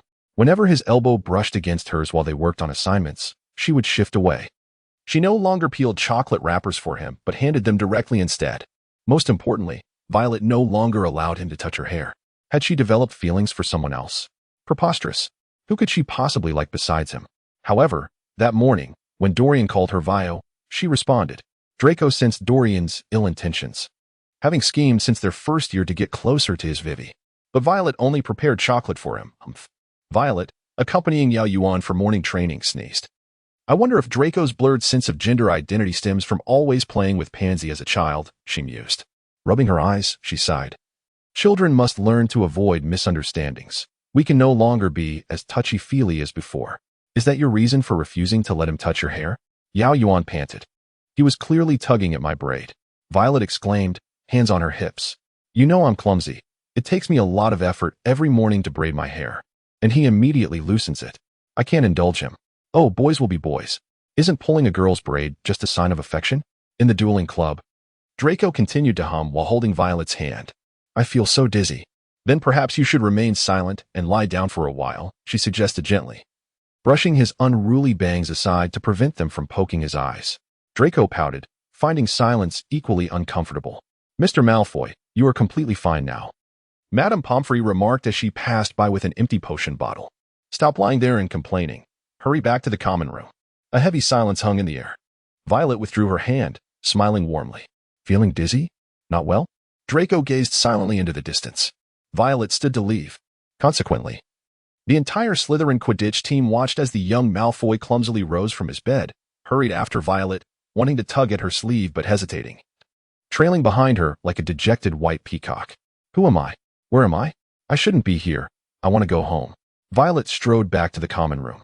And just as she sat down, she caught sight of Draco cautiously offering her a cup of hazelnut hot cocoa. Your hands are so cold, she remarked, glancing at him with indifference. Are you angry? Draco pressed, thrusting the cup into her hands. Yes. Violet wasn't particularly angry, even finding it somewhat amusing. It seems you are upset, Draco sighed dramatically, bearing a hint of Lucius's demeanor. I was wrong, Violet. What compensation do you desire? He sat beside her, speaking in a subdued tone. What did you do wrong? Draco was momentarily taken aback. Typically, when his father posed such inquiries, his mother would promptly hand over an order for him to sign, leading to their reconciliation. But now he was at a loss. Unbeknownst to him, Lucius often paid a hefty price in lost galleons merely to reconcile with Narcissa while returning to their quarters. Lucius felt a twinge of discomfort in his ears. Sighing, Violet remarked, Even if I am not angry, I must appear so.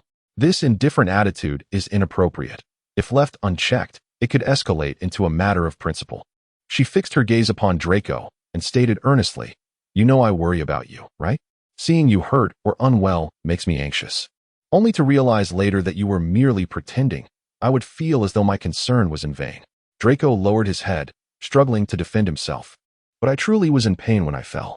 That doesn't excuse pretending to be hurt while seeking attention, Violet replied, sipping her hot cocoa. We are no longer children, Draco. We must maintain some distance. Draco's face flushed. I wasn't seeking attention. I was looking for support from a friend. Violet suddenly recalled a scene from a film. Draco lying in bed, moaning, surrounded by a throng of Slytherin Quidditch players. Okay, this boy truly does have a penchant for dramatizing situations to garner attention, she thought. Anyway, she shrugged, we can't let this happen again. What if one day you genuinely sustain a serious injury, and I mistake it for a joke? Draco nodded, seemingly affected by her words. As his unruly cowlick gradually settled down, after a moment, he leaned closer, whispering, Violet, you're not still angry, are you? Violet maintained her faade for a few seconds before finally relenting. I'm not angry anymore. On Monday morning, news of Colin Creevy's attack spread throughout the school, leaving him lying in the infirmary like a statue. Instantly, rumors circulated, and paranoia gripped the students. First-year newcomers huddled in tight-knit groups, fearful that solitude might render them vulnerable to attack. Surprisingly, Draco remained unusually silent. Given his personality, one would expect him to voice his opinions on matters, whether beneficial or otherwise, either boasting or expressing discontent. Yet, he did not utter a single word regarding the Chamber of Secrets or the creature within, not even a Crabbe and Goyle. Fortunately, Violet managed to draw him out, but he remained tight-lipped. In the second week of December, Professor Snape, as he did the previous year, came to collect the list of students remaining at Hogwarts for Christmas. After signing, Violet and Yao Yuan discovered Draco's name on the list as well. So Draco is staying over for the holidays too? Violet inquired. Yao Yuan seemed momentarily stunned before covering her head with her hands. Oh no, I must have forgotten everything. It's all right, Violet reassured her, patting her hand. Sometimes relying too heavily on memory can cause us to overlook tangible evidence. Our presence has already quietly altered many things. You're right, Yao Yuan took a deep breath. Lifting her head, let us devise a plan B. Plan B arrived swiftly. Thursday afternoon's potions class commenced as usual, with 20 cauldrons set up on a long table, accompanied by brass scales and various jars. Professor Snape surveyed the room amid swirling smoke, specifically seeking out Gryffindor's mistakes. He struck with precision, delivering a verbal onslaught. Today, they were brewing the swelling solution, and Violet noticed that Yao Yuan's potion was even thinner than Harry's next door. To avoid being caught in Snape's indiscriminate attack, Violet swiftly angled her cauldron for cover.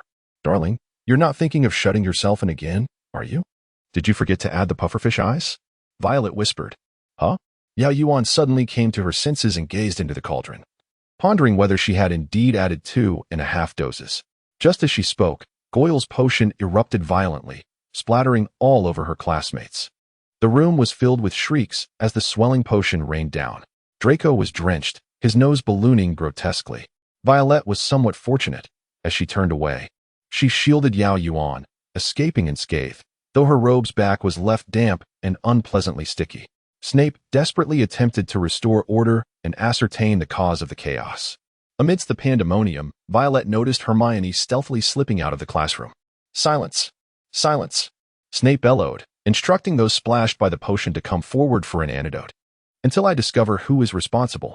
Violet instinctively glanced towards Harry, and unsurprisingly found him struggling to suppress laughter while feigning confusion. She nudged Yao Yuan, urging her to observe. At that moment, Hermione re-entered the underground classroom, and both Violet and Yao Yuan noticed a bulge at the front of her clothing, as if she were concealing something. "Ah, it's coming back to me." In the midst of the clamor, Yao Yuan whispered to Violet, "The polyjuice potion." Later that evening, at 8 o'clock, the Great Hall was to host the inaugural meeting of the Dueling Club, organized by Professor Lockhart, who had invited Professor Snape as his assistant. Naturally, Slytherin students were expected to attend in support. "Now that you mention it, I recall in the second book, Hermione brewed the polyjuice potion in the girls' lavatory, and then Harry and Ron disguised themselves as Goyle and Crabbe to extract information from Draco." As the crowd gathered to witness Snape thoroughly outclass Lockhart, Violet and Yao Yuan whispered among themselves at the edge of the throng. "Indeed, we need not approach Ginny directly. We merely need to seize an opportunity to uncover the trio's little secret, which would allow us to smoothly integrate into the unfolding events. Perhaps we could even find Ginny's discarded diary before Harry does." Not long after Yao Yuan spoke, Lockhart called Harry to the front, while Snape swiftly gestured for Draco to come up. "Raise your wands and prepare," Lockhart announced loudly. "When I count to 3, you will disarm your opponent. Just disarm. We don't want any accidents. 1, 2. Perhaps Violet's gaze was too intense. Draco instinctively glanced at her before hesitating, only launching his attack after Lockhart shouted 3. However, Draco didn't cast the disarming spell, but instead unleashed an aggressive charm that lifted Harry 3 feet into the air before he crashed down heavily. Dazed, Harry clambered to his feet and swiftly retaliated with a cheeky hex towards Draco. Draco collapsed in laughter, utterly incapacitated, yet even in his mirth, he managed to point his wand at Harry's knees. Breathless and still chuckling, he exclaimed, "Tarantaligra." Instantly, Harry's legs began to dance uncontrollably, as if performing a spirited jig. Lockhart appeared to be on the verge of madness, yet he waved his wand without casting a single spell. Of course, one could hardly expect him to successfully perform any magic. Professor Snape languidly took control of the situation, declaring, "Finite incantum." Harry's feet ceased their frantic dance, and Draco finally stopped laughing. They both looked up at Snape. "I suggest that everyone practice in pairs, as this may yield better results," Snape drawled, just as Harry exhaled in relief and was about to leap off the platform. Snape continued, "The Dream Team must be disbanded. Potter and Malfoy will be under my direct supervision, and as for Weasley, you may partner with Miss Wank. Miss Yao Yuan, please do not stand there in a daze. Haven't you noticed that Miss Know-It-All is also alone?" Violet and Yao Yuan exchanged bewildered glances before the thronging crowd dispersed them. However, their thoughts mirrored each other. "What is happening?" Yao Yuan smiled awkwardly at Hermione. Be careful. My wand sometimes has a tendency to reduce objects to mere fragments." Ron, cautiously brandishing his half-broken wand bound with tape, made a careful vow not to cause any mishaps. "Listen, Harry, when the time comes, you must." Lockhart grasped Harry's shoulder, his other hand waving the wand flamboyantly. "Trust me, he is not your match. Go forth, brave warrior." "Afraid, Potter? You wish." Suddenly, a long black snake erupted from the tip of Draco's wand, landing heavily on the floor, rearing its head, poised to strike. "Do not move, Potter," Snape drawled lazily, clearly amused by Harry's immobility as he stared down the enraged serpent. "Allow me to handle this." Just as Violet was feeling a pang of sympathy for Harry, she heard a loud bang. Ron's wand emitted a cloud of green smoke, pungent with the scent of mustard. Violet was caught off guard, sneezing violently as she wiped her tears and stumbled backward, losing her balance and falling to the ground. At that moment, Lockhart shouted, "Let me handle this." He raised his wand threateningly towards the snake, but rather than vanishing, the serpent coiled upward, rising over 10 feet before crashing down onto the floor. The furious black serpent hissed, baring its fangs, ready to attack. Violet wiped her eyes and turned just in time to meet the serpent's gaze. Oh! The snake had landed behind her. Violet dared not blink, recalling that snakes typically only attack larger heat sources in self-defense, provided that such creatures do not give them the impression of being a threat. Thus, she remained utterly still. At that moment, Harry stepped forward and spoke in a voice that sent chills down her spine, the Parseltongue. It was only through this first-hand experience that Violet comprehended why her Hogwarts peers had misjudged Harry. This sound was far more terrifying than it appeared in the films. A cold, clammy sensation crawled up her spine, exploding against her scalp. Snape approached, waved his wand, and the snake transformed into a wisp of black smoke, vanishing into thin air. Harry flashed her a goofy smile, and Violet understood that he was the reason the snake had not attacked her. Suddenly feeling a pang of sympathy for him, she noticed the whispers and wary glances directed at Harry, laden with suspicion. Draco pushed through the crowd, helping Violet to her feet. Once she stood steady, he shoved Harry roughly. "What do you think you're doing, Scarhead? I was telling it not to attack Violet." Harry, feeling a mix of anger and frustration, could not fathom why everyone regarded him with such ominous eyes. Ron and Hermione hurried over, pulling him away. Clearly, no one believed that he had saved Violet. After Harry and his friends departed, an eerie silence enveloped the hall. "Professor, I believe Violet needs some rest." In this unsettling atmosphere, Yao Yuan's voice rang out, her tone suggesting that Violet was merely unwell, and there had been no sinister Parseltongue moments. Yao Yuan's words rippled through the room like stones cast into a pond, restoring a semblance of normalcy, as everyone tacitly agreed to avoid discussing the earlier events. Professor Snape cast a sidelong glance at Yao Yuan and replied coolly, "Then, Miss Yao Yuan, please accompany your classmate back to the common room." Shortly after Violet and Yao Yuan returned to the common room, Draco, having finished his classes, hurried back to the dungeon. "Listen, Violet, stay away from that Potter." Holding a cup of hot tea, Violet felt the lingering discomfort of Parseltongue, particularly in the presence of a real snake. She was still recovering from the experience. "Oh," she replied dismissively. "You don't grasp the seriousness of this." Draco took her hand, his expression grave. "You'd best not associate too closely with your uncle. Feign a quarrel or something." "Why, Draco?" Violet set her teacup down. "Just trust me. Listen to me, Violet." "Draco." Violet furrowed her brow. "It's unreasonable for you to insist I follow your advice without revealing the reason." Draco fumbled for words. "It might be dangerous. Do you know something, Draco?" Violet probed. "Clearly. Don't you see?" Draco's gaze bore into hers. "Potter just encouraged that snake to harm you." "Is that so?" Violet raised an eyebrow. "I thought it might relate to some heir of Slytherin. Didn't he Professor Binns mention in History of Magic that Salazar Slytherin left behind a chamber of secrets, which only his true heir could open? That heir would unleash something dreadful to purify the school, ridding it of those unworthy of studying magic. Professor Binns also stated that this was an unproven myth, and how could St. Potter possibly be Slytherin's heir? Even provoked to the point of frustration. Draco kept his information to himself. Had Violet not seen the movies, she might have believed Draco knew nothing at all. Perhaps, but we aren't close enough for that kind of speculation. Draco had known since the summer that the chamber would be opened. Despite his parents' attempts to conceal the truth from him, he gleaned fragments from their conversations and Dobby's peculiar behavior. The monster of the chamber and its supposed purification of the school would undoubtedly unsettle Violet, although he too thought some undeserving individuals should not learn magic. He could tolerate them as long as they did not cross his path. However, the monster's methods were far more terrifying than he had anticipated. He wrote to his father, who informed him that 50 years prior, the chamber had indeed been opened by Slytherin's heir, resulting in the death of a Muggle-born wizard. So, would there be deaths this time as well? Draco despised Muggle-borns, yet the thought of their complete annihilation troubled him deeply. He resisted the notion, deciding to feign ignorance for the sake of self-preservation. But what did Harry Potter have to do with this? He was a Parselmouth, and he had nearly harmed Violet. Could he truly be that wretched heir? No, that was impossible. And weren't Violet's parents wizards? Why would they be targeted? Could it be that anyone associated with Muggles would be hunted down? Was Violet at risk of death? A chill ran down Draco's spine as he grappled with the doubts that crept into his previously unwavering beliefs. Was this truly just? Were Muggles, Muggle-borns, and wizards friendly with Muggles, all to be eradicated? Hogwarts was engulfed in an atmosphere of strange trepidation. Who was Violet Wonka?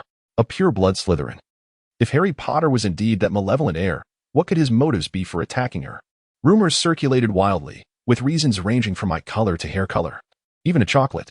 Was this the reason for the booming sales of the Gemini brand hair dye? Violet was taken aback. A cursory glance revealed that aside from Slytherin students, there were indeed few blondes. Hadn't they heard that dark and gold often paired together? Surely Harry wouldn't discriminate against blondes. Violet rubbed her eyes, relieved that her eye color was uncommon. Otherwise, these foolish children might feel compelled to wear colored contacts. The most unfortunate of all was Harry, who was now shunned wherever he went. That night, Harry found himself unable to sleep. Through the gaps in the curtains surrounding his bed, he watched as snowflakes danced past the castle windows, feeling a sense of bewilderment.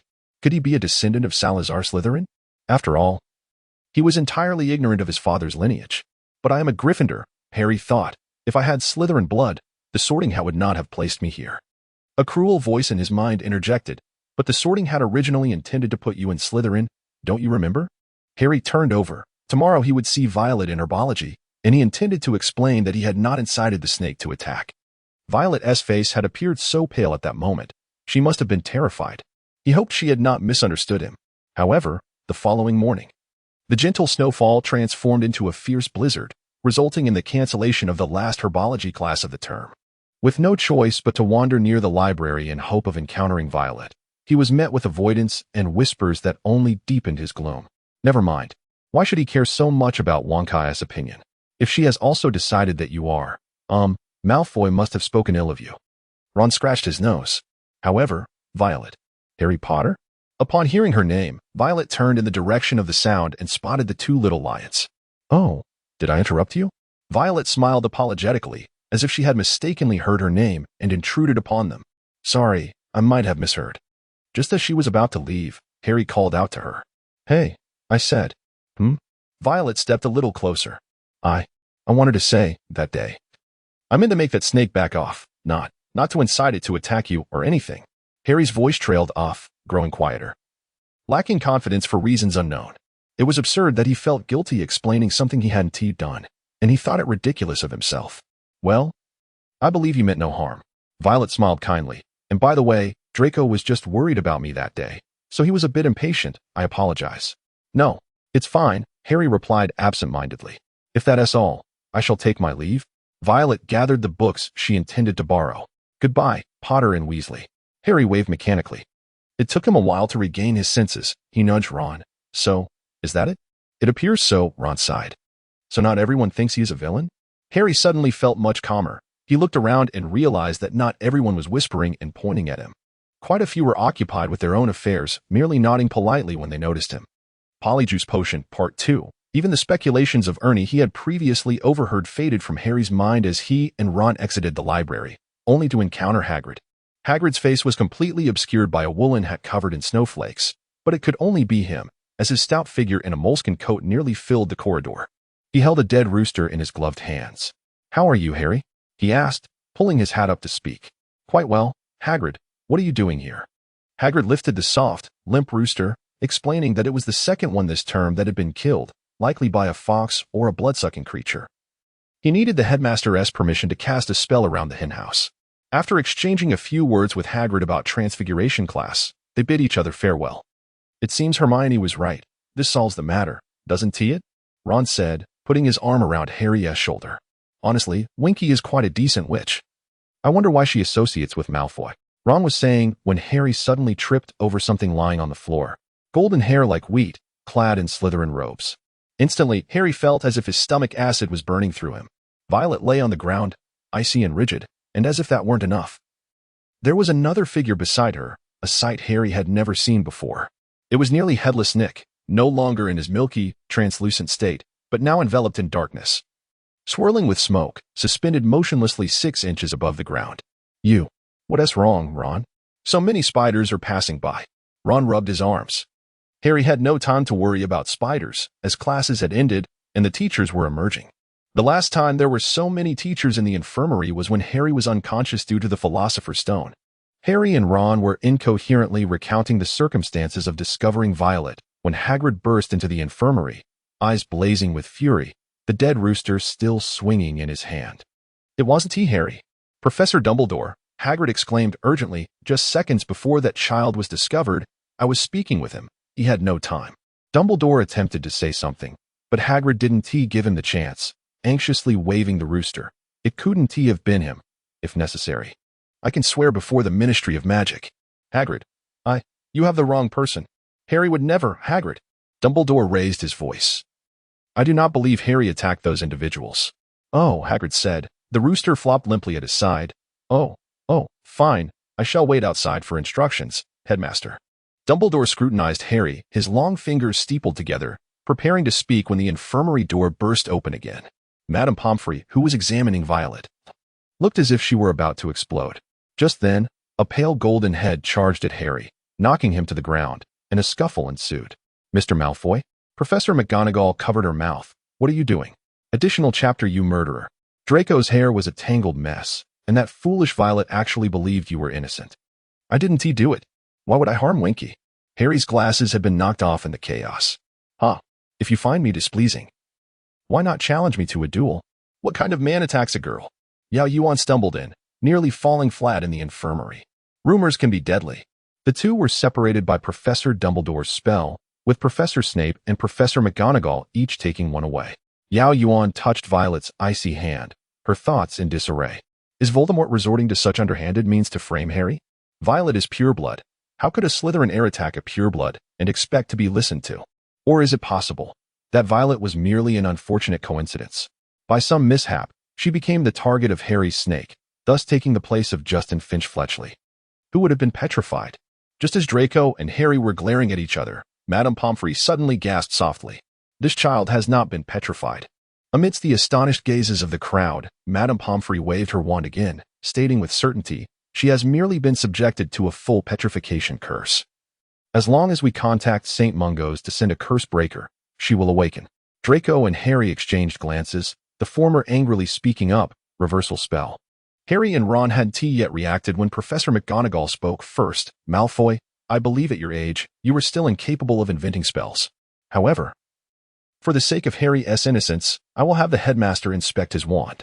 The reversal spell allows one to see the spells previously cast by a wizard's wand. In that case, Dumbledore raised his hand. I shall leave the rest to the teachers.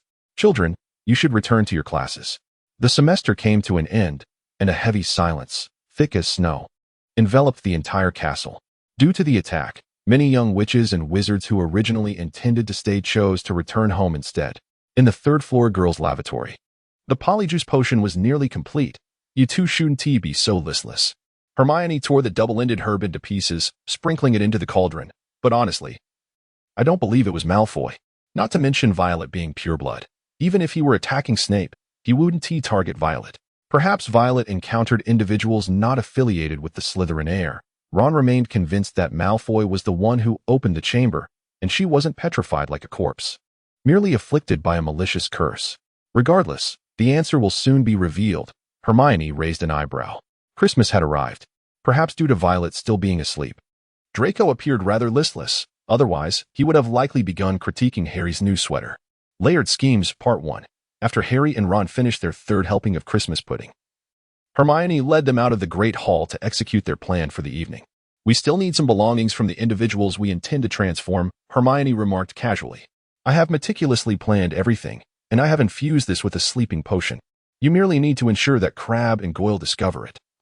You know how greedy they are. They will undoubtedly consume it. Once they fall asleep, we can pluck a few strands of their hair and hide them in the broom cupboard. Huh. Oh, all right, Harry replied. But what about you? Whose hair are you planning to take? I already have mine, Hermione cheerfully exclaimed, pulling a small vial from her pocket to reveal a single hair. Remember the dueling club? Professor Snape paired me with Millicent. I discreetly took this from her ropes. I have observed that she visits the hospital wing every night to converse with Violet, and tonight is no exception. I saw her heading there. We must hurry. The effects of the polyjuice potion last only an hour, and Millicent could return at any moment. In any case, you two must quickly incapacitate Goyle and Crabbe. Yao Yuan recounted the day's events to Violet, both minor and major. She gently touched Violet's hand. It was already warm, suggesting she would awaken soon. The petrification spell. Yao Yuan suspected that Ginny must have been the one to target Violet, specifically, Ginny under the control of Tom Riddle within the diary. Clever as Violet was, upon sensing something amiss, she would undoubtedly close her eyes to avoid meeting the gaze of the basilisk. However, Riddle would never permit her to survive. Yet, Ginny was still merely a child, her magical prowess insufficient to cast a killing curse, hence she resorted to an enhanced version of the petrification spell. Had they been a tad more meticulous, placing her directly into a hospital bed, Violet would have become yet another mute keeper of secrets, akin to Colin's ruined camera. As Yao Yuan exited the hospital wing, she noticed a letter addressed to her lying on the floor at the entrance. Upon opening it, she found it was from Hermione, conveying that Hermione had come to find her but refrained from interrupting her conversation with Violet. Instead, she left this note hoping Yao Yuan would meet her in the library later, unless it was nearly curfew. Had it not been for this letter, Yao Yuan might have forgotten. However, upon seeing it, she suddenly recalled Hermione's polyjuice potion must be nearly ready. And combining this with the note made it hard not to suspect a diversionary tactic. Yao Yuan promptly headed to the Slytherin common room. Layered Schemes, Part 2. Wait here, Draco instructed Harry and Ron, gesturing for them to take a seat. I'll fetch it. My father just sent it to me. Harry and Ron exchanged speculative glances about what Malfoy would show them while attempting to maintain a relaxed demeanor. Moments later, Draco returned holding what appeared to be a cutout from a newspaper, which he tossed into Ron's hands. Ron glanced at it, managed a forced smile, and passed it to Harry. It was an article clipped from the Daily Prophet, stating, "The Ministry of Magic is investigating Arthur Weasley, head of the Misuse of Muggle Artifacts Office, who was fined 50 galleons today for enchanting a Muggle automobile. Do you not find this amusing?" Draco said impatiently. Harry and Ron emitted dry chuckles. However, Draco seemed increasingly irritated. He gestured for them to cease their laughter and plopped heavily onto the sofa. The Daily Prophet has not even reported these attacks, he reflected. I suspect Dumbledore wishes to cover everything up. If he does not act swiftly, he will be dismissed. My father always says that having Dumbledore as headmaster is the worst fate for this school. He has an affinity for muggles. Wonka also doesn't mind muggles, Ron blurted out, perhaps to discomfort Malfoy. Draco was momentarily taken aback, glaring at Ron and Crabbe. You know, that foolish, naive little idiot, Draco fumed. I told her to keep her distance from Granger, but she wouldn't listen. And now, the heir of Slytherin has even targeted her. Ron's mouth fell open, making Crabbe appear even more foolish than usual. Harry quickly began to think. You must have some inkling of who is orchestrating all this. You know I don't goil. How many times must I tell you? Malfoy snapped. My father refuses to disclose the specifics of when the Chamber of Secrets was last opened. Of course, that was 50 years ago, and he wasn't even born then. But he knows everything.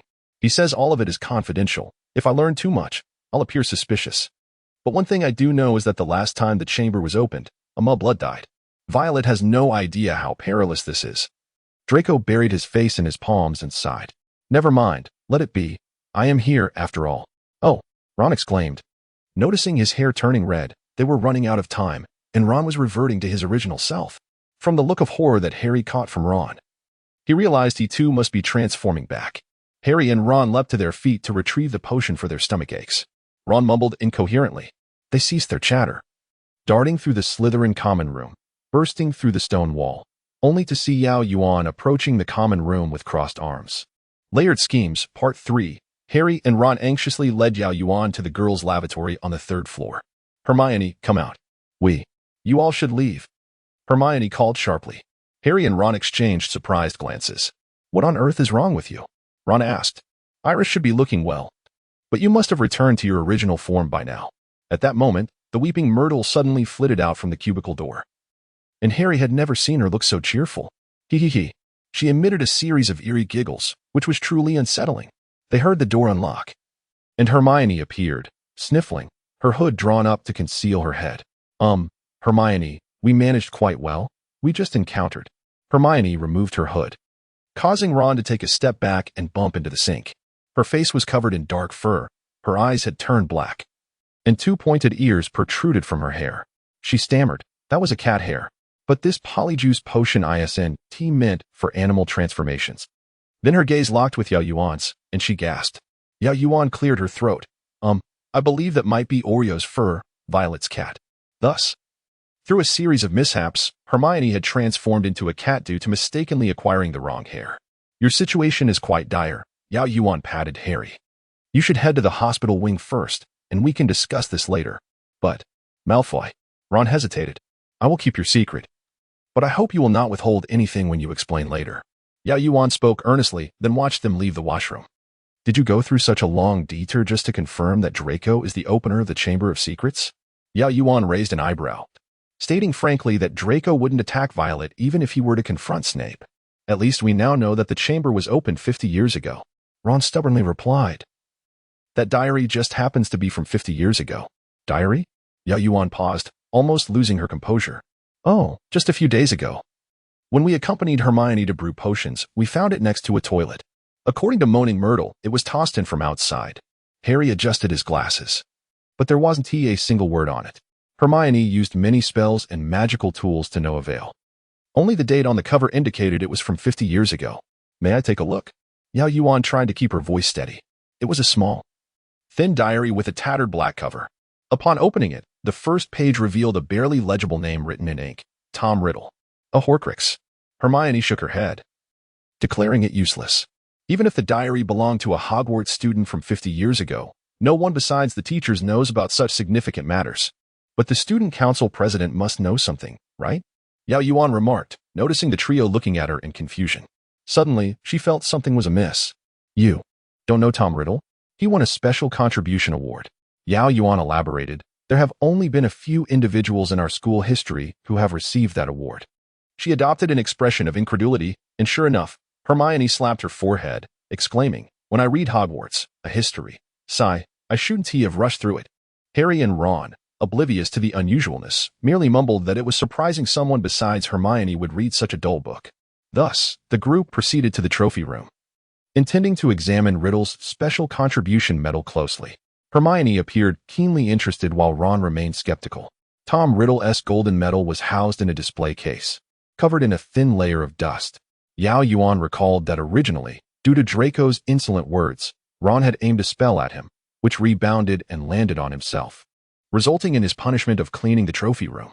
While wiping Riddle's medal, he had been so disgusted that he had wiped it repeatedly until he had memorized the details of that individual's exploits. Now, without conflict, there was no opportunity to become familiar with the name. The medal did not elaborate on why Tom Riddle received the Special Contribution Award, merely recording the recipient's basic information. However, they discovered Riddle's name on a list of past male student council presidents. He sounds a lot like Percy, Ron remarked, wrinkling his nose in distaste. Head boy. Male student council president, probably top of every subject. From the tone of your voice, that seems to be a negative thing. Hermione appeared slightly hurt. Well, Harry scratched his head. Even if he knows something as student council president, the diary hasn't revealed anything. There are still many methods we haven't tried. Hermione declared with renewed determination. The last person who opened the chamber was expelled 50 years ago, and Tom Riddle received the Special Contribution Award 50 years ago. Could it be that Riddle was awarded for capturing the heir of Slytherin? Such an important matter certainly wouldn't be directly written in the diary. He must have concealed it using some method. Our next task is to reveal the contents of the diary. All right, you all go for it. Hermione is so clever. She'll surely manage. Yao Yuan enthusiastically supported. With encouragement, Hermione happily dragged Harry and Ron off to the library. Why do I feel like something is off? Ron muttered. Yao Yuan, the narrative catalyst, smiled silently. This year, Yao Yuan had learned her lesson and did not send Christmas gifts to Snape via Owl. Although she had spotted her own gift, a bezoar, during her labor service, it was disheartening to be openly dismissed. Thus, this time, Yao Yuan opted to send an ordinary package before Christmas. He accepted it. Happiness. JPG. Although she remained impoverished and could only gather potion ingredients as gifts for the professor, Yao Yuan believed she would eventually be able to afford high-end supplies. This year, the Forbidden Forest was devoid of Voldemort, allowing her to venture out at night to gather herbs. Night excursions are a rite of passage for every young witch and wizard. Ever since she hinted to Harry and the others about investigating the diary, they hadn't come looking for her again until the Christmas holiday ended. Yao Yuan speculated that Harry had likely uncovered the truth Tom Riddle had shown him. Hagrid secretly kept a monster at the school, which had killed a girl, leading to Hagrid's expulsion, and Tom Riddle received the Special Contribution Award for exposing him. Was it possible that Hagrid had released another monster? Would the Ministry of Magic come to apprehend him? Naturally, the trio hesitated. Now that the monster was no longer causing harm, the Mandrakes had become temperamental and reticent, signifying they were swiftly leaving their childhood behind. As soon as their pimples healed, they could be replanted. Madame Pomfrey stated. Then, before long, we can cut them and prepare them for potion making. The petrified students will soon return. Yao Yuan surmised that the trio was likely holding on to a glimmer of hope, thinking perhaps everything would be fine and pretending they were unaware of Hagrid's situation. Let her think. What could have prompted Harry and Ron to venture into the Forbidden Forest to find spiders to prove Hagrid's innocence? As the new term began, Yao Yuan's questions were answered. The Minister of Magic, Cornelius Fudge, arrived with a letter of dismissal and took Hagrid away. Yet, before Harry and Ron could take action, Violet awoke. For the public, it was likely someone who had faced the monster and its perpetrator. She just woke up. She needs to rest. Madame Pomfrey nearly chased Minister Fudge out with a feather duster, along with his subordinates. Just after Fudge left, Draco dashed in and was promptly shown the door by Madame Pomfrey. Returning to the common room in disgrace, Draco encountered his father. Father? Oh, what are you doing here? Lucius lowered his wand, pointing it casually at the ground. I came to visit your classmate, Miss Winkle. Lucius replied leisurely. You seem quite concerned about her. Oreo, nurturing an army for 1,000 days only to use it for a moment, I've brought you to the hospital wing. Making it clear that you should go find your master, understood? This isn't just a playtime release. Yao Yuan muttered to herself as she tied the two-way mirror to Oreo's back, covering it with a scarf to prevent any confusion that might lead to the mirror exploding. This window is directly above Violet's window. Go now, Oreo, and don't stray from your path. When Violet awoke, she felt a profound stiffness and soreness throughout her body. Madame Pomfrey waved her wand, enveloping her in a golden, warm light, and soon, Violet felt much more at ease. Minister Fudge, akin to having surveillance installed at Hogwarts, arrived with a throng of subordinates just as she regained consciousness. However, he was promptly ushered away by Madame Pomfrey, who wielded her tray of potions like a master. The three formidable weapons one must not provoke at Hogwarts are Madame Hooch's broom, Madame Pants's feather duster, and Madame Pomfrey's tray. Once the crowd was dismissed, Madame Pomfrey gently tucked Violet's blankets and thoughtfully drew the bed curtains around her. Dear, drink your water and rest a while longer, she advised. Violet nodded obediently, yet her mind was already concocting plans to sneak out and find Yao Yuan. An elegant shadow slipped beneath the curtain and gracefully leaped onto her bed. Oreo, Violet exclaimed, quickly casting a silencing charm as she scooped up Oreo and inhaled deeply. Oh, how I almost lost you, my little darling. Oreo mewed softly, nuzzling her neck. Violet felt her face pressed against something cold. Indeed, it was the two-way mirror that Yao Yuan had bound earlier. Nice, starting the interrogation, she thought. You've been unconscious for a month, Yao Yuan had told her. Harry and the others have obtained Tom Riddle's diary. They are unsure if they have uncovered the truth behind the Great Deception. Cornelius Fudge has taken Hagrid away, likely to pin the blame on him. Lucius, in his ineffectiveness, has joined other governors in issuing a motion of dismissal against Professor Dumbledore, because you, a pure-blood witch, were attacked. It seems these blood purists are frightened and no longer trust Dumbledore to protect them. By the way, the motion was passed yesterday, which means they acted just before you awakened today. Oh, how unfortunate for Lucius, Violet remarked, her expression one of feigned sympathy. Well, Yao Yuan shrugged. What on earth happened that day? Violet's smile faded as she furrowed her brow and began. I saw Ginny. I brushed past her and noticed something was amiss. After that, I encountered Sir Nicholas. Just as we exchanged pleasantries, the corridor lights suddenly went out. On that fateful day, Violet ascended the staircase and turned down a dimly lit corridor. A loose window rattled in the wind. At the corridor's bend, a small wizard with red hair collided with her shoulder and continued onward in silence. Violet recognized Ginny by her fiery hair and scarf. But before she could call out to her, the headless Nick, who had seemingly appeared from nowhere, addressed her. Good day, Miss Wonka. Good day, Sir Nicholas. After a few pleasantries, a chilling wind swept through, extinguishing the torches along the corridor. Sensing something was amiss, Violet made an excuse to hastily bid farewell to Sir Nicholas and hurried ahead. Merlin's beard. What is this? The startled exclamation from Nicholas prompted Violet to suppress an instinctive urge to turn back and instead flee. Behind her, Nicholas's voice, accompanied by a burning sound, abruptly halted. While Violet heard the slithering of serpents, how immense must a serpent be for the sound of its scales to be so distinctly audible? Obstacles abound. Armor shield. Violet ran, desperately casting defensive spells behind her, hoping to delay whatever pursued her. Avada Kedavra. A chilling, childlike voice echoed behind her, and a green light struck Violet, sending her crashing to the ground, consciousness slipping away. Her body turned cold, rigid, and pale as the red-haired witch approached, accompanied by the enormous serpent. At that moment, footsteps echoed from the staircase.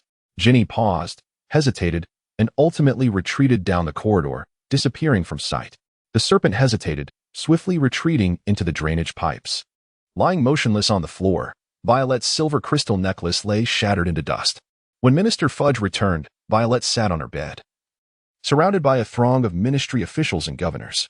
Without uttering a word, she began to cry. "I am afraid." It was inevitable that the ministry would summon Violet's headmaster, Professor Snape, as well. "Miss Wonka, do not be afraid. Look, your headmaster is here with you." Fudge endeavored to appear genial. "Now, can you tell us about the assailant and the creature you encountered?" Violet gazed at Fudge's mismatched attire, suppressing laughter at his striped suit. Crimson tie, black cloak, purple pointed boots, and dark green top hat. She pouted, "I wish to see Professor Dumbledore." As expected, the air grew tense. "Oh, my dear child," Fudge began cautiously, "Professor Dumbledore is still investigating this attack. Rest assured, with us here, nothing will harm you." "Yes, Miss Wonka." Lucius interjected with a faint smile that lacked sincerity. "You are quite safe now. But I want to see my uncle," Violet said, blinking innocently. "I feel terribly uneasy without my family by my side." Violet noticed Professor Snape's expression shift to one of exasperation, but she dismissed it. Her image was already tarnished. "I imagine Uncle Willy is unaware that I have awakened. He must be extremely worried. Shouldn't someone inform him?" Of course, Violet understood that not only was Wonka unaware of her awakening, but he also did not know she had been unconscious for an entire month. The Wizarding World's information system was notoriously insular. The Ministry could easily suppress most news. One could only imagine Mr. Wonka's outrage upon learning that his child had been harmed without his knowledge. Would it be a parent's furious outburst at feeling deceived? Or would they call for the headmaster to restore order? Minister Fudge naturally opted for the latter. After all, Mr. Wonka was no ordinary parent. Even if the Wizarding World lacked proficiency in mathematics or economic studies, everyone knew that if Mr. Wonka wished, he could stir chaos in the wizarding realm. Fudge forced a smile. To inform Mr. Wonka now would be a waste of time. Professor Dumbledore will surely return from the ministry more swiftly. Violet beamed sweetly. "You are truly kind, but will this not delay Professor Dumbledore? Isn't he investigating the attack? Such a trivial matter." No, it won't," Fudge insisted, though his smile appeared strained. "You are such a thoughtful child. Do not worry, it will not impede the investigation." "All right." Violet tilted her head, knowing full well that she looked quite insufferable. "Ah, how I relish this feeling of you being irked by me, but unable to take action. Miss Wonka." Dumbledore's kind gaze fell upon her through his crescent-shaped spectacles. "I am grateful for your trust in me. Now, would you be so kind as to recount your experiences?" Violet nodded. "It is exceedingly arduous to evade the Ministry of Magic's fabrications or misinterpretations that could lead to information asymmetry. Alas, she truly faces great difficulty. I could not discern the identity of the perpetrator." Violet's voice trembled slightly, and she choked back a sob as if recalling a horrifying scene. "However, I witnessed that creature. A fragment of that monstrosity. It bore scales, resembling a colossal serpent." The expressions of everyone present turned grave in an instant. As the performance concluded, Violet cast her gaze downward, contemplating how to subtly indicate to Dumbledore the matter concerning Ginny. It seemed abundantly clear to me that Dumbledore adjusted his glasses. Hagrid was innocent. For wizards cannot command serpents. Perhaps it was some scaled creature? Lucius drawled languidly. "There are more scaled creatures than just snakes." "Indeed," Violet responded. "It could be the tail of a dragon. Aside from snakes, that is the only other creature that can slither across the ground." Violet mused that if possible, Lucius would likely be eager to cast upon her a curse rendering her mute. Indeed, she was being sardonic. Ultimately, the Ministry of Magic had to concede the likelihood of Hagrid's innocence, yet due to his prior record, he was still barred from returning to the school until the true culprit was apprehended. Meanwhile, as the pureblood which had revived in Scathe, the governors deemed Professor Dumbledore to be a more reassuring presence, hence his position was restored. After the ministry and the governors departed in a grand procession, Draco hastened to Violet's bedside. When the soft golden head nestled into her embrace, Violet suddenly contemplated whether, should she have a son in the future, he would similarly possess a heart that aches for others. She suppressed the urge to ruffle Draco's hair, instead placing a gentle hand on his shoulder and patting him softly. "I'm fine, Draco." Yao Yuan felt exceedingly unfortunate that night.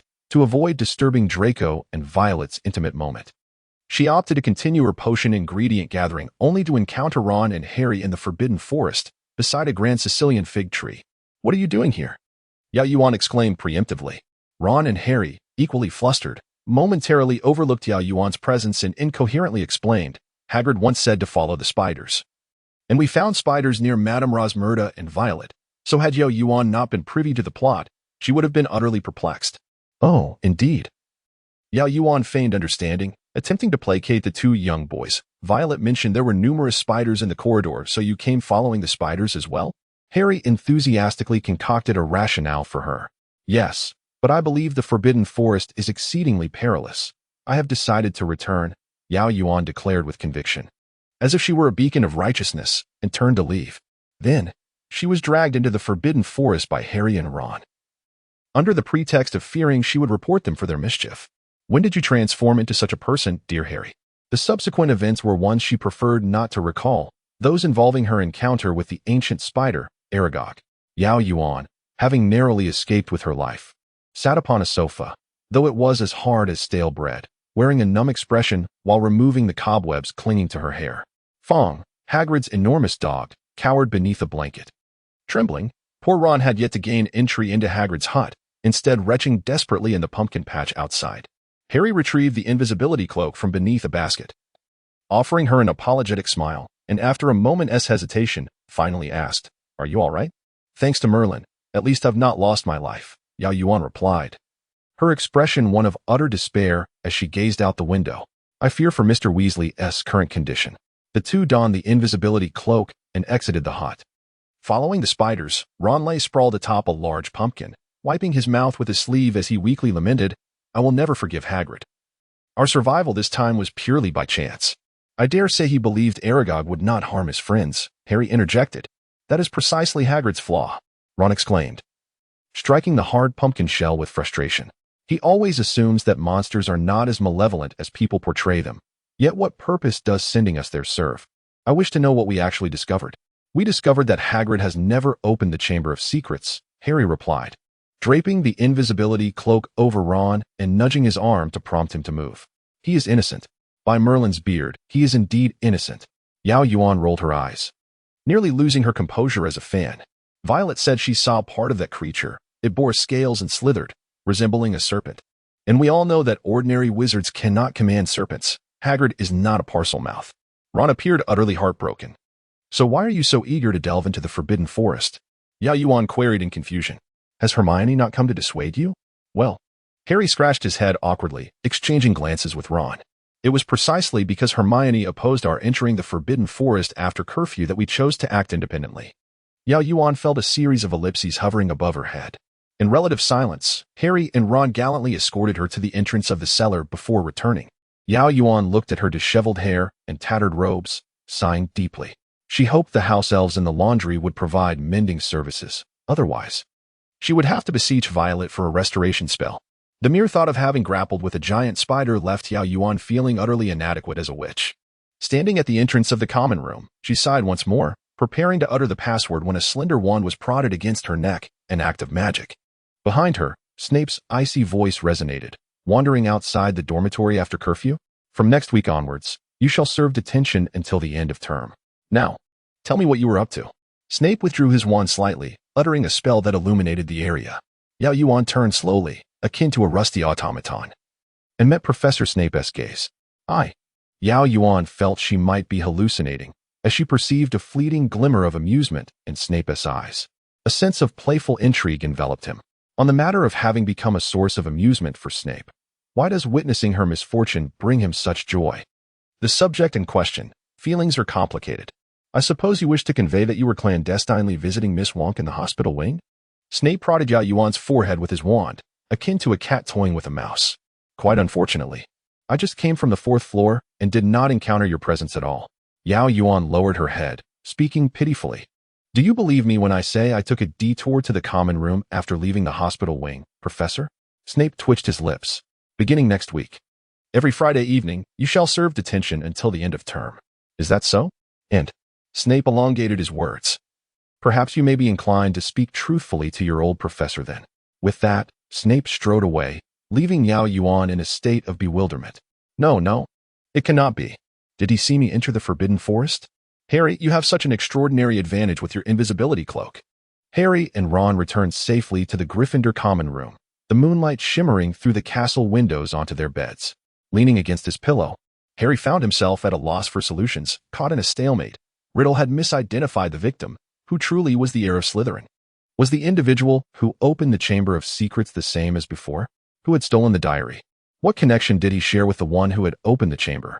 As Harry began to drift into slumber, the words of Aragog echoed in his mind, and suddenly, an epiphany struck him, causing him to sit bolt upright. "Ron!" He called out into the darkness, startling Ron awake. "Ron, do you remember Aragog saying he never harmed a soul?" The victim's body was discovered in a bathroom. Harry struggled to keep his voice steady, filled with excitement. What if she never left the bathroom? What if she is still there? Ron rubbed his eyes, furrowing his brow in the moonlight. Then he understood. Do you think it could be Moaning Myrtle? The next morning, Harry and Ron had to confess to Hermione about the events of the previous night. Not only because they felt Yao Yuan would surely inform her, but also because it was crucial. Myrtle resides in the girls' bathroom. How do you think two boys could sneak into the girls' restroom without Hermione? Ron remarked. The outcome was inevitable. Hermione scolded them and insisted they apologize to Yao Yuan and sincerely invite her to join them in finding Myrtle. "I visited Violet last night and gathered all the known information," Hermione declared as she rushed toward the second-floor bathroom. "I must confirm. I hope Myrtle knows something." When they arrived at the second-floor bathroom, Moaning Myrtle was perched atop the tank of the farthest stall. "Oh, it's you," she said upon seeing Harry. "What do you want this time?" "I want to ask how you died." The moment Harry finished speaking, Myrtle's demeanor shifted entirely, as if this inquiry was a matter of great honor to her. "Oh dear, that was truly dreadful," she recalled with relish. "It all happened right here. I died in this very bathroom, and I remember it vividly. At the time, Olive Hornby was mocking me for wearing glasses, calling me Four Eyes, so I hid in here. I locked the door and cried. Then suddenly I heard someone enter. Their words were quite amusing. I thought it must be another language. However, what infuriated me most was hearing a boy's voice saying live. So I opened the door and told him to go away to use his own boys' restroom. And then Myrtle proudly puffed out her chest. I died. How did you die? I don't know, Myrtle said mysteriously. I only remember seeing a pair of enormous yellow eyes. And then it felt as if my entire body was seized. She stared vacantly at Harry, who furrowed his brow. Realizing that frowning might lead to misunderstandings in such discussions, he forced a smile. Did you see what that boy looked like? No. Harry, Hermione suddenly exclaimed. I've just realized something. I need to go to the library. She hurried away upstairs. What did she understand? Harry wondered, perplexed. I don't know. Ron shook his head. But why would she go to the library? Because that's just Hermione's style, Ron shrugged. Whenever there's a question, she heads to the library. Yao Yuan raised an eyebrow at the two. Perhaps I could share this information with Violet? Of course, Harry replied with a goofy smile, his charming, bright smile, a true savior. Darling, you should take good care of your skin from now on. Ah, right, Harry stammered. Please don't tell Malfoy. Understood. Yao Yuan waved her hand and left the bathroom. She first sought out Violet, who was being discharged today. I learned from Draco that the Ministry of Magic is currently cataloging all magical serpentine creatures, but it seems they haven't found anything that could petrify a person. At this, Violet smirked, perhaps mocking the Ministry's rigidity. Of course, they wouldn't find anything. Who would suspect that merely making indirect eye contact with a basilisk could lead to petrification? After all, it was sheer coincidence that no one had directly stared at the basilisk. Yao Yuan pouted. Hermione went to the library for a book. She must have discovered some clues. Suddenly, Yao Yuan's voice trailed off as she remembered that in the books, Hermione was also one of the petrified victims. Let us employ some logic, Yao Yuan said urgently. Since the details are becoming hazy, Hermione is so intelligent, she would have uncovered the truth even without us. And Harry and Ron only learned the truth at the very end. Why? Because she hadn't had the opportunity to inform Harry and Ron before she was petrified. Yao Yuan spoke rapidly, decisively. Hermione is likely in danger. With that, she dashed off toward the library like an arrow released from a bow. Hey. Violet opened her mouth, unable to call her back in time. Violet had intended to say that Hermione's petrification might merely serve to enhance the plot's suspense, after all. Riddle couldn't foresee the future. He wouldn't send the basilisk to attack her just because she was on the verge of discovering a clue. Would he? What is going on? Draco sauntered down the corridor with a hand in his pocket, his robes billowing, looking quite dashing. Violet suddenly felt pressed for time and couldn't pursue Yao Yuan. She turned to Draco and asked, What brings you here?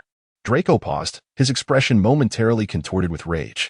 He gritted his teeth and said, You're being discharged today. I came to pick you up. Ah, I nearly forgot about this boy's nature after a month of slumber. Since you're so unwelcoming. As Draco began to speak sarcastically, Violet quickly intervened. She leaned slightly and spoke gently. Oh, it's nothing serious. It was too much trouble for you to come all this way. You haven't eaten, have you? Draco huffed, his mood shifting from stormy to sunny. Violet still cares for him. Shall we go eat together? Violet's eyes sparkled. Let us go, Draco nodded. And as Violet walked beside him, they strolled side by side toward the great hall. Their robes brushed against one another, creating the illusion of two figures walking hand in hand. That night, Yao Yuan had not yet returned. Violet anxiously awaited her in the common room, feigning nonchalance as she pretended to do her homework. Slytherin students gradually approached to exchange pleasantries. Miss Wonka has been safely discharged? Yes, thank you for your concern. Miss Wonka, it's so wonderful to see you well. Oh, thank you. Violet.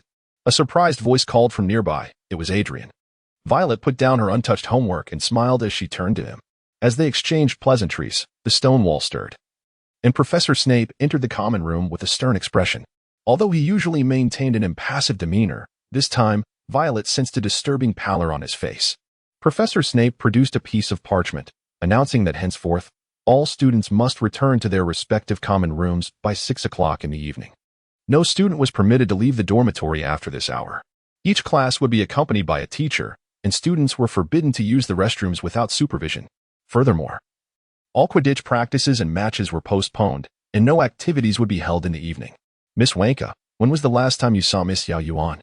Snape inquired as he rolled up the parchment.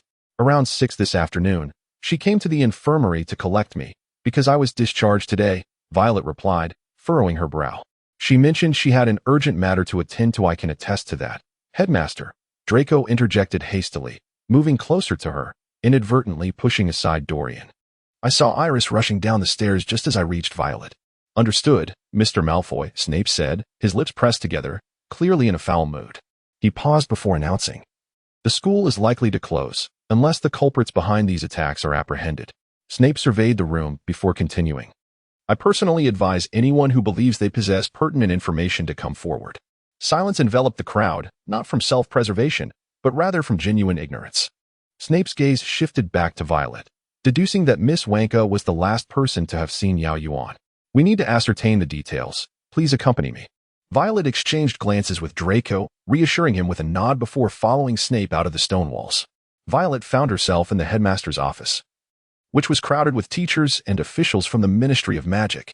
Another petrified victim, someone muttered. Violet sighed internally. She and Yao Yuan seemed to be taking turns being petrified. Miss Wonka, a peculiar-looking man, approached her. He was short and stout, with disheveled gray hair and an anxious expression. Do you recall what Miss Yao was intending to do? She seemed to be in a hurry to find some information. She rushed off to the library, Violet replied, uncertain whether Yao Yuan had been petrified before or after meeting Hermione.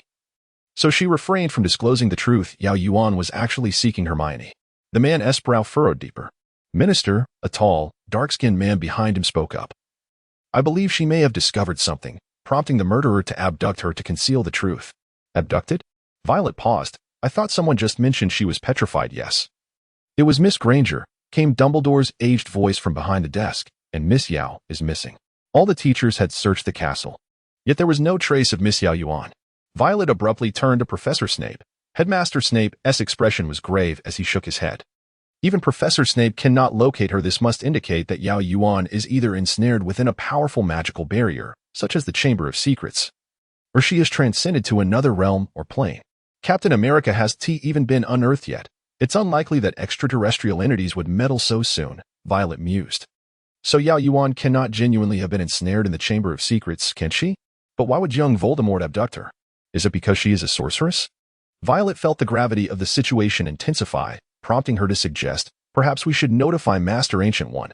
Otherwise, oh, my dear child, Minister Fudge leaned down, forcing a warm smile on his wrinkled face, reminiscent of the disingenuous smile he had worn in the infirmary. We are capable of making our own determinations. Miss Yao has merely been missing for a day. She may have inadvertently stumbled into a magical circle. Remember, Hogwarts is an ancient castle, rich with remnants of its past. Violet realized she should not expect any action from the Ministry. It would be wiser to devise a means to provide hints to the trio. enabling the protagonists to advance the plot. However, Dumbledore was right before her. Perhaps she should wait for the ministry officials to depart before attempting to converse with him. Very well, child, Fudge straightened up. We have gathered sufficient information. You should return to rest. Violet, disinterested in further discourse, nodded to Dumbledore before exiting the headmaster's office. The following morning, she awoke to the news that Dumbledore had left the school to assist the ministry in their investigation. Violet felt a sense of foreboding. She firmly believed that whenever Professor Dumbledore departed, misfortune was sure to follow. After all, he was the most formidable wizard of the 20th century, where he was present. No one dared to act recklessly. Only in his absence would the wicked dare to emerge. In light of this, she resolved to seek out Harry. Prior to this, Yao Yuan had informed her that, based on the information at hand, Hermione had likely deduced that the monster was a basilisk, which prompted her visit to the library. In the original text, when Hermione was petrified, she clutched a note detailing her reasoning. Thus, if she could merely hint to Harry to examine Hermione's palm, the rest should fall into place. However, due to the new decree issued the previous night, mandating all students return to their common rooms by 6 o'clock in the evening, forbidding any student from leaving the dormitory after this hour, and requiring a teacher to escort each class while prohibiting restroom use without supervision, she found herself unable to converse with Harry privately. Violet chose to send a letter via owl within the school, despite the absurdity of her midnight scribbling and stealthily delivering the note to Hedwig. The vigilance of the teachers patrolling every floor of Hogwarts Castle made her endeavor akin to a mission from Mission Impossible. Even though she diligently cautioned at the beginning of the letter, during breakfast, she still heard Harry and Ron's commotion. Turning, she observed them bouncing with excitement. Eager to dash to the infirmary, Violet wearily turned her head back, exhaling in exasperation. "What's wrong?" Draco inquired with concern, his warm breath brushing against her cheek. "Are you unwell? Should I accompany you to the infirmary for another checkup?" "It's nothing," Violet replied, gently pushing his head away. "I just find them rather noisy." Draco noticed her irritation with the ruckus, seizing the opportunity to take a jab at his rival. The savior, ever the attention seeker. Oh dear, that was quite the pun. Harry struggled mightily, as Hermione had clutched the note too tightly, fearing he would rip it apart. This page, torn from an ancient library tome, reveals a chilling narrative. In our nation, many terrifying creatures roam, among which the most bizarre and lethal is the basilisk, also known as the Serpent King. This serpent can grow to an enormous size and typically lives for several centuries, having hatched from a rooster's egg, incubated by a toad. Its methods of killing are astonishing. In addition to its venomous fangs, the basilisk's gaze can also be fatal. Anyone who falls under its stare will perish instantly. Spiders flee from the basilisk, for it is their mortal enemy, and the creature only retreats at the sound of a rooster's crow, which is equally lethal to it. Below this passage, a single word, unmistakably in Hermione's handwriting, reads, "Pipe." But how could a creature of such size and grotesqueness move about unnoticed? Ron exclaimed. Surely someone would have spotted it. Harry pointed to the hastily scribbled word beneath Hermione's note. "Pipe," he said. "It has been traversing through the pipes, which is why I've consistently heard that sound emanating from within the walls." Ron grasped Harry's arm. "The entrance to the Chamber of Secrets," he exclaimed hoarsely. "It could be in a restroom. There are pipes everywhere, perhaps in Myrtle's restroom," Harry affirmed. "What shall we do now?" Ron asked, his eyes gleaming with excitement. "Should we go directly to Professor McGonagall? Have her inform Dumbledore to apprehend the culprit? Let us head to the staff room," Harry suggested, leaping to his feet. "She'll be there in 10 minutes. Class is about to end." As for Yao Yuan, she awoke in a state of terror, finding herself bizarrely fixed to the nose of Salazar Slytherin's grotesque stone statue. "You're awake?" a voice gently inquired. Straining her eyes, Yao Yuan turned toward the source of the sound. A tall boy with black hair leaned against the nearest pillar, gazing intently at her. His features were indistinct, yet distinctly different from the ethereal quality of a ghost, as if Yao Yuan were peering through a foggy window. Yet, it was undeniably him. Without hesitation, she recognized him as Voldemort, or rather, the youthful Tom Riddle. Truth be told, he was remarkably handsome. Had Yao Yuan been an ordinary witch, she might have wholeheartedly trusted him. However, to avoid being fed to the basilisk for her uniqueness, she theatrically began to call out for help. "Save me. I am a student of Slytherin at Hogwarts." You are the mud-blood sorted into Slytherin?" Riddle straightened up, no longer leaning against the pillar, his eyes glowing with a faint red light, piercing into Yao Yuan. His gaze was oppressive and deeply unsettling, akin to a venomous serpent coiling around her neck. I am not a mudblood, Yao Yuan insisted, striving to present herself as an arrogant, narrow-minded Slytherin. Salazar Slytherin would never allow mudbloods into the house. The sorting hat placing me in Slytherin signifies that I am not one of them. Well, Riddle's voice softened, taking on a soothing quality. Indeed, those who attack you and question your bloodline are merely envious of your unparalleled talent. One must admit, Riddle had a way of enchanting others. But in truth, she had no remarkable talent. Her magical abilities were dismal. I can assist you. Riddle approached her slowly, his voice deepening. The power within you. You surely cannot wield it entirely yet. Entrust it to me. Let me help you. I don't. Yao Yuan quickly retorted under his dangerous gaze. How can I trust you so readily? Who are you to offer assistance? I am Tom Riddle, the owner of the diary. Riddle chuckled. No, far more than that. He waved his wand, inscribing the name Tom Marvolo Riddle in the air, then rearranging the letters to spell I am Voldemort. Yao Yuan felt compelled to react. Merlin's beard. But I don't. Yao Yuan's mind raced anxiously, though her demeanor remained calm. I don't believe you. Meanwhile, Harry and Ron dashed downstairs, eager to avoid Professor McGonagall discovering their wanderings in another corridor. They entered the empty staff room. A spacious chamber with wooden panels and filled with dark wooden chairs. Harry and Ron paced restlessly, unable to sit still, as the bell for the end of class had yet to ring. After a considerable wait, Professor McGonagall's amplified voice echoed down the corridor. All students must return to their respective common rooms immediately. All faculty members to the staff room. Please act without delay. Harry turned sharply to Ron. Could there be another incident? Now, what do we do? Ron asked, horrified. Return to the dormitory? Absolutely not, Harry replied, scanning the room. To his left stood a massive wardrobe filled with the professor's teaching robes. Let us hide inside here and listen to what is happening. Then we can relay our findings to them. They concealed themselves in the wardrobe, listening to the sound of hundreds of footsteps above. Suddenly, the staff room door swung open, and they glimpsed a group of teachers entering the room, some looking grave, others appearing utterly shaken. Finally, Professor McGonagall hurried in. Another incident has occurred. She addressed the silent teachers. A student has been taken by a creature and dragged into the Chamber of Secrets. Professor Flitwick let out a sharp gasp. Professor Sprout covered her mouth with her hands, and Professor Snape gripped the back of a chair tightly, inquiring, How can you be certain? The heir of Slytherin has left another message. McGonagall's face was pale. Below the last ominous note, it read, Her corpse shall remain in the chamber forever. Who is it? Madam Hooch faltered, collapsing into a chair behind her. Which girl? Ginny Weasley. Ron, who had been standing next to Harry, silently fell to the floor of the wardrobe. We must send all students home tomorrow, McGonagall stated. Hogwarts is no longer safe. I will write to the Ministry of Magic, though I cannot say when Dumbledore will receive the letter. Once again, the staff room door burst open. Entering with a charming smile was Lockhart, seemingly oblivious to the hostile glares of the other teachers. Snape stepped forward.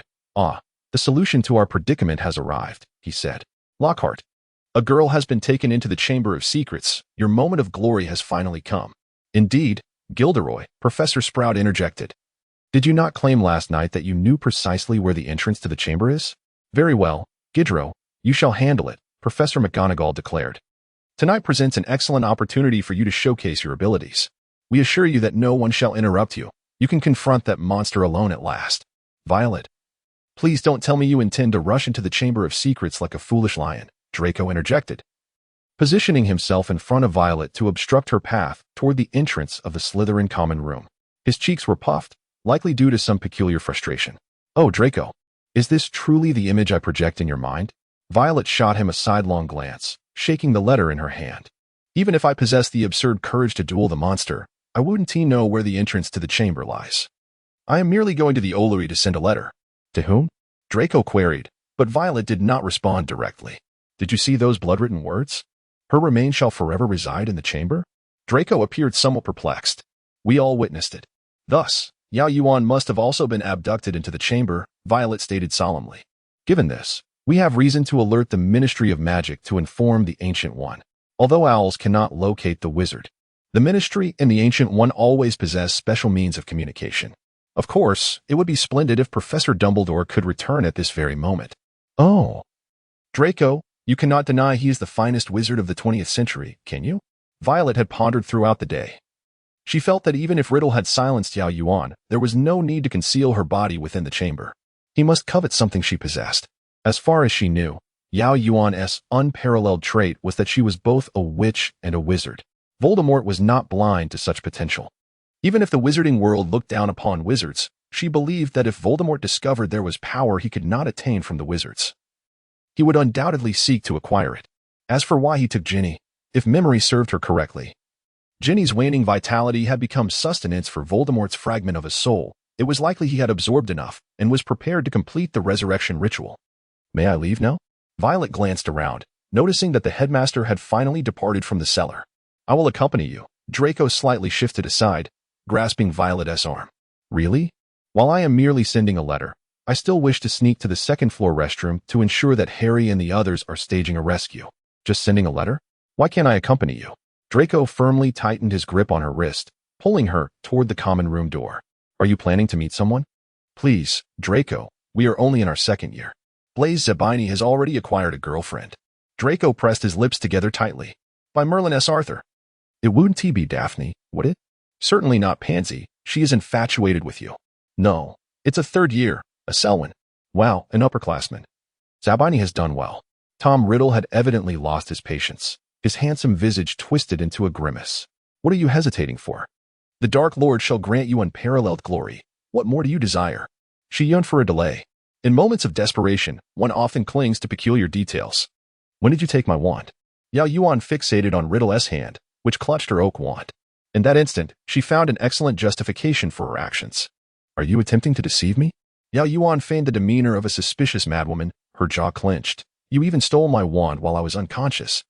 Let us see how you will manipulate me this time, most beguiling young Dark Lord. However, Yao Yuan did not anticipate that Riddle would be so easily provoked. Steal? You filth of uncertain lineage, Riddle approached menacingly. Your wand could serve the Dark Lord because... Uncertain lineage? Are you not also a half-blood? As Riddle's expression morphed from shock to fury, Yao Yuan realized she had spoken out of turn. No, how could this be? Perhaps it was a silent legitimacy, or maybe Voldemort had developed a subtle spell to coax the truth from others. Regardless, this secret, which should have rotted away with the dead, was now divulged by a mere second-year student at Hogwarts. Yet, this was still the youthful Voldemort, while arrogant. He had not yet descended into utter madness. Tom Riddle quickly regained his composure, revealing an inscrutable smile as he raised the wand toward Yao Yuan. Violet had finished sending the letter and was now walking back to the cellar with Draco. She was troubled about how to discreetly navigate to the second-floor restroom when Draco suddenly covered her mouth, pulling her aside into the shadows of the corridor. Silence. It appears to be Potter. Just as I expected, the Savior's radar is quite acute. The two figures passing in the corridor were indeed Harry and Ron. Escorting Lockhart down the nearest staircase. Out for a midnight stroll, and coercing a professor, Draco scoffed. Let us see how Dumbledore protects him this time. Let us follow them. Vi. Draco suddenly realized how close Violet had come to him. She was now of equal height, and his nose brushed against her earlobe. Tickled by her golden hair, he felt a slight flush creeping to his cheeks, clearing his throat as he released Violet. Draco and Violet trailed behind Harry as they reached the second floor, passing the dimly lit corridor marked with blood and arriving at the entrance to Moaning Myrtle's restroom. Violet was wholly focused on the restroom, oblivious to Draco's gaze fixed on her palm, which swiftly brushed against her lips. Where did you see those eyes? Harry inquired of the giggling Myrtle. Right about there, Myrtle replied, vaguely gesturing toward the sink before her. Harry and Ron hurried over, meticulously examining it, even inspecting the pipes below. Eventually, Harry discovered a small serpent engraved on the side of a brass tap. This tap never produces water. Myrtle exclaimed with delight as she observed Harry attempting to turn it. Harry, Ron urged, try speaking Parseltongue. However, Harry stared at the snake, forcing himself to believe it was alive. Open, he commanded. A strange hissing sound erupted once more, and the tap began to spin rapidly, revealing a massive pipe beneath, large enough for a person to crawl into. In a swift motion, Ron pushed Lockhart into the pipe, followed by himself and Harry. Violet and Draco exchanged glances. That is the entrance to the chamber, Violet affirmed. What do you intend to do? Draco regarded her warily. You don't plan on jumping down there too, do you? Am I such an impulsive person? Violet had no idea that Draco perceived her in such a light. Draco dared not confess that he found Violet's kindness rather disconcerting. In Slytherin, kindness was hardly a commendable trait. If you were to commend a Slytherin for their kindness, they might perceive your words as sarcasm. Come on, let's find the headmaster. Violet said, patting Draco on the shoulder. What? Go inform Professor Snape that Harry, Ron, and Lockhart have entered the girls' bathroom.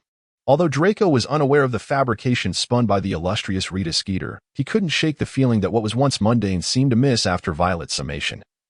Regardless of its truth, this exemplifies the terrifying power of sensationalism. Yao Yuan longed to roll on the ground in agony, yet she was bound by a restraining spell, leaving her to forcefully bash her head against the stone wall behind her.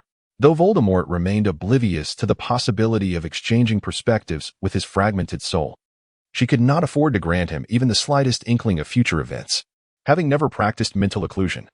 This was her inaugural attempt to resist the memory extraction spell wielded by the most proficient sorcerer in that arena. Professor Snape had advised her to concentrate, but what could dispel her distracting thoughts? She recalled the Ancient One's words, "You cannot defeat a river. Instead, learn to harness its power." Very well, then. Witness the vastly altered world of 30 years hence. Observe the boundless cosmos and the myriad stars, from Middle-earth to Cybertron, from alien invasions to zombie viruses. And ponder how to assimilate such revelations, excluding any memories related to Harry Potter. Yao Yuan clung tightly to her memories, resisting the intrusion while simultaneously guarding against their erosion. Indeed, the erosion of memory. Since her second year, her recollections of the magical realm had been fading as if erased by some divine force or temporal custodian, rendering her unable to foresee much. This reality filled her with profound dread. The thought of forgetting the perils Professor Snape might face and remaining powerless to intervene was unbearable. To combat this forgetfulness, she diligently recorded pivotal events each day, ensuring no one else could see them. Typically, she would write late at night, memorize them upon waking, and then incinerate the notes while Violet was occupied with her morning routine. Initially, Violet had sensed something amiss, given Yao Yuan's pallor. After Violet was petrified, her schedule normalized for a time, allowing her complexion to recover. Observing Violet's relaxed demeanor contrasted with her own tension left Yao Yuan uncertain about the right course of action, whether to go with the flow or to defy fate. Perhaps her fixation had become her inner demon. As Yao Yuan's consciousness blurred, she sealed her memories behind a door, leaving Riddle oblivious. Yet what Riddle intended to do with her thereafter was beyond her knowledge. Surely, survival was still within reach. The supreme magic of a sorcerer is intricately linked to time, and Voldemort's desire for immortality could yield nothing from the dead. At this moment, Harry stood at one end of a long, dimly lit chamber, flanked by towering stone columns adorned with entwined serpents, supporting a ceiling that dissolved into the surrounding darkness. Shadows danced across the room, suffused with a greenish mist. Harry's heart raced as he ventured further inside, his legs trembling with anxiety. Upon reaching the last pair of columns, he beheld a statue as tall as the chamber itself, pressed against the dark wall behind it. It bore the visage of an aged face, sparse white whiskers nearly brushing the hem of a stone wizard's robe. Between its feet lay a small figure in a black robe, its hair as red as flame. "Ginny!" Harry exclaimed, rushing to her side, kneeling to toss aside his wand, gripping her shoulders to turn her over. Her face was cold and devoid of color, yet her closed eyes indicated she had not been petrified. Unbeknownst to him, the unconscious Yao Yuan lay atop Salazar Slytherin's large nose, easily visible if Harry were to glance upward. Yet, evidently, Harry's sole focus was on Ginny. Had Yao Yuan retained consciousness, their budding friendship would have surely faced turmoil. Oh, the irony of this so-called pairing foreshadowed in their second year, with Harry discarding his wand merely to aid her. Meanwhile, Violet, having successfully alerted the professors, attempted to leave discreetly, but Draco, intent on causing trouble, was forcibly returned to the dungeons by Professor Snape. When Snape and the other professors arrived at the scene, they found only the amnesiac Lockhart and Ron beneath the shattered entrance of another pipe. "We must get Gilderoy to the hospital," Professor McGonagall declared, despite her disdain for the arrogant, inept teacher. "Pomona, could you assist in escorting Gilderoy to the hospital?" "Of course," replied the plump head of Hufflepuff, equally disdainful of Lockhart, but possessing a kind heart. However, Ron hesitated, unsure of how to voice his concerns. "This place isn't safe. You must leave," McGonagall insisted. Ron turned back repeatedly as Professor Flitwick led him away, while McGonagall surveyed the blocked entrance, realizing the gravity of the situation. "Potter is down there, with a basilisk." Snape's expression darkened. "Merlin." McGonagall appeared on the verge of fainting. "The Weasley parents have arrived. They are in your office." "I believe you need to accompany me, Minerva," Madame Pomfrey gasped as she hurried in. "Very well," McGonagall murmured. "Severus, do not make any impulsive decisions. We must wait for Albus to return." "Of course not," Snape replied coldly, and once McGonagall departed, he swiftly cleared the debris from the entrance. Now I must charge into battle like a reckless lion. Snape scoffed inwardly. Beyond rescuing the Potter brat, there was another matter. Upon discovering the entrance to the Chamber of Secrets, his timepiece had pulsed. He sensed Yao Yuan's location. Fawkes flew into the chamber, accompanied by the Sorting Hat. And events unfolded as they had before. Harry drew the sword of Gryffindor and vanquished the basilisk, subsequently using its venomous fang to destroy the diary. Riddle vanished, and Ginny awakened. Fawkes circled above as Harry urged Ginny to flee. They navigated past the basilisk's lifeless form to the stone door, which Harry opened with Parseltongue. The greatest fright of Harry's life loomed before him. Professor Snape stood behind the door. How had he discovered the entrance and traversed the tunnel? Snape glanced at the circling phoenix. Realizing that the cunning old fox had orchestrated everything, while he and Yao Yuan were left oblivious. It seems our illustrious savior only remembers to rescue his little girlfriend. Snape mocked.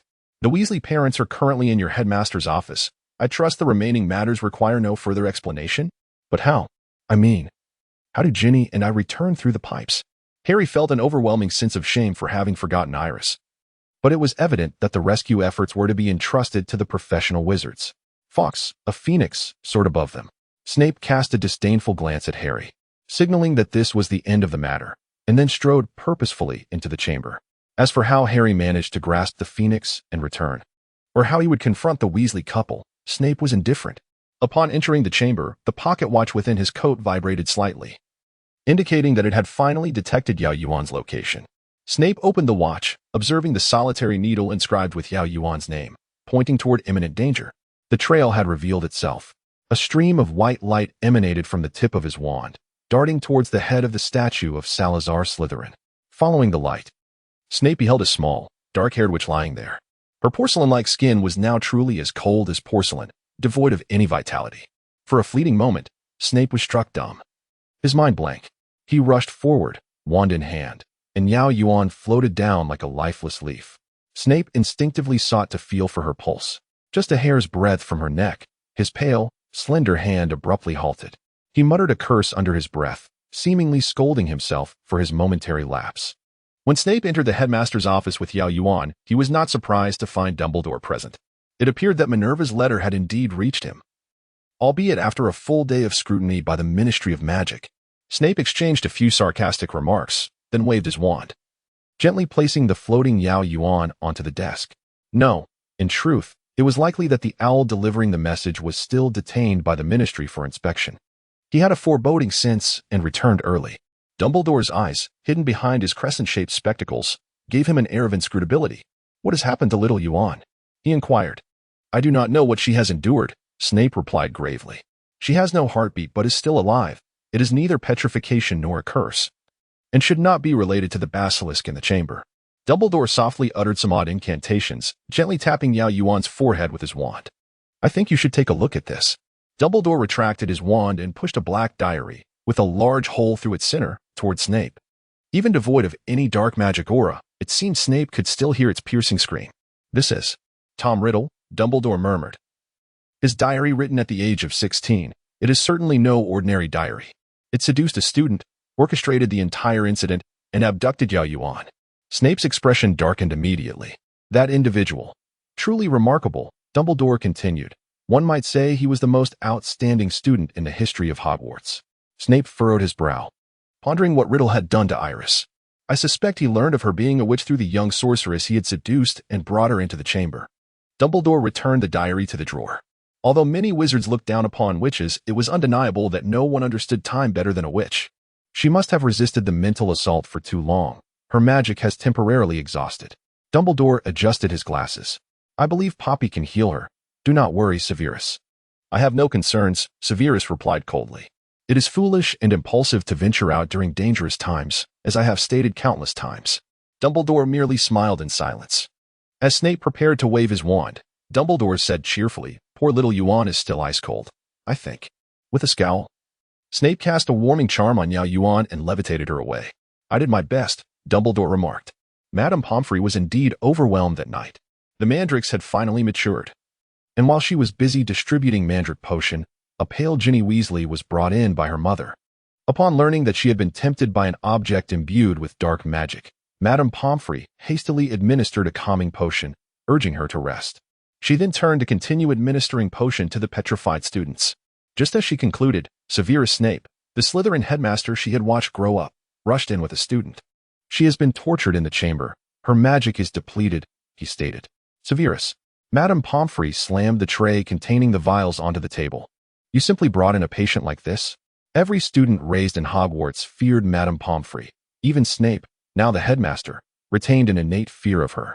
Snape opened his mouth, momentarily at a loss for words, and waved his wand, allowing Yao Yuan to lightly settle into his arms. Indeed, she felt very cold. Snape was unsure why this thought abruptly crossed his mind. He laid her on the hospital bed and hastily wrapped her in a blanket. "Poor child," Madame Pomfrey murmured, casting a warm glow around Yao Yuan. Her wand traced along Yao Yuan's forehead, chin, and neck when suddenly her expression changed. "Holy Merlin," Snape asked, concerned. "What is it?" "Her magic has never fully developed. She is already 13. Normally, young witches fully develop their magic around 8. Snape's first response was disbelief. "I recall her magic was rather unstable, correct? She always shattered things in charms class." Madame Pomfrey's face grew stern. "I believe it may be due to her being less adept at spells." Snape responded with a sardonic smile, "If that is the standard, then Neville Longbottom and Seamus Finnegan should also be considered underdeveloped." Thus, Mrs. Longbottom and Mrs. Finnegan sent their children to St. Mungo's for examination early. Madame Pomfrey raised her voice. "In my opinion, this child's guardians are truly negligent." Snape recognized she was referring to him. To be honest, how many of the foolish little trolls were due to underdeveloped magic? However, to be fair, he indeed was a rather inadequate guardian. "Oh, Severus," Madame Pomfrey sighed. "I know your disposition tends to be reclusive, but—" She said no more and turned to fetch the potion. Snape gazed at Yao Yuan on the hospital bed. After a while, he murmured softly, "I understand."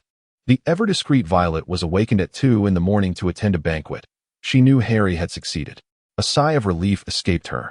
Draco, clad in a silver silk robe, had hair tousled like a bird's nest, his small pointed face slightly puffy, giving him a cherubic appearance akin to a delicate doll. Violet found herself utterly enchanted. Draco rubbed his eyes, unusually quiet. This was his nature. Blaise smirked at Violet, observing, when he hasn't fully awakened, his reactions are quite slow. "I find Draco at this moment to be the most endearing." Violet restrained her urge to cause trouble and asked Senior Fairy, "Is this how we should attend the banquet?" Senior Fairy, clad in her own nightgown, replied, "Oh, I shall grant you 10 minutes.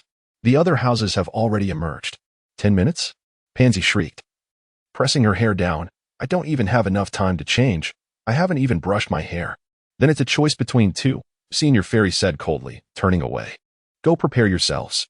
The group quickly dispersed, and when they reconvened, Pansy had styled her hair, but had no time to change, hastily wrapping herself in a wizard's robe. Draco was impeccably dressed, his tie perfectly knotted, yet he hadn't had time to apply hair gel, leaving his hair soft and flat against his forehead. Violet ultimately could not hold back and gently touched the top of his head. The students who had been freed from petrification gathered in the Great Hall. Hermione, screaming, exclaimed, "You did it.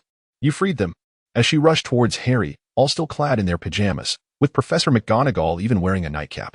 Violet absent-mindedly savored a pudding while Draco's scattered thoughts gradually gathered. He glanced at Violet and questioned, "Did you just touch my hair?" "Your hair was disheveled. A few strands were sticking up, so I helped flatten them down." Violet's mind had cleared by then, and she decided to staunchly deny it. Draco turned to her. Since changing his hairstyle this term, the last remnants of his sharp demeanor had vanished, leaving only a soft, fluffy appearance in Violet's eyes. He gazed at her with his steel blue eyes for a moment before reaching out to touch the top of her head. "Your hair at the back is sticking up as well." Draco smirked slightly, then turned back to begin cutting into a meat pie. Violet pressed her lips together, suddenly uncertain if she had deceived him after all. It seemed everyone had returned. Violet set down her utensils, whereas Xiao Yuan. "She hasn't been dealt with by the heir of Slytherin, has she?" Pansy chuckled foolishly. "After all, she's a wizard of uncertain lineage." "Pansy Parkinson." Violet's expression turned cold as she scolded. "What do you mean by that?" Pansy nearly dropped her fork in fright, cursing herself inwardly, but her body honestly shrank back, awkwardly saying, "I was just joking." "Oh, I certainly don't find that amusing," Violet retorted with a cold smile. Pansy attempted to say more, but Violet ignored her and walked towards the door. "Draco, look at her." Pansy simmered with anger and turned to throw shade at Draco. Noticing Violet had left, Draco disregarded Pansy's words and got up to chase after her. Pansy thought, I have a certain expletive that I'm unsure whether to voice. As Violet reached the doorway, she coincidentally encountered Snape returning from the infirmary. Professor, Violet hurriedly approaced. Is Xiao Yuan all right? Where is she now? She is in the infirmary and needs rest, Snape replied, continuing his stride, and she requires quiet as well.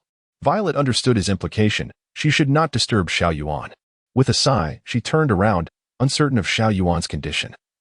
Merely needing rest, or something more ominous. Ouch! Violet exclaimed, rubbing her nose. Oh, Draco, you're too stealthy. Draco awkwardly rubbed his own nose, defensively retorting. Why did you turn around so suddenly? Violet helplessly shrugged. All right, my fault. Draco, feeling a bit shy at her admission, muttered, well, I did walk a bit quickly. It seemed that one must indeed flatter to appease. That night, Xiao Yuan did not sleep soundly. Tom Riddle unearthed all her painful memories, causing them to swirl and clamor in her mind, tearing at every nerve. In her dazed state, she felt as though centuries had passed. She had always been a person who needed light, a flaw in her character, akin to a pockmarked moon. Without light, it was merely a lifeless satellite. Others had told her she was remarkable, capable of brilliance. Yet, she knew herself to be lazy, vain, selfish, narrow-minded, malicious, and extreme. Indeed, the moon's light was borrowed. She sought many sources of light, but none were everlasting. Until she read a book. She recognized its darkness, yet yearned for the glimmer of white within its soul. Thus, the moon found the sun, radiating a soft, persistent glow. Therefore, none were permitted to shatter her light, even when faced with the future Dark Lord, the young and formidable Voldemort. Just as she was about to ride to Madame Pomfrey at St. Mungo's, she suddenly heard Xiao Yuan murmuring, stopping in her tracks. Her expression changed dramatically as she hurried towards the Great Hall. Albus, this child, Xiao Yuan, she, Madame Pomfrey said, striding ahead of Professor Dumbledore as they hastened through the corridors. Do not rush, Poppy, speak slowly, Dumbledore replied gently. I initially intended to have someone from St. Mungo's come to fetch Xiao Yuan, as it is rare in magical history for a 13-year-old to have undeveloped magical powers. I believe it requires professional personnel to address the issue. Madame Pomfrey's face turned pale. I just heard her murmuring in her sleep. She was uttering the person's name. Only that person's name? Dumbledore's expression became grave, and he said no more. No, but I wonder if she will utter anything else. Tears welled in Madame Pomfrey's eyes. Poor child, what torment has she endured in the chamber? She wiped the tears from her eyes with the corner of her white sleeve.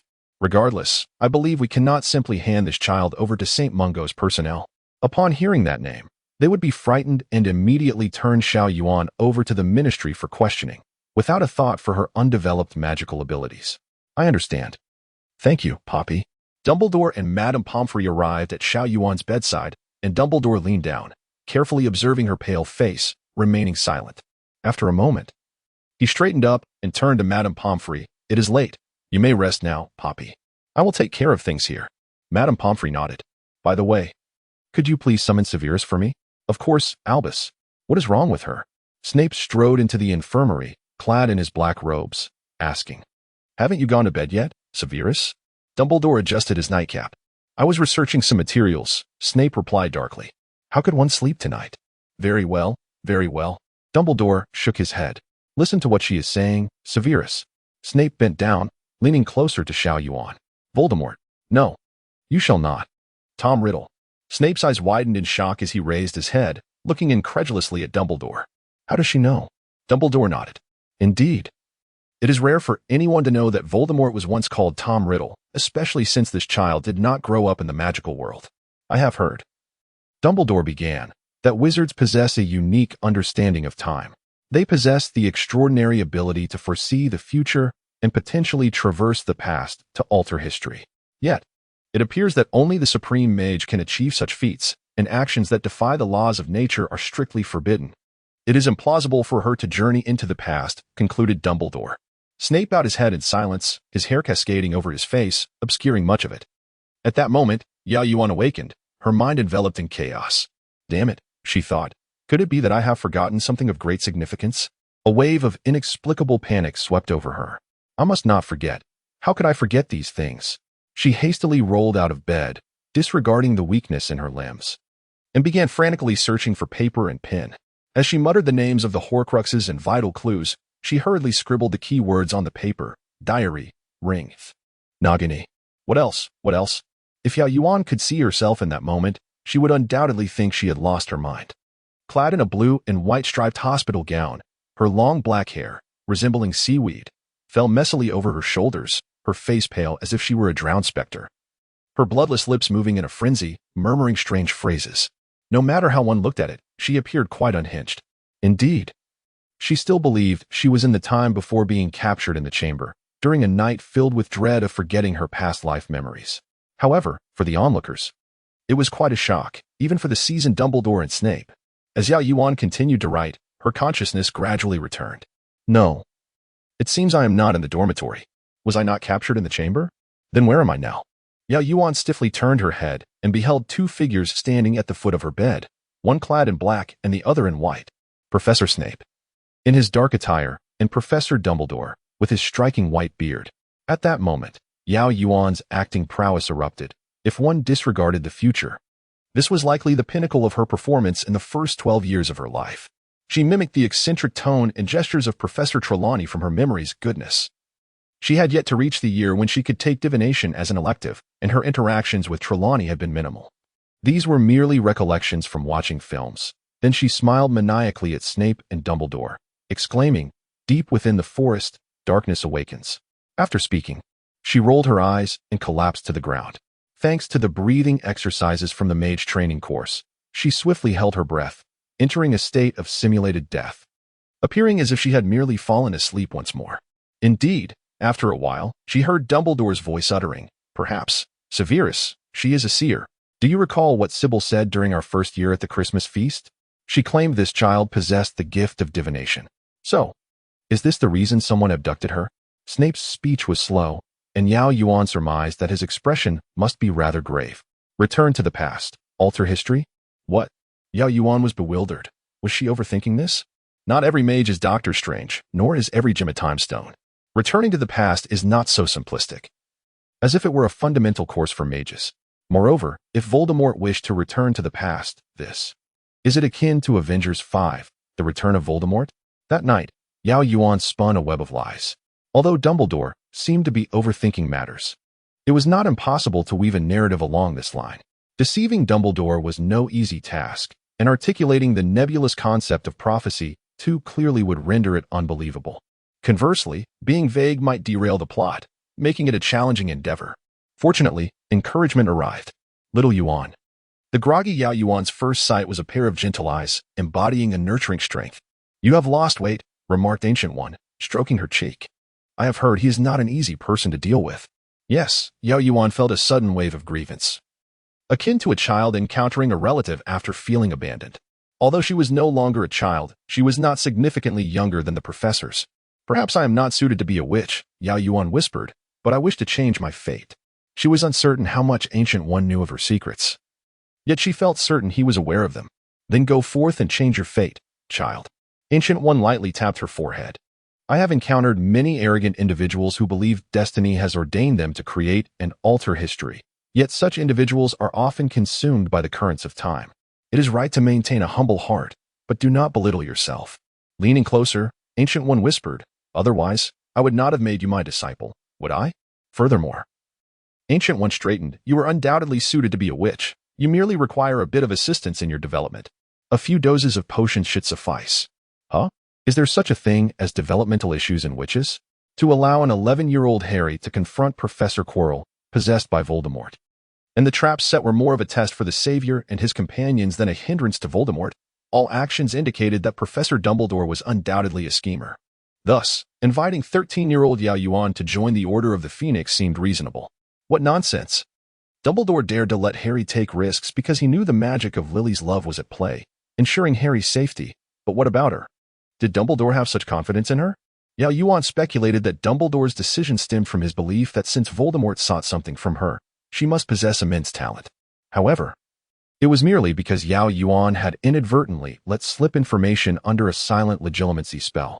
Yet, at that moment, Yao Yuan still needed to pretend she knew nothing. What organization?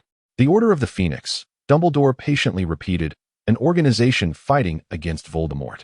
I have always believed he would return. He covets your abilities. Joining the order will allow us to protect you. Do you know your abilities, little Yuan? What? Just as you said, you can hear the sound of time flowing. Dumbledore gazed at her with kindness.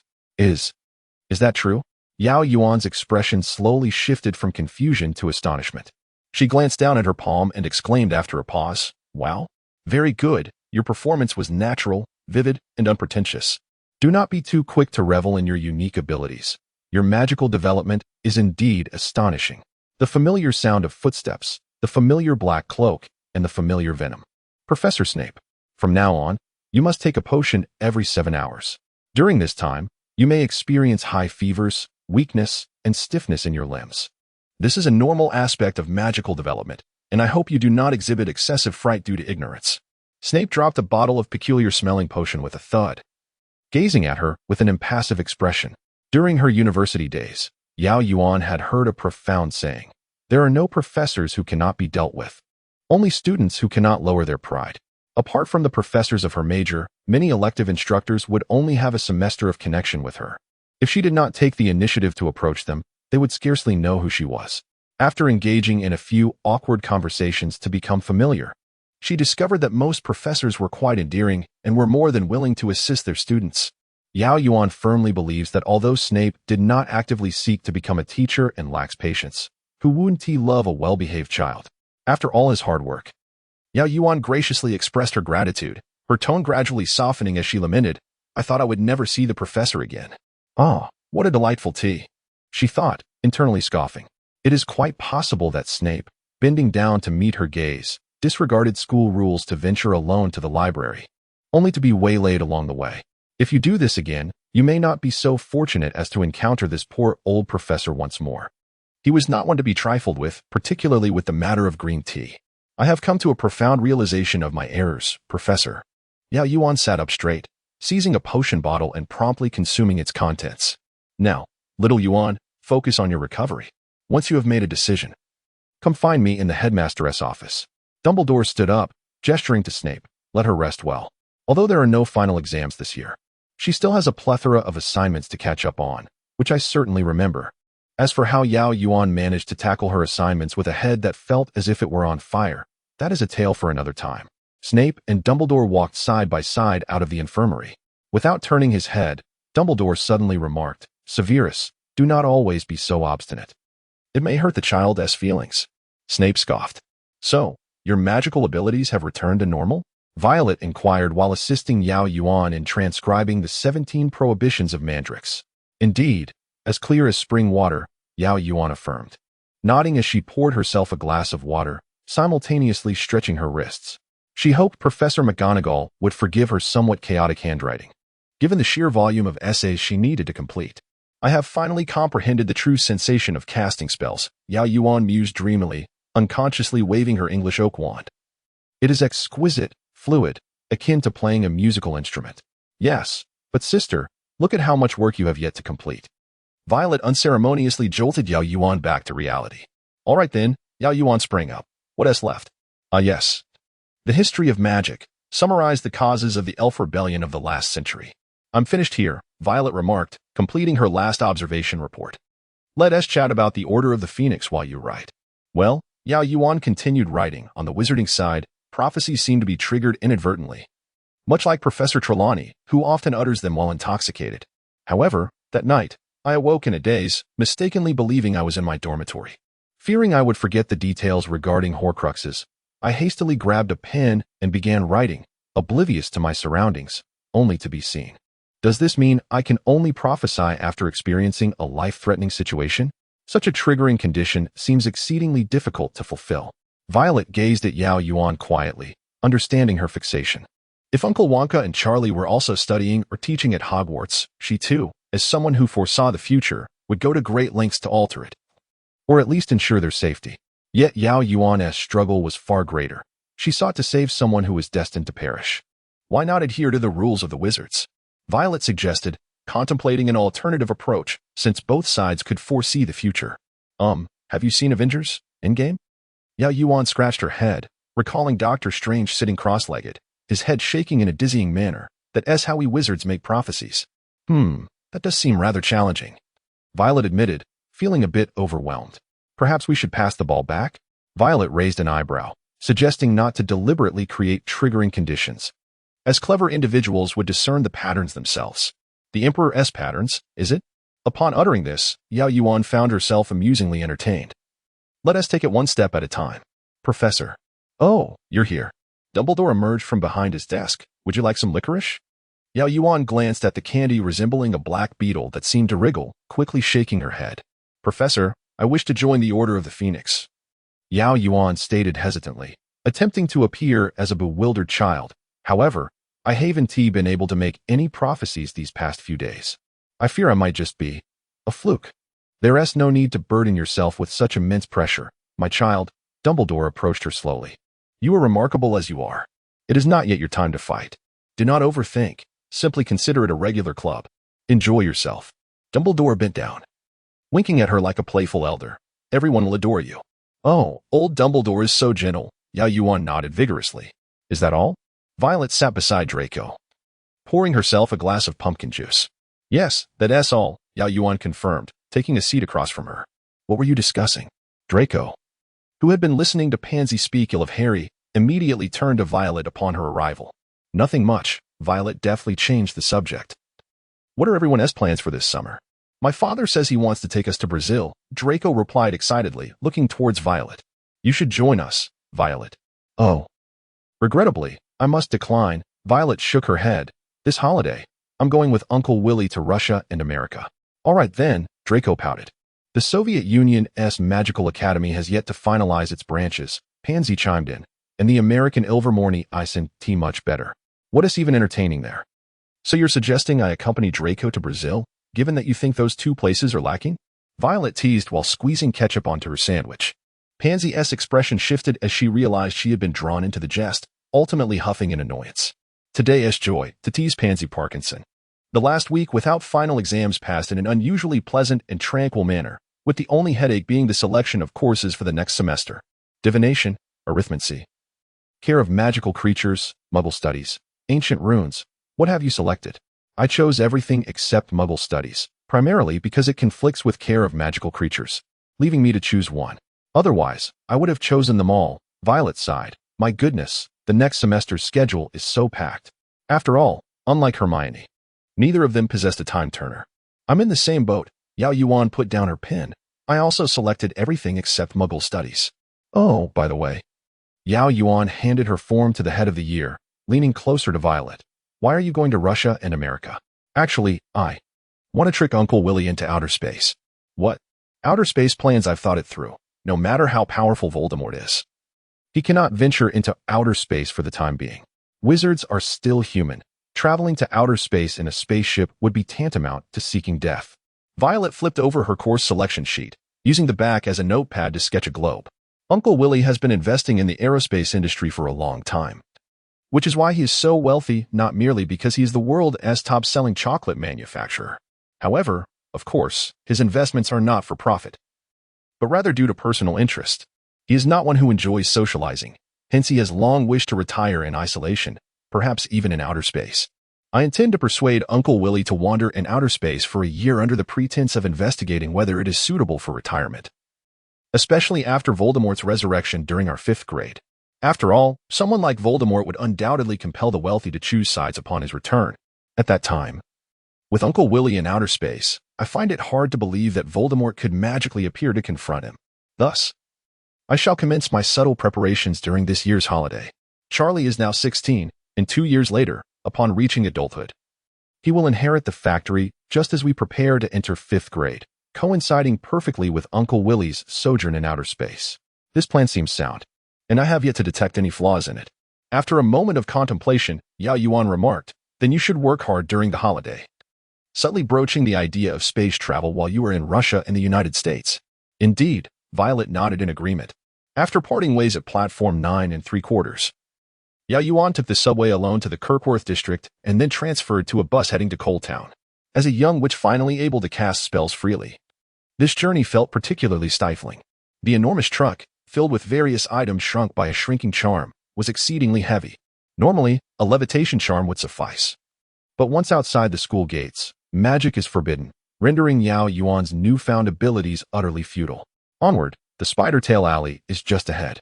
Good day, Professor. Upon entering the house, Yao Yuan cheerfully greeted Snape, who was engrossed in reading the newspaper. She then struggled to drag her trunk to her room. I trust if your brain hasn't shrunk to the size of a troll, you'll recall that you can now cast spells freely, Snape remarked, lowering the newspaper to reveal his dark, piercing eyes.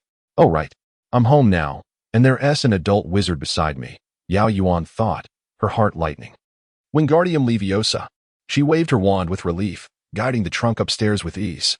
Calculating her savings, Yao Yuan concluded that she would have enough to purchase an owl this year. However, the Forbidden Forest would become increasingly perilous in the coming school year. In 3rd grade, a large black dog associated with Sirius Black lurked in the forest, along with a host of Dementors. In 4th grade, the Triwizard Tournament would see dragons temporarily housed in the Forbidden Forest, while Barty Crouch Jr., disguised as Mad-Eye Moody, might engage in dubious activities there at night. By 5th grade, a certain pink toad would impose strict regulations, and in 6th grade, Voldemort would seize power. With this in mind, it became evident that her future income sources were dwindling. Perhaps it would be best to forego the owl? However, using a public owl posed surveillance risks. Alas, what to do? The Outer Space Plan, Part 2, it's all Tom Riddle's fault. She had lost countless opportunities to earn money. So many herbs in the Forbidden Forest. Thus, the working soul of Yao Yuan began her summer job. After all, Snape wouldn't mind her going out during the day. Having become quite familiar with the townsfolk of Coal Town, Yao Yuan quickly found a temporary job as a children's clothing model. A newly opened children's boutique was in search of an adorable young girl. Her task was to don the shop's signature outfits during peak traffic hours and act as a mascot at the entrance, holding a small sign that read, "New store opening. 20 off store-wide."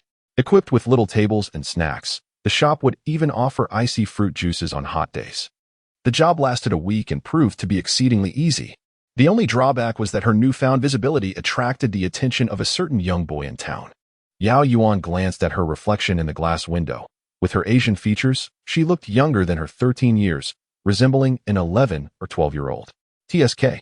Shouldn't these boys prefer older girls? Iris, a red motorcycle pulled up beside her. Are you done with work? Let me give you a ride home. 13-year-old Mark Mean fancied his dramatic braking maneuver quite impressive, flipping his unruly hair and removing his sunglasses to wink at Yao Yuan. The internal turmoil within her was palpable. She almost wished to lash out. She nearly forgot that it was the 1990s, an era rife with rock culture. Rock music was undeniably cool. Yet she found herself utterly incapable of accepting the fashion of plaid shirts paired with ripped jeans and long, messy curls. Wait, didn't T-Depp have a somewhat similar look that she could tolerate? Well, ultimately, it still boiled down to appearances. No, thank you. I'd prefer to walk home alone. Yao Yuan took a deep breath and replied to Mark with a neutral expression. With that, she slung her bag over her shoulder and walked away without looking back. However, the boy stubbornly trailed behind her, pushing his motorcycle along. Iris, what school do you attend? Iris, do you like Alice in Chains? Iris, do you like me? Yao Yuan halted, turning to confront him directly.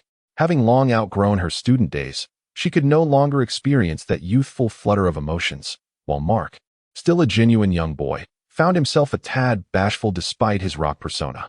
Why yes, but I prefer classical music, and you like rock. I think our tastes are incompatible. Yao Yuan felt no pangs of guilt as she deceived the young boy. What does it matter?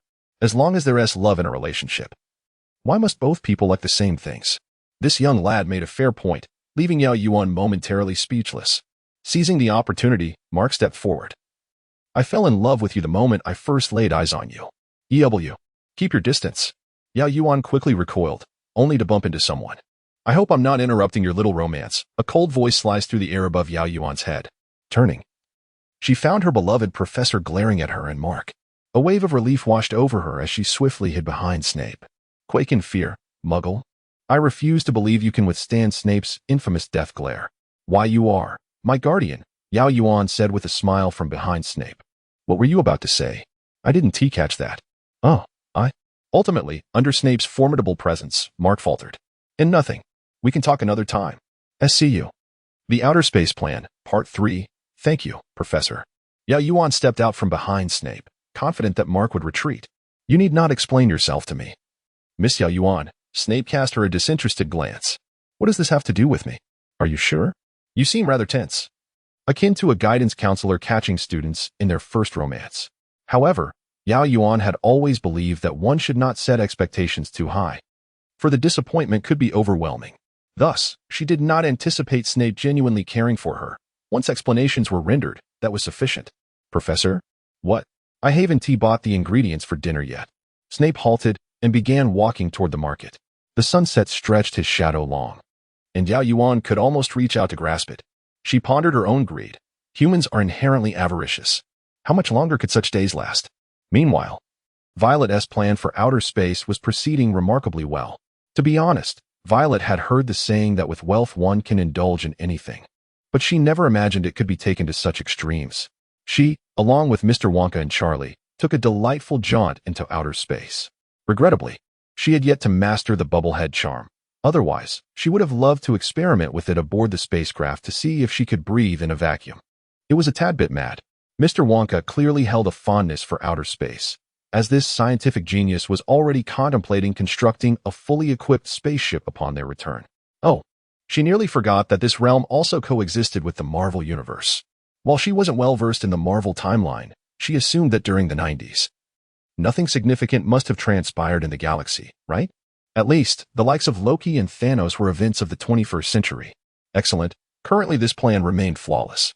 Not long after returning to the ground, the season for school shopping had arrived once again. To prevent a repeat of the unfortunate kidnapping incident involving Yao Yuan, Violet resolved to wait directly at her doorstep, specifically at Professor Snape's. Do you really not need me to accompany you, my dear little princess? Mr. Wonka gazed at Violet with tearful eyes as she prepared to depart. No, Uncle Willy, I can manage on my own, Violet replied, scampering back to plant a quick kiss on Mr. Wonka's pale cheek. Goodbye, Uncle Willy. I would like mackerel potato salad for dinner. Oh, all right. Mr. Wonka, successfully distracted, eagerly went off to gather the ingredients. The primary reason for her decision was the feeling that when Professor Snape and Mr. Wonka crossed paths, chaos was almost inevitable. In Spinner's Inn. Oh, it was indeed quite dim. The lighting was virtually non-existent. Ding dong. Coming. Yao Yuan opened the door. Just a moment. My skirt isn't pressed yet. Merlin's socks. I completely neglected it over the holidays, and now who knows when it was last crushed. No rush, no rush. Would you like to come in for a cup of tea? Yao Yuan gestured towards the sofa inside. Visiting Professor Snape's home, sitting down for tea? It felt rather peculiar, much like the last time she called only to have Professor Snape answer the phone. It all seemed surreal, as if it were not something that could genuinely occur in reality. All right. The living room of the Snape residence featured a wall lined with bookshelves, filled to the brim with volumes. A thick carpet muffled any sound made upon it, creating a rather lifeless atmosphere. However, a mere shift of her gaze revealed a vase of blooming white calla lilies on the dining table, along with Yao Yuan, who radiated a similarly luminous whiteness. Yao Yuan's complexion was fair, not in the sickly manner of Draco, but rather in a healthy, rosy glow. The entire room instantly felt revitalized. What would you like to drink? Yao Yuan inquired, holding an iron and a teapot. Coffee, tea, or me?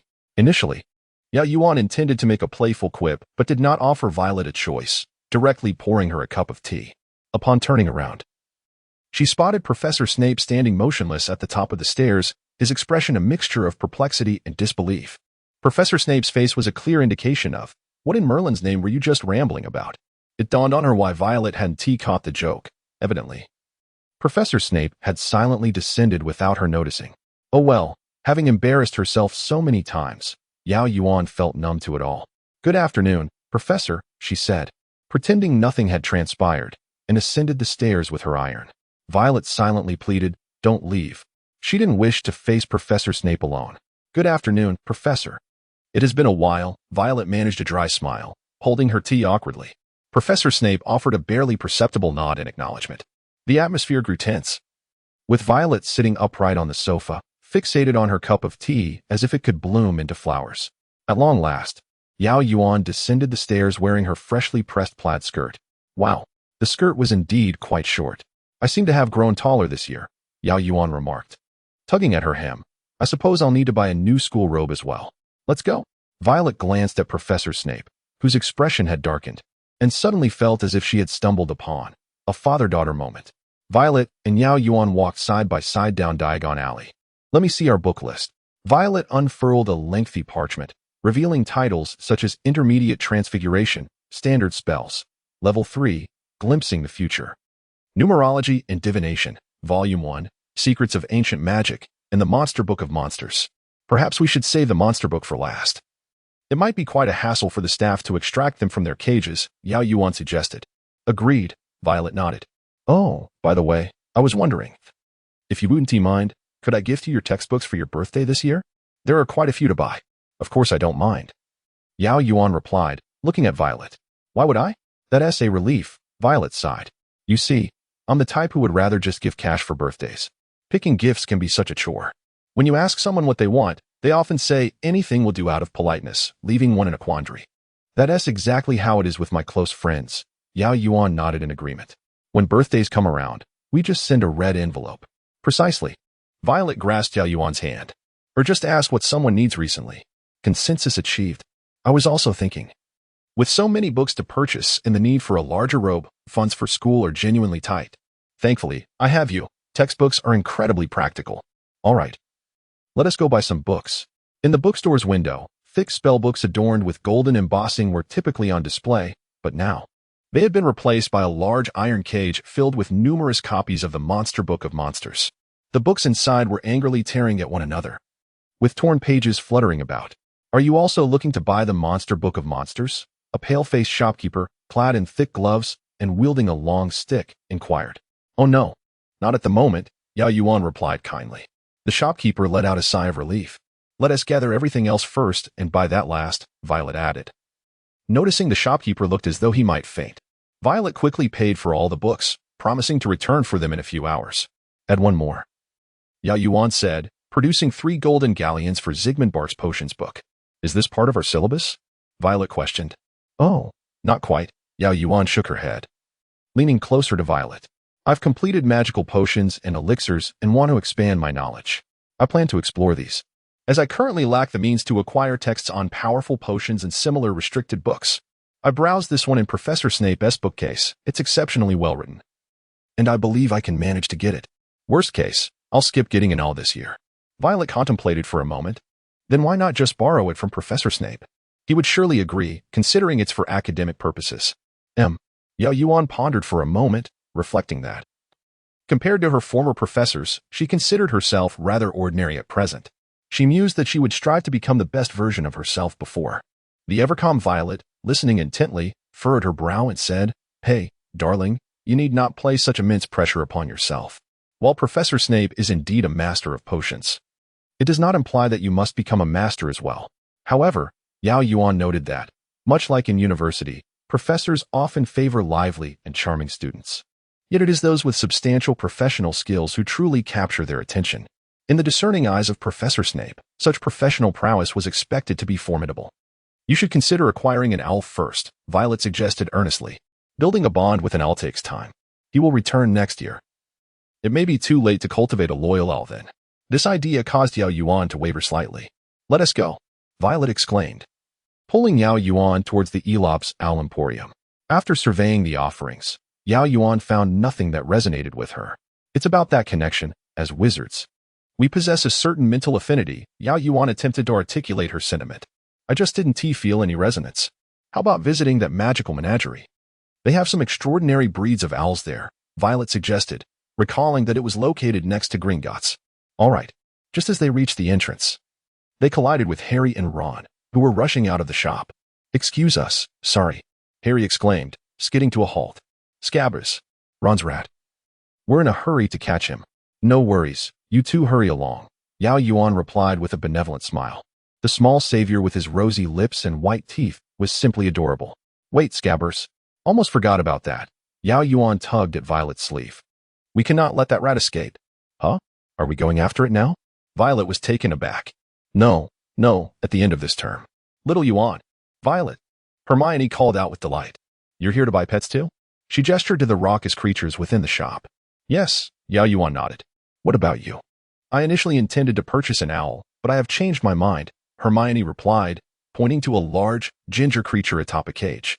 It was a robust cat with dense, fluffy ginger fur, its appearance suggesting a rather fierce temperament, with a broad, flat face that seemed as if it had once collided with a wall.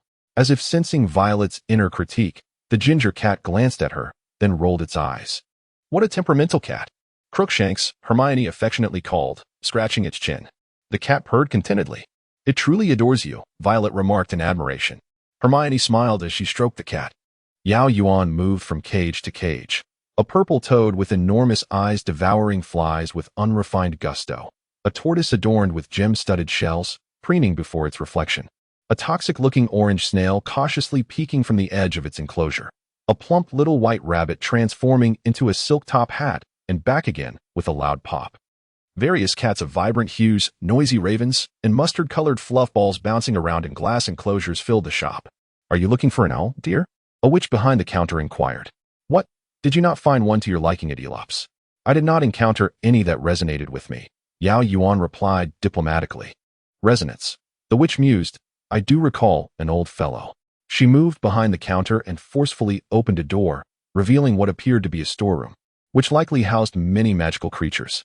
Within one cage, a sickly black owl lay slumped, specifically a black and white one, though predominantly black feathers overshadowed the white.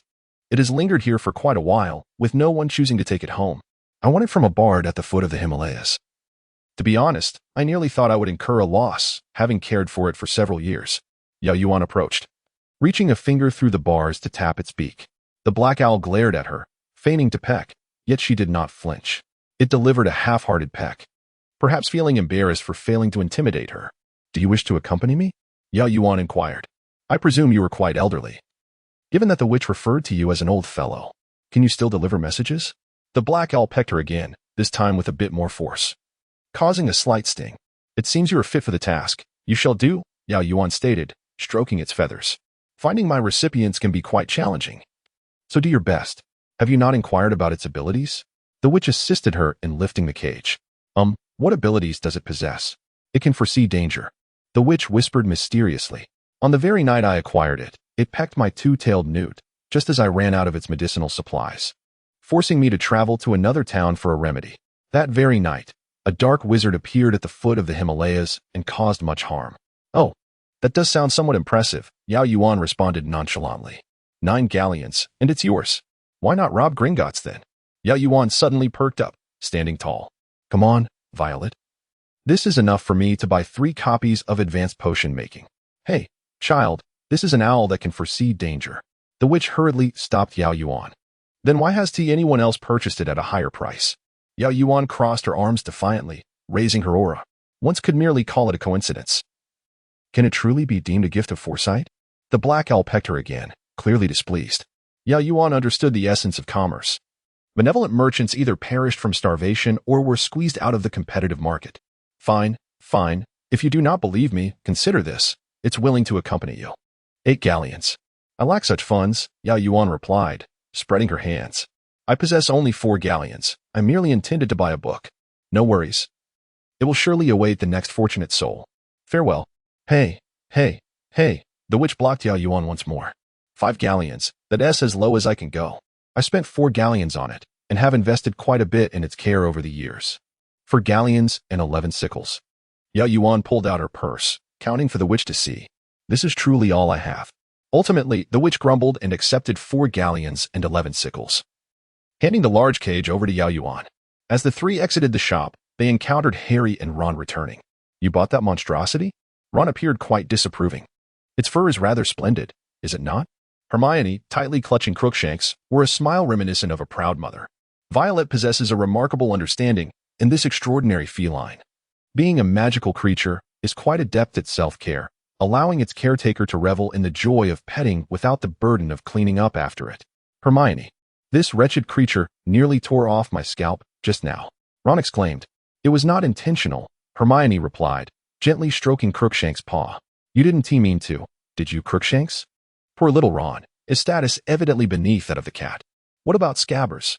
Ron pointed to the bulge in his pocket. He needs rest. How can he relax with this thing around? That reminds me, you forgot your rat remedy, Hermione said, handing Ron a small red vial. Don't worry. Crookshanks will sleep in my dormitory, and Scabbers will be with you. It's all sorted, right? Poor Crookshanks, that witch mentioned he had been there for ages, unwanted. I wonder what the reason is, Ron quipped. Shall we go buy robes now? Violet suggested, leading the way. All right, then see you at school? Hermione glanced over. See you at school, Yao Yuan waved. The two groups exchanged farewells and went their separate ways. At the second-hand robe shop, Violet halted Yao Yuan at the entrance, hesitating. I have no worries. As the saying goes, don't put all your eggs in one basket, and naturally, money shouldn't be kept in one wallet. Yao Yuan replied with a smile. Are you sure that that's the complete saying? Violet thought to herself. Isn't this for haggling? Yao Yuan, with an air of understanding, discreetly extracted 5 galleons from her wallet while Violet continued her contemplation. I've learned a thing or two. Violet nodded, though she was quite wealthy. She refused to be taken advantage of. Ahem, perhaps that sounded a bit too boastful, Yao Yuan teased, poking the sleeping black owl in its cage. Can't you tell I'm negotiating? I know you're quite clever. If it weren't for that, I wouldn't be able to afford you. You still peck at me, hmm? The black owl lazily glanced at her, giving a nonchalant hoot. Oh, right. I haven't named you yet. Yao Yuan scrutinized it from head to talons, considering its black color and ability to foresee misfortune. I shall call you Leo. Thunder brings rain. Leo rain calls for an umbrella. Leo it's cold. Wear a warm coat. Leo fluffed up in indignation, prompting Yao Yuan to hastily retreat. Resolute in keeping the name despite its protests, Violet and Yao Yuan entered the second-hand robe shop. These are my robes from the past 2 years. Do you think I can sell them again? Yao Yuan presented 2 sets of black work robes, a black pointed hat for daytime, a pair of dragon hide protective gloves, and a winter black cloak with silver fastenings. Let me see. The witch behind the counter adjusted her large black-framed glasses. Oh, they're well maintained, of course. You can sell them, dear. I also wish to purchase 3 more sets of black work robes, a black pointed hat for daytime, a pair of dragon hide protective gloves, and a winter black cloak with silver fastenings, all in a larger size, Yao Yuan instructed. Did you buy a set of robes last year? Violet inquired, puzzled. Haha. Yao Yuan replied, her smile devoid of warmth. On that day in the Chamber of Secrets, my robes suffered permanent damage amidst the chaos. It's not easy for a poor student to buy a set of robes. This is all the hard-earned money from my seniors at Camartage. After much deliberation, Yao Yuan finally selected the newest sets and paid 2 galleons and 9 sickles. Once again, Violet and Yao Yuan returned to the leaky cauldron, receiving Monster's monster book and other textbooks amid the shop assistant's pained expression. See you at King's Cross tomorrow, little Yuan. See you tomorrow, Yao Yuan waved. She returned to Spinner's End with her numerous bags. Hello, Professor. I'm back. Professor Snape sat on the couch, as usual, unresponsive, engrossed in a book. As Yao Yuan began to head to the kitchen, she suddenly heard Snape clear his throat. Miss Yao, taking notes on someone else's book is quite impolite. It was then that Yao Yuan noticed he was holding the potions book, by Merlin S. Beard. She exclaimed internally. While practicing potion making, she had indeed scribbled in pencil. But she thought she had erased everything, or so she hoped. Foolish me. Yao Yuan approached him, apologetic. How about I erase it now? Consider it a gift, Snape said, rising and pressing the book into her hands. Dumbledore reminded me that your birthday is in August, so let this serve as your birthday present. With that, he ascended the stairs without looking back. Yao Yuan clutched the book, nearly bursting with joy. What a moment, she thought. Little Yuan? Violet almost failed to recognize Yao Yuan approaching her. Though Yao Yuan often displayed a playful and silly demeanor in private, she maintained an air of aloofness in public. However, today was entirely different. If there were a background score, it would likely be, I seem to have fallen into the sea of love. Do you also harbor expectations? Let me feel your breath, to experience all your emotions. Allow me to lean against your embrace. Merlin's tiny curls, as you approach today. I thought I was falling in love, Violet said as she stepped forward to link arms with Yao Yuan. Indeed, people are often more enamored with beauty. Mr. Wonka, suddenly neglected by Violet, felt his heart shatter and sighed, following along with his cane. Yao Yuan had her hair half up today, her smooth and thick black locks cascading over her shoulders. Violet noted the intricate and beautiful style of her updo, which she struggled to describe, but it was undeniably stunning. Most importantly, Yao Yuan wore a radiant smile, her eyes sparkling with joy. You seem quite happy today? Violet inquired. Indeed. Yao Yuan eagerly pulled out the potions book from her bag. Look, my birthday gift. Who is it from? Violet suddenly realized, clasping her mouth in shock. By Merlin S. Arthur. Yes, Yao Yuan nodded furiously. Wonka, oh dear ladies, what brings such joy? Violet, well I think little Yuan made Draco Violet. Violet Draco? Long time no see. Draco strode up to Violet, noticeably taller than 3 months prior. Where once she could meet his gaze, she could no longer do so. Moreover, he had changed his hairstyle to a center part, revealing a portion of his forehead, which made him appear more mature. Draco, indeed, it has been a while. And you haven't received any of my letters throughout the holiday. Violet, it's because I was running around in America, making it difficult for owls to locate me. She mused about floating in outer space. How could she possibly receive letters? Yet, when faced with Draco, sometimes a rogue's tactics prove effective. For instance, sidestepping the issue, redirecting the conversation, and surprising him. Violet, I'm sorry to have worried you, Draco. Violet looked directly into Draco's eyes, appearing very sincere. As expected, Draco blushed. Draco, I am not worried about you at all. Mr. Wonka glanced at the radiant Yao Yuan and the blushing Draco, suddenly realizing that the children had turned 13. The age of romance had arrived. His little princess. Mr. Wonka stepped forward, wedging himself between Draco and Violet, turning to Violet to say, you should get on the train now, dear. Oh, yes, Violet replied, pulling Yao Yuan toward the Hogwarts Express. Well then, I'm off, Uncle Willy. Goodbye, Mr. Wonka waved. Draco stood perplexed, as the somewhat short 13-year-old was completely blocked by the towering Mr. Wonka. I say, Mr. Wonka, could you please not obstruct the children's path? Lucius said, leisurely pushing Mr. Wonka aside with his serpent-headed silver cane. Draco, aren't you going to greet Mr. Wonka? Lucius prompted. Good afternoon, sir, Draco responded. Narcissa emerged from behind Lucius, adjusting Draco's collar, which was perfectly smooth. Remember to write, my little dragon. Draco's ears turned red. Mother. He stole a glance behind him. Violet was obliviously chatting excitedly with Yao Yuan. Narcissa followed his gaze and couldn't help but smile. All right, you should board the train now. Yes, goodbye, mother. Draco tightened his tie and walked onto the train with one hand in his pocket. Charming and handsome. The child had grown up, Narcissa mused inwardly. As Draco stepped onto the train, he patted Violet on the shoulder. I had Goyle and Crab reserve a compartment. Let us go. Oh, that is wonderful, let us go. Violet nodded. Did you notice Yao Yuan's new hairstyle? Isn't it lovely? Yes, it looks great. Violet touched Yao Yuan's braids, enviously. Yao Yuan glanced at Draco, who was completely oblivious to her braids, staring intently at Violet and felt unexpectedly overwhelmed by affection. Youth is truly delightful.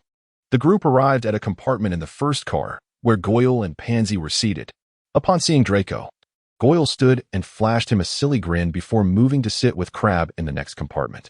Pansy Parkinson sported a chic fringe haircut this year, which honestly looked quite nice. Draco led Violet to sit opposite Pansy, leaving only Yao Yuan beside Pansy. I refuse to sit with her, Pansy mumbled, though she dared not voice the word directly. You're so poor you have to wear second-hand robes. Yao Yuan, however, did not engage with the rude girl and sat down graciously. This year, we're going to Hogsmeade, Draco declared eagerly. Violet, you've never been to Hogsmeade, right? I'll show you around when we get there. There's the Honeyduck's main shop, and I heard Wonka's chocolates have a store there too, right? Yes. Business is quite good, Violet nodded. It's indeed thriving, almost overshadowing Honeyduck's. Draco, did you see the news? Pansy interjected. The Weasley family won hundreds of galleons and went on a trip to Egypt. Is that all? Draco raised an eyebrow, but that must be a fortune for them. Mentioning the Weasleys inevitably brought to mind the infamous Potter. And that accursed Scarhead. It's all his fault we lost Dobby. Draco scowled. Our family is down a house elf. Noticing Violet looking at him, Draco explained, house elves may not be the same as your Impalumpas, but they hold many secrets of their masters' households. No one can guarantee that Dobby won't spill the beans. From that perspective, indeed, how could the Malfoy family not be upset? Well, let them stir up whatever trouble they wish, he concluded. I remember they're sitting in the next compartment, Pansy urged. They are outrageous. Let us show them what. Pansy assumed Violet's character would surely intervene, leading to a disagreement with Draco, but to her surprise, Violet did not oppose. She merely followed silently. Well, look who it is, Draco drawled lazily, opening the compartment door. Potter and Weasley. Goyle and Crab erupted into laughter. I heard your father finally made a bit of money this summer, Weasley, Draco remarked. Your mother. Ron shot up abruptly. Violet gently tugged on Draco's sleeve from behind, her eyes questioning. Why take it out on Weasley? Draco shrugged, shifting to the main topic. St. Potter, you mustn't insult my friends, Ron interjected, clearly gearing up for a confrontation. I haven't said anything yet, Draco retorted. At that moment, A young man sleeping by the window stirred slightly, as if awakening from the noise. Who is that? Draco inquired, instinctively taking a step back. A new teacher, Harry replied, standing up to potentially rein in Ron if needed. Draco squinted his light-colored eyes. He had not sunk to the level of provoking a teacher. Let us go, he muttered. You'll have your turn, St. Potter. But which professor was that? Crabbe asked dumbly. Clearly. The only vacant position was that of the defense against the dark arts teacher. Draco replied irritably. It's raining, Violet remarked, glancing out the window. I hate rainy days. I don't like them either, Draco suddenly laughed. So, all the windows at Malfoy Manor are enchanted. When it rains, you can't see outside. When are you planning to stay at Malfoy Manor? Violet wondered, perplexed. What on earth was this child thinking? The train continued northward, the rain intensifying. The glass windows turned into a dense, sticky gray, gradually darkening until the lights in the corridor and luggage racks flickered on automatically. The train swayed and emitted a low hum. Raindrops drummed against the windows, and the wind howled. Gradually, the train slowed down. Are we almost there? Pansy asked, standing to see outside. We can't be arriving yet, Yao Yuan insisted, locking eyes with Violet. Then why is the train stopping? Pansy returned to her seat, speaking curtly. Because. Dementors, Yao Yuan's inner thoughts echoed as she recalled the ominous creatures. The train slowed further, the sound of the wheels growing quieter, while the cacophony of wind and rain outside grew louder. Suddenly, the train jolted, coming to a halt, and sounds of clattering indicated luggage falling from the racks. Protective charms. Violet waved her wand. Then, all the lights extinguished abruptly, plunging them into complete darkness. What is happening? Pansy grasped Yao Yuan's arm in a swift, decisive motion. A chilling sensation swept through the compartment, and a thin layer of frost formed on the glass door, revealing a figure approaching their compartment. The glow flickered. Sitting by the door of the compartment, Yao Yuan whispered softly. In the passageway stood a creature cloaked in a dark robe, towering to the ceiling.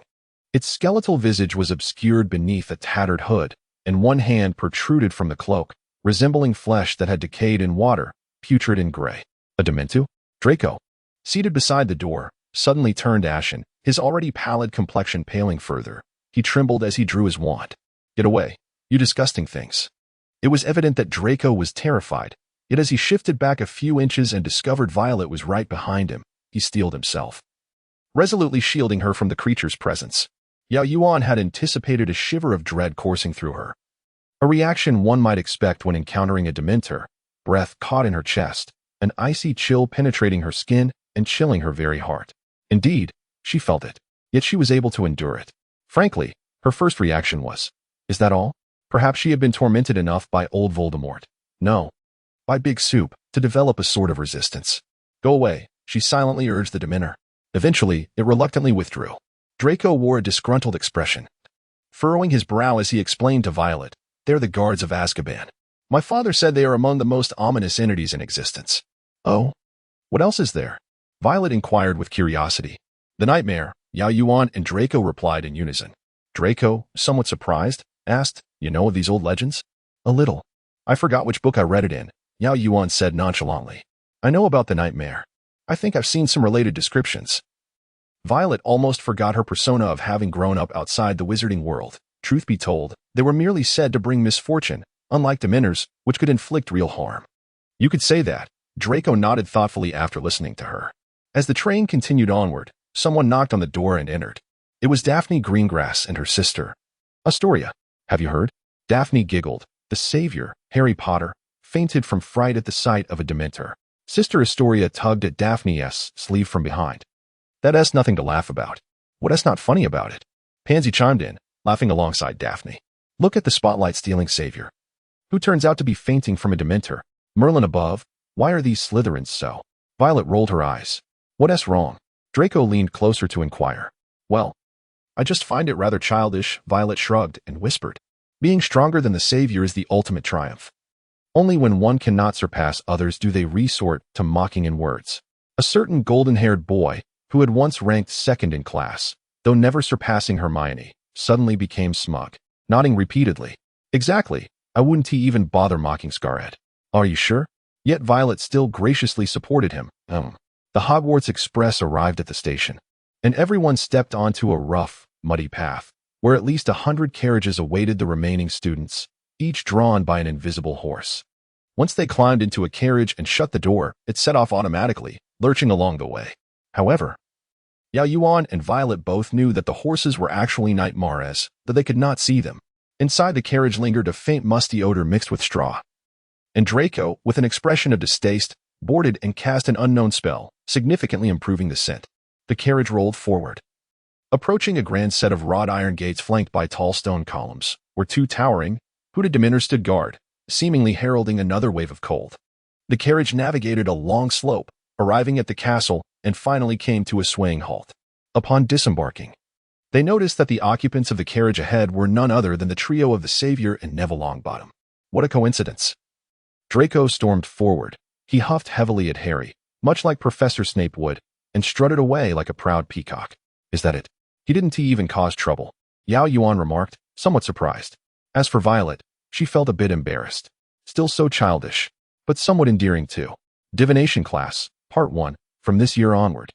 The first years were unfamiliar to them, so Violet and Yao Yuan paid little attention, engrossed in their conversation. I never knew you were so skilled at braiding hair, Xiao Yuan. It's too much trouble. I'm quite lazy. It's much easier to keep it down. Hogwarts isn't like high school with strict rules about hairstyles. Yao Yuan rested her chin on her hand. Besides, I tend to sleep in. Indeed, every time Violet sat in front of the mirror fiddling with her hair. Yao Yuan had already completed her morning routine. Honestly, sometimes I think your hair looks too disheveled like that. It obscures your beauty. Before Violet could finish her thought, she was interrupted by a smitten boyish laughter. Is that Stephen Cornfoot from Ravenclaw? Violet asked Draco, her expression complex. Yes, he has pure-blood Merlin-esque beard. Has he been cursed? Draco turned his head, equally bemused. I think he is just grinning foolishly at Yao Yuan, Violet gently suggested. Yao Yuan turned to look. And Stephen Cornfoot had knocked over his cup, flustered, yet still managing to grin at her. How to put it, it was slightly better than when Harry forgot he had water in his mouth upon seeing Cho Chang. Not just him. Draco leaned in closer to Violet. Many boys are looking at you. Got it. I suppose Westerners are drawn to this gentle Eastern beauty. And you too. Draco silently added to himself. He had noticed this the moment he entered the Great Hall. Once the sorting ceremony concluded, Dumbledore ascended the stage, the candlelight illuminating his beard. Welcome to Hogwarts for the new school year. I have a few words to share with you, and one matter is of great seriousness. I believe I should clarify it before you become too dazed by this splendid feast. Dumbledore cleared his throat and continued, after they searched the Hogwarts Express. You must be aware that this term our school will be hosting several Dementors from Azkaban. They are here to perform duties for the Ministry of Magic. He paused. And Yao Yuan recognized that Dumbledore was likely displeased about the Dementors guarding the school. They will be stationed at every entrance of the school grounds, Dumbledore continued. And during their stay, I must make it clear that no one is permitted to leave the school without permission. Dementors cannot be deceived by any magic. And they inherently do not comprehend what a request or an excuse is. Therefore, I warn each and every one of you, do not give them any reason to harm you. On a more positive note, Dumbledore added, this year, I am delighted to welcome 2 new teachers to our ranks. The Defense Against the Dark Arts instructor, Remus Lupin. Yao Yuan noticed that Professor Snape's expression darkened significantly. Violet poked Yao Yuan. Obviously, the Care of Magical Creatures class was taught by Hagrid, as their previous instructor, Professor Kettleburn, had retired at the end of last year. Oh, Hagrid was taking the class. Violet couldn't shake the feeling that the third film had some memorable scenes, yet she couldn't quite recall them. Divination class, Part 1, after dinner. As everyone poured out of the hall, Violet and Yao Yuan had just risen when 2 handsome boys with chestnut hair approached them. Stephen Cornfoot from Ravenclaw and Rivers Selwyn from Hufflepuff. Selwyn belonged to the sacred 28 pure blood families, and his twin sister was in Slytherin, which made him quite familiar with the Slytherin students. He dragged Cornfoot over to chat with a few students beside them, but it was evident that his true intention lay elsewhere. Yao Yuan, Stephen Cornfoot said, his face flushed as he patted Yao Yuan's shoulder. Hello, I'm Stephen Cornfoot from Ravenclaw, 3rd year. Hello, Yao Yuan replied, her expression impassive as she looked at him. Can I call you Iris? That is your prerogative. Well, Violet thought, watching from the side, this was rather distant and quite rude. Then, would you like to call me Stephen? Yao Yuan almost wanted to refuse. Not only because they were unfamiliar, but also because there would one day be a Dr. Stephen Strange. The disparity between their essences was substantial. She preferred someone more mature. It was unavoidable. However, the young pup was gazing at her with his big eyes, waiting expectantly. Okay, Yuan replied ambiguously. Have you enrolled in ancient runes? Cornfoot asked eagerly. This class is shared between our two houses. Yes. There was no escaping that fact. That's splendid. Cornfoot grinned widely. See you then. What did she just agree to? Yao Yuan was about to speak when the crowd surged, pushing her forward. Meanwhile, Draco finally seized the opportunity to pull Violet away. He had discerned that Selwyn was not merely accompanying Cornfoot to flirt with Yao Yuan, but was actually seeking to engage Violet. Could he not see that Violet was only being polite? Did he not consider whether he was worthy? In terms of lineage, although Violet did not care for such matters, Selwyn was merely an insignificant name among the sacred 28. Moreover, his looks were average, just a tad taller. Draco suddenly recalled last year when Violet teased him about their comparable heights. Could it be that Violet preferred taller boys? Would she develop feelings for someone else? After just a few minutes of idle chatter, Draco already felt a tinge of jealousy. No. He needed to find a way to test Violet's feelings. How long would they continue this conversation? Thank Merlin, the crowd finally shifted. Draco seized Violet's hand, urging her to leave. Perhaps you could let go of me now? Once they descended to the basement, the crowd had thinned considerably, and Violet slowed her pace to speak. I was merely concerned you might get lost, Draco replied, his ears turning crimson. Oh, Violet acknowledged without contest. Yao Yuan thought to herself, please act as if I'm not here. I'm quite content being a bystander to your love story. You both moved rather quickly today. Pansy interjected, as she, along with Goyle and Crab, descended the stairs. I was just speaking with Joan Selwyn, and when I turned around, you were gone.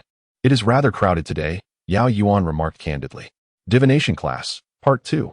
Yao Yuan, get up. Our divination class is on the North Tower's rooftop this morning. It will take us at least 10 minutes to get there, Violet said while brushing her hair, attempting to rouse Yao Yuan. Oh, let me sleep a bit longer. I dare not sleep past 6:30 at Professor Snape's house, for fear of leaving a poor impression. It's truly quite difficult. Living in Slytherin and Hufflepuff was undeniably convenient. A quick walk downstairs for breakfast followed by classes that were mostly upstairs. Unlike living high up in Gryffindor and Ravenclaw, where one had to descend several flights for meals and then ascend several more for classes. This made Yao Yuan's mornings infinitely more challenging. However, they had not anticipated an additional complication today. Is the Ancient Runes class after divination? Violet tapped her head, remembering suddenly, Merlin S. Beard. I brought the wrong textbook. Draco. You go ahead. I'll return to fetch my book, Violet said. Yao Yuan glanced at Violet, who had dashed away, and then at Draco, who had just finished breakfast. I'll accompany her. But without Draco to lead the way, finding the North Tower was quite the challenge. Even after 2 years at Hogwarts, they still struggled with the moving staircases. Finally, they climbed the last few steps to reach a small platform, which had no room or door. Draco leaned against the wall, looking rather dashing, clearly waiting for Violet. Oh, where are we supposed to go for class? Yao Yuan gasped, leaning on her knees. I suspected you might have trouble finding the door, Draco remarked as he stood and walked over to Violet, pointing at the ceiling where a circular trapdoor was affixed, bearing a brass plaque, Sybil Trelawney, divination instructor. As if responding to her, the trapdoor suddenly swung open, and a silver ladder descended gracefully to rest at Violet's feet. I'll follow you, Draco said, stepping closer. Oh, thank you. The absence of railings and the narrowness of the ladder made Violet feel a bit apprehensive as she climbed 3 meters high. Violet entered a peculiar classroom she had never encountered before. In truth, it resembled a bizarre blend of an attic and an English tea room. Approximately 20 small round tables were crammed into the space, each surrounded by armchairs adorned with Indian-style floral fabric, complete with plump cushions. The entire room exuded a dim crimson hue, likely due to the closed curtains and deep red lampshades. The atmosphere was somewhat stifling. A fire crackled in the hearth even in September, with a large copper kettle simmering, emitting a heavy, cloying aroma. This way, Pansy waved from her chosen seat. As Yao Yuan approached, she realized it was a 3-person table. Observing Pansy, who was tightly holding on to Draco, and the inevitable pairing of Draco and Violet, she sighed. All right, I'll sit with Goyle and the others. Once everyone was settled, Professor Trelawney emerged from the shadows, her figure adorned with an array of jangling trinkets, almost blending into the background. The first lesson focused on interpreting the shapes left by tea leaves. My father said, not a single word she utters is worth believing. Draco muttered to Violet while scribbling aimlessly in his notebook. Just write whatever, the textbook will suffice. Then, Harry was inevitably foretold to meet his demise. Draco scoffed, remaining silent. Bubik, Part 1. Hey, Draco, Violet nudged him. If you don't quite believe Professor Trelawney, why did you choose to take divination? My father earned 10 W. L. certificates. I aim to surpass him, Draco replied, lifting his chin defiantly. Well, all right, Violet nodded. Good luck. That essay given. The afternoon would see them in the care of magical creatures class. Once again, Gryffindor and Slytherin found themselves together. Hagrid led the group along the edge of the Forbidden Forest, and after a brief 5 minutes, they arrived at a seemingly barren enclosure. Everyone gathered by the fence. Hagrid called out, That's right, stand where you can see. The first task before you is to open your books. How do we open them? Draco drawled in a cold, elongated tone. Hagrid appeared flustered, evidently unprepared to embody the composed professor. How do we open the books? Draco repeated irritably, producing his book of monsters. Bound tightly with a restraining spell. Can no one open this book? Hagrid stammered, looking rather dejected. The entire class shook their heads. Although Yao Yuan knew how to proceed, she too followed suit in shaking her head. Rub the spines of the books, Hagrid instructed, seizing Hermione's book. Tearing off the tape binding it, and just as the book attempted to bite him, Hagrid's finger glided smoothly down the spine, causing the book to shiver and obediently open, lying quietly in his palm. Oh, how foolish we are. Draco scoffed. We should have thought to rub the spines of the books. He was cut off when Violet nudged him with her elbow. All right, Draco muttered. Hagrid appeared to breathe a sigh of relief. Now, you all can open your books. What we need now is the magical creature. He then ventured into the woods. I truly do not comprehend why Dumbledore appointed him as our professor. Draco continued to whisper his grievances to Violet. He is utterly foolish. Perhaps we ought to devise a way to rid ourselves of him. Do not be so cruel, Draco, Violet replied, clutching her book. Never underestimate anyone. Caution is the key to victory. Oh, all right. I hear you, Draco said, adopting a conciliatory expression as he ruffled Violet's hair. Violet hesitated, her thoughts unvoiced. Oh. Lavender Brown from Gryffindor suddenly shrieked, pointing across the enclosure. An extraordinary creature was striding toward them. It possessed the body of a horse, with hind legs and a tail, yet its forelegs, wings, and head appeared avian, complete with a beak as sharp as iron and bright orange eyes. Its claws were half a foot long, seemingly lethal. A hippogriff. Violet observed the formidable claws, foreseeing trouble ahead. Hagrid, fumbling with his hands, smiled at the students. Now, the first thing you must know about hippogriffs is that they are exceedingly proud. Never offend a hippogriff, for the consequences could be dire. You must wait for the hippogriff to make the first move, Hagrid continued. It's a matter of courtesy, understand? Approach it, bow, and then wait. If it bows back, you may touch it. If it does not bow, retreat swiftly, for those claws can inflict harm. So who wishes to try? Most students recoiled, while simple-minded Harry remained oblivious. No one? Hagrid inquired, a hopeful expression crossing his face as he noticed Harry standing at the forefront. Harry? Huh? Harry, still unresponsive, was gently nudged by his friend Ron behind him. Reluctantly, Harry could not bear to let Hagrid's lesson fall flat, nodded, and said, I'll give it a go. Oh no. Harry, think of your tea leaves. Lavender Brown cautioned from behind. Harry ignored her. As anticipated, Harry stole the limelight, soaring around on the hippogriff before returning. The crowd erupted in applause, while Draco scoffed and abruptly approached the creature. I bet you're not dangerous at all, are you? He taunted. You aren't dangerous. You ugly brute. Violet finally understood the uneasy fluttering in her right eyelid. The hippogriff suddenly raised its steel-gray claws, lunging for Draco. Protego. Shield Charm. Violet swiftly cast 2 defensive spells. Although Draco tumbled to the ground, the hippogriff's claws missed him. Infuriated, the hippogriff struck again. Violet, intending merely to help Draco up, was unprepared for the magical creature's resistance to wizardry. As the protective barrier shattered, another paw came crashing down, and instinctively, she turned to shield Draco. How to describe it? Violet felt the sharp claws graze her ribs. Just before she succumbed to the pain, a thought flashed through her mind. Her wound must be severe. Stop. Hagrid struggled to restrain the hippogriff, and upon seeing Violet's deep, bloody gash, he became alarmed, his face turning pale. Someone help me. We must carry her. Take her to the hospital wing. Yao Yuan spoke firmly, casting a healing spell, but it proved futile. Wounds inflicted by magical creatures are not easily mended. Hagrid scooped Violet into his arms, rushing toward the castle, the blood streaming from her arm to the grass below. The students erupted into chaos. with Slytherin students loudly proclaiming that he should be dismissed immediately. "Be quiet," shouted Dean Thomas, a Gryffindor student. It was clearly Malfoy's fault. He provoked the hippogriff. Surprisingly, Draco offered no rebuttal to Thomas, merely staring blankly at the bloodstains on the ground, his tousled bangs obscuring much of his face, rendering his expression unreadable. "Draco." Pansy hesitantly reached out, patting his shoulder. "You." Draco lifted his head, ignoring the commotion behind him, and hastened toward the castle. If Violet's previous fainting spell due to the air of Slytherin had caused Draco to waver slightly in his long-held convictions, then this incident, where Violet was injured, instilled a profound doubt within him. He questioned whether he had been overly arrogant, resulting in Violet suffering such grave harm. She had shielded him. Just as that Gryffindor had asserted, it was his fault. He had provoked the hippogriff. Had he not rushed to show off, Violet would not have been hurt. Draco squeezed into the hospital wing just before Madame Pomfrey closed the door, finding Yao Yuan and Professor Snape standing by Violet's bedside. "She will be all right, won't she?"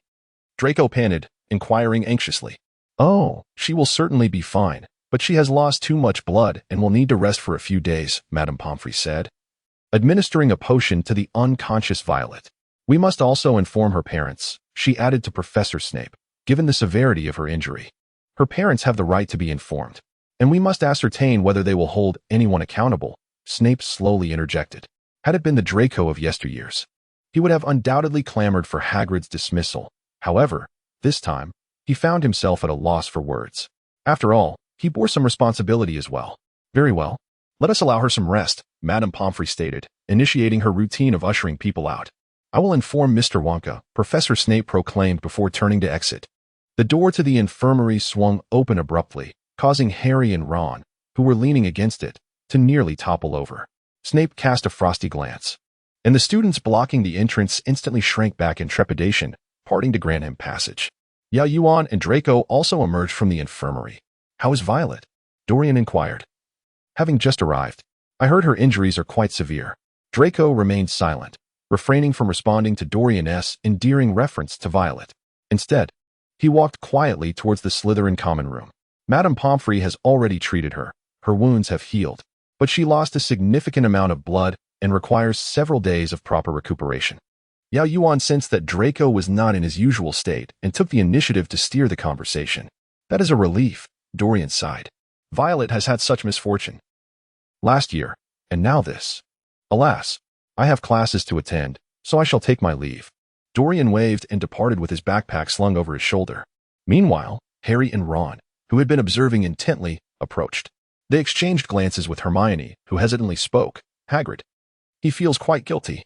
"I understand," Yao Yuan reassured her. "Violet surely comprehends it as well. Nonetheless, Hagrid bears a share of the responsibility, after all. Placing a hippogriff in the very first lesson was exceedingly reckless. I am not entirely familiar with Mr. Wonka's temperament. Perhaps he will seek accountability. Thus, we understand." Hermione quickly nodded. "If I were injured, my parents would undoubtedly expect the school to provide a fair resolution. Then we shall discuss it once Violet awakens." Indeed.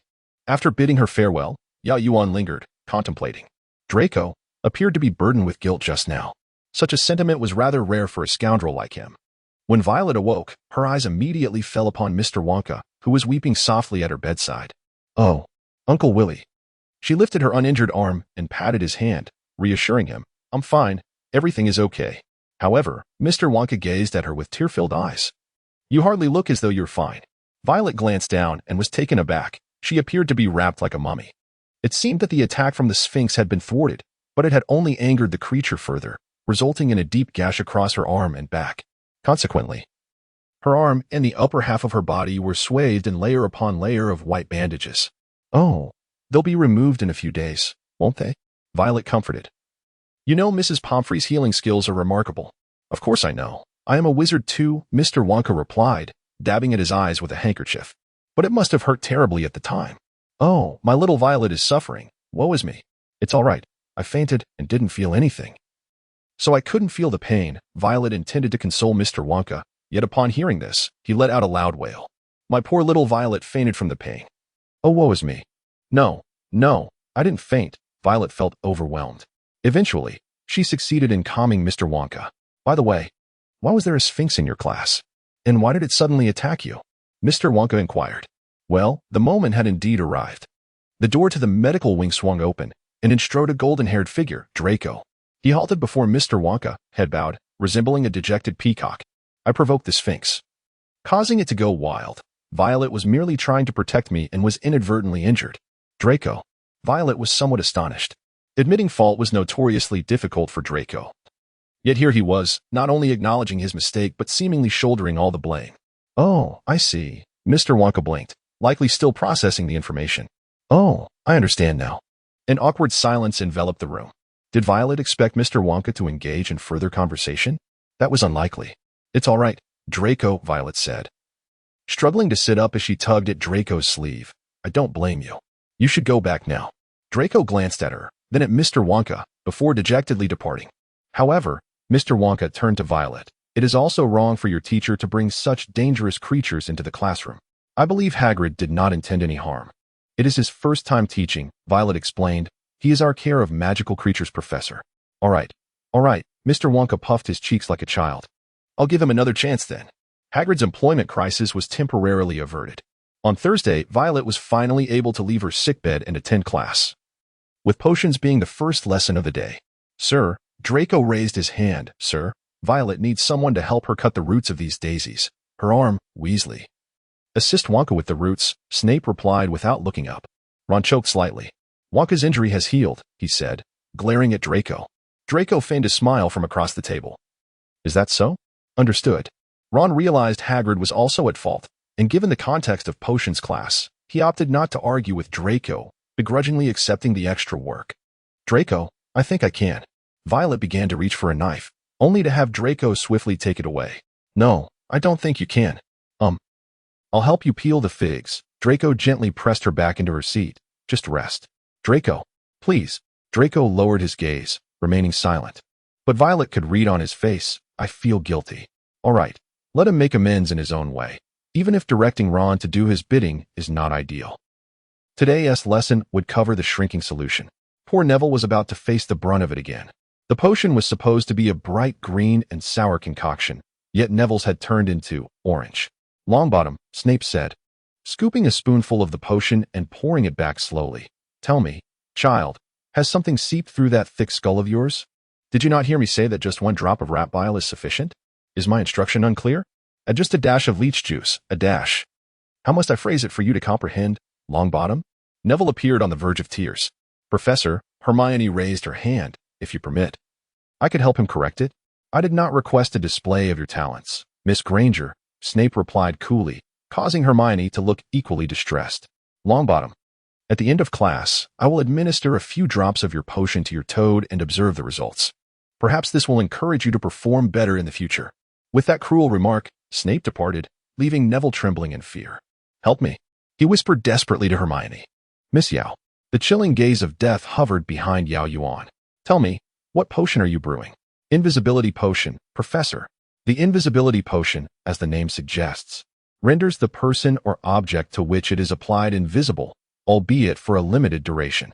But what is today's lesson? Snape elongated his tone. The shrinking solution. Yao Yuan replied, striving to present her acknowledgement of fault in a more favorable light. I was wrong, Professor. I should not have engaged in activities unrelated to today's lesson. Violet noticed that Yao Yuan's shrinking solution was already complete, a lovely bright green, exuding a faint sour aroma.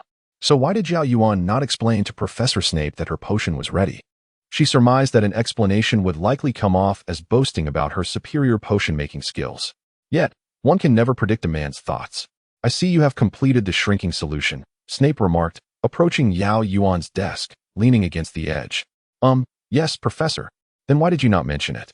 Did you think swallowing your grievances would allow you to silently criticize your elder professor? Professor, are you experiencing early menopause? Yao Yuan's expression management faltered, and Snape appeared quite pleased. 2 weeks of detention, potions office, Miss Yao. As class time drew to a close, Snape sauntered to Neville's side, who was cowering behind his cauldron, attempting to evade Snape's piercing gaze and the impending disaster. Everyone can come a bit closer. Snape's dark eyes glimmered with delight. Whether from Yao Yuan's detention or from watching Neville tremble in fear. If Neville's potion succeeded, his toad would shrink to a tadpole. If it failed, it would likely meet a toxic demise. Snape grasped Neville's toad, Trevor, and scooped a spoonful of Neville's potion, now green, and poured several drops down Trevor's throat. A moment of silence. With a soft plop, the tadpole leaf appeared on Snape's palm. Snape raised an eyebrow and took out a small vial from his robe pocket, pouring a few drops onto Leaf, which instantly transformed back into an adult toad.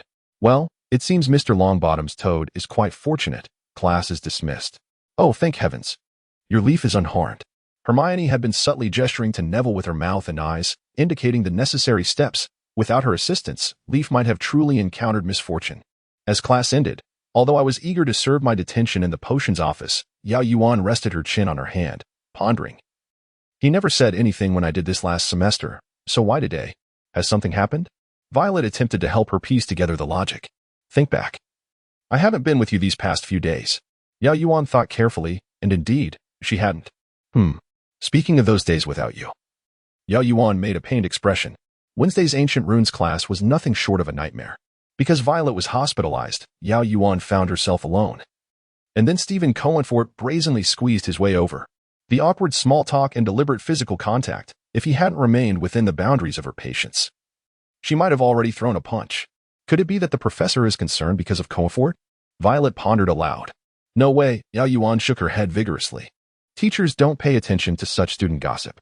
Besides, what does that have to do with my detention? Iris, speak of the devil. The previous devil being Stephen Cohenfort. I heard you were assigned detention. You'll be missing every Sunday for a fortnight, he said, gazing at Yao Yuan with an exaggeratedly sympathetic look. How about I pick you up on Sunday evenings? We could take a stroll and chat. Why don't you accompany me to the potions office for my detention instead? Yao Yuan replied with a forced smile. Well. Yao Yuan didn't wish to deal with a typical adolescent boy, waving her hand and pulling Violet away. In the afternoon, during the defense against the dark arts class. Good afternoon, Professor Lupin said. Please put your books back in your bags. Today is a practical class. You only need your wands. Now come here. Lupin beckoned the entire class to the far end of the classroom, where there was nothing but an old wardrobe. He approached the wardrobe and stood beside it, and suddenly, it began to shake violently, banging against the walls. Don't worry, Lupin calmly reassured the startled students, many of whom nearly jumped from fright. Inside is a boggart. Boggarts thrive in darkness and enclosed spaces, he explained, wardrobes, under beds, beneath sinks. I once encountered one hiding inside an old grandfather clock. At this point, we must ask, what is a boggart? Hermione immediately raised her hand. It's a shape-shifting creature that usually takes the form of what it believes will frighten us the most. I couldn't have articulated it better, Lupin praised. The spell to repel a boggart is simple, but it requires willpower. The true method of banishing a boggart is through laughter. You must force it to transform into something you find amusing. Now, let us practice. Neville, step forward. What is your greatest fear? Professor Snape. Yao Yuan jolted. This was it, the moment of the female disguise. Under Lupin's guidance, the boggart version of Snape morphed into a boggart version of a female Snape.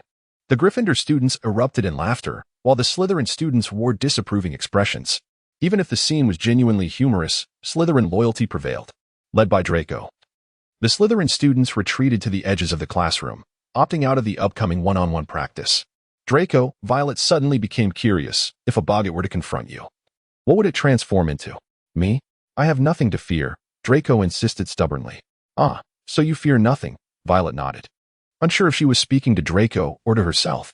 Soon, nearly everyone had grown fond of Professor Lupin's class, save for the Slytherins. Draco was quite frustrated.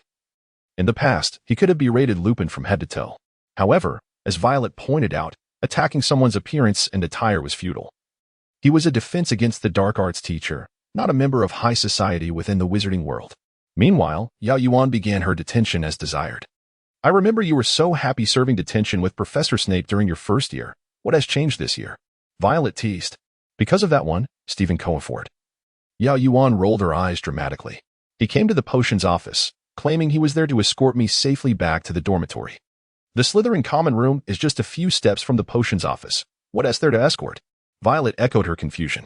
Indeed. He could at least assist me with preparing the potion ingredients. You might consider suggesting that directly to him, Violet proposed. Absolutely not. I'm afraid he wouldn't catch my sarcasm. 2 weeks into the school year, the consequences of taking too many classes were becoming apparent. The workload was overwhelming, with an avalanche of essays and assignments. And Draco was even more burdened since he had to tutor Goyle and Crabbe. To be fair, Goyle and Crabbe's intellect was quite disheartening.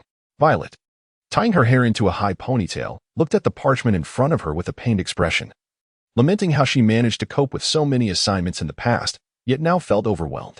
Perhaps we have declined, Yao Yuan mused, her long black hair obscuring half her face, resembling a vengeful spirit. Help me, goose. Another day of detention. Yao Yuan slowly sliced the desiccated remains of a flobberworm, with only 15 minutes left until curfew. She glanced at the clock and quickened her pace slightly. I suspect Miss Yao Yuan's little boyfriend seems rather impatient and has already left, Snape remarked. Little boyfriend? Yao Yuan shuddered involuntarily. No, Professor. He is merely an absurd suitor lost in his own fantasies. I hope he takes the hint and stays away. Snape regarded her with an inscrutable expression, his dark eyes revealing no emotion. At the beginning of October, preparations for the Quidditch matches commenced. The weather grew colder and more humid every time Draco returned. He was covered in mud. Violet cast several spells on him to stop his shivering. Draco settled into the closest seat to the fire, cheerfully stating, The first Hogsmeade weekend is at the end of this month. We can go and have some fun. Mr. Wonka signed for you, right? Of course. Hearing Draco and Violet discuss this, Yao Yuan suddenly remembered that she had nearly forgotten about her own request, so she hurried from the Slytherin common room to Snape's office. Professor, Yao Yuan knocked on the office door. Come in. Professor, the application form for going to Hogsmeade Village may require your signature. Do you wish to go? Snape inquired, not lifting his gaze from the potion he was brewing. Of course. Who wouldn't he enjoy a spring or autumn outing? Do you know how to brew a wolfsbane potion? Suddenly, Snape shifted the topic. Not at the moment, Professor. I will have time at the end of this month to teach you. Oh, so we cannot go to Hogsmeade Village now? Then we shall go another time. Yao Yuan nodded. All right, Professor. I will come to find you on the weekend at the end of the month. With that, she grasped the registration form and intended to turn back. Iris. What is it, Professor? Yao Yuan paused, turning back with a puzzled expression. It's nothing. Okay, then I shall take my leave. Halloween was fast approaching. So, the reason you are not going to Hogsmeade Village is to learn how to brew wolfsbane potion? Violet's eyes widened. Goodness, you claim that I am skilled, yet you are far more adept. Huh? What do you mean by that? Come on. You are still just a 13-year-old girl, at an age full of mischief, and you are willing to forego an autumn outing merely to learn potion making. One can only imagine how touched Snape must be as a teacher. Violet heartily patted Yao Yuan on the shoulder. Go for it, you will undoubtedly become Snape's favorite student. Is that so? Yao Yuan, inherently lackadaisical, sighed deeply within. It was merely a semblance of self-discipline compared to adults, if they continued to interact in the future. Snape would likely be profoundly disappointed in her apathetic demeanor. At the very least, he certainly would not appreciate her. Meanwhile, Harry, unable to attend for the same reason of a quarrel with his aunt and uncle before school, was currently sipping tea in Professor Lupin's office. A knock echoed at the door, interrupting their conversation. Come in. As the door opened, Professor Snape entered alongside Yao Yuan. Oh, hello there, Potter, Yao Yuan greeted politely, holding a goblet that emitted faint wisps of steam. Harry felt a surge of sympathy for Yao Yuan. On such a lovely weekend, Snape was making her perform laborious service. Snape seemed to have only just noticed Harry, halting in his tracks and squinting his hollow black eyes. Ah, Severus, Lupin said with a smile, thank you. It's little Yuan, right? Could you place it directly on the desk? Certainly. Yao Yuan set down the steaming cup and returned to stand behind Professor Snape, who shifted his gaze between Harry and Lupin. I am showing Harry my Grindilo, Lupin said cheerfully, gesturing toward the tank. Oh, how fascinating, Snape remarked, though he did not direct his gaze there. You should drink it straight away, Lupin. Yes, I will, Lupin replied in a flat tone. I brewed a full cauldron this time, if you want more. Snape said slowly, you ought to thank Iris. She helped me chop the ingredients. I will likely need to drink a bit more tomorrow. Lupin continued to smile, though his smile appeared somewhat strained, his eyes casting a suspicious and shocked glance at Snape. Thank you, Severus. You're welcome. Snape smirked slightly, an expression that made Harry feel decidedly uncomfortable. Then, Snape and Yao Yuan departed the room. Harry, curious about the goblet, turned to Lupin, who explained, I am not particularly skilled at potion making, and the potion I am to drink is quite complex. He lifted the goblet, taking a large sip, causing him to shudder. Harry surmised it was likely due to the potion's dreadful taste. My health has always been poor. Lupin paused his trembling and continued. Only this potion can be effective. I am fortunate. There are not many wizards capable of brewing this potion, and Professor Snape is one of them. Meanwhile, on the other side, Yao Yuan finally exhaled in relief. What sort of operation was this?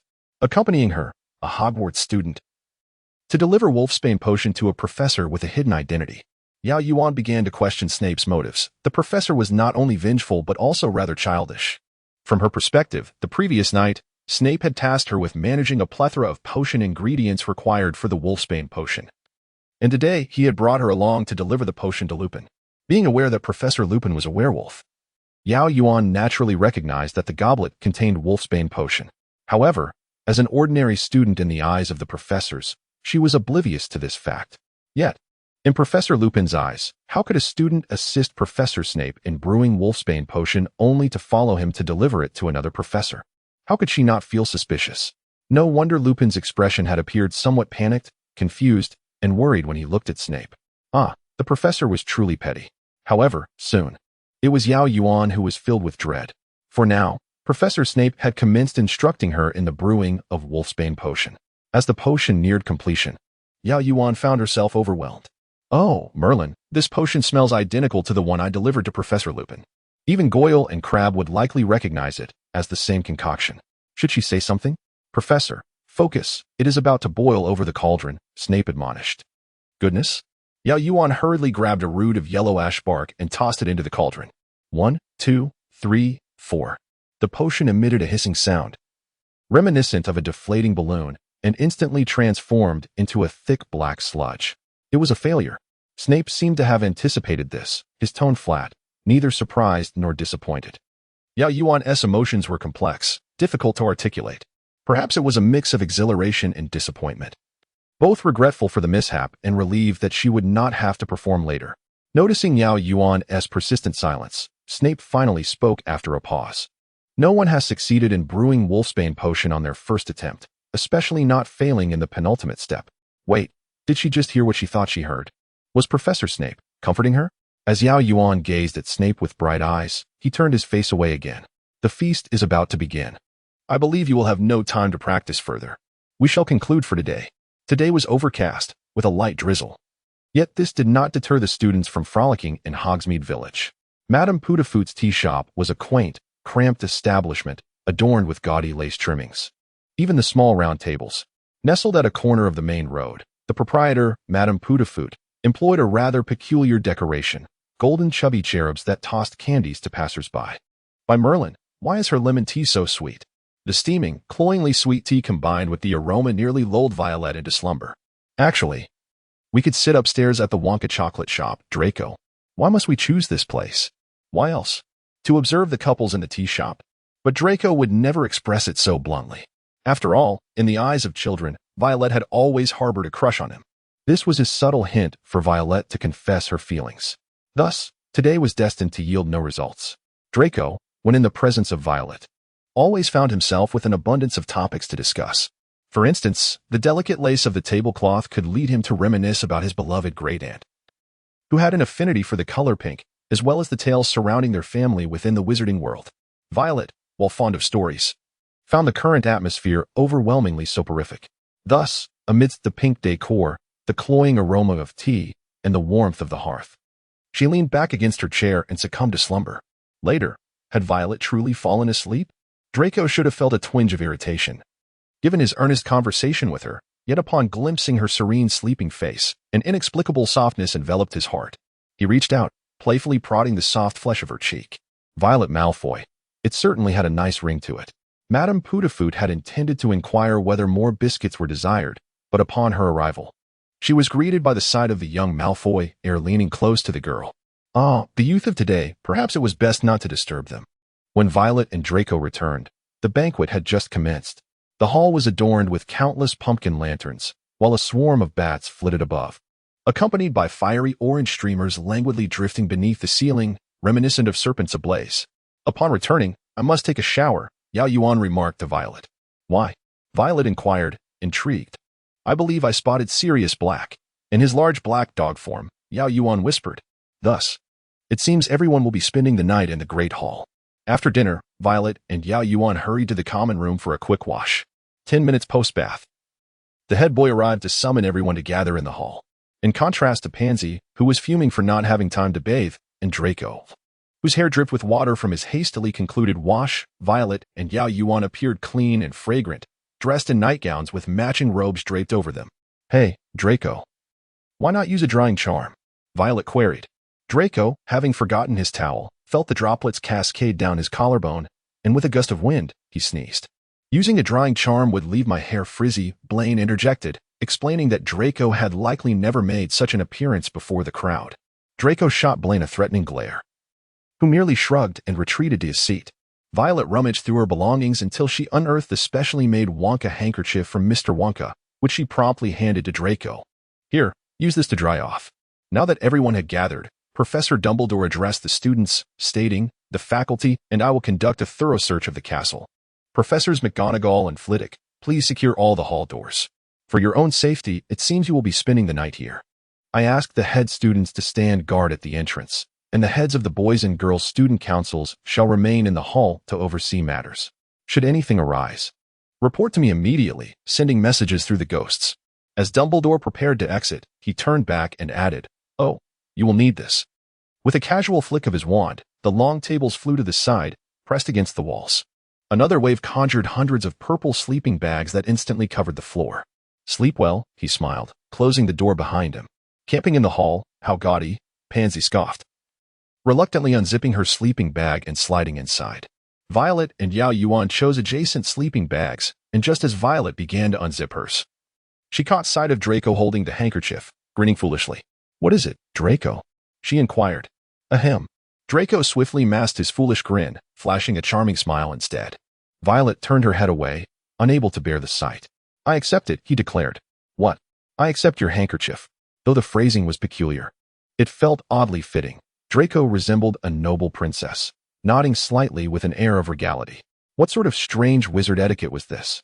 Violet feigned acknowledgement, murmuring, before burrowing into her sleeping bag. The group began discussing how Sirius Black had managed to evade the Dementors and infiltrate Hogwarts defenses. Violet was engaged in a light conversation with Yao Yuan until the intensity of Draco's gaze on the back of her head became too palpable to ignore. "Draco?" He gazed at her, his eyes twinkling. "You look lovely today." Perhaps due to the depth of emotion in his eyes, Violet felt her cheeks warm. Thank you," she stammered, quickly turning away.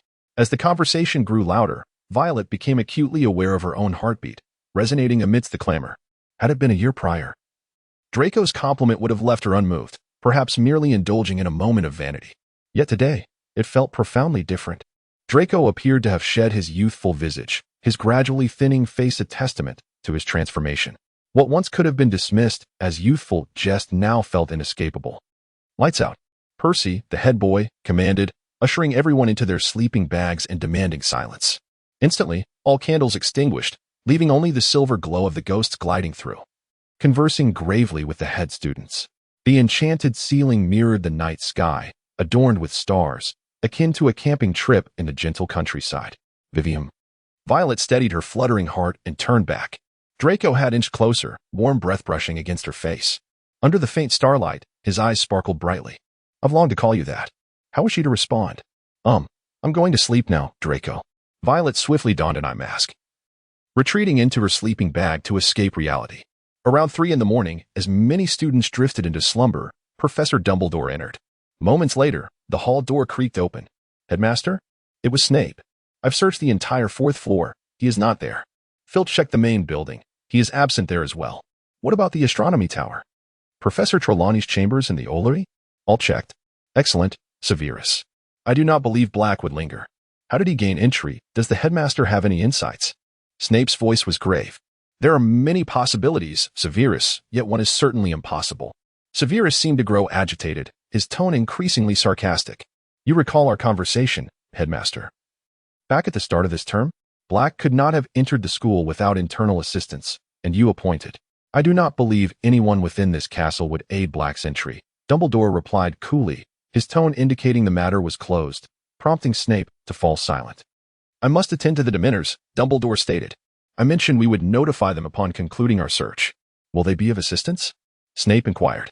"Oh, indeed," Dumbledore replied coolly. "But I fear that as long as I hold the position of headmaster, I shall never allow them to cross the threshold of this school. With that, Dumbledore departed the hall with swift strides. Snape lingered for a moment, watching the headmaster's retreat with profound anger etched upon his face before he too made his exit. "Little Yu-Yin, are you asleep?" Violetta inquired, leaning closer to Yao Yu-Yin, having indulged in a refreshing slumber at Madame Putafoot's tea shop that afternoon. She found herself momentarily unable to doze off again. What did the headmaster mean? She suspected Professor Lupin had assisted Sirius Black in entering the school. So, it wasn't Professor Lupin then. Violetta had nearly forgotten the plot altogether. No, it is because the animagus form cannot be detected by Dementors, Yao Yu-Yin replied, rubbing her eyes and turning over. I didn't even go to Hogsmeade. While brewing potions in the cellar, I glanced out the window and saw a large black dog. The camping night had been joyous, yet the morning was a calamity. From the moment the first student groggily stumbled and inadvertently stepped on a classmate, eliciting a pained cry. Everyone was roused from their slumber, and the hall descended into chaos amidst the soft morning light. "Ron, why are you drooling so much in your sleep?" exclaimed a distraught Hermione. "Bloody hell, Hermione, why does your hair look like Hagrid's?" Ron Weasley, the epitome of a blunt boy. Violetta was awakened by the commotion. Furrowing her brows, and as her vision adjusted, she was startled fully awake. "Merlin, good morning, Vivi." Draco's hair was impeccably styled, as though he had just emerged from a salon. Perhaps due to the dim lighting, his slate blue eyes appeared misty, exuding a profound tenderness. Good morning." Violetta was momentarily at a loss for words, sensing something was amiss, yet it was not the time to dwell on it. "Little Yu-Yin." She gently nudged her companion's purple sleeping bag. Time to rise.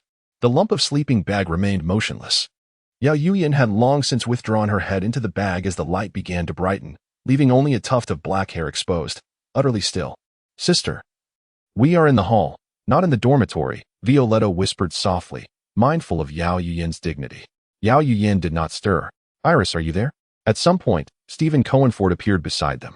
"What on earth?" Yao Yu-Yin snapped awake, poking her head out of the sleeping bag and hastily gathering her hair behind her, revealing her smooth forehead and exquisite features. Stephen Cohenford was momentarily dazed.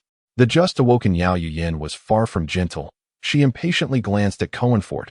"I do not like you. Nor do I wish to be friends. We were never acquainted, and we can continue to remain strangers. Do you understand? If you do, kindly leave." Stephen Cohenford was taken aback, heartbrokenly so. Yao Yu-Yin tossed her hair once more, casting a disdainful glance at Cohenford, embodying a slightly unrestrained allure of a mature sister. After all, they were adults now, Violetta mused. Although her mental age had inflated several years, being surrounded by younger peers made her feel no older. Stephen Cohenford fled in disarray. Yao Yu-Yin yawned, flopping face down onto the ground, the absurdity returning. "Everyone, please rise and return to your respective common rooms." Percy's voice resonated from the doorway.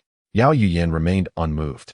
Violetta, being of the more rigid variety, was intrigued by how Yao Yu-Yin maintained her peculiar seated position for so long so effortlessly. Suddenly, Violetta felt something was amiss. The chatter had abruptly quieted, leaving only the rustling sounds of students packing their belongings in the hall. Draco tugged at Violetta's sleeve, whispering, "The headmaster has arrived." "What?"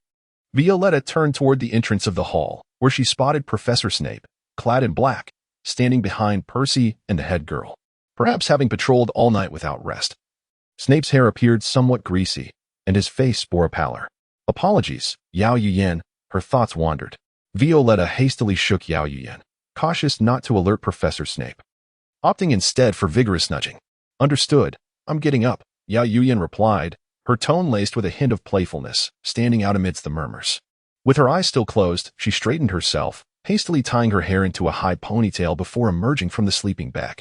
Violetta recalled having read somewhere that true beauty is observed during two moments, upon waking and after a bath.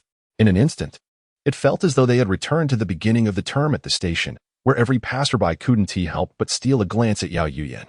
Violetta overheard Ron mumbling, "Bloody hell, I just realized she's rather beautiful." Violetta also noticed Harry was staring, wide-eyed. Could it be? However, it made sense, considering Harry's first girlfriend was Cho Chang, indicating that Harry's ideal type embraced Eastern beauty. "I presume no one has sustained any injuries, so there shouldn't be any lingering delays." Professor Snape's voice reverberated coldly across the hall. The students instantly entered a state of alertness, hastily vacating the hall. Yao Yuyan abruptly opened her eyes, nearly exclaiming in shock. Despite having spent 2 holidays in the Spider's End, she had never appeared before Snape in such a disheveled and unkempt manner. Well, there goes my image. Yao Yuyan emerged from the common room, feeling dejected, and encountered Professor Lupin. His complexion was ghastly pale, signaling that the full moon was approaching and his health was likely deteriorating. Good day, Professor. Good day, little Yuyan. A beam of sunlight filtered into the corridor, illuminating Lupin's graying hair and the creases on his youthful face, as he offered a weary smile. I hadn't a chance to inquire yesterday. Did you assist Severus in preparing the potion ingredients? Ah, so that was his concern.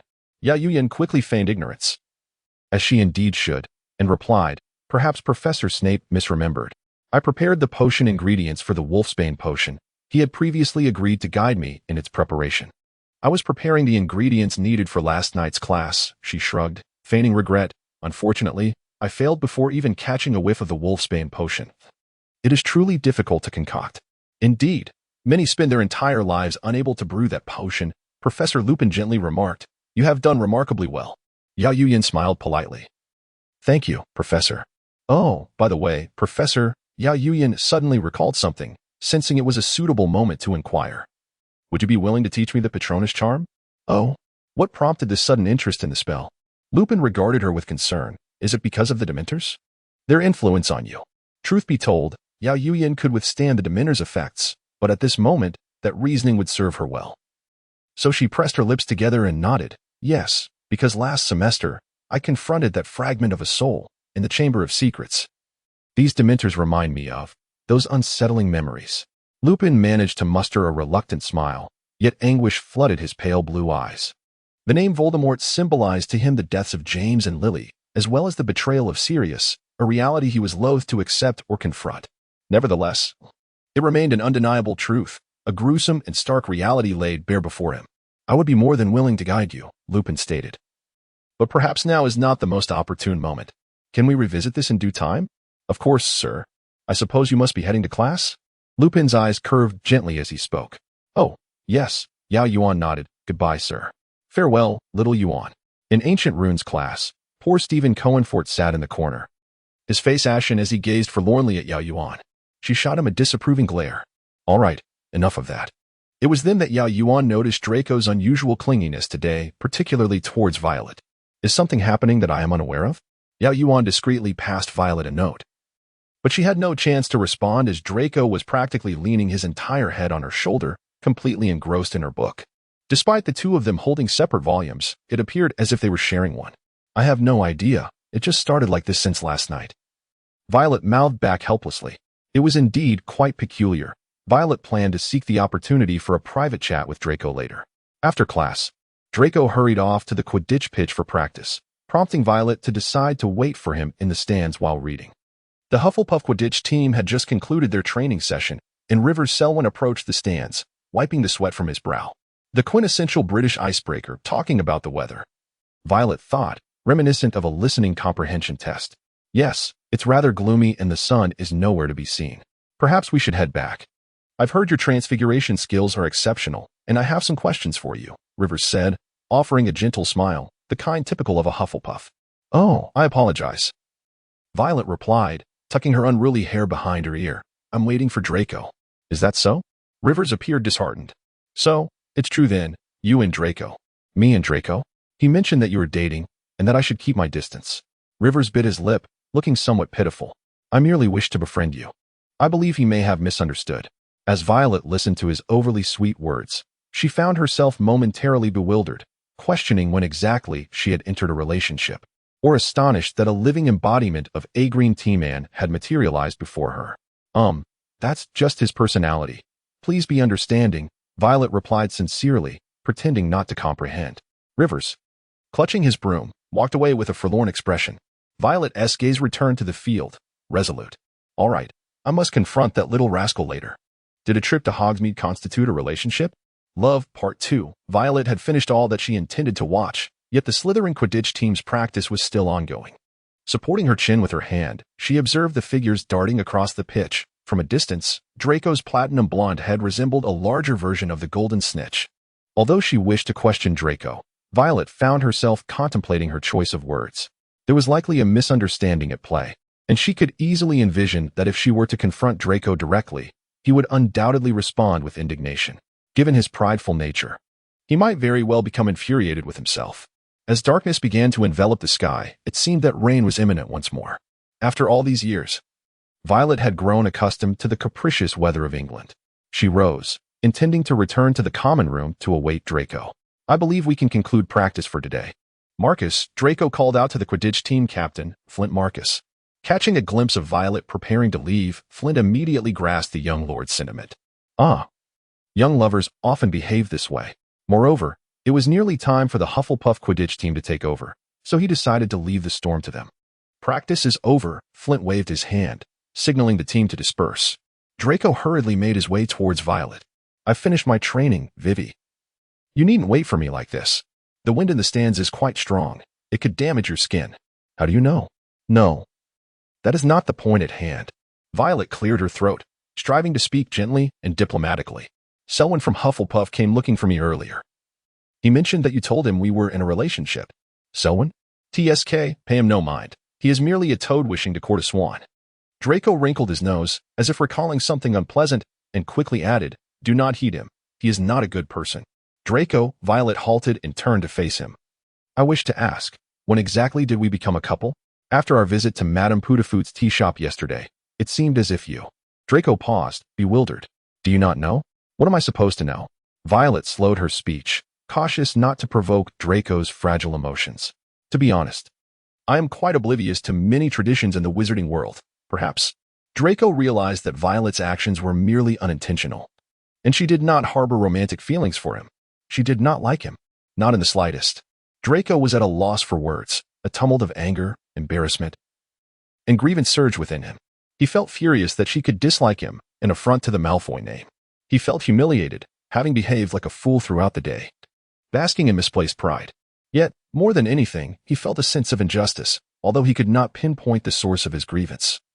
It felt as if his heart was steeped in lemon juice, a blend of sourness and bitterness.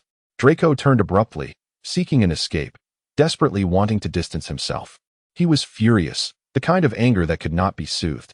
Violet watched his retreating figure, letting out a resigned sigh, yet she had anticipated this outcome. Resolutely, she dashed forward, grasping Draco's hand and pulling him into a secluded corridor. Let go of me. Draco protested, resembling a chastened maiden, straining to withdraw his hand. Violet, however, would not relent. She stepped closer, pinning him against the wall. Draco, tall and slender, lacked considerable strength, and Violet pressed him firmly, rendering him unable to escape. Draco's eyes reddened, giving the impression that he had been crying. Realizing he could not break free, he glared at her with fierce indignation, as if she had committed an egregious offense. In truth, Draco was more vulnerable than she had anticipated. He genuinely could not escape. Not out of consideration for her being a girl. Calm down, Draco. Let us at least finish our conversation. There is nothing to discuss with you. He turned his head defiantly away, presenting her with a stubborn profile. Oh, Violet, you must not laugh at this moment. If you do, it will be the end of it, and he will never forgive you. Do you realize you are unjustly angry with me? A little witch who knows nothing of traditions or customs. Violet suppressed a laugh, attempting to appear as pitiful as possible, her voice growing increasingly plaintive. Consider this. I know nothing of our situation. Upon awakening, I found you treating me with unexpected kindness, and then someone informs me that I am your girlfriend. Surely, I must seek clarification, no? But as a proper lady, how can I broach such a question? At this point, Violet nearly succumbed to laughter, hastily lowering her head, offering Draco the top of her head. In the end, I mustered the courage to inquire, only for you to turn away. Merlin above, I am truly heartbroken. Draco slightly turned his head back, catching sight of Violet nestled against his chest, her shoulders trembling slightly. Violet's words held merit. Moreover, as a young lady, after expressing such sentiments, she must surely feel both bashful and sorrowful. Draco pondered this, suddenly overcome with guilt for having wronged Violet. He completely overlooked how forcefully she had pinned him against the wall, preventing his escape. It is my fault, Vivi. Draco tentatively embraced Violet, softly reassuring her. I should have been clearer. Please do not cry. Of course, she was not crying. Violet slowly nodded, regaining her composure, her voice muffled as she inquired. So what is the truth of the matter? Last night, You accepted my handkerchief, Draco explained. In wizarding culture, it signifies a token of affection. Our visit to Madame Putafoot's tea shop, a place frequented by couples, led me to believe you were confessing your feelings to me. Violet understood. Yet, she soon found herself engulfed in deep turmoil. Ultimately, she would have to reject him. Regardless of her feelings, Draco was significantly younger than her in emotional maturity, and she would inevitably depart, unwilling to place her family in peril.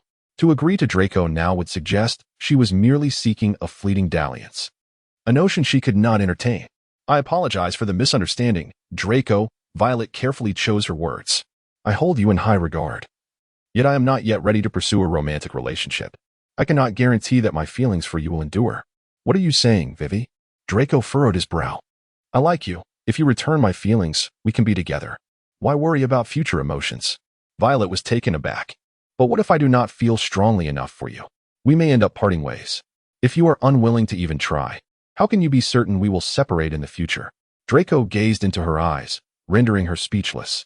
For Violet knew deep down that she was certain of her future path, one that would not intertwine with his. Had this merely been an ordinary school romance, she would not have hesitated.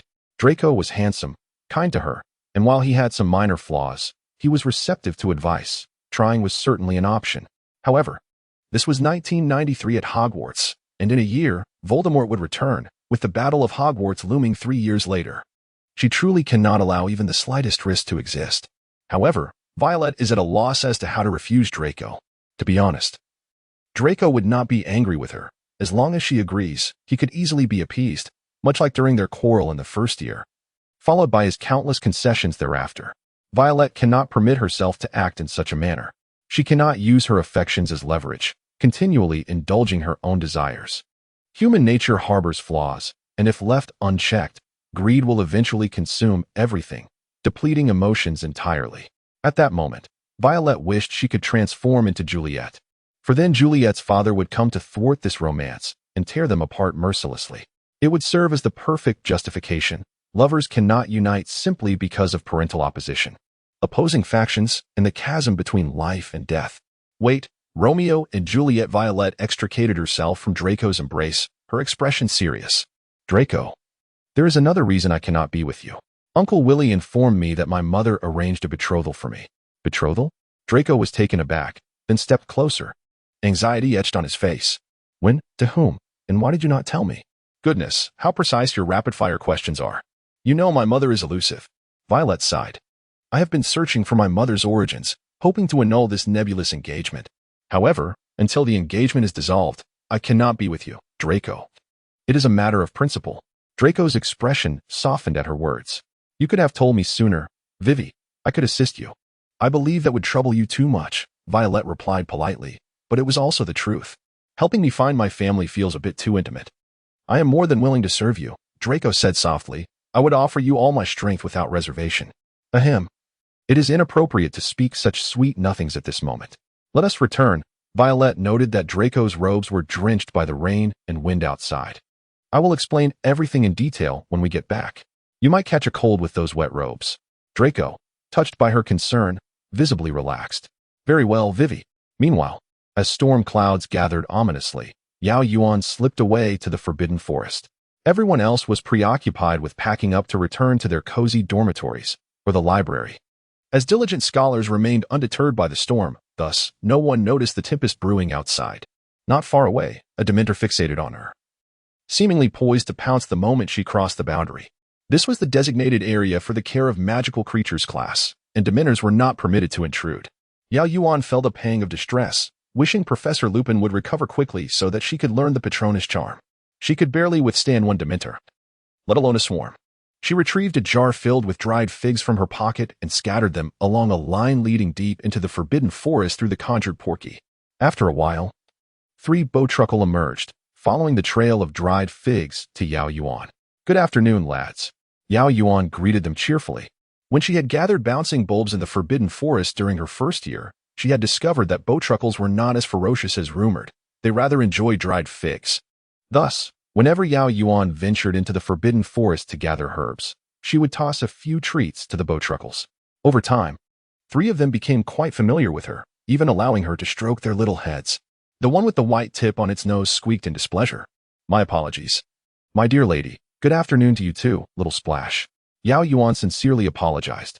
The bowtruckle nodded in satisfaction. Yao Yuan affectionately named her little splash because the white tip of her nose reminded Yao Yuan of the foamy crest of ocean waves. As per usual, dear ones. Just scatter them outside the tree hollow of the bouncing bulb. Thank you. Yao Yuan handed them a small paper bag, about the size of her thumb. Would you like more dried figs? Or perhaps you'd care to try some dried plums today? She placed the bag filled with the treats before them, meticulously tying it with a thin string so they could drag it along. Little Splash chirped in acknowledgement. And Yao Yuan expressed her gratitude once more before turning back toward Hogwarts Castle. As the wind and rain intensified, Yao Yuan's protective charm was beginning to falter. Its range was limited, akin to an ordinary folding umbrella, and inevitably, the hem of her robe became soaked. She sneezed and quickened her pace. Suddenly, she sensed a gaze fixed upon her. Turning toward the source, she once again spotted the large black dog. To be precise, it was Sirius Black. Yet this time, unlike that day when she had glimpsed him from the castle, the black dog stood not far behind her. He was tall and lanky, with pale eyes and glossy black fur. From his gaze, Yao Yuan discerned that he likely wished to seek shelter beneath her umbrella. Yao Yuan locked eyes with him, and Black emitted a soft whine. Honestly, if Yao Yuan were merely an ordinary Hogwarts student, she might have instantly softened at that whimper and taken the poor, drenched dog back to the castle. But Yao Yuan was not ordinary. She knew he was Sirius Black. Apologies, my friend, but it is best for us to maintain our distance for now. Yao Yuan withdrew her protective charm, becoming thoroughly drenched. The downside of a wand is that one cannot cast 2 spells simultaneously, especially ongoing charms, like Lumos. One must interrupt the previous incantation to cast a new one. Yao Yuan waved her wand, casting a transformation spell to turn a piece of wood into a waterproof cloak. Good luck, pup. Then, she reactivated her umbrella and hurried toward Hogwarts Castle, entirely disregarding the shocked and hurt expression in the eyes of the black dog. Attempting to charm her? Not a chance. Upon returning to the Slytherin common room, Yao Yuan found Violet engaged in a conversation with Draco regarding her mother. My father is 5 years older than Uncle Willy. And by the time Uncle Willy was at Hogwarts, my father was already in his 6th year. The age difference is considerable. So Uncle Willy is not well acquainted with my father's social circle. My father enrolled in 1966, but my mother's timeline is uncertain. According to my great-uncle, they became engaged only after graduating, and it appears they had no overlap during their time at school. If I consider the maximum age difference of 7 years, my great-aunt likely attended Hogwarts between 1959 and 1973. Draco analyzed seriously. My father started in 1971. He might have known your mother. The only information I currently possess is a name, Eileen. My mother's name, Violet continued. I have researched, and between 1955 and 1975, there were 25 girls named Eileen at Hogwarts, 8 of whom vanished after graduation, making the search rather vast. Yao Yuan shook the rain from her robes as she approached the fireplace. Good evening, dears. Merlin's beard, you look absolutely dreadful, Draco frowned. Like a mermaid from the Black Lake. The mermaid of the Black Lake is not the enchanting siren portrayed in fairy tales and Disney animations, but rather a primitive creature that could haunt the dreams of children after merely a fleeting glance. Yao Yuan has grown accustomed to Draco's forthrightness when it comes to anyone besides Violet. Subtlety is a concept he seems to disregard entirely. Violet shot Draco a glance, casting a series of drying and warming charms, and even brought over a steaming cup of honey tea. Ah, sisters are indeed more reliable than men. What are you discussing? She inquired. We are deliberating on my lineage. Violet winked at her, and the engagement my mother arranged for me, which is yet to bear fruit. Oh, that certainly requires attention. Yao Yuan understood Violet's implication and nodded, for Violet would soon turn 14. An age at which some ancient wizarding families began to entertain discussions of betrothal. Some rather rigid families might adhere to such traditions, though the Malfoy family is rather more flexible in this regard. Draco eagerly turned to Violet, stating, My grandfather was engaged at 15, while my father waited until 20. Yao Yuan, maintaining her composure, focused on her tea. Perhaps it is best to feign invisibility in such moments. As the first Quidditch match approached, the weather grew increasingly dire. Flint, the captain of the Slytherin Quidditch team, was desperate to postpone the match against Gryffindor, hoping to reschedule it for a sunnier day. The reason was simple. Could their petite seeker withstand such tempestuous winds and rains? Naturally, he found it difficult to express this concern to Draco. Draco had recently begun to grow taller, his frame becoming leaner, and it would take some time before he returned to a more robust stature. Though he was always rather slender, Flint's hopes were dashed. Merlin's beard. For a fleeting moment, Flint even wished that it was the Malfoy boy who had been clawed by Buckbeak instead of the Weasley lad. Then he would have had a valid reason to request a rescheduling. Violet was astonished by the wizard's fervor for Quidditch. Despite the raging storm, the stands were filled to capacity. Truth be told, if Draco were not the seeker and a person of significant ego, she would have undoubtedly returned to the common room. The wind whipped rain into swirling torrents that battered the pitch, and Violet cast a warming and rain-repelling charm upon Draco. However, as the rain-repelling charm was not a sustained spell and required a broader coverage area than the rain-shielding charm, it offered limited protection against the elements, merely delaying the downpour. Quidditch players were forbidden from bringing wands onto the field, so the rain-repelling charm could not be maintained indefinitely. She could only hope for a swift conclusion to the match. Draco, Violet glanced around to ensure no one was eavesdropping before advising him. Promise me you won't focus solely on Potter. This is a seeking match. You think I'm one to lose perspective? Draco's face flushed. Merlin above, have you reflected on the past 2 years? Have you been rational regarding the chosen one? Yet Violet gently shook her head. Of course not, Draco. I fear he may provoke you. You mustn't fall into his trap. Naturally, who do you think I am? Draco's spirits lifted, brimming with confidence as though he had already caught the golden snitch. Just wait, Violet. I shall capture the snitch and present it to you. Violet forced a smile, feeling a pang of guilt towards him. However, Astoria Greengrass was already in her second year and would soon turn 13. Perhaps next year Draco would notice his destined partner and forget about her entirely. Returning to the stands, Violet found Yao Yuan had saved her a seat, though the rain lashed painfully against her face. Merlin's beard. Why didn't you cast a rain-shielding charm before coming over? Yao Yuan promptly cast a drying charm and tidied her up. Oh, I must have lost my train of thought. The wind howled fiercely, causing the players from both teams to stagger as they made their way onto the pitch. Amid the rumbling thunder, they could hear nothing. Yao Yuan noticed raindrops splattering against Harry's glasses, rendering his lenses foggy and obscured. Could he even see the golden snitch in such weather? Would it not be perilous to fly with glasses that might shatter, risking injury to his eyes? Not long after the match commenced, Oliver Wood, the captain of the Gryffindor team, called for a timeout. Hermione rushed to Harry's side, her cloak billowing around her as she approached, gently tapping Harry's glasses with her wand, waterproof and moisture-resistant. There, that should do it, she declared cheerfully. The rain will no longer obstruct your vision. Waterproof and moisture-resistant. How could I have forgotten that? Violet pressed her forehead, hurriedly descending from the stands, resembling a worried mother. Draco. Violet draped her cloak over him and cast a drying charm on his damp hair, followed by a waterproof charm. Draco knew that Violet genuinely cared for him. It became evident that a charming demeanor often yields sweet rewards, and even Violet herself had not realized how accustomed she had become to worrying about Draco. This was likely due to Draco's deceptively appealing appearance and the character shaped by his boundless affection. He felt no guilt in inconveniencing others and was rather greedy. The match resumed. Gryffindor had taken a 50-point lead, and Draco needed to seize the golden snitch swiftly. Otherwise, if Gryffindor extended their lead to 150 points, catching the snitch would be rendered futile. Violet's waterproof charm proved effective.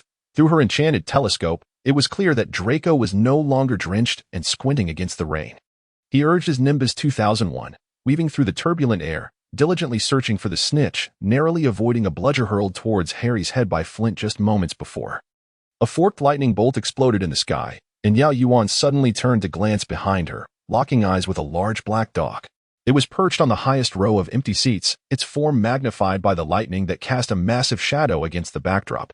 Evidently, Harry noticed it too, causing him to momentarily lose focus. In that instant of distraction, the golden snitch appeared above him. Draco's eyes lit up as he propelled his Nimbus 2001 toward Harry. Merlin's Wheel of Fortune turns. This is remarkably similar to the second-year match between Slytherin and Gryffindor, though this time it is Potter who is oblivious, Violet commented. But why would Harry lose focus? The black dog in the stands. Where did it go? Ah, no, the dog. Yao Yuan patted Violet's shoulder. But when they turned back, Sirius Black had vanished once more. The golden snitch soared upward, and the two brooms raced into the thick clouds, their figures becoming indistinguishable. Are we not concerned about being struck by lightning? Violet peered through her enchanted telescope, anxiously searching for the golden-haired figure, sensing an ominous premonition. Could it be Dementors, perhaps?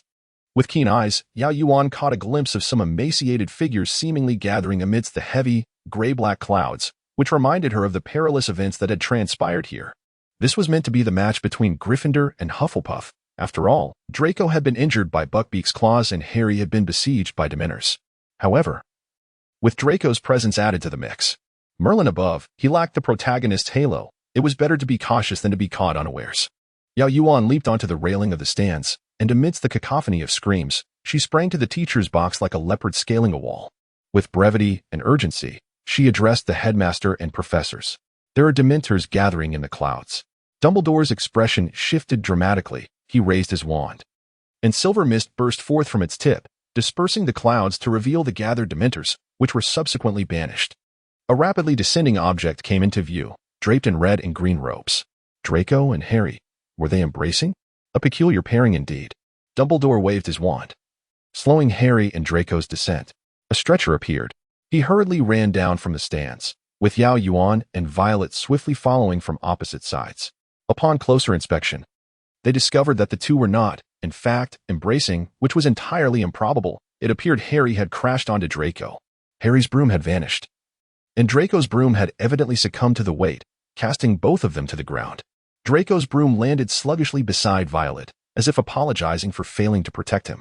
The pair descended slowly, and Violet pulled Draco from beneath Harry. Merlin above, he looked utterly wretched. Draco's face was ashen, his consciousness hazy yet still present. Violet pinched his philtrum, rousing him from his semi-unconscious state. True to his nature, Draco's first action upon waking was to shout at the dazed Harry, "I caught you. Were you trying to take us both down with you, Scarhead? Now look, we've both fallen." Violet retrieved some chocolate from her pocket, unwrapped it, and placed it in his mouth. It was uncertain whether to be impressed by his boundless vitality or to find it exasperating. "What is wrong with you, Scarhead?" Draco finally sensed something amiss and ceased his incessant complaints. The stretcher arrived, and Dumbledore levitated Harry onto it. Harry lay lifelessly on the stretcher as Dumbledore silently led it into the school. He was attacked by Dementors. He likely lost consciousness, Yao Yuan explained. "Will he die?" Draco asked, stunned for a long moment, his expression peculiar and his body beginning to tremble slightly. "I don't think so. But you need to go to the hospital wing," Violet gently reassured him, patting his shoulder. Harry opened his eyes to find himself on a bed in the hospital wing, surrounded by members of the Gryffindor Quidditch team, all splattered with mud, looking as if they had just emerged from a swimming pool. "Harry, how are you feeling?" Flashes of memory surged through Harry: thunder, torrential rain, lightning, the golden snitch, and the grim, merciless Dementors grasping at his arm. "What happened?" He shot up, startling everyone. "You fell," Fred replied, his muddy face pale. "About 50 feet, I reckon." "We all thought you," Hermione began, trembling. "Your complexion is horrifying, and you feel icy and stiff all over." "What about the match?" Harry inquired. "Can we still play?" Silence enveloped the room as he struggled to ask. "We didn't lose, did we?" "Malfoy caught the snitch," Ron stated, albeit begrudgingly, "and in a way, he saved you." Ron reluctantly uttered the word saved. According to him, when Draco snatched the snitch, he noticed Harry plummeting from his broom and swooped in to catch him. Upon looking up, he saw a swarm of Dementors pursuing them and dove down on his broom. "But you were clinging to him, along with his arms," Hermione added. "So he couldn't steady his broom, and you both fell together." "He broke his arm trying to catch you," Ron concluded. "I think he's lying." "You must have collided with him, and that's why he didn't actively save you," Ron scoffed. In truth, he was half right. Draco had not intended to save Harry. After catching the snitch, he had aimed to boast about it to Harry, only to see him swaying precariously on his Nimbus 2000. In the fierce wind, Harry had slowly loosened his grip. "Hey, you're not thinking of jumping just because you didn't catch the snitch, are you?" Draco shouted. Initially teasing, yet to his shock, Harry truly fell from his broom. Honestly, Draco's first thought was whether everyone would suspect him of murder if Scarhead fell to his death. With that thought, he sped over to catch Harry. "Merlin's." "Ouch, Scarhead, you're so heavy." Without his wand for cushioning, Harry crashed onto Draco. And at that speed, it was a miracle Draco's arm didn't snap. However, Draco was so drenched and cold that he hardly registered any pain in his hand. It was then Draco noticed a swarm of Dementors advancing towards them, turning his face pale with fear, prompting him to dive down on his Nimbus 2001. Yet suddenly, Harry clung tightly to him, as if Draco were his lifeline, murmuring not to leave him alone, sending shivers down Draco's spine. You, FK. Oh, I can't hold on," Draco exclaimed, resorting to foul language, feeling that even with Violet present, he would curse the wretched Scarhead. Unfortunately, a gust of wind swept through, causing their broom to spin, and they spiraled downwards together. Upon discerning the situation, Headmaster Dumbledore commended Draco and awarded points to Slytherin. Once Dumbledore left, Draco grimaced, clutching his splendid arm. It really hurts. Vivi, you have no idea how heavy that Scarhead is. Before he could finish, Madame Pomfrey interrupted. Stop whining, Mr. Malfoy. Your bones have completely mended. You just need to be splinted for a few days, and you won't feel any pain. You may leave now. Draco coughed awkwardly, while Yao Yuan and the Slytherin Quidditch team pretended not to have heard anything. Violet shifted the topic. Perhaps we could hold a celebration tonight? Oh, absolutely, Dorian chimed in. Let us go, mates. One by one, they exited. Draco extended his uninjured hand, gazing expectantly at Violet. Draco, I assume you didn't injure your leg? Since Draco's charm began to dwindle, his usual antics had gradually lost their effect on Violet. Frustrated by the lack of response, Draco shot a glare at Violet, though the glare was so soft that it resembled more a petulant pout. Violet, with her arms crossed and head tilted, observed him as he sulkily descended from the bed, accidentally bumping his arm and letting out a pitiful ow. His attempts at charm had devolved into a display of self-pity, leaving Violet speechless. I won't wait for you any longer, Draco declared, and thus he arrived. The peculiar pairing had increased. Regardless, I believe Harry ought to express his gratitude to Malfoy, considering he indeed saved him. Hermione, ever the embodiment of fairness, concurred on such matters. Come on, Hermione, thanking Malfoy? How could you even think of that? Ron rolled his eyes. I believe that reflects our grace, does it not? As the tension between them escalated, Harry hastily shifted the topic. Has anyone seen my Nimbus 2000? Ron and Hermione exchanged quick glances, falling into silence. What's wrong? Well, when you fell. The wind swept it away, Hermione hesitantly explained. And then? Then it collided with, oh, Harry, it crashed into that whomping willow. You know how that tree is, Ron cautiously added. It doesn't take kindly to intruders. Moments before you awakened, Professor Flitwick had just retrieved it, Hermione remarked, shaking out her bag, revealing broken twigs and splintered branches that scattered across the bed. The celebration feast commenced, a rare revelry for the entire school, with upperclassmen even contributing their secret stash of wine, leading everyone to indulge late into the night before returning to their dormitories. Draco had clearly consumed a fair amount. Thanks to Violet's intervention, he seemed quite inebriated, clinging to her and insisting on gifting her his cufflinks. Fortunately, by this time, the common room was nearly empty, or else it might have been a tad embarrassing. Well, at least a little. Oh, Blaze, I'm terribly sorry, but I might need your help to escort him back. Violet chuckled, allowing Draco to pin the cufflinks to her sleeve. Are you satisfied now, dear Mr. Draco? It's quite late. Let us retire for the night. Once Draco's objective was achieved, he ceased his antics and walked back to the dormitory with a dignified posture. Violet sighed, rubbing her forehead. Upon looking up, she noticed Blaze Zabini observing her, his expression inscrutable. What is it? Oh, nothing, just, it seems you have quite the patience for Draco. Is that so? Violet smiled, not responding to his probing. Good night, Blaze. Good night, Violet. However, after being caught in the rain and drinking, Draco's petite frame reacted with a fever. Thanks to Theodore Knott, who woke in the middle of the night for water, Draco might have gone unnoticed by his roommates until the next morning. This was perhaps one of the few occasions Violet had breakfast alone with Yao Yuan, devoid of Draco's incessant chatter. Iris, Hermione's voice sounded from behind Yao Yuan, who turned in surprise to see the trio. What's wrong? Where's Malfoy? Harry, hiding behind Hermione, stammered. Oh, he suddenly developed a high fever last night and is currently resting in the infirmary. Harry and Ron exchanged glances. Oh, thank you, Yao Yuan, that's all right then.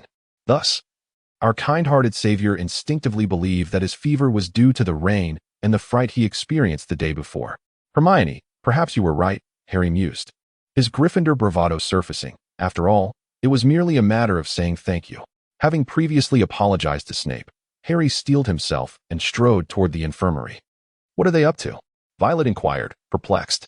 I don't know, Yao Yuan shrugged, but it's not like they're going to duel, especially since Draco is unwell. The two leisurely finished their breakfast, preparing to visit Draco, when a sensational rumor erupted. Hey, did you hear?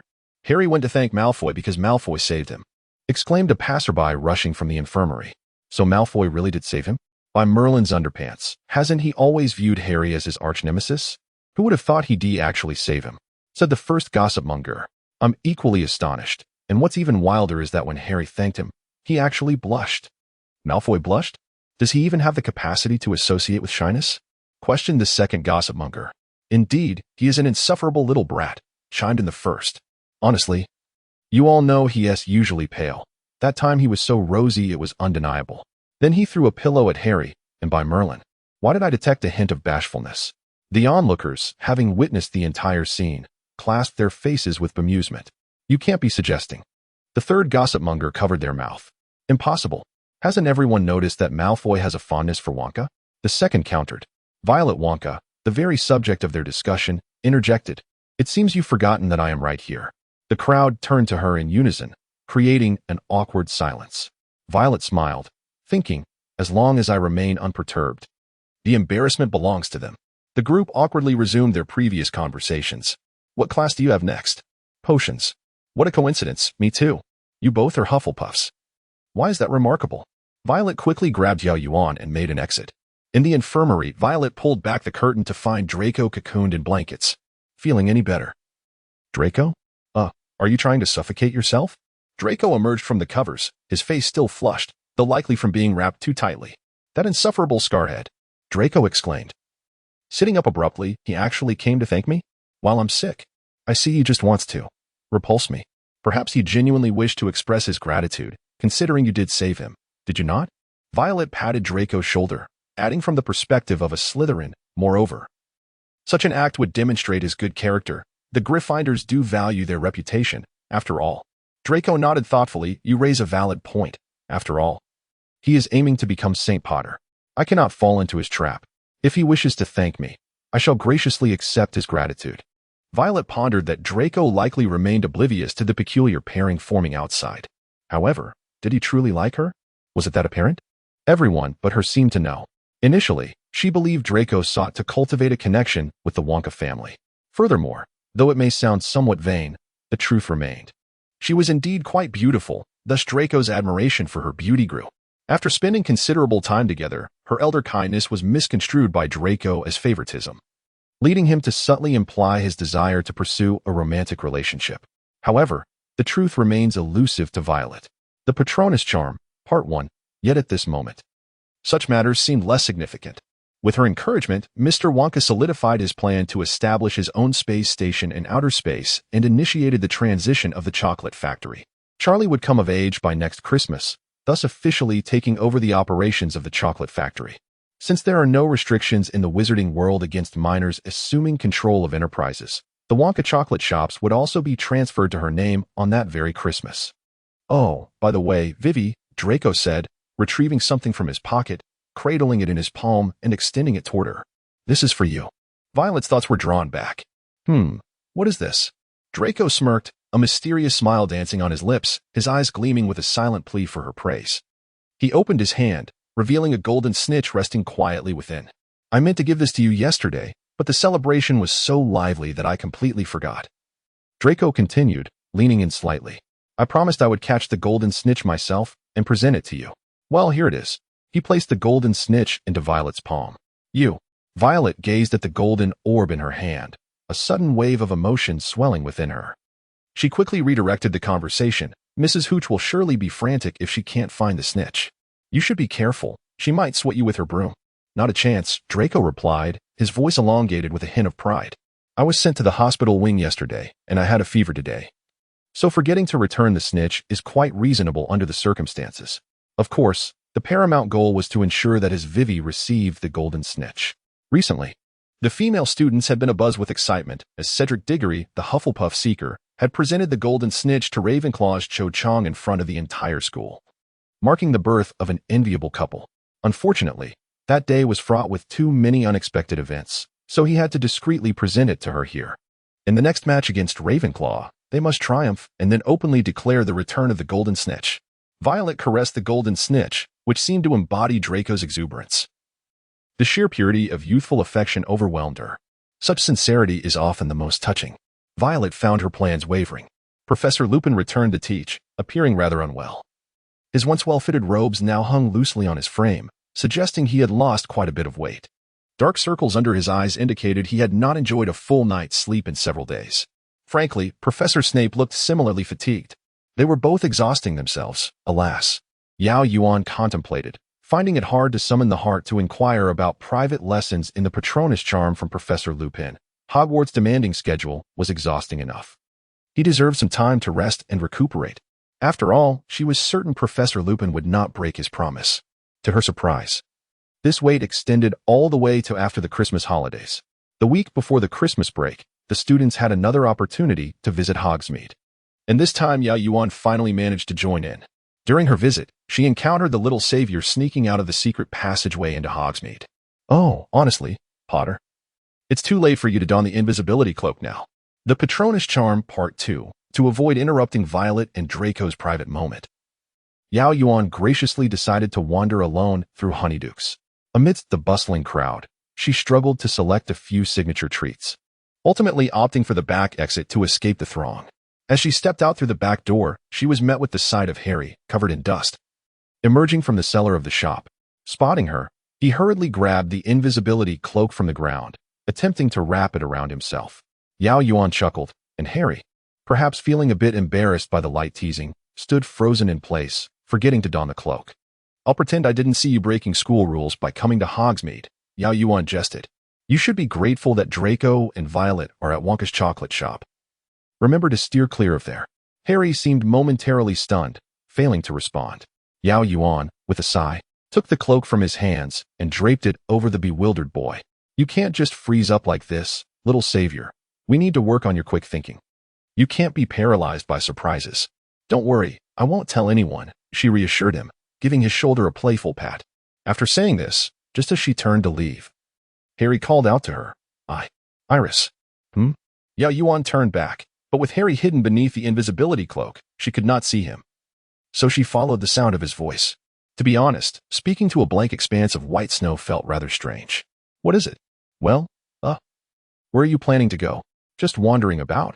After all, I didn't come last time, and there are many places I haven't explored. Yao Yuan replied, guessing he might be feeling lost, and added, I think I saw Hermione and the Weasleys in Honeydukes. Perhaps you could wait for them here. Oh, thank you. Yao Yuan could not see Harry's expression, but heard him stammering in response. You're welcome. She nodded and continued her leisurely stroll. As for how Harry would reunite with Hermione and Ron, and how he would mistakenly learn the truth about his parents' demise at the hands of Sirius Black, that was no longer her concern.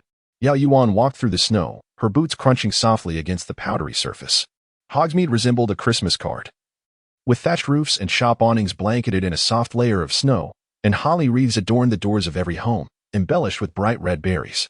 Enchanted candles hung in strings on a Christmas tree that floated gently in the air, moving up and down in a slow rhythm. Suddenly, Yao Yuan felt a chill on her nose and looked up at the sky. It was snowing. Another Christmas holiday had arrived. Yao Yuan had meticulously prepared a Christmas gift for Professor Snape. During lunch, they all gathered in the Great Hall, where they discovered the tables had been moved against the walls, leaving only a single table for 12 in the center of the room. Professors Dumbledore, McGonagall, Snape, Sprout, and Flitwick were all present. Among the students, there were only 3, 2 exceedingly nervous first-years and a sullen 6th-year Slytherin student. Happy Christmas! Dumbledore cheerfully exclaimed as Harry, Ron, and Hermione entered the hall. We are few in number, and it's a bit silly to use the long tables from each house, so please, have a seat, everyone. The Patronus Charm, Part 3. Madame Pomfrey had lost her appetite, and Filch was accompanying her for a stroll, so regrettably, he could not dine at the same table with them today. The 6th-year Slytherin sneered disdainfully. The trio took their seats at the end of the round table, next to the 2 first-year students and the Slytherin student. It was remarkable how no one ever sat next to Snape at the round table. Yao Yuan, maintaining her composure, boldly took the only empty chair beside him. Severus, do give this a try. Dumbledore enthusiastically offered a silver firecracker to Snape, who reluctantly accepted it and gave it a pull. With a loud bang, the firecracker erupted, releasing a cloud of smoke, from which emerged a pointed witch's hat adorned with a mounted eagle specimen atop it. Harry recalled the incident with the boggart and exchanged a knowing smile with Ron, before quickly stifling it. Snape's lips pressed together, his demeanor as cold and unyielding as marble. He pushed the hat towards Dumbledore, an act that struck Yao Yuan as particularly childish, prompting her to suppress a smile as well. Dumbledore cheerfully replaced his purple-pointed hat with the newly presented one. As everyone began to eat, the door to the hall swung open once more, and in walked Professor Trelawney. To celebrate Christmas, she donned a green garment embellished with metallic discs, resembling a green beetle. "Sybil, what a delightful surprise," Dumbledore greeted warmly as he rose to acknowledge her. "Oh, Headmaster. I was gazing into my crystal ball," Trelawney replied in her hazy voice, "and to my astonishment, I saw myself attending your feast, where miracles would unfold. How could I possibly disregard the beckoning of fate? I promptly exited my tower, hoping you would excuse my tardiness." "Of course," Dumbledore responded, conjuring a chair with a wave of his wand. "Allow me to fetch you a seat." The chair landed between Professor Snape and Professor McGonagall. However, Trelawney did not sit down. Her large eyes remained fixed on the table, until suddenly she let out a shriek. "I cannot, Headmaster. If I sit down, there will be 13 at this table. Nothing is more ominous than 13. Never forget. The first to rise from a meal with 13 will be the first to die." "We're willing to take that risk, Sybil," Professor McGonagall said impatiently. "Sit down. The turkey will grow cold." Trelawney hesitated before finally perching herself on the empty chair, her eyes and mouth tightly shut, as McGonagall served her a generous spoonful of soup. "Would you care for some tripe, Sybil?" Trelawney ignored her, and after a moment, she opened her eyes and scanned the room, inquiring, "Where has dear Professor Lupin gone?" "I fear that poor soul has fallen ill again," Dumbledore noted, gesturing for everyone to continue dining. "It is unfortunate that he fell ill during Christmas." Just as Trelawney rambled on about her visions of poor Professor Lupin's fleeting presence, Dumbledore interjected, "Professor Lupin is not in immediate danger. Severus, you have brewed a potion for him, have you not?" "Indeed, Headmaster," Snape replied. "Then he shall recover swiftly." "Oh, little Yuan, have you tasted this sausage? It is exquisite." With that, Dumbledore attempted to rise, but Yao Yuan instinctively moved ahead of him, nearly leaping to her feet. Among 13 diners, she was the first to stand. "Oh no," Trelawney shrieked. "Why must you stand up?" "I see no issue with it," McGonagall retorted coolly. "Unless a mad axeman awaits outside the door, intent on targeting the first to rise." Trelawney appeared greatly offended, opening her mouth to retort. But Snape interjected from her other side. "Perhaps Miss Yuan has momentarily lost her wits and wishes to challenge Sirius or embrace the demeanor outside." Snape's cold smile suggested that regardless, her fate was sealed. Trelawney, somewhat intimidated by Snape, muttered a few words, lamenting the ignorance of the mundane, but fell silent thereafter. However, this did spark an idea in Yao Yuan's mind. She was uncertain of the accuracy of the 13-person superstition, but at least in the original narrative. It was indeed Dumbledore who departed from their circle first, atop that lightning-struck tower. 2 hours later, the Christmas feast concluded, and the guests began to disperse from the dining table. Yao Yuan deliberately lingered, hoping to hear what she wished. "Goodness, Yuan, your face." Yao Yuan touched her cheeks, which had sprouted numerous uneven bumps. She started to feel a sense of disorientation. It seemed she had developed a fever. "I shall escort Iris to the infirmary," Dumbledore declared, rising swiftly. With a wave of his wand, Yao Yuan began to levitate. "Severus, I believe you should accompany us. Yao Yuan is severely allergic to pineapples." And during the lunch, she had indeed consumed a pineapple tart. "Oh, there you have it," Trelawney murmured, seemingly foreseeing Yao Yuan's plight. Snape cast Trelawney a disapproving glance, his expression stiff as if carved from marble, and silently followed Dumbledore. By the time Yao Yuan was laid upon the infirmary bed, she felt quite unwell. Her expression was likely a grimace. "Azkaban." "What?" Dumbledore leaned in, attempting to catch her murmured words. "Little Crouch." "Azkaban. Little Crouch." Dumbledore's countenance grew serious. "Did you hear that, Severus?" "Of course. My hearing is perfectly normal, Headmaster," Snape replied, his features rigid. Madame Pomfrey arrived with the allergy medication, and Dumbledore and Snape departed the infirmary, returning to the headmaster's office. Yao Yuan recovered shortly after taking the allergy medication. The trio visited her, and upon learning her condition was merely an unfortunate allergic reaction, Harry appeared relieved. After all, he was the one subjected to Trelawney's ominous predictions daily. Should her prophecies come to fruition, it would spell disaster. Following this incident, neither Dumbledore nor Snape sought her out, and Yao Yuan feigned ignorance of the events. Soon, the term resumed. Professor Lupin announced that on Thursday evening at 8 o'clock, he would teach them the Patronus charm. They yes, including Harry. When Yao Yuan arrived, Harry was already in Professor Lupin's office, and just as they greeted each other, Lupin entered, carrying a large bag, which he placed on the desk. What is that? Harry inquired. Another boggart, Lupin replied, removing his cloak. Since Tuesday. I've been scouring the castle and was fortunate enough to find this one hiding in Filch's filing cabinet. It is the closest thing we have to a genuine Dementor. This boggart will transform into a Dementor upon seeing Harry, allowing us to practice. When we are not using it, I can conceal it in my office. It will find my cupboard beneath the desk quite accommodating. Harry appeared slightly uncomfortable, and Yao Yuan, being considerate, refrained from glancing at him, pretending to listen attentively to Professor Lupin. At this age, boys often possess peculiar sensitivities. To spare Harry any embarrassment, it was best not to offer him sympathetic looks. Now, Lupin said, producing his wand and gesturing for Harry and Yao Yuan to mimic his movements. The Patronus is a force that can repel Dementors. Think of it as a guardian that acts as a shield between you and the Dementors.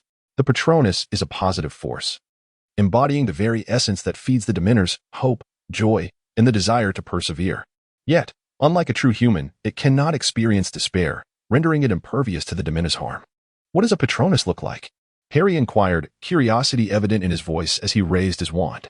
Each Patronus takes a different form, influenced by the wizard who conjures it. So how do we summon it, Professor? Yao Yuan interjected, eager to hasten the process. The incantation is as follows. Lupin cleared his throat, expecto patronum. Harry and she whispered the phrase in unison. This spell only manifests when one concentrates, striving to recall a particularly joyful memory. Yao Yuan reminisced about her days in Camartage, the delightful camaraderie with her senior brothers and the Ancient One. Suddenly, the tip of Harry's wand emitted a swift stream of silvery vapor, his excited voice breaking through Yao Yuan's reverie. Did you see that, Professor? There's movement. Excellent. Lupin replied with a smile. Now, let us summon a Dementor for a trial run. Are you prepared? Yao Yuan silently stepped back, returning her focus to her memories. Expecto Patronum. She found herself in Coal Town, her guiding professor being Snape. A large plume of silvery mist erupted from the tip of her wand, only to vanish moments later. She recalled her time in Spinner's End, where Snape had taught her potion making. Harry, Lupin's shout jolted her back to the present. Well, it seems one-on-one instruction might be more beneficial at this stage before we master our focus. Turning around, Yao Yuan met Harry's gaze. He lay on the floor, his expression suddenly awkward. Professor, I believe we should practice separately, Yao Yuan suggested. I struggle with self-control, and I find it challenging to concentrate. Yes, I apologize, Iris. I seem to have affected your focus, Harry replied, looking increasingly embarrassed. No, it's just that I find it hard to relax. After all, our two houses seldom interact. Yao Yuan thought to herself, feeling a wave of exhaustion. Child, I'm trying to give you an out, so just take it. Ultimately, Yao Yuan gently coaxed Harry, ensuring his youthful pride remained intact before she took her leave, arranging to meet with Professor Lupin on Saturday evening. Violet's Christmas holiday, additional chapter. The Christmas holiday for the third grade was no different from previous years. To avoid the calamity of her first year, Violet began writing a greeting letter to Draco the day after returning home. After all, Christmas was just a week away, and if she repeated the same mistake as in her first year by delaying her festive greeting until the holiday, the young master would undoubtedly respond with his usual sarcastic remarks. However, what Violet did not realize was that things had changed completely since then. In her first year, Draco had been rather proud and had adopted the mindset of if she doesn't tea right to me, I want tea right to her. Eagerly counting the days until Violet finally sent him a letter, which he received just before Christmas Eve. Even if Violet forgot to write to him again, Draco's letter would arrive as expected shortly thereafter. The chocolate factory remained unchanged, with its ceaseless chocolate waterfall and the tireless Oompa Loompas working day and night. And there was Mr. Wonka, who adored her, along with little Charlie. Although Charlie had grown into a handsome young man of nearly 6 feet tall, Violet felt a pang of nostalgia. She preferred the charming little boy. After all, the little boy was more cuddly. Once Violet finished her letter to Draco, she languidly sank back into the sofa. Have you tried the new products, little Violet? Charlie inquired as he turned to her from his seat. Or would you like to come and help me look over these documents? Oh no, I must start organizing my own documents regarding the shop transfer in a few days. I had hoped to enjoy some leisure time. Although Charlie's blue eyes were enchanting, the daunting task of paperwork was rather intimidating. Why not try the new products instead?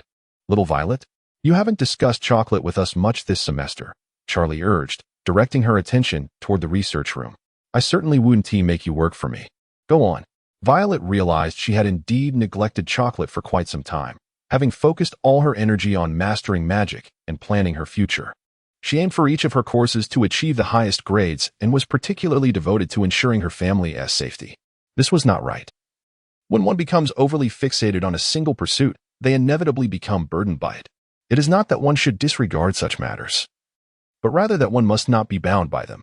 Only in a state of natural ease can one make the most accurate judgments. This was Violet's guiding principle. You're right, Charlie, Violet smiled. I shall see what this year's new product is. Fragrance chocolate, a tentative name, Mr. Wonka announced. Oh, look who has arrived, my lovely little Violet. I'm here to see this year's new ideas, Uncle Willy, Violet replied. You will adore it, my dear, Mr. Wonka assured her. This chocolate, when people consume it, they emit the scent of chocolate. I have gathered some volunteers. Most children smell like milk chocolate, sweet with a hint of cream. The gentlemen like dark chocolate with a touch of bitterness, and a plump lady who smells like peanut butter chocolate, a delightful blend of peanut butter and chocolate sweetness. That sounds enchanting, Violet remarked. It is not just that. Mr. Wonka leaned closer and whispered to Violet. People cannot perceive their own scent, and each individual perceives a different aroma. This is the true marvel. The Patronus Charm, Part 6. On Saturday evening, Iris returned to Professor Lupin's office once more. Good evening. Professor. Good evening, Iris. I noticed that day you actually made some progress. You could practice independently, given your talent. Professor Lupin approached her, generously offering his praise. Thank you for your kind words. But why have you come to find me? Iris inquired. Lupin smiled slightly, then added apologetically, of course, I mean no offense. I hope I haven't given you the wrong impression. I am merely curious. Well, perhaps I am not the kind of student who is bold in innovation. I tend to rely a bit on my teachers, Iris replied, half joking. In truth, it was largely because she trusted Professor Lupin. She wished to practice the tangible Patronus charm, and doing so in an empty classroom would be rather conspicuous. Ah, that may indicate I am quite the good teacher, Lupin concluded, no longer pressing her. Come now, let us begin our practice. Iris reflected once more on her days in Spinner's End. However, her progress was not as smooth as she had hoped. The tip of her wand only produced a vague silver shadow, resembling a translucent cloud, and it failed to take form. You have set your expectations too high. Professor Lupin interrupted sternly. That will be enough for today. But it has only been half an hour, Iris said, unaware that she was drenched in cold sweat. For a 13-year-old witch, even a formless Patronus was a significant achievement, and I am certain that you would not faint even if faced with a real Dementor. You need not worry excessively. Just relax. Lupin gazed at Iris gently with his blue eyes. You have exhausted your magical energy. You must rest. All right, Iris conceded. You are indeed in need of a teacher's guidance. Otherwise, you might injure yourself, Lupin said, patting her shoulder. Go home now, and good night. You're back quite late. Dear, Violet said as she emerged from the bathroom. How did your Patronus charm practice go? Not great. It hasn't taken form. Iris lamented as she flopped onto her bed. You'll succeed eventually. Don't overexert yourself. Would you like to practice with me? Iris suggested. Perhaps we could go to the room of requirement. Oh, are you planning to develop a new map? Violet asked, somewhat surprised. After all, we are in 3rd grade now. And my magical issues have been resolved, Iris replied, raising an eyebrow. I am now an all-around melee mage. All right then. I had planned to wait until you mastered it before teaching me, but practicing together sounds delightful, Violet nodded. Besides, the girl's time is something Draco would never intrude upon. Really? Iris responded, now surprised. I thought you and Draco spent enough time apart. He seems to train every afternoon when he doesn't have classes. But we still sit together in every class, Violet added. Well, I think perhaps some distance is necessary between Draco and me. Didn't you mention last time that little Crouch has escaped? He must have found a weak in Voldemort by now. Lucius, that old fox, once he catches wind of it, will surely command Draco to keep his distance from me. Fragrance Chocolate, Part 1. The next morning at breakfast, Emma May arrived with a large package placed on the long table in front of Violet. Oh, the new products are finally about to be launched. Violet eagerly unwrapped the parcel, simultaneously introducing her new product. Fragrance Chocolate. After people consume it, they emit the scent of chocolate. However, they cannot perceive their own aroma. And everyone smells something different. Different? What does that mean? Dorian inquired as he leaned closer to Violet, subtly nudged aside by Draco. Draco's possessiveness seemed to swell in correlation with the diminishing time he spent with Violet. As she extracted the product manual, She noted that the results of a small sample experiment indicated that the scents perceived by lovers differ from those experienced by others. Well, this sounds like something that could identify true love, remarked Blaise, raising an eyebrow. With Valentine's Day approaching, he quipped, "Trust me, this might just sell out." "Then before it does, let us invite our first group of guests to try it," Violet replied, her eyes twinkling as she adopted a sales tone, infusing a touch of special magic.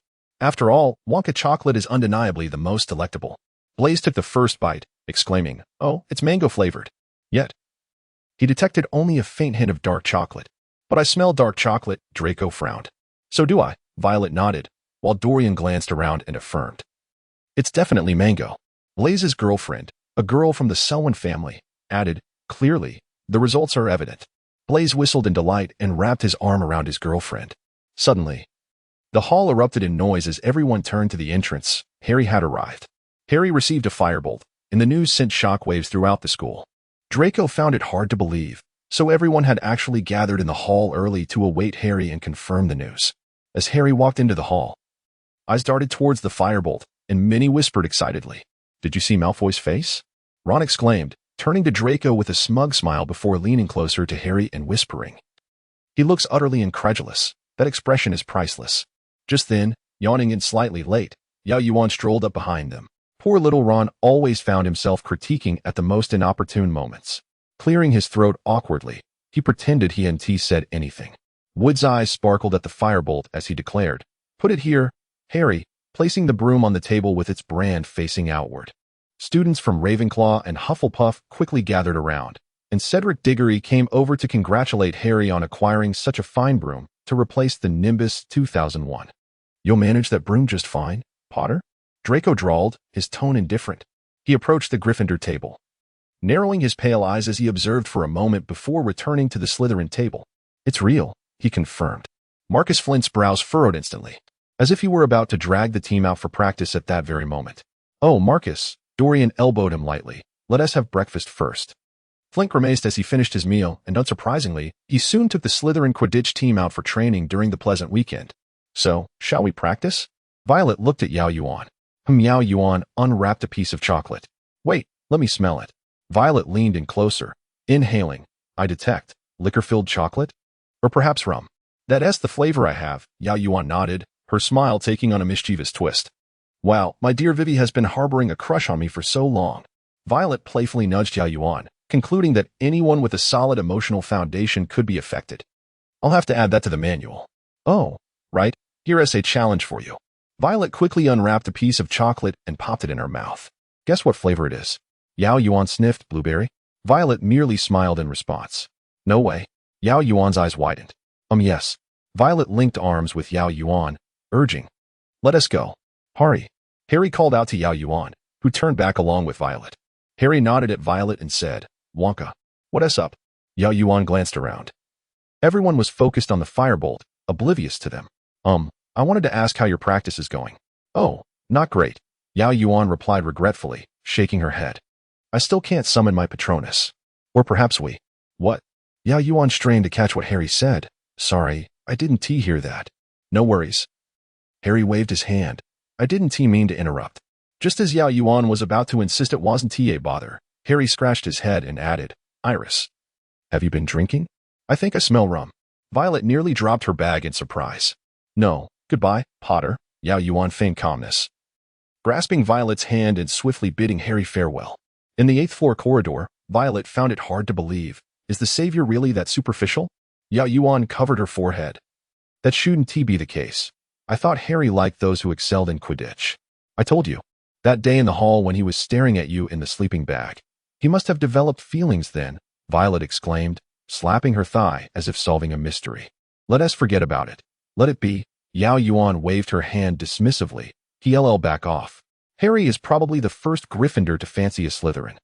This could very well be recorded in the annals of school history.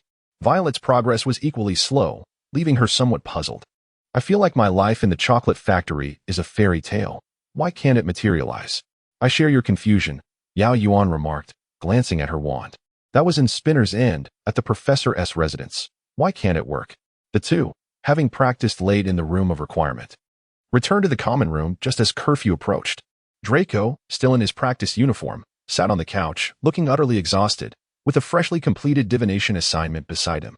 You finally returned, Vivi, Draco yawned. I ate your chocolate. Perhaps you could come and smell what it's like? The tides had turned, and evening brought Violet's challenge. Through Mai and Yao Yuan's experiments, Draco, Violet settled onto another couch, asserting that solid friendships could also work. So this isn't some chocolate meant to test true love. You still haven't told me what you smell, Draco insisted, shifting closer to Violet on the same couch. Unwavering in his inquiry, Violet detected the sin of vanilla cocoa. This was rather dire, for it was well known that Draco favored green apples. Violet was already uncertain about her true feelings for Draco, and now it seemed she would face a significant dilemma in uncovering her heart's true desires. It appeared she was merely touched by Draco's affection for her, rather than being genuinely smitten.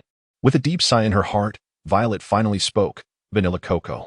Fortunately, it was nearing curfew, and the common room was empty, everyone having returned to their dormitories. Otherwise, a public quarrel could have been quite disruptive. Violet waited for a moment. But Draco's fury did not materialize. Turning her head, she found Draco gazing at her intently. Before she could utter a word, Draco suddenly grasped her hand and placed a kiss upon its back, wearing a somewhat mischievous smile. I knew Violet harbored feelings for me. Violet vaguely recalled that during their first year, she had offered Draco a cup of vanilla cocoa. Oh, Draco, she thought, feeling a touch uneasy as she withdrew her hand. Profound emotions, whether of friendship or familial love, perhaps merely stemmed from the fact that they had been friends for a considerable time. Yet, you are blushing, Violet. Determined not to be a third wheel, Yao Yuan quietly removed herself from the scene. Is it truly so difficult to admit your feelings for me? Draco let his brows droop, appearing utterly exhausted. Indeed, the rigorous training, heavy coursework, and the relentless tutoring of Goyle and Crabbe had pushed them to the brink of failure. Draco gazed at Violet with his damp, slate-blue eyes, resembling a lost puppy. Violet felt a pang of guilt. All right, fine, Draco mumbled, conceding defeat. He embraced Violet, resting his head on her shoulder. Let me hold you for a moment, Vivi. I'm so tired. I will wait for you to resolve your affairs before I give you an answer. After a while, the rhythmic sound of his breathing reached Violet's ears. Draco was simply too fatigued. As she watched the flames dance in the fireplace, she sighed and gently ruffled Draco's hair. Very well. I will make an effort to include you in my plans. Days passed, and Violet crossed another name, Eileen, off her list. Yao Yuan continued her diligent practice of the Patronus charm, yet she and Violet still struggled to grasp it, deciding to seek Professor Lupin for additional lessons. Unfortunately, when Yao Yuan visited the Defense Against the Dark Arts office to find Professor Lupin, she unexpectedly encountered Professor Snape. Good day, Professor Snape, she greeted. To which he responded with an impassive gaze, as if awaiting an explanation. Ah, little Yuan has arrived. Professor Lupin emerged from behind the trapdoor. I want to disturb you too. Yao Yuan quickly turned to leave. Oh, Miss Yuan, you are certainly not interrupting me and Professor Lupin, Snape drawled.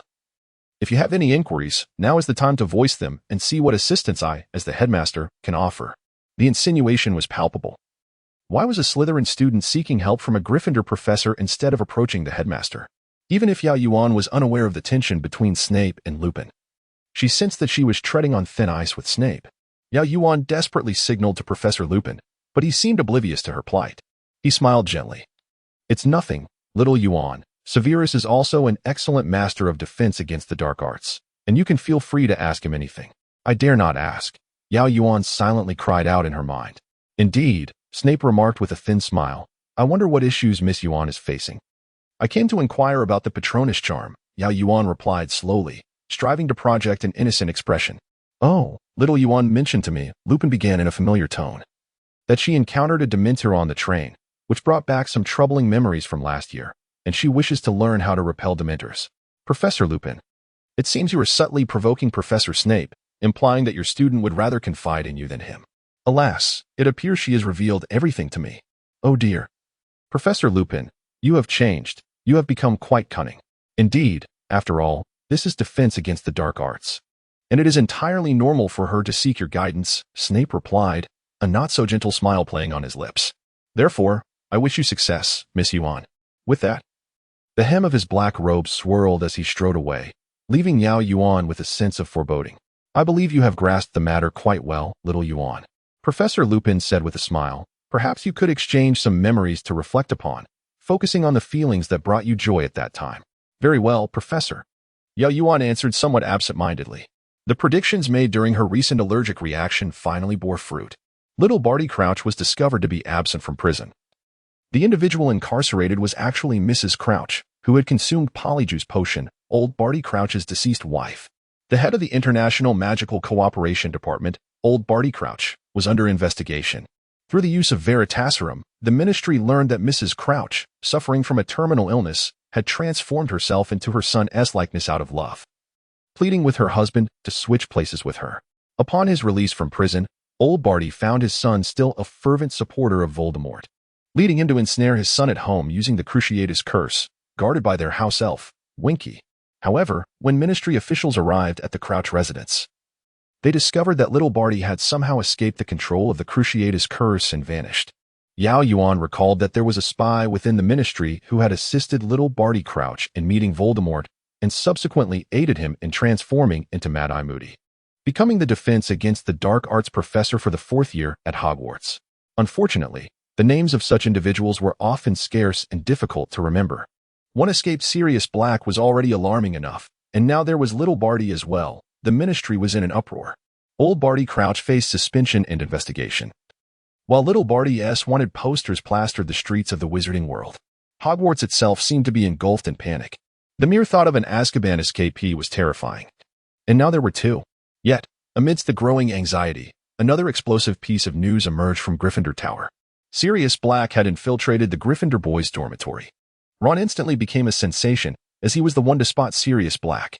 Ron eagerly shared the details of that fateful night with anyone who asked. I heard something being torn apart.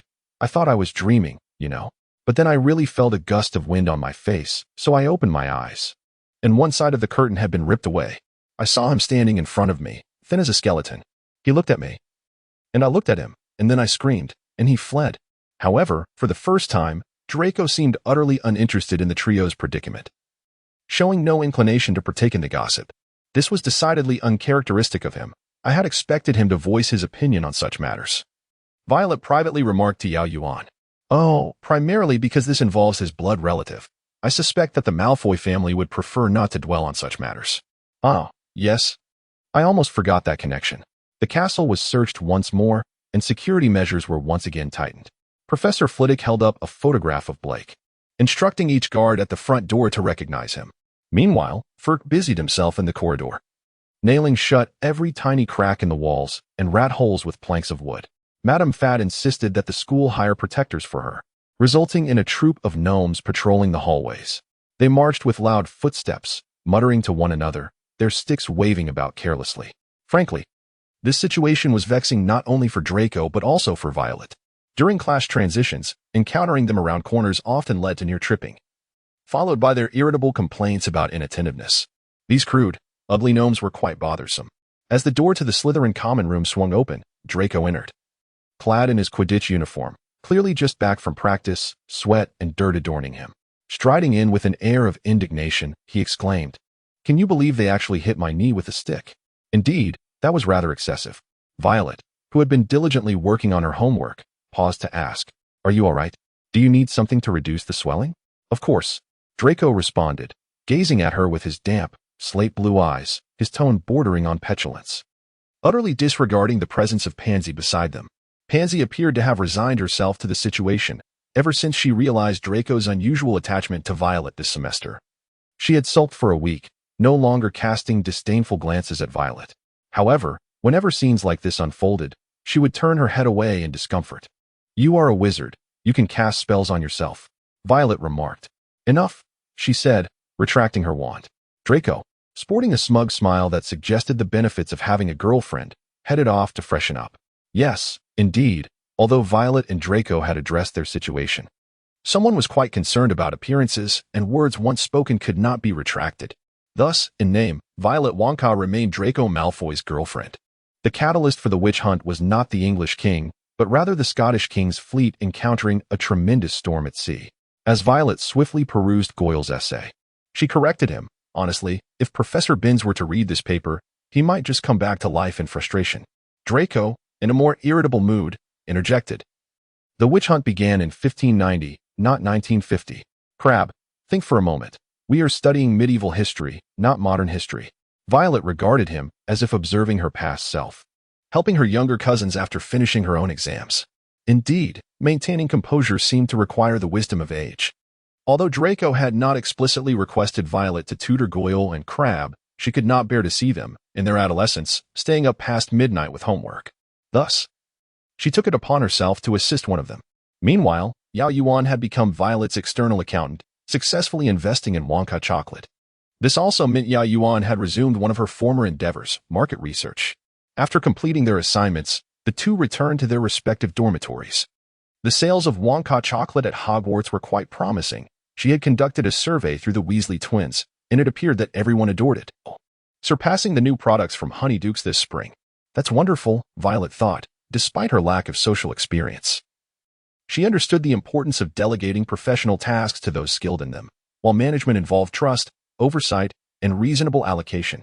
Do you think Little Crouch, being wanted, can still resurrect the one whose name must not be spoken next year, especially with the ministry scrutinizing everything? Perhaps yes, perhaps no. Yao Yuan nestled into her blankets. But if another servant is lost, I assume it would make the Dark Lord's resurrection considerably more challenging. What do you mean? Peter Pettigrew. The end-of-term exams arrived as scheduled. Yao Yuan successfully transfigured a teapot into a turtle, prompting a pleased smile from Professor McGonagall. After all, she had once blown up a snuff box in her first year. Unstable magic is a rarity among wizards over the age of 10. Do not be too hard on Severus. He cares for you. Just as Yao Yuan was about to pack up and leave the examination room, Professor McGonagall whispered to her. Huh? Yao Yuan replied, looking bewildered. When had she ever blamed Professor Snape? She would never dare to. What was there to blame? Who could have anticipated it was an issue of unstable magic? If you have any concerns, you might want to discuss them with Severus. Remus sometimes cannot manage everything due to his health. Oh. So does that mean the entire faculty assumes I sought out Professor Lupin due to a falling out with Professor Snape?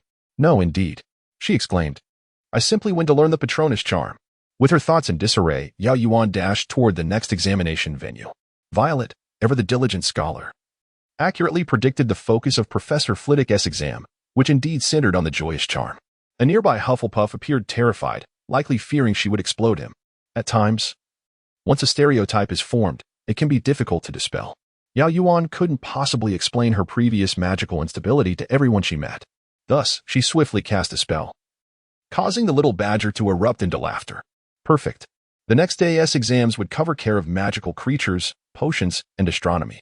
During the potions exam, Yao Yuan couldn't help but steal glances at Professor Snape, pondering whether he thought similarly, that she might have issues with him. Professor Snape responded to her gaze with a sharp glare. Yao Yuan glanced at her cauldron, which was billowing smoke, and hurried to rectify it. Coughing, she admonished herself to stop overthinking. Astronomy was Violet's relatively weaker subject. The night before, she had stared at her notebook filled with stars, feeling overwhelmed, nearly mistaking the unicorn constellation for the onion constellation. Wednesday's exams included history of magic and herbology. Thank Merlin. She and Draco had recently provided Goyle and Crabbe with a crash course on the medieval witch hunts. She hoped the two of them retained at least some of the information. The afternoon herbology exam meant everyone had to endure the sweltering sun in the greenhouse, resulting in sunburns by the time they returned to the common room. Thursday's exams would cover defense against the dark arts and divination, while Friday was slated for runes and arithmancy. However, Violet and Yao Yuan had little time to review runes and arithmancy, as the final full moon of the semester fell on Thursday night. Wait, don't Harry and the others have exams on Friday? Harry and Ron didn't choose arithmancy or runes, and Hermione has a time turner. Oh, let us hope we don't get hurt tomorrow night. Otherwise, we won't be able to sit for our exams.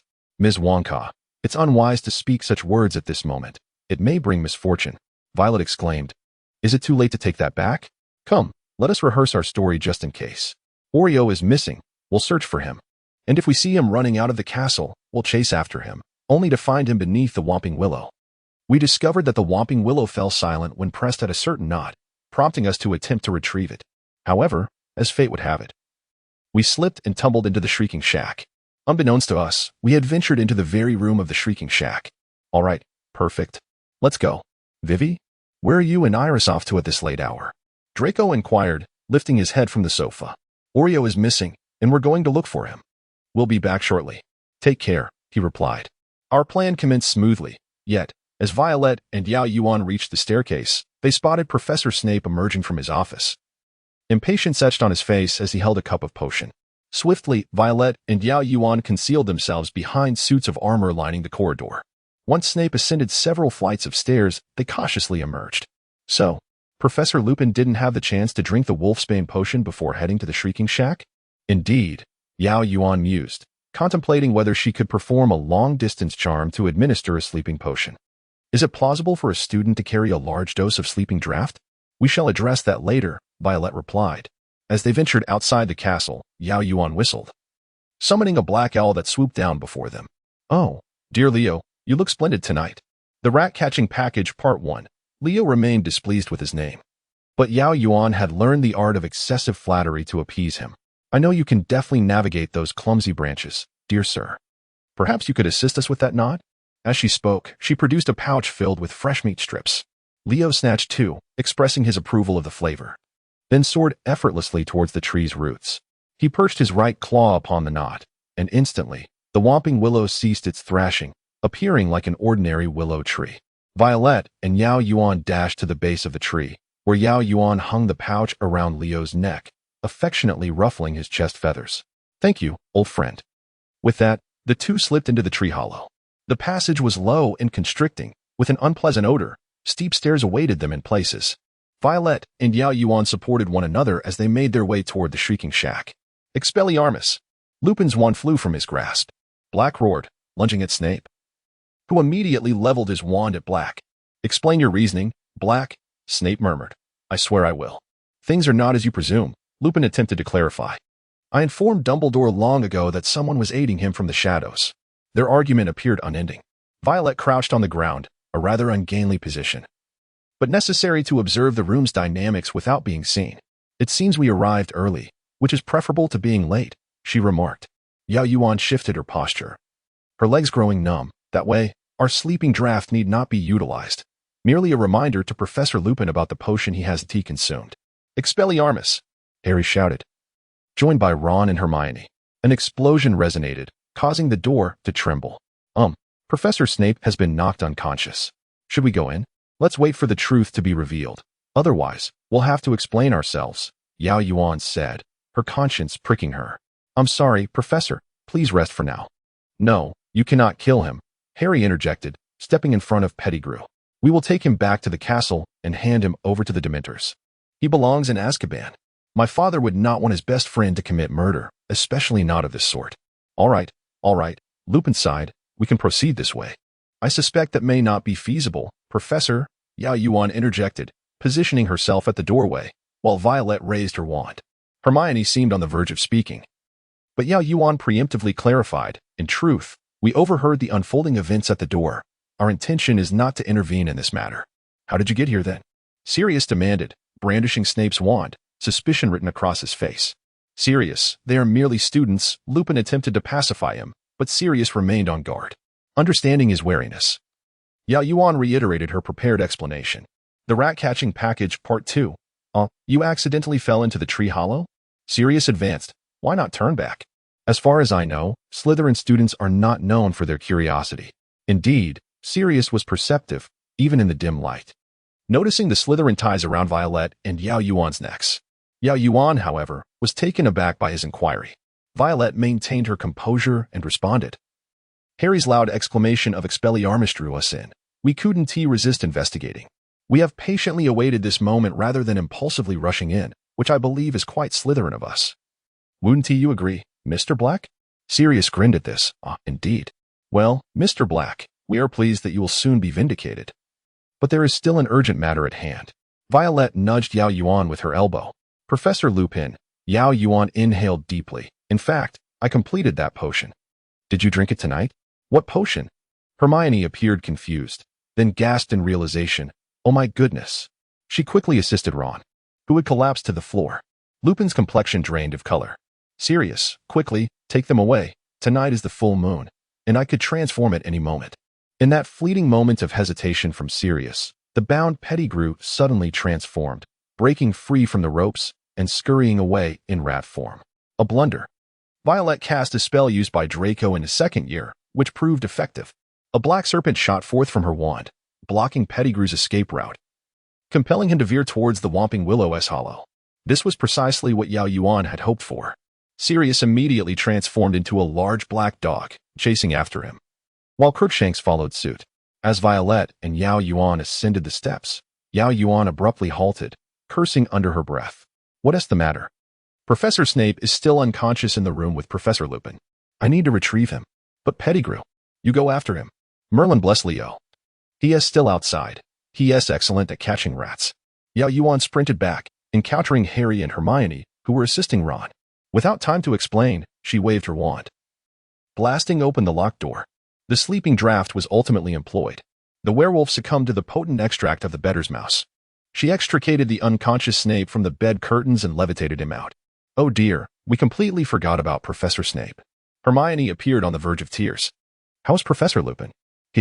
When I arrived, Professor Lupin had not yet transformed. Yao Yuan lied. We should hurry, for fear that in a moment. Yes, Ron nodded vigorously. Yao Yuan, concerned for Pettigrew, disregarded whether Professor Snape, floating in midair, might collide with something, and swiftly approached the tree hollow, only to discover a rather comical scene. Pettigrew was being threatened by Violet, her wand aimed at him, while a large black dog, a cat, and an owl hovered ominously around him. According to Violet, the transformed rat, Pettigrew, had become ensnared by the mouse-catching plants at the entrance, and in a desperate attempt to escape, he reverted to his human form, only to find himself surrounded. If he transformed back into a rat now, he would be effortlessly torn apart. Come now, Mr. Pettigrew, Violet declared, flicking her wrist and binding Pettigrew securely with a binding spell.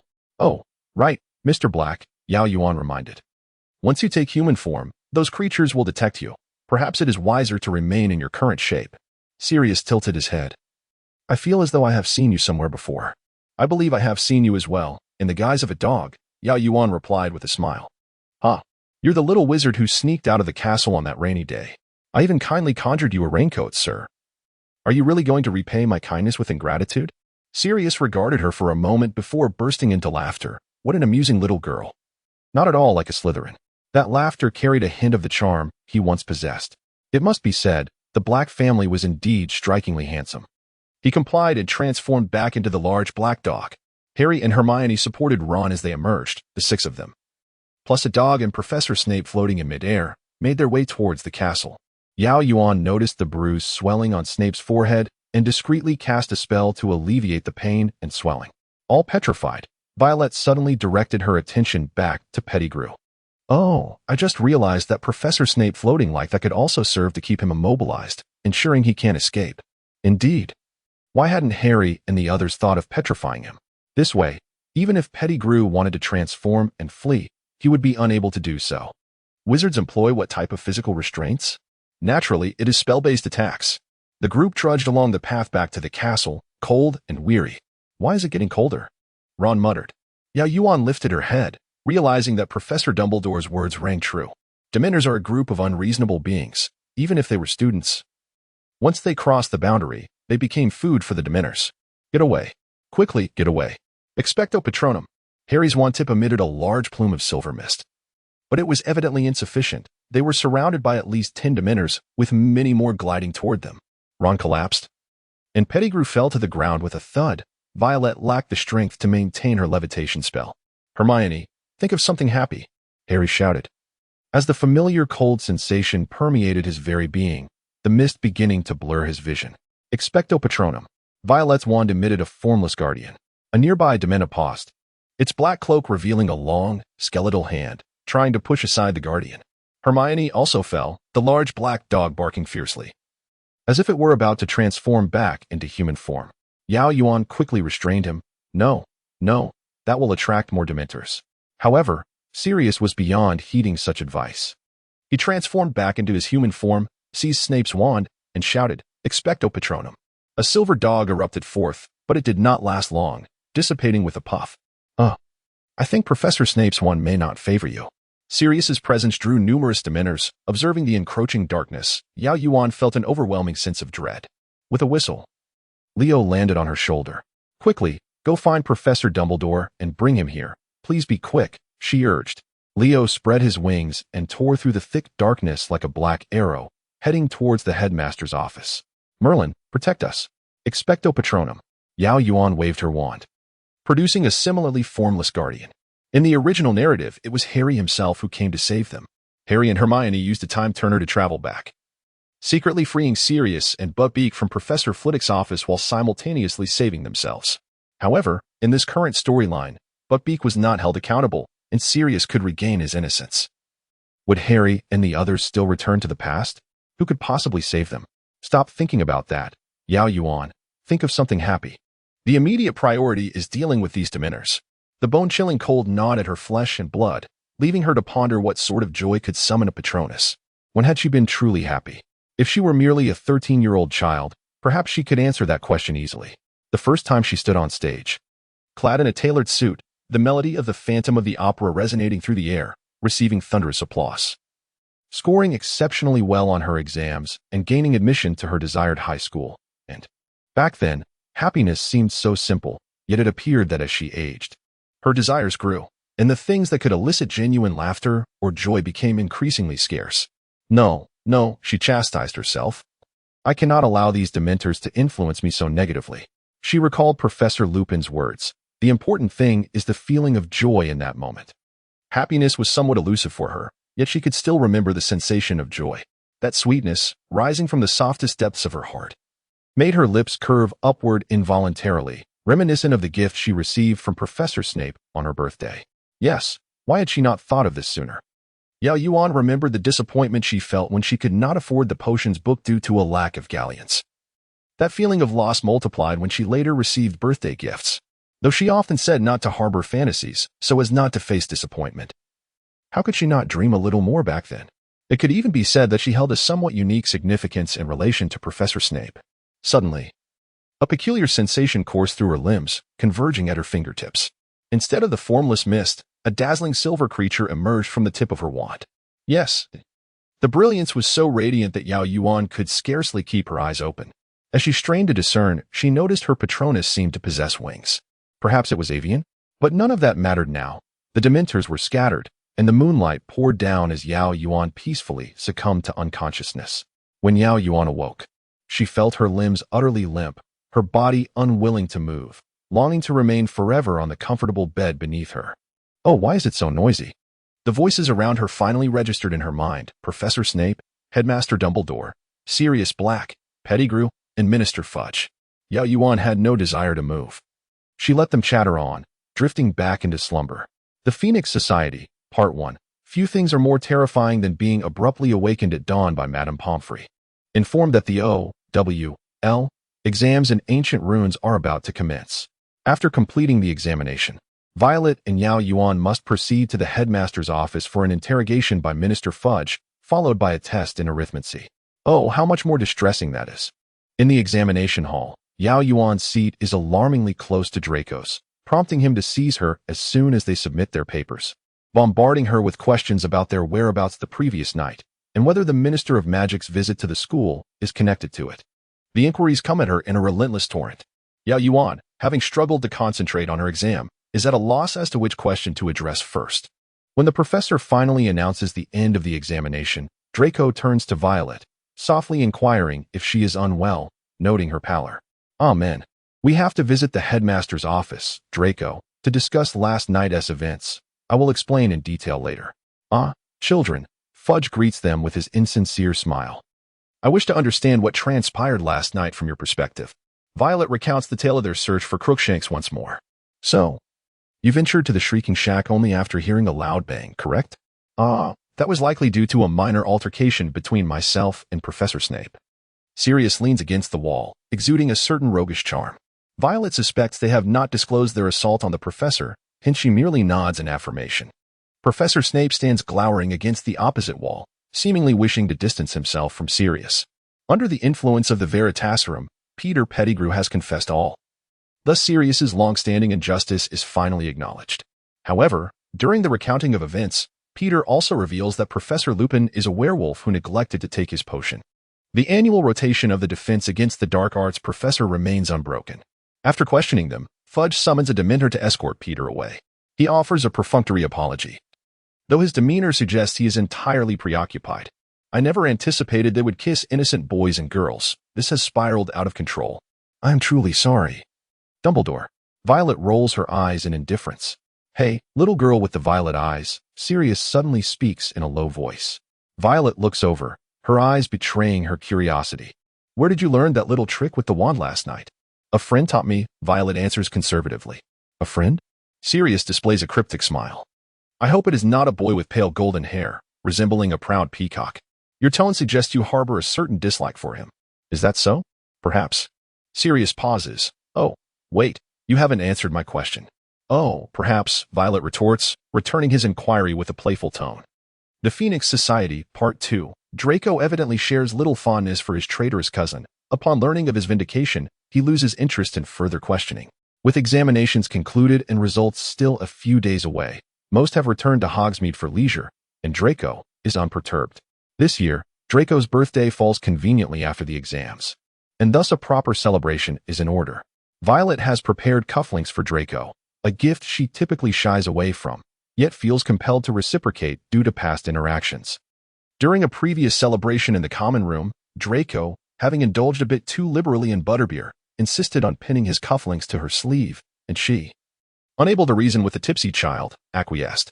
Subsequently, he caught a cold and ended up in the hospital wing, leading to a prolonged return of the cufflinks until Violet could finally return them the following evening.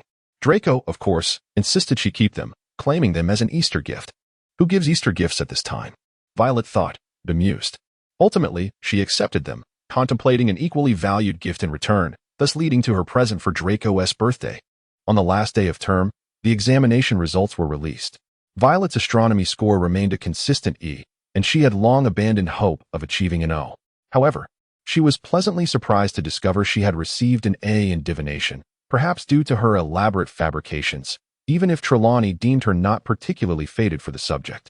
Draco, equally glum, fixated on his arithmancy result, which bore a conspicuous A. It seems wizards from pure-blood families are not particularly adept at mathematics. Yao Yuan achieved as in both history of magic and ancient runes, primarily due to her being a witch. The distinctions between wizard and witch histories and the ancient spells they study often perplexed her, leading to frequent mix-ups. I suppose we should opt for fewer subjects next term, to ease our burdens, she suggested. I believe you are quite right, Draco concurred, even as he remained determined to surpass his father. Indeed, only exceptional individuals can amass 12 certificates. How did Barty Crouch Jr. and Bill Weasley manage to take so many electives? That evening, following the release of results, the end-of-year feast commenced. Violet had anticipated Gryffindor would triumph in the House Cup again, given their victory the previous year, yet to her astonishment, Slytherin emerged victorious. Indeed. Slytherin's Quidditch team had bested Gryffindor's by a margin of 150 points, thus securing the House Cup. Yao Yuan mused that the storyline originally predicted Gryffindor would retain the cup for 5 or 6 years, but it has now become a mere tie. Nevertheless, Gryffindor remained jubilant. After all, their former Dark Wizard had been vindicated, with whispers of a possible second-class Order of Merlin award. With Peter Pettigrew now incarcerated in Azkaban, Yao Yuan beamed with delight on her journey home. As the Hogwarts Express arrived, the third-year school year came to a close. Yao Yuan bid farewell to Violet and Draco.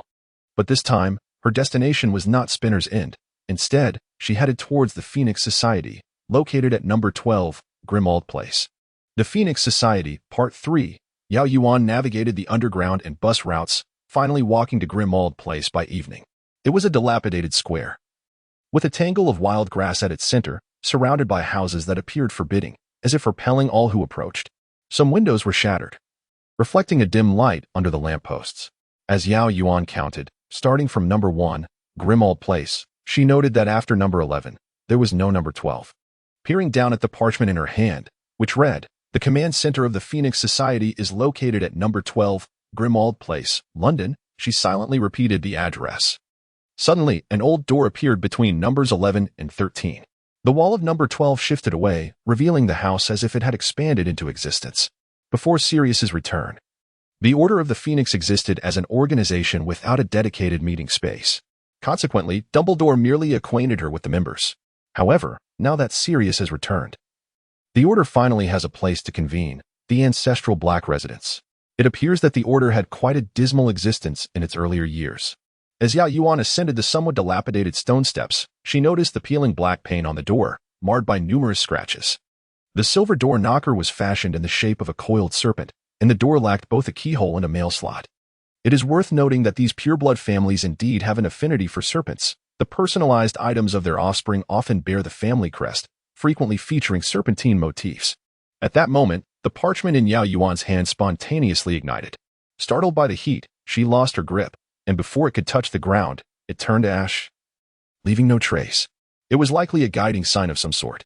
Yao Yuan spotted the doorbell but hesitated.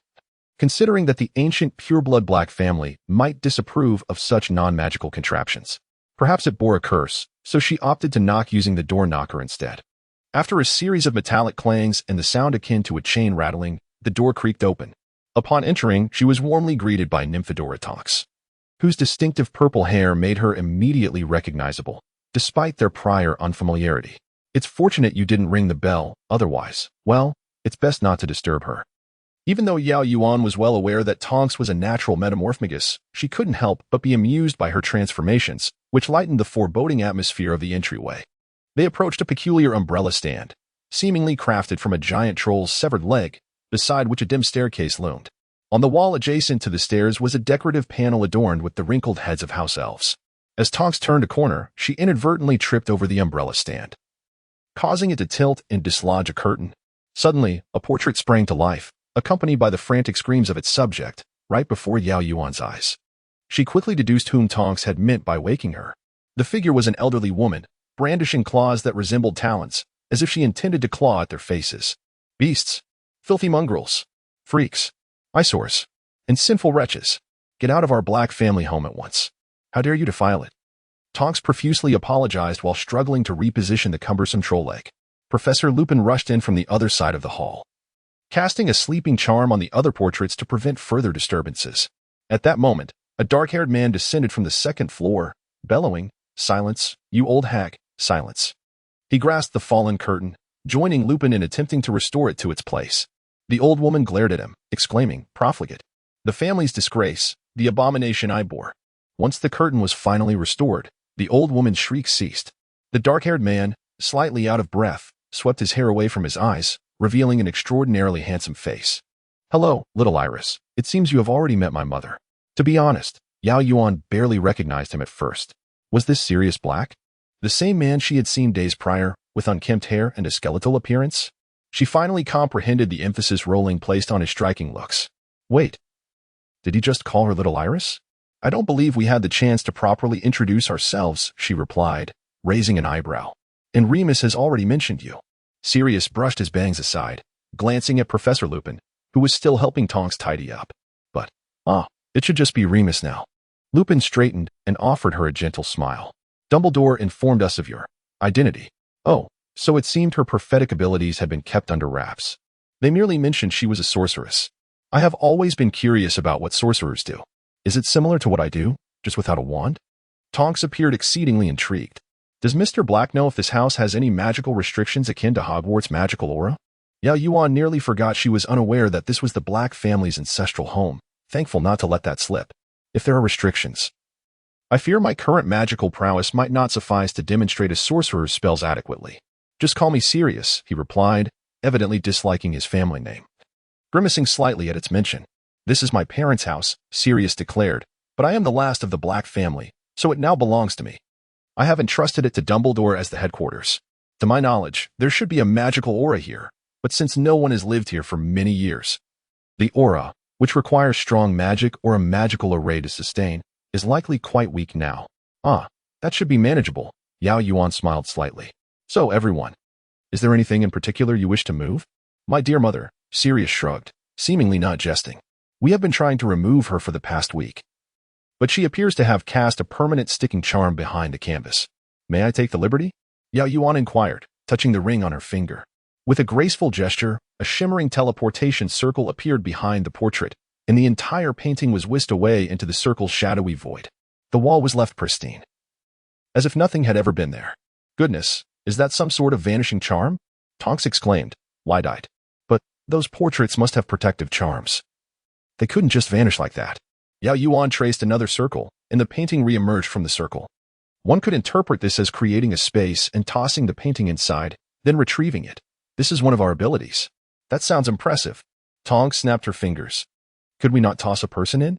Certainly, Yao Yuan mused. I have even contemplated sending Voldemort in. That is possible, though I am not yet capable of it. Perhaps. Ladies and gentlemen, we should first partake of some food rather than linger at the staircase chatting. A resounding female voice echoed from the other side of the hall. And a plump woman appeared, her face radiating warmth. Is this little Yao? Yao Yuan was enveloped in a comforting embrace by Mrs. Weasley, feeling as though she had sunk into a giant plush toy. I am Molly Weasley, Ronald Weasley's mother. You must know Ron? Yes, I do, Yao Yuan replied, struggling to respond as oxygen became scarce. The five of them made their way to the dining room, where Mr. Weasley and his son were also present. Though she had not met them before, she immediately recognized them as the Weasley family by their strikingly similar red hair to Ron's. Yao Yuan politely greeted them. Mr. Weasley was warm and welcoming, and another Weasley introduced himself as Bill Weasley. Lupin looked around and inquired, Where is Severus? They finished the meeting. Snape and Dumbledore have already returned, Mrs. Weasley replied. I suppose Dumbledore is off listening to another one of his lengthy reports. I'm quite fed up with his sardonic remarks. He even asked me how the spring cleaning was going. Spring cleaning? Yao Yuan asked with curiosity. Making this place livable. Sirius replied, gesturing to the dim and dilapidated kitchen. It's quite evident, really. Ever since my dear mother passed away, no one has lived here. Unless you count the house elf she left behind, but that elf has become quite mad, so there has been no cleaning done for a long while. That doesn't seem necessary for a spring cleaning. If it's just you living here, couldn't you just make one room presentable? That's true. Voldemort hasn't returned yet. And the Weasleys can still stay in the old house. As a temporary meeting spot, it doesn't require extensive cleaning. Sirius raised an eyebrow at this. Oh, didn't Dumbledore tell you? For safety's sake, you'll be moving from Snape's house to mine. Yao Yuan's eyes widened. Everything suddenly felt surreal. This was even more astonishing than when she learned she would be living in Spinner's End, utterly unexpected. Indeed, with Voldemort's imminent return, Dumbledore would naturally speculate whether Voldemort would seek out Snape, placing Yao Yuan's identity at risk. Setting aside other considerations, the Black family home was an excellent refuge. Voldemort and his Death Eaters could not enter. You seem a bit disappointed. Sirius observed her expression, then was taken aback. You don't actually enjoy living in Snape's house, do you? I mean, even though you're both Slytherins, surely you can't like him? We all quite like our head of house, Yao Yuan replied, though she felt her words lacked conviction, as most Slytherins respected rather than loved Professor Snape. And it's quite rude to speak so. I hold Professor Snape in high regard. Your words offend me. Sirius was momentarily stunned, and then said, All right. If you feel offended. Yao Yuan had no intention of demanding an apology. After all, everyone is entitled to their own opinions. And there are no absolute rights or wrongs, merely differing perspectives. As she turned away, Yao Yuan realized that Sirius's astonishment likely stemmed from more than just her fondness for Professor Snape. Professor Snape had appeared in the dining room, holding a letter and standing behind her. Yao Yuan, unflappable even in the face of impending chaos, maintained her composure. She reminded herself that there was nothing unusual about expressing admiration. If she found it acceptable, others would too. Good evening, Professor Snape, Yao Yuan greeted with a smile. Snape emotionlessly handed her the letter, stating, I believe the folks at Camartage are unaware of your new address, so they sent your correspondence to my home. Yao Yuan accepted the intricately decorated letter, which was from the Ancient One, indicating she would be at Camartage during the holiday, allowing Yao Yuan to return for the summer, where she could receive personal guidance. Thus, Yao Yuan would shift from the Black family home back to Camartage. Holding the letter, she felt the obligation to express gratitude to Professor Snape for his care over the past 2 years. She usually excelled at articulating polished and gracious sentiments. Yet now she found herself at a loss for words. A sudden wave of reluctance washed over her. Sometimes, the emotions that surface upon seeing someone can be more profound than when one merely receives news. Ultimately, she softly said, Thank you, Professor. It's a trivial matter. Snape elongated his words. Oh, by the way, I have some matters I wish to discuss with you. Would you mind if I took my student outside for a conversation? Snape turned to the others, arching an eyebrow in inquiry. Tonks, as a Hufflepuff upperclassman, had also endured Snape's caustic remarks in the past and instinctively shuddered at the familiar expression. Of course not, Professor Snape, she replied, stepping aside to make way. Yao Yuan, puzzled, followed Snape out of the dining room and into the foyer. "Professor, is something amiss?" Witness testimonies indicate that Peter Pettigrew was ensnared by the knotgrass at the entrance of the Whomping Willow, Snape stated slowly.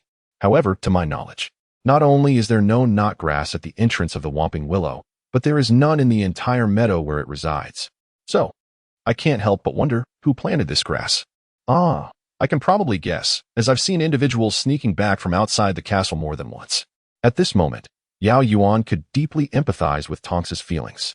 Lying to Professor Snape was unwise, yet how could she explain her actions? Yes, the knotgrass near the Whomping Willow was indeed planted by her.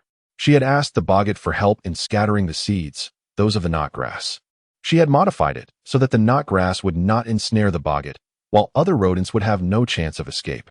Just as Yao Yuan pondered how to deflect the inquiry, Snape suddenly stepped closer, leaning in to ask, "What do you intend to capture with the knotgrass?" He was so near that it felt almost accusatory, prompting Yao Yuan to blurt out the first thought that came to her mind: boggart. Naturally, Yao Yuan did not wish to capture the boggart, but it was a pertinent detail. Snape clearly seized upon it. "Boggart?" he echoed.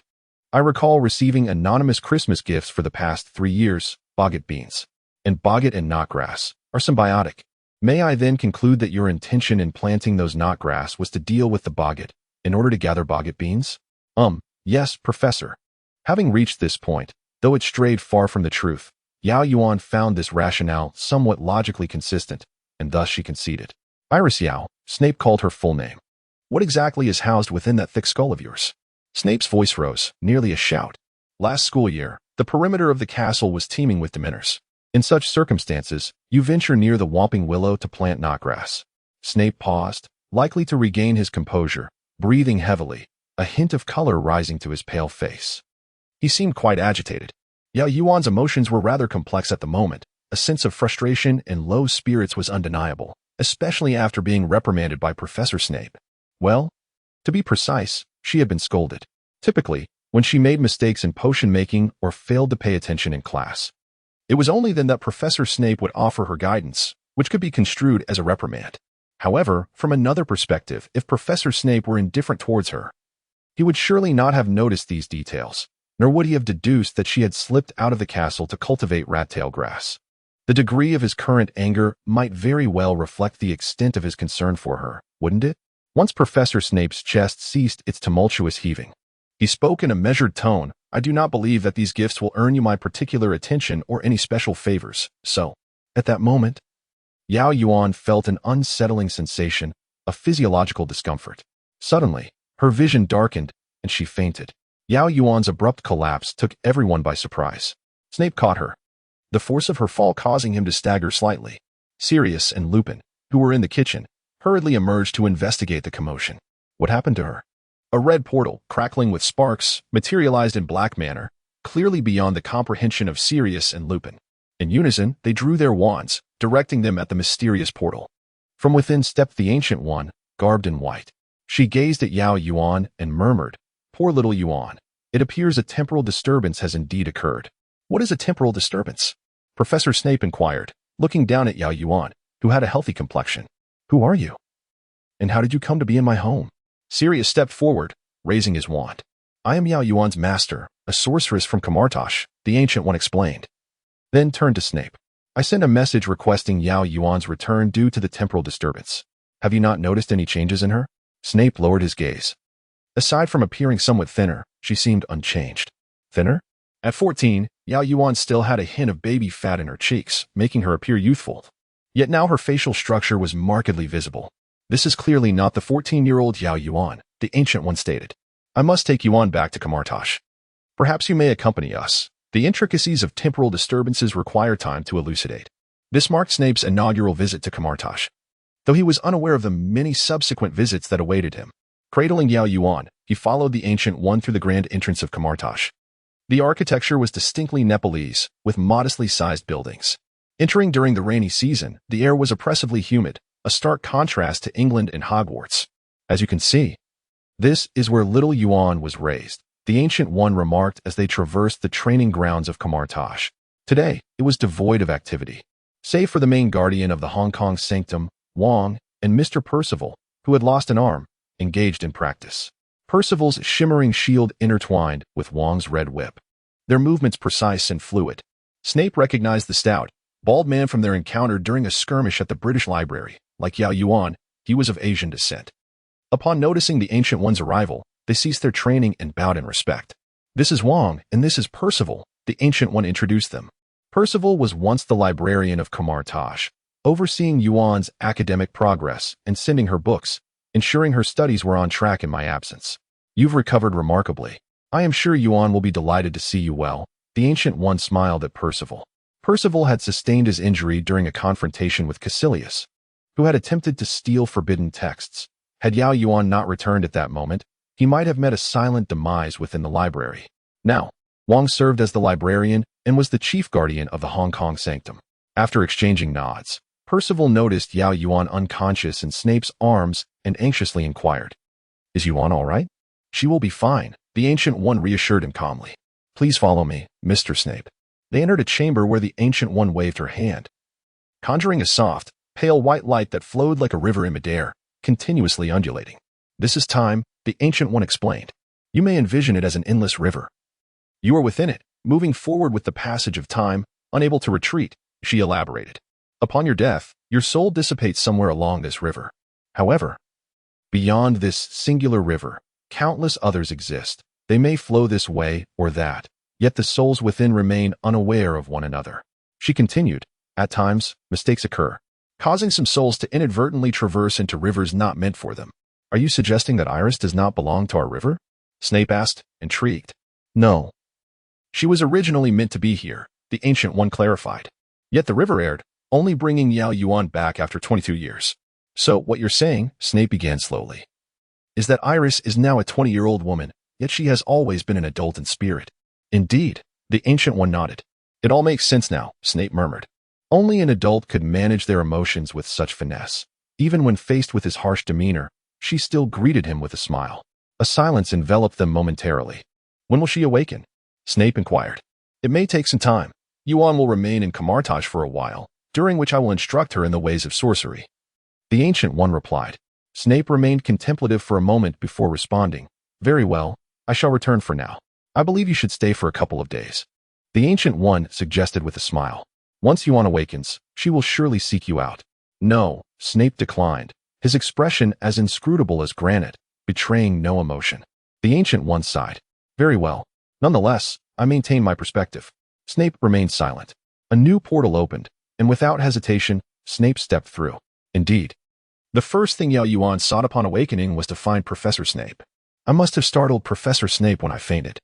I need to assure him of my well-being in person, lest it be deemed impolite," Yao Yuan declared earnestly. "Very well, off you go," the Ancient One replied, shaking her head in resignation. As Yao Yuan landed in Spinner's End, she encountered Snape just as he was disposing of the rubbish. In certain respects, Professor Snape was rather Muggle-like, primarily to avoid arousing suspicion within the community. After all, which household generates no waste after 2 months? Professor Snape's rare excursions in Spinner's End consisted primarily of taking out the garbage, which he regarded as a form of exercise. "Good day, Professor Snape." Yao Yuan greeted somewhat awkwardly. Having grown suddenly taller by 7 or 8 centimeters, she felt a disconcerting sense of unfamiliarity. Snape acknowledged her with a curt nod. Alarm bells rang in Yao Yuan's mind. Now that she had matured into adulthood, Snape seemed to regard her with a certain distance. After all, she was no longer a child. Had all her previous efforts been in vain? Would the trust they had built require a complete reboot? With a determined heart, she took a deep breath and burst into tears. She then threw herself into Professor Snape's embrace, clinging tightly to his waist, pressing her face against his ribs and wailing in a manner that was both heart-wrenching and poignant. "Professor, I thought I would never see you again." "Snape, I thought I was going to die." What would await Yao Yuan next? A clear path? A painful separation? A petrifying fate? Or perhaps a direct and abrupt wake-up call? Regardless, Yao Yuan was resolute. She wouldn't let go. After all, if her efforts had been in vain, she might as well seize the moment to embrace the professor. Despite the apparent lack of emotion in his gaze, how slender his waist felt. Yet, rather than a hug, this position felt more like a constriction. To avoid any ambiguity that might arise from pressing her face against his chest, Yao Yuan bent slightly at the waist, steering clear of certain intimate areas.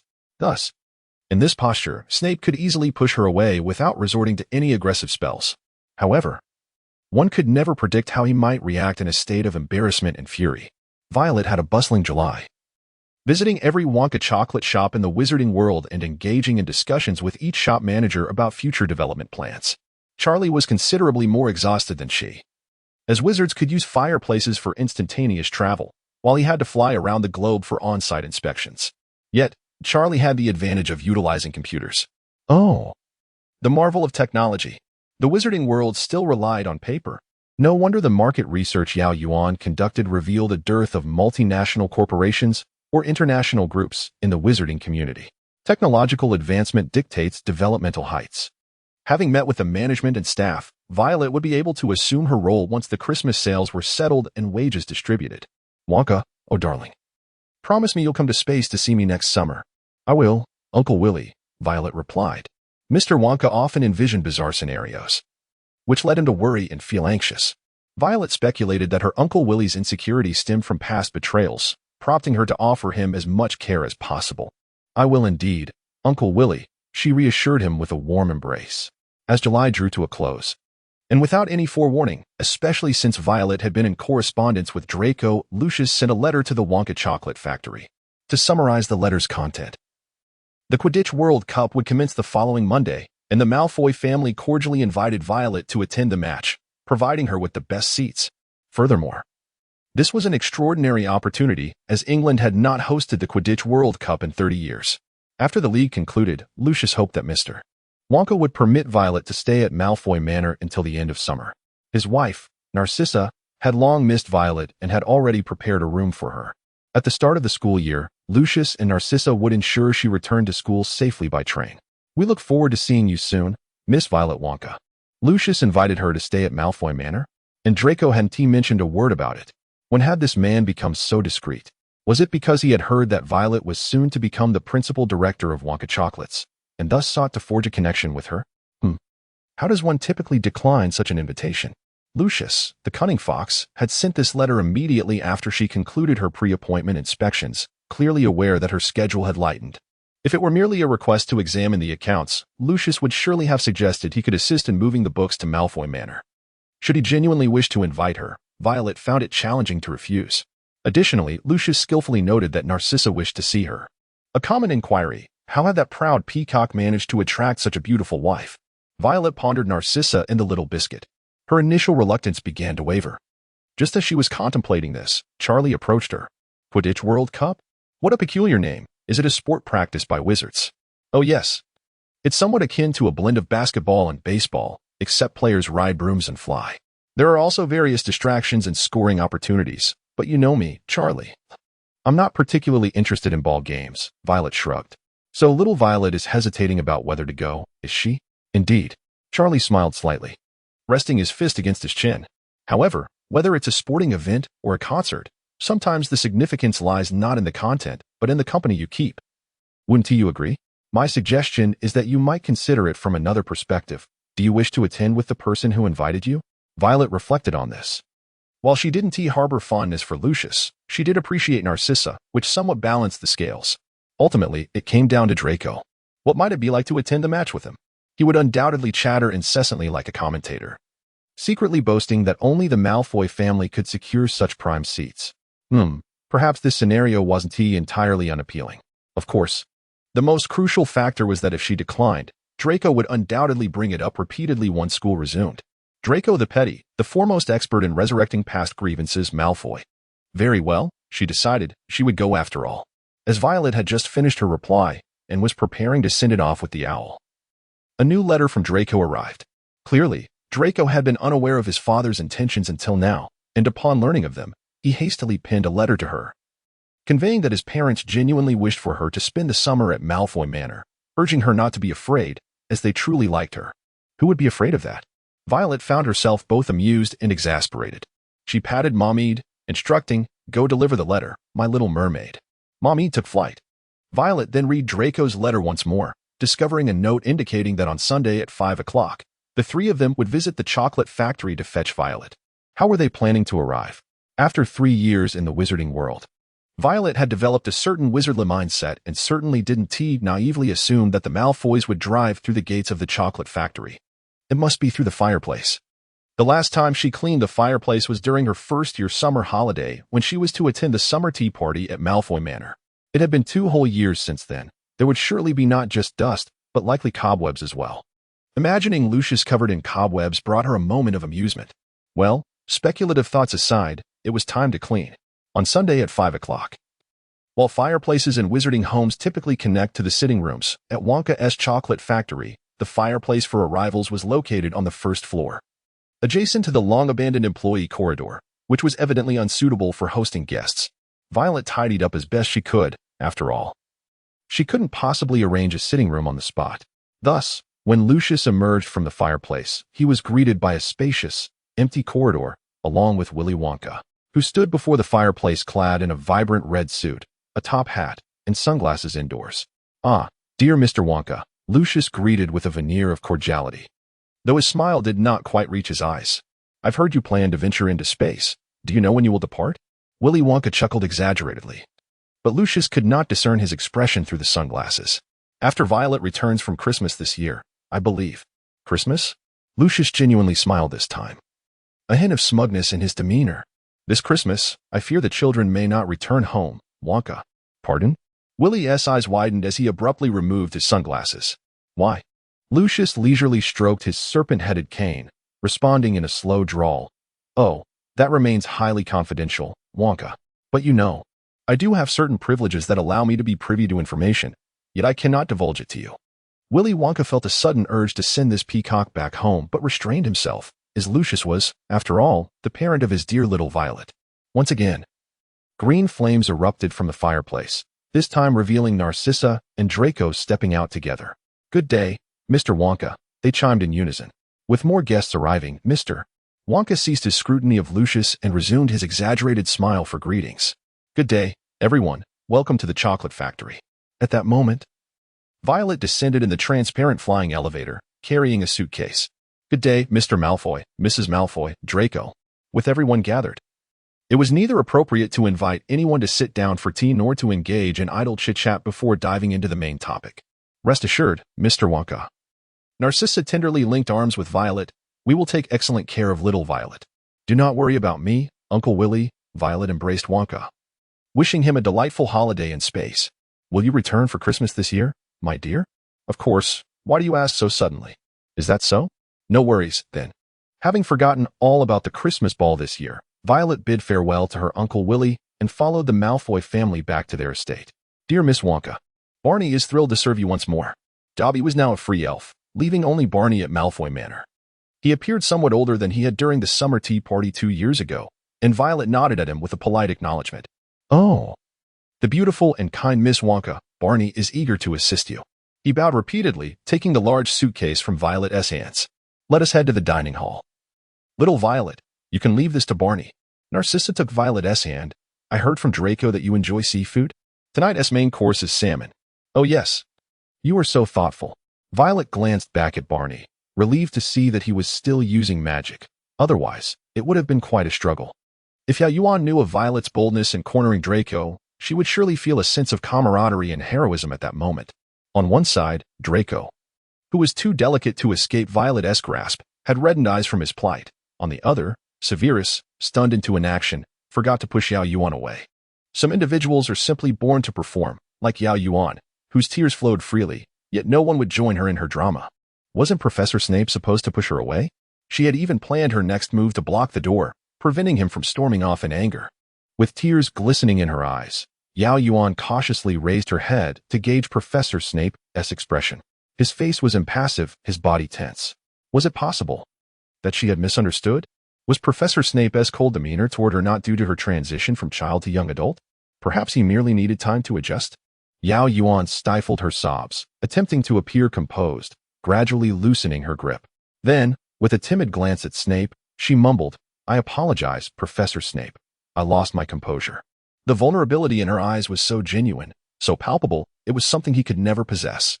Snape heard his own icy voice as he remarked, "You shouldn't have come here so recklessly. I had thought your intellect would at least match the maturity of your body." that you would possess the intelligence befitting a young adult. Yet it appears you are even more impulsive than those boisterous Gryffindors." As he uttered these biting words, Snape himself was baffled by why he spoke so cruelly, yet the words escaped his lips nonetheless. In truth, Spinner's End was not nearly as unsafe as he made it seem. He had cast protective charms ensuring he would detect any suspicious individuals immediately. Even if Dumbledore were to visit, he would not be detected by Voldemort's followers. His harsh words served no purpose other than to inflict emotional pain upon Yao Yuan.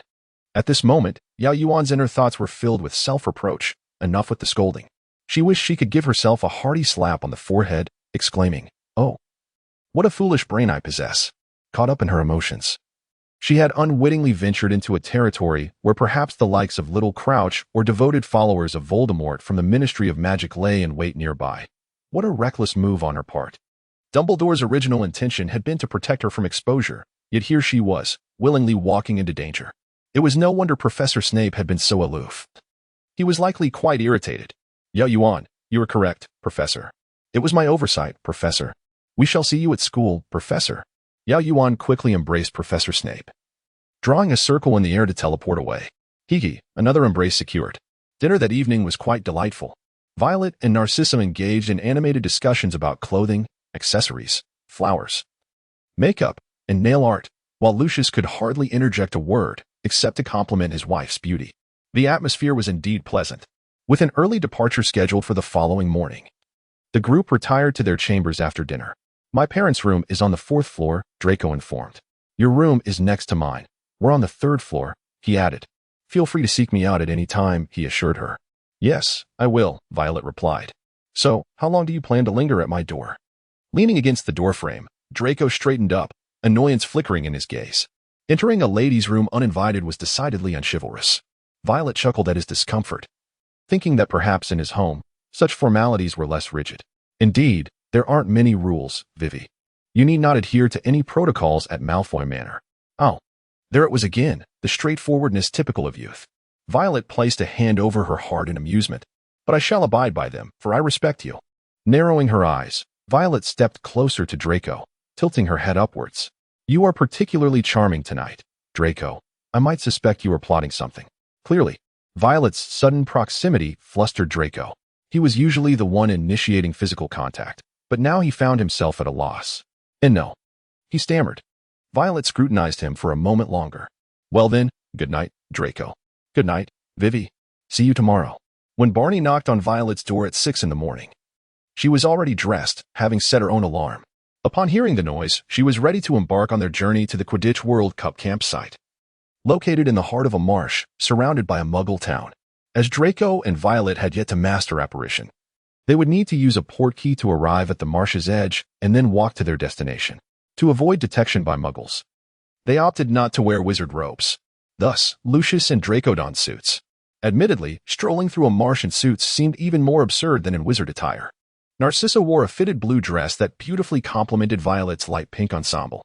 They all leisurely enjoyed breakfast before gathering on the lawn before the manor, where an old chair awaited them.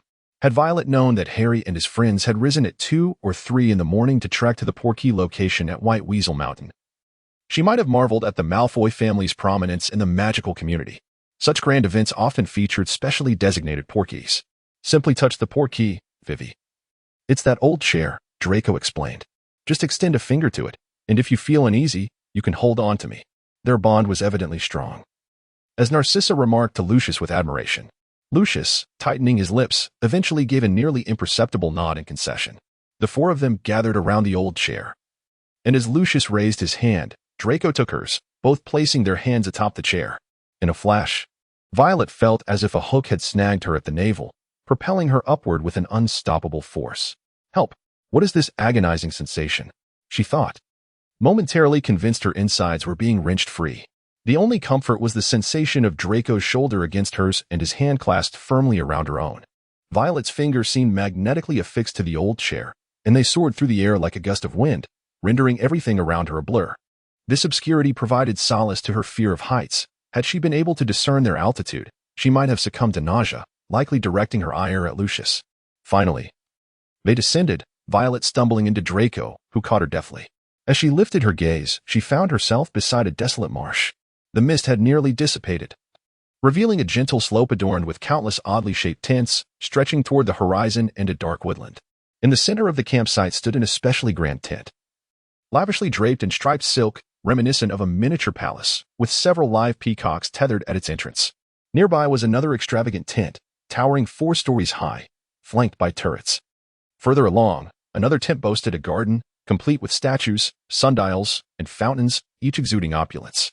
Draco raised his wand and cast a charm for Violet, and she felt her tousled hair settle back into place. How peculiar that a boy like Draco was so well-versed in such beauty-enhancing spells. In contrast, Lucius and Narcissa appeared unaffected by the gusting winds, their attire immaculate, not a hair out of place. At 7:48, 2 weary-looking wizards from Malfoy Manor approached. One clutching a large gold watch, the other a thick parchment and quill. They were garbed as muggles. Yet their appearance was rather mismatched. One wore a tweed jacket with thigh-high rubber boots, while his companion donned a Scottish kilt, draped in a South American poncho. Their eyes were heavy-lidded, dark circles betraying their sleepless night. "Good morning, Mr. and Mrs. Malfoy," they greeted, to which Lucius and Narcissa nodded in acknowledgement. The wizard in the kilt picked up the old chair and tossed it into a nearby large trunk, revealing a tattered newspaper, an empty soda can, a battered football, and an unremarkable high-top boot inside. Presumably, these were all portkeys. "Please hold on for a moment while I locate your campsite." Malfoy. Ah, here it is. Walk a quarter of a mile, and the final campsite will be there. The groundskeeper for that area is Mr. Hopkins. They traversed the desolate marshlands, during which Draco never relinquished Violet's hand. Violet felt somewhat flustered, not solely due to their hand-holding. "Draco, your parents are right beside us. Is this truly appropriate?" Draco paid no heed to such concerns. In truth, there was a narrative behind this that Violet remained oblivious to. Upon returning home, Narcissa discovered that Draco's cufflink was not the original one, but rather a platinum cufflink adorned with diamonds in the shape of the constellation Draco, symbolizing his status as the sole heir of the Malfoy family. "Draco, I gifted it to Violet," he declared. "Narcissa, this is no trivial matter." "I understand, Mother. This is not merely a cufflink. It is a token from a Malfoy man to his fiancée, after Draco's 12th birthday. Lucius and Narcissa entrusted this cufflink to him, yet before he even completed his 13th year, he presented it to Violet. Do you truly love her, Draco?" "Perhaps. But Mother, you two promised to date Father at 13. "Well, yes, but the circumstances then were far more complex. It is different now." "What is different?" Narcissa gazed quietly at her child, whose eyes sparkled more brightly than when, at 11, he finally exchanged his child's broom for a Comet 260 and soared triumphantly above Malfoy Manor. She recalled the strikingly beautiful girl named Violet Wonka. Draco had always been drawn to beauty, a trait undoubtedly influenced by his upbringing among jewels. He was, like his name, a little dragon enamored with all things glittering.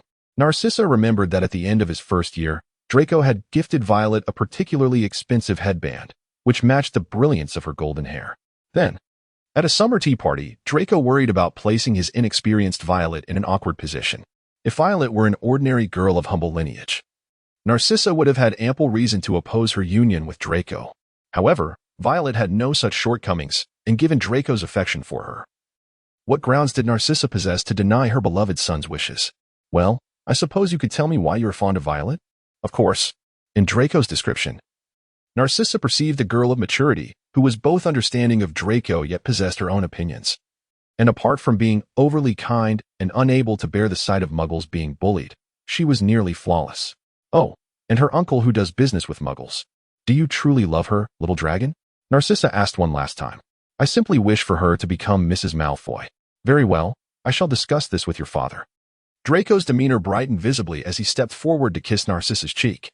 Since Draco turned 8, he had refrained from initiating kisses with his mother out of shyness, which surprised Narcissa and filled her with nostalgia. Thankfully, Violet's uncle had decided to leave the business to her. Otherwise, for precaution, Lucius would surely oppose this. Though Narcissa had not directly involved herself in their affairs, she had vaguely heard whispers of someone returning. "Ah, it is always like this." As they passed by ostentatiously lavish tents, Lucius remarked haughtily, "When they gather together, they cannot resist the urge to flaunt. Yet no matter how they boast, they remain in an ordinary campsite. Ah, here we are, this is our tent." It was a dark, gray large tent, already erected and appearing quite understated. Yet upon closer inspection, one could sense the luxuriousness within. To put it plainly, it simply looked expensive. Lucius bent down, parting the tent's entrance with his serpent-headed cane, and entered first, followed by Narcissa. At that moment, Violet seized the opportunity to withdraw her hand from Draco's, though it bore no hint of anger. It resembled more the playful gesture of a young girl throwing a mild tantrum. I believe a gentleman should inquire about a lady's consent before taking her hand. A gentleman must support a lady when she nearly stumbles, Draco retorted, activating his mode of twisted logic. Violet understood he was referring to the moment she had nearly fallen into his arms upon being transported by the door key. I merely lost my balance for a moment. Draco, but you must traverse the muddy marshland next, and being afraid of heights, you are surely feeling dizzy. As a gentleman, I must anticipate the lady's discomfort. Thus I must support you. Unable to counter his reasoning, Violet shot him a glare. Draco, unfazed, beamed at her as though she were the sole individual in the universe. Violet found herself at a loss against his charm once more. Let us enter, Draco. She bent down and stepped into the tent, which had been enchanted to expand in space.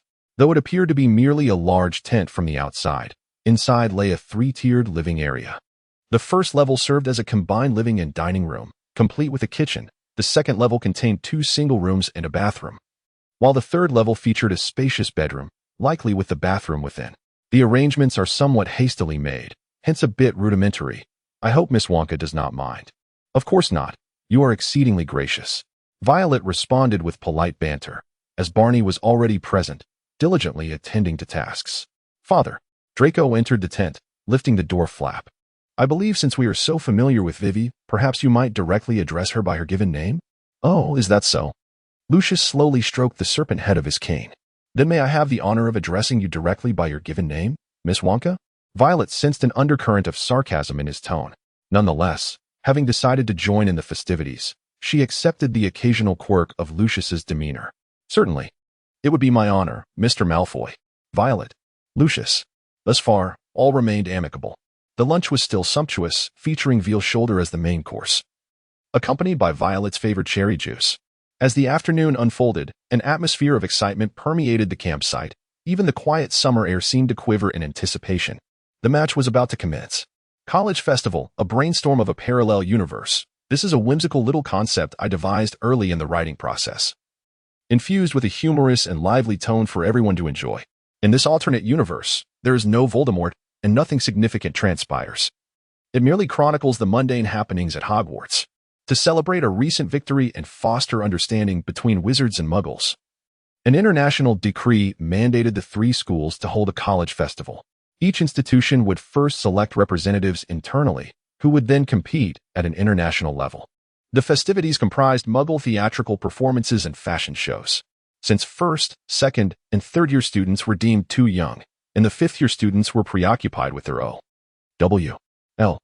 exams, this honorable task fell to the fourth and sixth-year students. The sixth-year students, the very cohort in which our protagonists reside, were tasked with performing Muggle fairy tales, specifically those classic tales handpicked by Dumbledore: Cinderella, The Little Mermaid, Sleeping Beauty, and Snow White.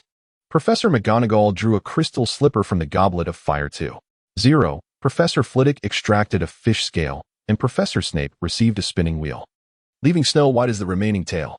The members of Gryffindor unanimously decided to perform a gender-bent rendition. Poor Ron was cast as Cinderella. The twins portrayed as wicked stepsisters. Harry took on the role of his fairy godmother, and Hermione was the prince. Ron likely would not have consented otherwise. To everyone's surprise, Professor McGonagall agreed to cameo as the old king, her gray hair needing no alteration.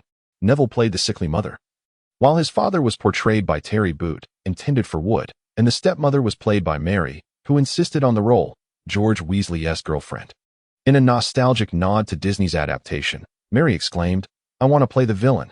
She noted that Cinderella's father was indeed a cad, marrying a beautiful sister merely to provide his daughter with a mother. The remaining boys all assumed the roles of various princesses, while the girls collaborated on costume design and set creation. The most challenging task fell to poor Harry, who had to practice Transfiguration to successfully transform 4 mice and a large pumpkin into a white horse and carriage. Additionally, there was the coachman, a large white goose, which they decided to replace with a grand explosion, with the ingenious Seamus making a swift entrance amidst the smoke. The more they rehearsed, the more NPCs appeared. Initially, Neville and Terry were joined by guards, and eventually, All the princesses became the citizens of the realm. For the fashion show, they drew upon 1990s China, prompting Mary and Terry to feel a wave of despair. They resigned to the idea of a rustic display, with Gryffindor declaring, "As long as we have fun, entertainment comes first." In Hufflepuff, there was only poor Avery, Fred Weasley's girlfriend, though Scamander was present, but he was Luna's boyfriend, making a romantic scene impossible. Instead, they chose a couple from within their house. Avery, with her adept spellcasting, became the designated spellcaster, controlling the woodland creatures surrounding Snow White. Their delightful headmistress even provided a genuine poisoned apple. The fashion show theme was English countryside style, yet the 1990s Scottish flair stretched beyond Avery's capabilities. Ultimately, the performance was left to other Muggle wizards. After practicing all her spells, humble Avery ventured next door to Gryffindor to relax and catch a glimpse of her boyfriend Fred. Due to secrecy protocols, poor Fred was often surrounded by onlookers even when with his girlfriend, and Avery, being rather reserved, never displayed too much affection in public. Thus, Fred could only embrace his little girlfriend without further displays of intimacy. On the Ravenclaw side, unfamiliar with the plot, under peer pressure, Yao Yuan, yes, in my original outline. Yao Yuan was in Ravenclaw, and Kona were cast as the lead roles, the Little Mermaid and the Prince, only to discover through the script that the prince ended up with the neighboring kingdom's princess. The Little Mermaid met her demise. The actress portraying the neighboring princess was left utterly bewildered. Luna volunteered to play the Sea Witch, designing a purple and black ensemble for herself. The remaining girls portrayed the Little Mermaid's 6 sisters and also appeared as guests at the banquet. While most of the boys were relegated to laborious tasks, using spells to maintain the underwater and terrestrial settings. Even levitating a boat with the lower half submerged in water, this was their secret weapon, as the assessment evaluated not only performance but also their spellcasting prowess. Professor Flitwick provided piano accompaniment for the Little Mermaid's final dance. The fashion show featured Muggle school uniforms, and Yao Yuan was instantly reminded of the standardized uniforms in Shenzhen. Meanwhile, Slytherin was shrouded in silence. With no Muggle wizards among them, few were familiar with Sleeping Beauty's narrative. Violet pretended to be unfamiliar with the story, then quickly analyzed the script, providing character relationships and corresponding information cards. Slytherin opted for a drawing of lots. Draco initially intended to secure the roles of the prince and princess, but, under Snape's icy glare, he relented. The results of the drawing were that Parkinson was cast as the princess and Zabini as the prince, both casting disdainful glances at one another. Draco's expression darkened as he drew the role of the vile dragon, while Violet glanced at her own slip. She was cast as the Wicked Witch. What a stroke of luck to have all villains. Draco's mood lightened, for regardless of the circumstances, a dragon and a witch were indeed a pair. The fashion show was utterly hopeless, nearly entirely orchestrated by Violet, from costume design to personnel arrangements. Thankfully, the Slytherin male models were well coordinated, their timing almost instinctively perfect. Violet, with reckless abandon, invited Professor Snape to participate, asserting that the other heads of houses were involved. Relying on her friendship with Yao Yuan, she felt emboldened. Snape, begrudgingly, agreed, stating he would not don any outlandish attire. Of course not, as their house drew Muggle fashion, which was a fortuitous circumstance. Professor, once everyone has completed their walk, you can simply emerge from the center. I have calculated the music's tempo. It matches your usual walking speed perfectly. Just walk as you typically do, and you will undoubtedly astonish the audience, she gleefully proclaimed. On the day of the performance, the drama unfolded first. Gryffindor's gender-swap Cinderella had the audience in stitches, particularly when the twins belted out their roles as the Wicked Sisters. Avery was astonished to witness her boyfriend's unexpected flamboyance. Meanwhile, the Slytherin side remained silent. Everyone wished to laugh, but in an attempt to display disdain, they stifled their amusement. Daphne even contemplated making a scornful remark, but as she began to speak, her voice cracked, and she quickly swallowed her words. Only Violet, unable to contain herself, fell against Draco's shoulder, her eyes glimmering with mirth. Oh, Draco. Terry Boot looks quite dashing in that outfit. Indeed, Terry's gray hair tied back with a ribbon lent him an air of nobility, his green eyes sparkling like a spring stream, prompting audible gasps from several girls in attendance. Mary's subsequent performance was equally stunning, embodying the queenly malice, her gaze towards her daughter radiating disbelief that she could produce such foolish offspring. Draco, dissatisfied, pulled her closer. What is appealing about that dull gray hair? Draco, are you perhaps feeling a tinge of jealousy over a girl? The performance of Hufflepuff was rather conventional, Yet the spell cast was unexpectedly brilliant, executed flawlessly. Vale understood that this was undoubtedly due to Ivor's contribution. Next came Slytherin. It was quite a challenge for Parkinson to portray a lively and kind-hearted girl, while Zabini, the prince, remained excessively arrogant. There was truly no spark of romance between them. Ultimately, the witch unleashed a ferocious dragon to attack the prince, who vanquished it, and Draco, in a dramatic flourish, allowed himself to die in Violet's embrace, leaving her no choice but to flee with this foolish boy. The most stunning performance, however, was delivered by the underappreciated Ravenclaw, as they were often perceived as mere bookworms. The simulation of the sea was astonishingly realistic when Yao Yuan's mermaid made her entrance. Gasps of awe filled the air. She had employed an improved floating charm combined with transfiguration, gliding into view like an authentic mermaid. Her jet-black hair, enhanced by the spell, flowed like seaweed, captivating all. It was noteworthy that Yao Yuan typically wore her hair straight down to her shoulders, and this transformation into cascading waves was utterly enchanting. Luna, the languid octopus, lounged among a heap of rocks. Her mixed golden-white hair and purple-black makeup gave her a striking appearance. She gazed at the little mermaid with a profound sense of pity, wondering if the child had ever considered that he might never know of her love. And then, she would merely turn to foam. "I do not care." Yao Yuan's voice fractured amidst the foam, seemingly directed at another soul in the audience. "From this moment forth, every step you take will feel like walking on the edge of a blade." As her tail split into legs, the little mermaid lay on the beach, her eyes closed. All the male spectators were entranced, for in her mermaid form, she had sported a tail, and to maintain the illusion, Yao Yuan wore a strapless, semi-transparent gown. Now transformed, she appeared to be wearing a minuscule skirt, her delicate white legs folded elegantly, arousing palpable excitement among the crowd. This prompted a dark scowl from Snape. Fortunately, the prince swiftly arrived to drape a coat over her. The little mermaid could sing no longer, but her dancing was exquisite, and the prince adored watching her move. Thus, she endured the pain, dancing ceaselessly. The furious crowd began to curse the storyteller for their cruelty, with Slytherin being no exception. Violet heard Professor Snape mutter a low expletive, almost lost amidst the uproar. In the grand finale, at the wedding of the prince and princess, the little mermaid performed her final dance. Under the spell's effects, her toes began to bleed, yet she continued dancing as if oblivious, trembling only when she landed, her lips growing increasingly pale. "Is this merely a spell?" Violet pondered. Increasingly doubtful, either Yao Yuan's acting was extraordinary, or the reckless use of potions had led to shards of stone embedded in her shoes.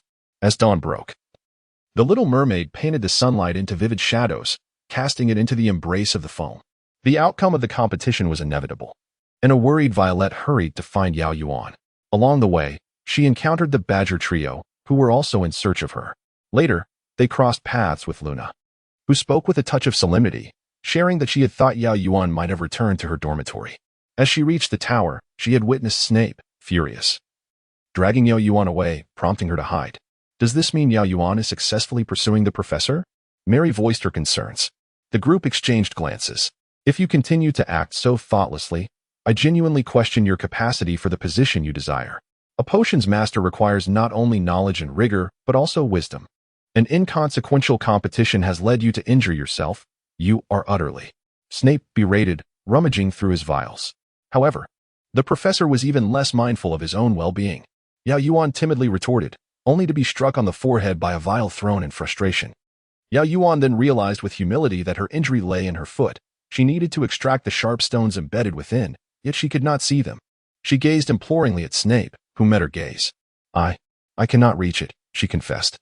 The potions master was nearly exasperated to the brink of a heart attack but resignedly crouched down. Yao Yuan obediently raised her foot, and Snape ruthlessly extracted the 2 stones with tweezers, pouring potion in a manner that was as violent as it was effective. "I swear, I never intended for it to pierce. I merely meant to prod it." Yao Yuan attempted to justify herself, though her words fell flat. "I have no interest in your excuses. You are free to leave," Snape coldly stated. "Actually, Professor, you could have easily handed me over to Madame Pomfrey," Yao Yuan murmured, unable to contain herself. Snape leaned closer, his gaze piercing. "No need for reminders. I shall remember next time." "If only your ears weren't red when you said that. It might carry more weight," she quipped. No, Yao Yuan pleaded, her eyes glimmering with charm. "I truly dislike the infirmary, Professor. You are magnanimous. Let us avoid that next time." "Next time?" Snape appeared genuinely ready to strangle her. And no, I wouldn't dare. Yao Yuan quickly scampered away. However, she had forgotten to put on her shoes. Snape found himself at a loss with the beautiful little shoes, their bloodstains aggravating him. Initially intending to clean them, he ultimately kicked them beneath the sofa. The Quidditch match continued. The Malfoy tent perched on a slope, affording a view over the entire campsite. Draco and Violet strolled near their tent, surrounded by a sea of tents that stretched endlessly downhill. Children rode toy brooms, weaving between the tents, skimming just above the lush grass. Violet exclaimed, "Why is that area entirely green?" To the northwest, a campsite was completely covered with a thick layer of clover, resembling a multitude of bizarre green hills sprouting from the earth. "Oh, that must be the fans of the Irish team," Draco replied. "The Irish team's colors are green and white, but honestly, while I do not support them, I feel compelled to suggest they use white tents." "The green ones look rather foolish," he remarked. "Perhaps it is due to allergies. It is difficult to find white grass or leaves," Violet suggested. "Oh, by the way, which team do you support?" "Naturally, Bulgaria," Draco declared, pointing towards the campsite of the Irish fans, where a flag of white, red, and green was planted at the entrance. Violet surmised it was the Bulgarian flag, fluttering in the breeze. That campsite also boasted numerous tents, but unlike the others, these were adorned with identical posters depicting a male face with thick, dark brows. Although animated, the face merely blinked and frowned, wearing a perpetually grim expression. "That's Krum," Draco identified. "What?" "Victor Krum. He is the seeker for Bulgaria." For the first time, Violet observed a look of admiration, even a hint of idolization, on Draco's face. Perhaps this was the essence of male delight? It intrigued her, as Draco was typically so haughty and arrogant, rarely displaying such starry-eyed enthusiasm. It is somewhat delightful. As the daylight gradually wanes, ethereal vendors descend from the heavens, some bearing gaming tables while others push carts brimming with peculiar trinkets. Violetta's curiosity is piqued. "Let us wander about," she exclaims. There are luminous rose-shaped badges, green representing Ireland and red symbolizing Bulgaria, each capable of vociferously announcing the names of the team members. Additionally, there are spirited paraphernalia for both teams. The Irish team boasts green top hats adorned with fluttering shamrocks, while Bulgaria's is embellished with sashes featuring roaring lions. Violetta purchases a flag for the Bulgarian team, which not only sings the national anthem but also the team's anthem. She acquires it solely for the purpose of waving something during the match. Draco, on the other hand, covets Bulgaria's sash. Yet the crimson hue paired with the lion inevitably reminds him of the Gryffindor banners during Quidditch matches. Moreover, Draco is clad in a black suit today, making such enthusiastic displays seem rather incongruous. A panoramic telescope, take a look. A wizard vendor appears before them, enthusiastically advertising. You can replay the scenes you have witnessed, and even slow them down if you wish. It can swiftly provide an analysis of the match if required. "How much?" Harry inquires. 10 galleons for one." Draco and Violetta turn, and there stand Harry and Ron. The match continues. Violet had grown accustomed to the encounters between the group, which invariably devolved into verbal skirmishes reminiscent of childish taunts. Ron appeared somewhat financially strained. Harry had contemplated gifting him a panoramic telescope, but he understood that making such an offer in Draco's presence would only invite further ridicule regarding Ron's background. However, today, Draco seemed disinterested in provoking them. He merely bestowed upon them a disdainful smile, as if privy to some significant secret beyond their comprehension. "Come on, Vivi, our seats do not require a panoramic view," Draco remarked. Violet was somewhat taken aback by Draco's lack of inclination to instigate conflict. He typically could not resist rolling his eyes or making some derisive sound, even when refraining from direct confrontation. Nevertheless, this was preferable, so Violet refrained from expressing her surprise. She nodded at Harry and the others before departing with Draco. In the distance, a deep, resonant gong echoed through the forest, and soon, countless bright lanterns illuminated a path leading to the arena. Narcissa linked arms with Lucius, while Violet took Draco's arm, and the four of them leisurely maneuvered through the throngs of people toward the VIP passageway. The staircase ascending to the stadium was adorned with a rich crimson carpet, and they continued upward until they reached a private box furnished with several gilded seats arranged in 2 rows. The Weasley family was also present, along with Harry and Hermione. Lucius, visibly displeased, tightly pressed his lips together. Minister Fudge, oblivious to the tension, joyfully greeted Lucius upon his arrival. "Lucius, allow me to introduce you to Mr. Obolonsk, the Minister of the Bulgarian Ministry of Magic." Let's see, who else? Surely you know Arthur Weasley? He entirely overlooked the icy exchange between Lucius and Arthur. Oh, fudge. Lucius's gaze swept over the Weasley family before returning to the minister, extending his hand. I presume you have yet to meet my wife, Narcissa, and our son, Draco. He acted as though the Weasley family were non-existent. Fudge, beaming, bowed to Narcissa. Good day, Mrs. Malfoy. This is Miss Wonka, Violet Wonka. Oh, yes, indeed, we have met. Fudge replied, rubbing his belly. How is your uncle faring? The question struck a chord with Violet, who was contemplating how to subtly reveal Uncle Willy's venture into space, ideally ensuring it reached Voldemort's ears. Oh, he is quite well, off on a space tour, likely to be away for a year or two, Violet replied with a smile. The assembled dignitaries comprehended the implications of her words. She now held dominion over all matters pertaining to Wonka chocolate. Violet was unconcerned about their perceptions or any conjectures regarding the power struggles within the Wonka family. At present, Uncle Willy and Charlie's danger had ostensibly been minimized. Undoubtedly, Voldemort would seek her out. In truth, she had ample opportunity to flee. Violet glanced at the self-satisfied and haughty Draco, clad in his impeccably tailored black suit. His hair perfectly in place, and his image began to merge with that of the boy in the film who had wept in despair before a mirror. Had it been 4 years prior, she might have felt a pang of sympathy, but such empathy would not compel her to risk her life. Yet, in these 4 years, alas, this little rascal, no wonder Narcissa had indulged him so. Violet and the Malfoys sequentially took their seats, with her position between Draco and Narcissa, and Lucius on the end. Is everyone ready? Ludovic Bagman, the head of the Ministry's Department of Magical Games and Sports, burst into the box, his excited countenance gleaming under the bright lights. Minister, shall we commence? Whenever you are ready, Ludovic, Fudge replied amiably. Ludovic drew his wand and pointed it at his throat, amplifying his voice. Ladies and gentlemen, welcome to the 422nd Quidditch World Cup Final. Now, without further ado, allow me to introduce the mascot of the Bulgarian national team. Arthur Weasley leaned forward in his seat, exclaiming, it's the Vila.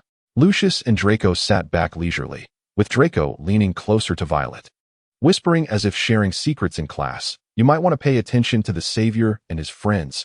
Vivi, there will be entertainment shortly. 100 Vila glided onto the pitch, their skin glowing with a lunar luminescence, their hair billowing like seaweed in the air.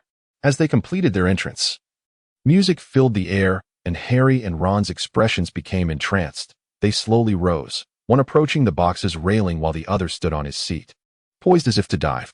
What are you doing? Hermione scrunched her nose, seated beside Harry and Ron, her presence completing the tableau reminiscent of a famous painting, Hermione and her two useless men. As the music ceased, Harry blinked in confusion, frozen with one leg propped against the box's wall, while Ron stood motionless, distractedly tugging at the shamrock emblem on his hat. Arthur smiled and reached over, snatching the hat from Ron's grasp. You'll need this after the Irish team's performance. Huh? Ron grunted, gaping at the Vila, who were now retreating in formation to one side of the pitch. They look utterly ridiculous, don't they? Draco whispered, stifling a laugh. Violet glanced at Arthur and the others, who were covering their ears, wondering why she and Lucius remained unaffected. Draco nodded to his forehead, smirking, mental occlusion. Violet pondered this for a moment before realizing a crucial truth. She could not face Voldemort unprepared, armed only with unguarded memories against a master of soul-sucking. Violet pondered that she might need to seek a teacher to learn the art of mind-closing. Now, please raise your wands to the sky. Welcome the mascot of the Irish national team. A colossal, shimmering, rotund puppet clad in a green waistcoat ascended high into the air, from which something crackled and fell like golden raindrops, coins, all of them. This mascot was, in fact, composed of countless little figures dressed in red waistcoats with tiny mustaches, each holding either a golden or green lantern. They were the Irish leprechauns. Amidst the cheers, Arthur Weasley introduced them to his children, while people clamored and scrambled beneath their seats to collect the coins. The Irish certainly had a penchant for such spectacles. Draco reached out to shield Violet from the falling coins. Oh, thank you, Draco. My pleasure. As the match commenced, the Bulgarian Quidditch team was severely outplayed by the Irish, and the situation appeared dire. Draco furrowed his brow, looking exceedingly displeased. They hadn't had a decent seeker in years, and no matter how formidable Crumb was, he could not uplift the entire team. Violet absently agreed. The Irish team has triumphed, boomed Ludovic Bagman, the head of the Department of Magical Games and Sports, seemingly bewildered by the outcome. Crumb had caught the golden snitch, But the Irish had one. Goodness, I doubt anyone anticipated such a conclusion. Crumb soared into the air, raising his fist high. A glimmer of gold peeking through his fingers as the scoreboard flashed the score. Bulgaria, Ireland, 160, 170. The match had concluded. Draco, would you like to meet Crumb? I can take you. I know him quite well. Do I look like someone who wishes to meet him? Violet inquired, puzzled by Draco's intentions. She understood. Draco wanted to meet the man himself. Well, if you wish to take me along. Of course, let us go. Draco informed Narcissa of the situation, and she, well aware of her son's desire, feigned that they were taking Violet to meet a sports star. Go on, Draco, and be safe. Understood, mother. Just remember to return Violet on time, Narcissa cautioned. I comprehend. Violet did not perceive the subtle exchange between Draco and Narcissa, as her thoughts lingered on the notion of mastering the art of mind closing. Draco engaged in cheerful conversation with Crumb for quite some time. Crumb Estminner, Karkaroff. The headmaster of Durmstrang was an old friend of Lucius. Thus, in a sense, Draco and Crumb were childhood acquaintances. On their way back, even though it was quite late, the Irish camp was still fervently celebrating, a cacophony of jubilation. The leprechauns zipped overhead, waving their lanterns and cackling joyfully. Good night, Vivi. Good night, Draco. They returned so late that Violet had just fallen asleep, when, in a half-dream state, she sensed something amiss. The sounds from the camp had changed, the singing had ceased, and she seemed to hear screams. The reappearance of the bones. Part 2. Violet sat up in bed and gazed out of the window. In the campsite below, illuminated by a flicker of firelight, she observed people rushing into the surrounding woods, seemingly fleeing from something ominous approaching them. On any ordinary day, Violet would have disregarded such matters entirely. Just as Yao Yuan had remarked, she was a Slytherin, adept at self-preservation. However, she felt compelled to verify certain truths. Quietly, Violet donned her clothing and tiptoed downstairs, intending to slip out of the tent. Why hadn't Miss Wonka retired for the night? Was there a need for? Shh, Barney, can you please be quiet? Violet was startled by Barney's shrill voice, fearing that Draco on the second floor and the Malfoys on the third would awaken. She quickly raised a finger to her lips in a shushing gesture. Draco, Barney, be silent and return to your kitchen, came the commanding voice. Yes, my little master. Barney snapped his fingers and vanished from the living room. Vivi, you wish to see what is happening, do you not? Draco inquired. Indeed, Violet replied, fixing her gaze on Draco. After a moment, she asked, is it those people? And you have known all along? Draco paused, avoiding a direct answer. Are you truly intent on going out? Yes. Then I shall accompany you. They exited the tent, and the campsite on the slope lay enveloped in silence, serene as if caressed by the summer night breeze. However, the camp below, a flash of green light illuminated the area momentarily. A throng of wizards huddled closely together, each pointing their wands skyward, advancing steadily across the ground. These individuals wore black hoods and silver masks that obscured their faces. Above them, struggling figures floated in the air, ensnared by invisible ropes emanating from the wands below, contorted into grotesque shapes akin to puppets manipulated by unseen puppeteers. Among these figures were two small ones. As they continued forward, more wizards joined the ranks, pointing and laughing at the suspended bodies. With the increasing size of the procession, tents collapsed under the pressure, and one individual ignited a nearby tent with his wand, setting several others ablaze. The screams grew louder. Death Eaters, or rather, followers of Voldemort. Are they not? Then they plan to incite a riot tonight? Violet questioned. Draco pressed his lips together. Do not say that. Vivi, this is merely. He struggled to articulate what merely entailed. As the procession passed by the burning tents, illuminated by the flames, Violet spotted one of the suspended figures, Mr. Roberts, a muggle who had been bewitched to serve as the campsite manager for this event. The other three were his wife and children. One Death Eater turned Mrs. Roberts upside down with his wand, her nightgown falling to reveal her underwear, prompting the crowd below to erupt in gleeful screams and jeers. Mrs. Roberts struggled to cover herself, but her efforts were futile. The youngest child spun in midair, 60 feet above the ground, wailing, while his parents could only cry out in despair. Violet felt her hands and feet grow cold. Violet is a Slytherin, yet this does not imply she is devoid of empathy.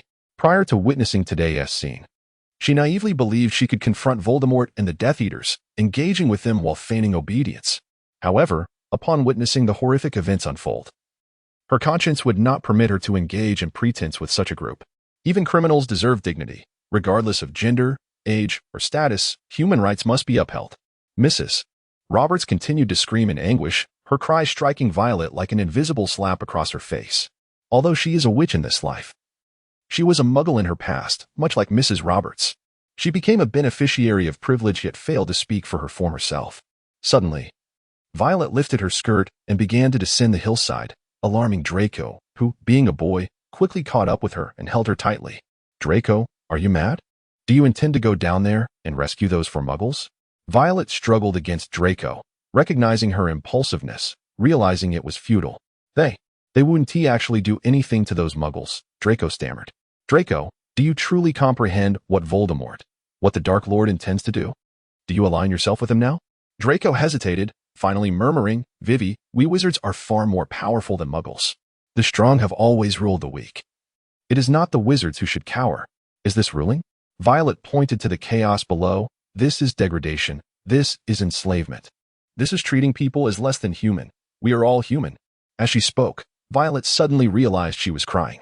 Draco, flustered by the turmoil, lacked a handkerchief and could only lift his hand to wipe away her tears. This is not worth your tears, Vivi. You are different. You are a witch. What if I were a muggle-born witch? Violet allowed him to wipe her tears, gazing directly into his eyes. What if I were merely adopted by my father, with no mother of my own? After all, the Wonk family has red-brown hair, while I have golden locks and purple eyes, a color never seen in their lineage. Vivi, I understand the mystery surrounding your mother's origins, but you cannot think this way. Your father's wedding had many guests. The bride could not have been fabricated out of thin air. Your great-grandfather also attended the ceremony. So I am saying, what if life suddenly plays a cruel joke on me, and my parents cannot conceive? What if I am adopted and now a muggle-born witch? Would I then be subjected to humiliation and degradation? Violet stepped forward, raising her voice. And what about you, Draco? Would you still speak to me this way? Would I then be labeled a filthy muggle, a thief of wizardry? Draco appeared tongue-tied by her barrage of questions, staring at her helplessly, unsure of what to say. Violet realized she was being unreasonable, that this had nothing to do with Draco, who had grown up in such an environment. Why was she pressing him so? I'm sorry, Draco, I lost control. I need a moment alone. Don't worry, I want to go looking for them. With that, Violet turned and walked into the woods on the hillside. Meanwhile, Harry was being jostled through the crowd towards the woods, accompanied by Hermione and Ron. Once inside the trees, the throng began to disperse, and suddenly, Ron let out a pained cry. What happened? Hermione asked nervously, halting abruptly. Ron, where are you? Oh, we're so foolish, Lumos. Their surroundings were dimly illuminated, revealing Ron lying on the ground, clutching his leg. I tripped over a tree root, he fumed, standing up. With feet like these, it's hard not to stumble. A languid voice echoed from behind them. Harry, Ron, and Hermione turned sharply to find Draco Malfoy leaning against a nearby tree, arms crossed, appearing to have observed the previous chaos for some time. In other circumstances, Malfoy would have drawn his wand and confronted Ron, or hurled back some scathing retort. But today he seemed distracted, devoid of any inclination to retaliate. Mind your language, he said coolly, his pale eyes glimmering even in the dim light. You should think about making your escape. You wouldn't want her to be discovered, would you? He gestured towards Hermione. What do you mean? Hermione glared at him. Granger. They are after muggles, Draco remarked coldly. Would you prefer to be strung up for all to see in your undergarments? If you're willing, stay here. They are coming, and we could all have a good laugh. Hermione is a witch, Harry shouted angrily. Think what you like, Potter, Draco straightened. If you believe they will spare Muggleborns, then remain here. And you? Hermione grasped Harry. Are you here to kindly warn us? At that moment, a loud explosion erupted from the camp, akin to the detonation of a bomb, a green light illuminating the surrounding trees. Several nearby screamed, and Draco frowned at the sound. He seemed poised to say something further, but ultimately fell silent, turning to vanish into the darkness of the woods. Harry and his companions pressed on in search of George, Fred, and Ginny. Upon reaching a clearing, they suddenly heard the sound of stumbling footsteps from the dark thicket. Who was there? Harry called out loudly. Then, without warning, a deep male voice pierced the silence, not with a panicked shout, but as if casting a spell. Revenge of the Bones. In an instant, a colossal green skull materialized in the air, from which a large serpent slithered forth, as if extending its tongue. A cacophony of screams erupted throughout the camp as people began to flee in panic. What is happening? Harry exclaimed, astonished to see Hermione's face drain of color. Her expression filled with terror. Harry, we must go? This is the Dark Mark, the symbol of the Dark Lord. Violet, having spent some time alone in the woods, discovered that Draco was no longer visible from the campsite on the hill. Surely he hasn't gone down there, has he? Merlin's beard. What could he be doing? Violet gazed down at the chaotic scene below, taking a deep breath as she resolved to search for him. At that moment, a colossal green skull was projected into the sky, and the serpent slithering from its mouth unmistakably revealed it to be the logo designed by Voldemort. As the emblem emerged, the screams of the crowd intensified, plunging the scene into further chaos. Surprisingly, the masked Death Eaters appeared to be more terrified than anyone else, vanishing into thin air like wisps of smoke. It was evident that those Death Eaters who had not been imprisoned in Azkaban had likely claimed they were coerced by the Dark Lord into committing heinous acts against Muggles, thus evading punishment. In truth, they relished torturing Muggles even more than Voldemort himself. They were true beasts clad in human guise. No. Even beasts do not derive pleasure from tormenting their own kind. Yet the appearance of this symbol signified that Voldemort might indeed be returning, striking fear into their hearts. How ironic. Draco, you said you wouldn't go down, Violet exclaimed. Violet, he responded. Of course, I had no intention of going down. I just noticed you seemed to have disappeared, she said. Are you planning to come down to find me then? Draco gently nudged her shoulder, guiding her back to the front of the Malfoy tent. Don't worry about me. I'll be fine, he reassured her. Violet did not oppose his words. The situation below was perilous, after all. I was worried Crumb might be harmed by mistake, so I went to warn the Bulgarian team to steer clear. Draco admitted, his gaze drifting. Well, the Bulgarian camp is to the east, and you just came from the west, Violet pointed out. I took a detour to avoid running into them, he stammered, glancing in the direction from which he had arrived, where Harry and the Weasley family were situated. Cough. All right, let us go inside. Vivi, if we don't sleep soon, we want to be awake for tomorrow, he suggested. Okay, she replied. Oh, right, he added. What is it? She asked. No matter what you become, I will never cease to speak with you, he declared earnestly. Really, he affirmed.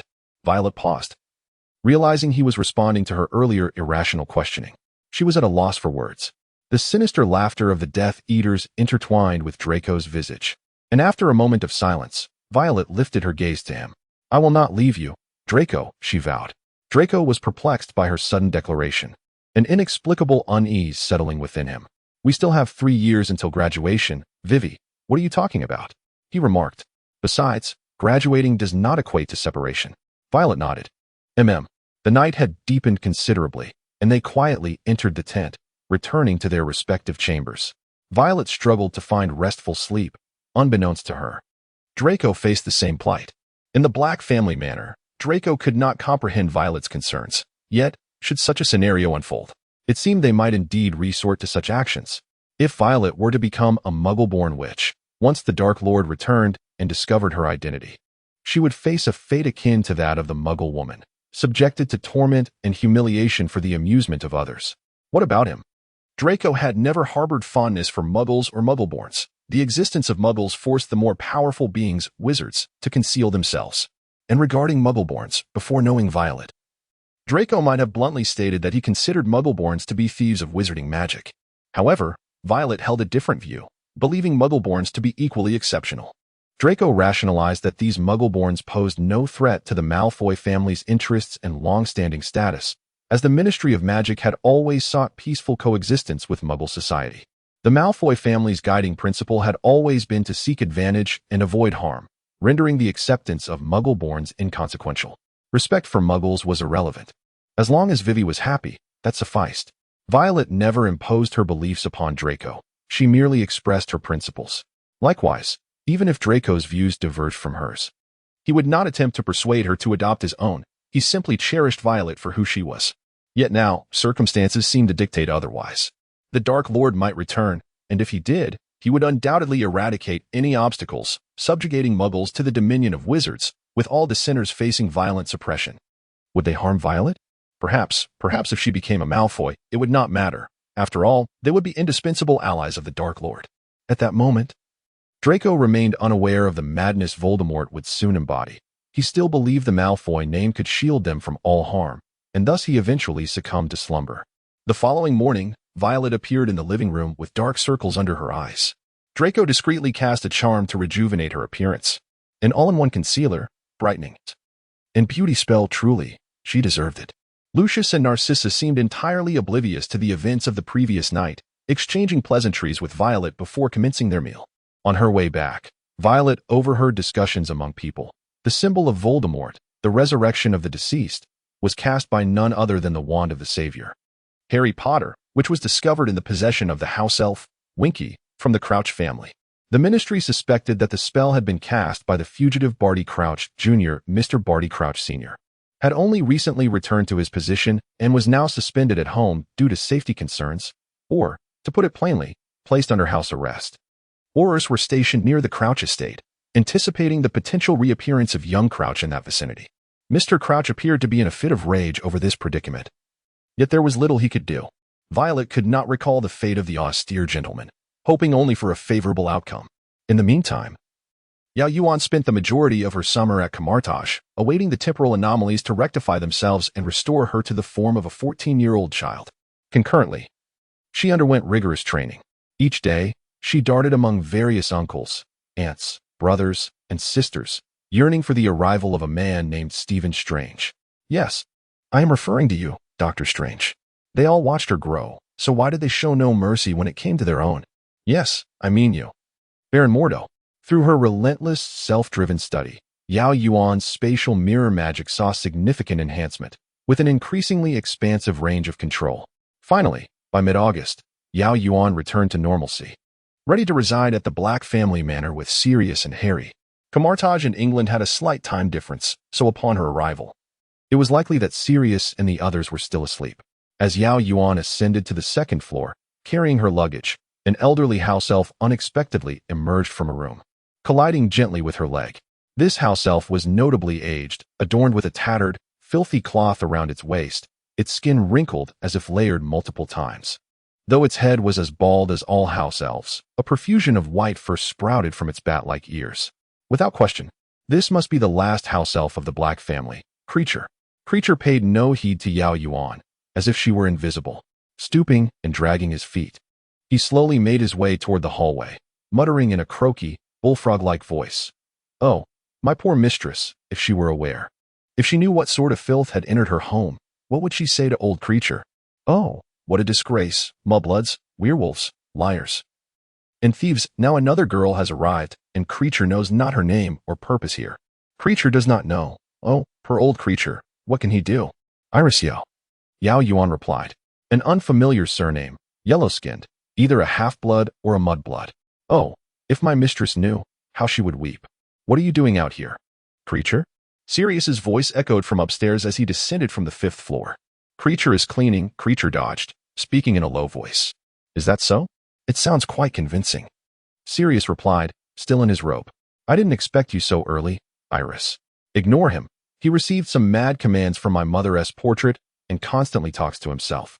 Upon seeing Sirius, Creature immediately bowed deeply, his body low enough that his nose nearly touched the floor. Get up, Sirius said impatiently. Now what do you want? Creature is cleaning. Creature has devoted his life to serving the noble house of Black, yet the house grows messier by the day. The young master always enjoys a little jest. Creature continued, bowing again, then muttering, the young master is a detestable, ungrateful wretch, breaking his mother's heart. My mother had no heart, Creature, Sirius said tersely. She lived solely on resentment. Creature bowed once more as he spoke. No matter what the young master says, he grumbled.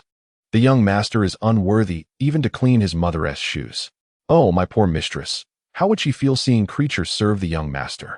How she must despise him. He is such a disappointment. I ask you what you plan to do, Sirius said coldly. Every time you come out pretending to clean, you sneak things to your room, preventing us from throwing them away. Sneak what to his room? Could it be the Slytherin locket that Regulus entrusted to him? Creature insisted he would never take anything from the young master's home without justification. He then quickly muttered, if the tapestry is thrown away, the mistress will never forgive Creature. He must protect it. Creature will not allow the young master, nor those half-breeds, scoundrels, and brats, to destroy it. Ha! I knew it. Sirius scoffed, glancing disdainfully at the room with the tapestry. All right, you may go, Creature. Is it merely the tapestry you are hiding? Yao Yuan pondered rapidly, but was interrupted as Sirius took her suitcase and levitated it upstairs with his wand. Iris, your room is on the 3rd floor. Creature slowly shuffled away, casting a glance at Sirius filled with profound hatred. Since returning from Azkaban, he had become quite audacious. Oh, my poor mistress. If she saw the house in such a state, what would she say? A despicable wretch has moved in, her treasures discarded. She vowed to disown him as her son. Yet he has returned, now rumored to be a murderer. If you keep muttering, I will truly kill someone. Sirius snapped, as Yao Yuan's suitcase knocked against the wall with a thud. Merlin's beard. I apologize, he said, waving his wand. He always talks to himself. It can be quite annoying. Is there anything fragile in your bag? No, it's fine. Yao Yuan waved her hand dismissively. You wouldn't want to know what we went through to clean this old house, Sirius remarked, his expression indicating he was reluctant to revisit those memories. Come on. Little Yao Yuan, your room is ready.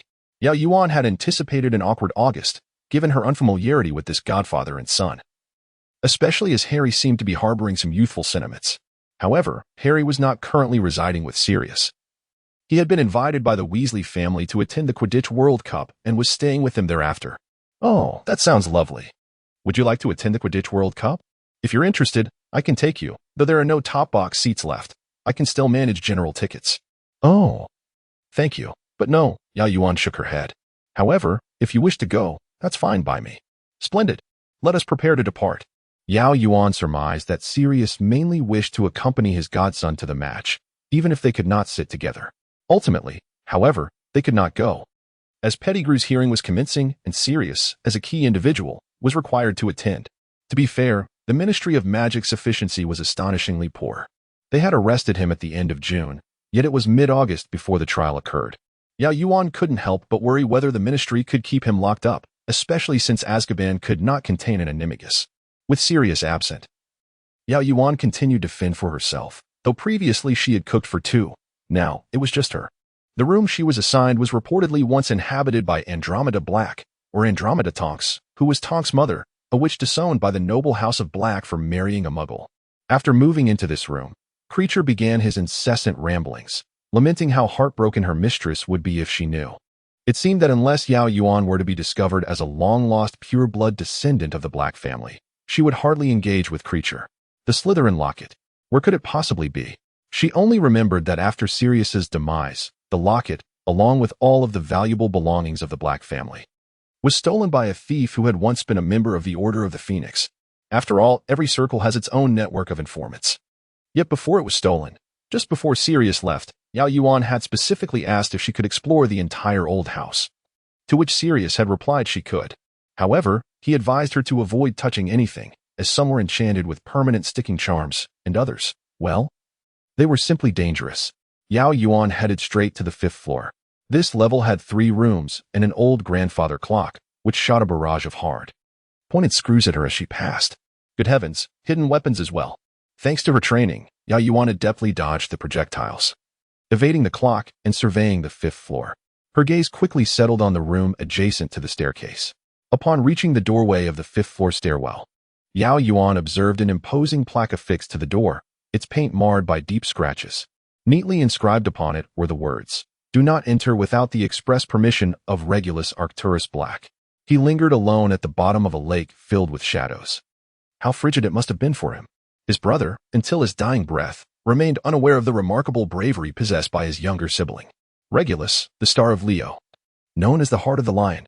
Yao Yuan stood before Regulus's door for a brief moment when Creature silently approached, murmuring behind her.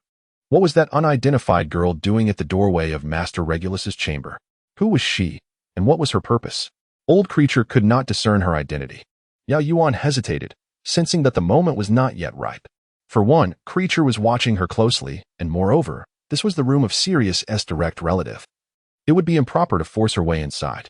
After a moment's contemplation, she eventually descended the stairs. The Slytherin locket lay waiting to be retrieved from Creature at a measured pace. Hufflepuff's golden cup still resided within Bellatrix Lestrange's vault at Gringotts. Ravenclaw's diadem lingered in a corner of the room of requirement. Nagini, the serpent, roamed some ancient forest. The resurrection stone ring awaited within the Gunter estate. Each item lay there, yet all were difficult to obtain. Would Voldemort manage to resurrect himself without the aid of Peter Pettigrew and Barty Crouch Jr.? No. Barty was still alive. The Ministry was merely unaware of his whereabouts. What did it matter if the walls were plastered with wanted posters? Yet, if Barty was indeed seeking Voldemort, had he found him? And would Voldemort permit his sole subordinate to masquerade as Mad-Eye Moody to teach at Hogwarts? After all, the weak and dark lord could not afford to be without servants, nor could he risk solitude. Yao Yuan regretted Harry's absence. If only she could ask him whether his scar ached, she would know if Barty had located Voldemort. It seemed that she would have to wait until the school year commenced. Yao Yuan celebrated her birthday alone in the Black Estate. Hermione sent her a book, and Violet dutifully wrapped her textbooks. Upperclassmen gifted her an assortment of trinkets, and since the Black Estate was concealed, they could only deliver their gifts via a poor key that dropped them into the flower bed at the center of Grimmauld Place. Had Yao Yuan not risen early, she might have been mistaken for refuse by the garbage truck. Peter Pettigrew's trial concluded with him being subjected to the Dementor's kiss and subsequently imprisoned in Azkaban, the kiss ensuring he would not revert to his animagus form. One could only hope that was reliable. However, this would merely be a temporary confinement. Once Voldemort returned, the Dementors would turn against their captors, and all these prisoners would be liberated. Sirius was somewhat displeased, exclaiming that he was officially registered as an animagus, along with his animagus form. Upon hearing this, Yao Yuan suddenly had an idea. Noticing her silence, Sirius assumed she was unaware of the details and proceeded to explain that an animagus was a wizard who could voluntarily transform into an animal while retaining a degree of self-awareness. Yao Yuan nodded, understanding that if she were to propose this to Professor Lupin, he would likely refuse. However, presenting it to Sirius, a man who reveled in adventure, might yield a different response. Thus, she inquired, is it possible to become an animagus through study? Of course. Do you wish to learn how to become one? Sirius raised an eyebrow, seemingly surprised by her interest, but quickly recognizing its logic. Yes, I wish to learn. Yao Yuan replied earnestly. I can provide you with the methods and guidance, Sirius offered. But, she prompted. Indeed, clever girl. However, he paused, I'll tell you later. Yao Yuan raised an eyebrow in return. That's not sufficient. You must clarify. A small request, nothing excessive. If it seems too much, you may refuse later, he assured her. All right, Yao Yuan responded readily. Agreed, Sirius confirmed. You are fortunate, Yao Yuan. A full moon approaches, he continued. Firstly, you will need a single leaf of mandrake. You must keep this leaf in your mouth for an entire month, from full moon to full moon, without swallowing it or removing it. If the leaf leaves your mouth, the entire process must be restarted. Yao Yuan was aware of this. She had researched it in the library. However, the notion of maintaining a leaf in her mouth for a month perplexed her. Was it not problematic to refrain from eating or brushing her teeth? She voiced her concerns, prompting a hearty laugh from Sirius. One sticking charm will suffice, adhering it to your palate. Then, you may proceed with your daily activities. Just remember to perform the charm twice a day. Could it truly be so simple? Perhaps her imagination had fallen short. The upcoming full moon was on the 20th, meaning she merely needed to procure a leaf of mandrake within the next 2 days. Diagon Alley. Here I come. Violet called Yao Yuan to inform her that she was attending the Quidditch World Cup with the Malfoy family and would be residing at Malfoy Manor for the time being, which meant she could not accompany Yao Yuan to Diagon Alley for school supplies. Living at Malfoy Manor? How rapidly had things progressed? Someone had entirely forgotten about their own residence in Spinner's End and began to lament the disparities between individuals. As their conversation was brief, Yao Yuan resolved to discuss her aspiration of becoming an animagus with Violet once school resumed. Sirius, having been unjustly wronged, garnered newfound popularity.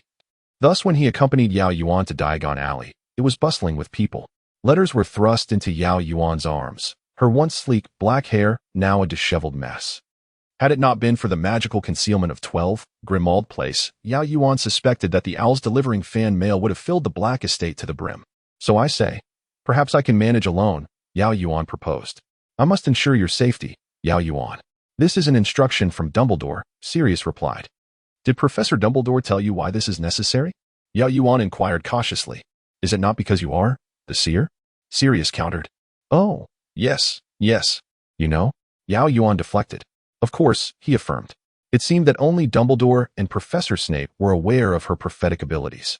Everyone else, whether core members of the Order or peripheral participants, merely believed Dumbledore had tasked them with her protection because she was both a witch and a seer, possessing magical powers unknown to others. They struggled to complete their shopping, and Yao Yuan successfully kept the mandrake leaf in her mouth by the time the full moon arrived. The taste was quite overwhelming. On the 1st of September this year, the day was marked by torrential rain, as if the sky had been torn open, with rain cascading down relentlessly.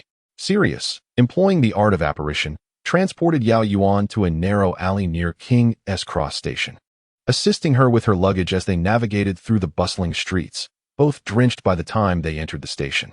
I shall not accompany you inside, little Yao Yuan. To avoid a repeat of the incident in Diagon Alley, Sirius remarked. All right, Yao Yuan replied. Farewell, Sirius. Goodbye. As Yao Yuan pushed her luggage across platform 9 3/4. The Crimson Hogwarts Express billowed thick clouds of steam. Through the mist, she discerned the silhouettes of many Hogwarts students and parents, which coalesced into indistinct shapes. Among them, she spotted the Weasley family, along with Harry and Hermione. Harry, scanning the platform, brightened upon seeing her. Iris. Good day, Harry, Yao Yuan greeted as she approached. Exchanging pleasantries with Hermione and the Weasley family, Harry glanced behind her with anticipation. Did Sirius come with you? He accompanied me to King's Cross and then departed. Harry. He fears inciting further commotion. After all, he is quite the celebrated figure now, a hero unjustly wronged. Very well then, I suppose I shall not see him until Christmas. Harry replied, looking somewhat dejected. Yao Yuan intended to offer him some polite words of comfort, but as she opened her mouth, their gazes met. And Harry's face flushed once more. Are you not out yet? My dear, turn around, Autumn Zhang is behind you. Oh, dear, Mrs. Weasley exclaimed to Harry. I believe you will want to stay at Hogwarts this Christmas for various reasons. Why? Harry inquired, puzzled. I may soon be able to see all of you.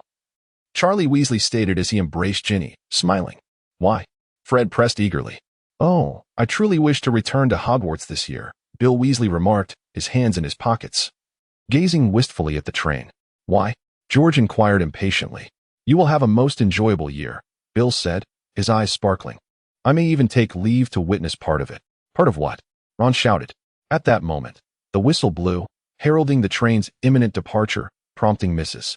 Weasley to hurriedly usher them toward the door, pushing them aboard one by one. I estimate you will find out tonight. Mrs. Weasley smiled. It will certainly be thrilling. I must tell you, I am delighted they have amended the regulations. What regulations? Harry, Ron, George, and Fred leaned out of the window, inquiring simultaneously. The scene resembled four gophers abruptly emerging from the holes of a whack-a-mole game, eliciting laughter from Yao Yuan and Hermione. The steam engine let out a loud hiss as the train began to move. To tell us what has transpired at Hogwarts? Fred shouted out the window. What regulations have they changed? But Mrs. Weasley merely waved cheerfully at them, and before the train turned the corner, she, along with Bill and Charlie, operated away. Yao Yuan bid them farewell and proceeded to the front carriage in search of Violet. Upon entering the second carriage, she immediately recognized Draco's familiar drawl. Did you know? My father seriously considered sending me to Durmstrang instead of Hogwarts. He is quite acquainted with the headmaster there, but my mother would not allow me to attend school so far away. My father claims that Durmstrang's approach to the dark arts is far more reasonable than Hogwarts. The students there truly study the dark arts, unlike us, who merely learn defensive spells. Draco and Violet made no mention of their previous quarrel as if nothing had transpired. Violet, however, did not stay long at Malfoy Manor, for upon returning, Narcissa informed her that the Triwizard Tournament would commence next semester, and there would be no holiday to return home for Christmas. Thus, Violet hurried back to accompany Mr. Wonka before the school year began. Oh, splendid, my dear. You shall remain at school the entire year while I embark on a year-long space expedition. Perhaps a bit longer, Uncle Willy. There are 8 planets in our solar system. But, will you not miss me too dearly, my beloved little Violet? Of course I will, Uncle Willy. But we can have video calls during the holidays using the projector you invented, Violet replied, attempting to maintain a cheerful tone, with moderate success. Indeed, we can converse. Mr. Wonka exclaimed, twirling happily in place. Then you need not miss me too much, my little Violet. Certainly, Uncle Willy. Violet held back tears, offering Mr. Wonka a broad smile. Draco. Iris. What dreadful weather, Vivi. Wait. She returned to her uncle's a few days ago. We did not come to King's Cross together. Oh. I shall head to the front carriage then. The 4th compartment from the end of the first carriage. Pansy and Blaze are there. Very well. Draco continued forward, engaged in lively conversation with Goyle and Crabbe as he sought out Violet. Yao Yuan took a few steps and suddenly felt a sense of urgency. Watching Draco enter the next carriage, she turned and made her way toward the rear of the train, seeking out Harry and the others. Yao Yuan rapped on the compartment window, and Hermione opened the door for her. Stepping inside, she inquired, Harry, have you Sensed anything unusual lately? Perhaps something discomforting? Like a headache? How did you know about Harry's scar? Ron exclaimed, only to be met with a smack on the wrist from Hermione. Ouch. This is something I cannot explain at the moment. It pertains to certain secrets of our kind. Harry, perhaps we could seek out Professor Dumbledore together when time allows? Of course, that sounds fine, yes.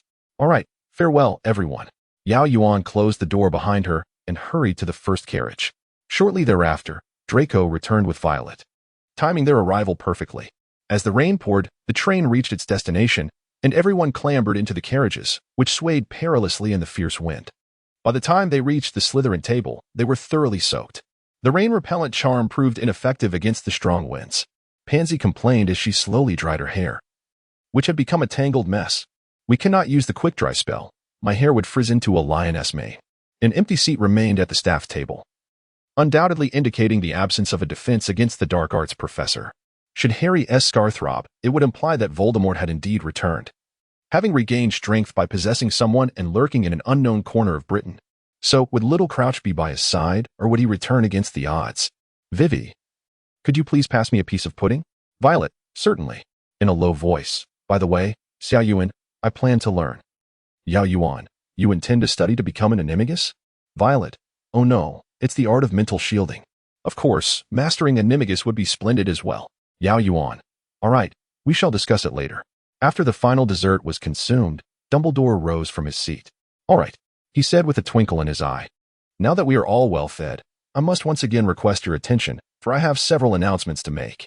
Lastly, I regret to inform you all that this year, the Quidditch Cup will not be held. This is due to a significant event commencing in October, which will occupy much of your time and energy throughout the academic year. However, I believe you will derive immense enjoyment from it. I am delighted to announce that the Triwizard Tournament will take place at Hogwarts this year. However, the International Magical Cooperation Department and the Department of Magical Games and Sports at the Ministry of Magic deem it necessary to introduce some new regulations, which will be explained by the head of the International Magical Cooperation Department, Barty Crouch. Violet looked up, surprised. Old Crouch had returned to duty? He appeared quite unwell, his complexion pale, as if he had not rested in a long while. Yao Yuan leaned in and asked, what is the matter? Violet briefly explained the situation regarding the dark mark and Crouch's previous suspension. So, he was suspended for over a week and is back now? Yao Yuan pondered. That feels rather odd. As Mr. Crouch approached the front, the enchanted ceiling of the great hall suddenly went awry, crackling with thunder and pouring rain. Draco muttered a curse, conjuring a protective charm to shield himself and Violet from the downpour. Yao Yuan, undeterred, raised her wand and cast a charm of her own. With a deafening clap of thunder, the side door of the hall, the one adjacent to the staff table, swung open, and a dark-haired man entered. Pointing his wand as a beam of white light shot up into the ceiling, restoring it to normalcy. Harry, is that serious? Excitedly, the man was indeed Sirius Black. Yao Yuan and Violet exchanged glances, momentarily taken aback. Draco scowled, turning his head away in disgust, as if that would make Sirius vanish from his sight. Professor Snape's expression was no less grim, his demeanor dark enough to draw ink. Yao Yuan noticed he cast a subtle glare at Dumbledore, clearly indicating that the headmaster had not informed anyone of this surprise. Most of the students, however, were buzzing with excitement at Sirius's arrival, aware of his daring escape from Azkaban to protect the Chosen One. Moreover, he was undeniably charming, prompting many girls to blush and whisper amongst themselves. Allow me to introduce our new defense against the dark arts professor. Dumbledore cheerfully raised his hand to quell the noise, Professor Sirius Black. After sharing a brief embrace with Dumbledore, Sirius took his seat at the staff table. Barty Crouch stepped up to the podium, continuing. The participating schools and the Ministry of Magic have unanimously agreed to impose an age limit on this year's contestants. Only students who are 17 years of age or older will be permitted to enter. We believe this measure is essential. A wave of angry protests erupted among the students, particularly from the Weasley twins. Dumbledore had to interject once more to restore order. Silence. Meanwhile, I assure you that no underage student will deceive our impartial judges into becoming a Hogwarts champion. His gaze flickered over Fred and George. A knowing glimmer reflected in his blue eyes. The caretaker, Mr. Filch, hurried into the hall, whispering a few words into Dumbledore's ear. The representatives from Durmstrang and Beauxbatons have arrived. Beauxbaton students wore light blue silk uniforms, with the boys in shirts and trousers, and the girls in long skirts. Their headmistress, Madame Maxime was a remarkably tall woman. In contrast, Durmstrang students donned fur cloaks over blood-red robes, led by their headmaster, Karkaroff, who sported a goat-like beard. Among them was Victor Krum. The Beauxbatons students settled at the Ravenclaw table, while the Durmstrang students undoubtedly took their places at the Slytherin table. Draco nodded at Krum as he sat down, then turned his attention to Violet. Violetta? Violet corrected him. It's Violet. Violetta, if you will. Ah. No need to fault the Nordic for that. Thank you for joining us, esteemed students from Beauxbatons and Durmstrang. Allow me to introduce. For those who may not yet know them, Mr. Barty Crouch, head of the International Cooperation Department, and Mr. Ludo Bagman, head of the Department of Magical Games and Sports. In recent months, Mr. Bagman and Mr. Crouch have tirelessly worked to arrange the Triwizard Tournament, Dumbledore continued, and they will join me, Professor Karkaroff, and Madame Maxime as judges to evaluate the champions' efforts. At this point, Dumbledore drew his wand and tapped a stone pillar about half his height 3 times. The pillar melted like lava, revealing a massive, rough goblet filled with dancing blue and white flames. The feast concluded, and the Beauxbatons students returned to their carriages, while the Durmstrang students headed back to their ship. As Karkaroff and Harry's group crossed paths at the hall entrance, Karkaroff froze upon seeing the lightning-shaped scar on Harry's forehead, staring at him in disbelief. Indeed, it is Harry Potter, Sirius said coldly, crossing his arms as he regarded Karkaroff. A flicker of resentment crossed Karkaroff's face. Black? Ah. Yes, the hero of the moment. This does not concern you, Karkaroff, Sirius mocked, evidently harboring the same disdain for the former Death Eater. Unless you have something to say to Harry, Karkaroff, I suggest you move along. You're blocking the entrance. Yao Yuan, Karkaroff was once a Death Eater but did not commit any major crimes, which is why he was released for providing the Ministry with a list of Death Eaters. Yao Yuan explained to Violet. Violet, I see. No wonder Sirius harbors such animosity towards him. Back in the dormitory, Yao Yuan and Violet discussed practicing mental shielding and animagus transformation. Yao Yuan, so, you mean, I cast the Confundus charm on you, and you practice resisting it? Violet, precisely. Yao Yuan, all right, let me learn that spell first. Violet, how is your training in becoming an animagus progressing? Yao Yuan opened her mouth, tilting her head to show a leaf stuck to the roof of her mouth. Mumbling indistinctly, here, a single leaf of mandrake. Yao Yuan must keep the mandrake leaf until the next full moon, at which point she will remove it and steep it in a crystal vial filled with saliva, allowing it to absorb the pure moonlight. Of course, if that night is shrouded in clouds, she will have to find a new mandrake leaf and start afresh. This is merely the initial step. However, putting that aside, once Yao Yuan finishes reading the books in the library, she feels profoundly that Violet has perhaps overestimated her capabilities. The spell of legilimency, such an esoteric incantation. Yao Yuan murmurs, legilimens. Do you feel anything? Yao Yuan inquires tentatively of Violet. Nothing, Violet replies. Shouldn't you be seeing something? I feel nothing at all. Yao Yuan adjusts her focus, gazing intently into Violet's eyes, and waves her wand, reciting once more, legilimens. This isn't working at all. Perhaps you should try it on me, Yao Yuan suggests. Violet, a perennial performer in the spell-casting class, retrieves her ebony wand. Legilimens. No sensation arises. Indeed. If legilimency were so easily mastered, then the art of occlumency would surely become a compulsory subject. Give me some time, dear. I shall practice more. The defense against the dark arts class taught by Sirius Black places great emphasis on practical application to the extent of resisting the Imperius curse. It remains uncertain whether this would pass the Ministry of Magic scrutiny. Violet is relieved that this lesson isn't shared with Gryffindor, otherwise everyone might resort to a mutually damaging method of lifelong ridicule. Under the influence of the Imperius curse, Pansy performs a tap dance for everyone. Blaise sings the Hogwarts school song, and Draco adamantly avoids any interaction with Sirius, who seems equally disinclined to acknowledge his blood-related nephew. With a wave of his hand, Sirius designates Violet as the next target for resisting the Imperius curse.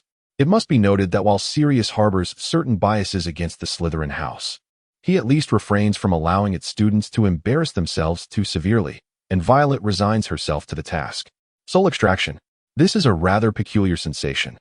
Violet feels all her worries dissipate, leaving only an indistinct, intangible joy in her mind. Then, she hears Sirius's voice seemingly emanating from a distant corner. Do a ballet. Miss Wonka, perform a ballet. Violet obediently rises onto her toes. Wait, Violet thinks drowsily, why must I do this? Perform a ballet. The happiness swells within her, and she gradually lifts her arms. No, I do not wish to dance, Violet hears her own voice protest. Dance. Quickly, dance. Suddenly, Violet feels a sharp pain. She is poised to dance on her toes, but simultaneously attempts to resist, resulting in a loss of balance and a fall to the ground. Her ankle throbbing with pain, likely sprained. The Triwizard Tournament, Part 2. Well, Sirius claps his hands, seemingly applauding her. Look, everyone, Miss Wonka resisted. You others should pay close attention to her eyes. That is the key. Let us try again. Are you perhaps a bit too excited, Sirius? Draco queries loudly. Did you not see? She has sprained her ankle. Draco approaches, having previously leaned against the wall with his arms crossed.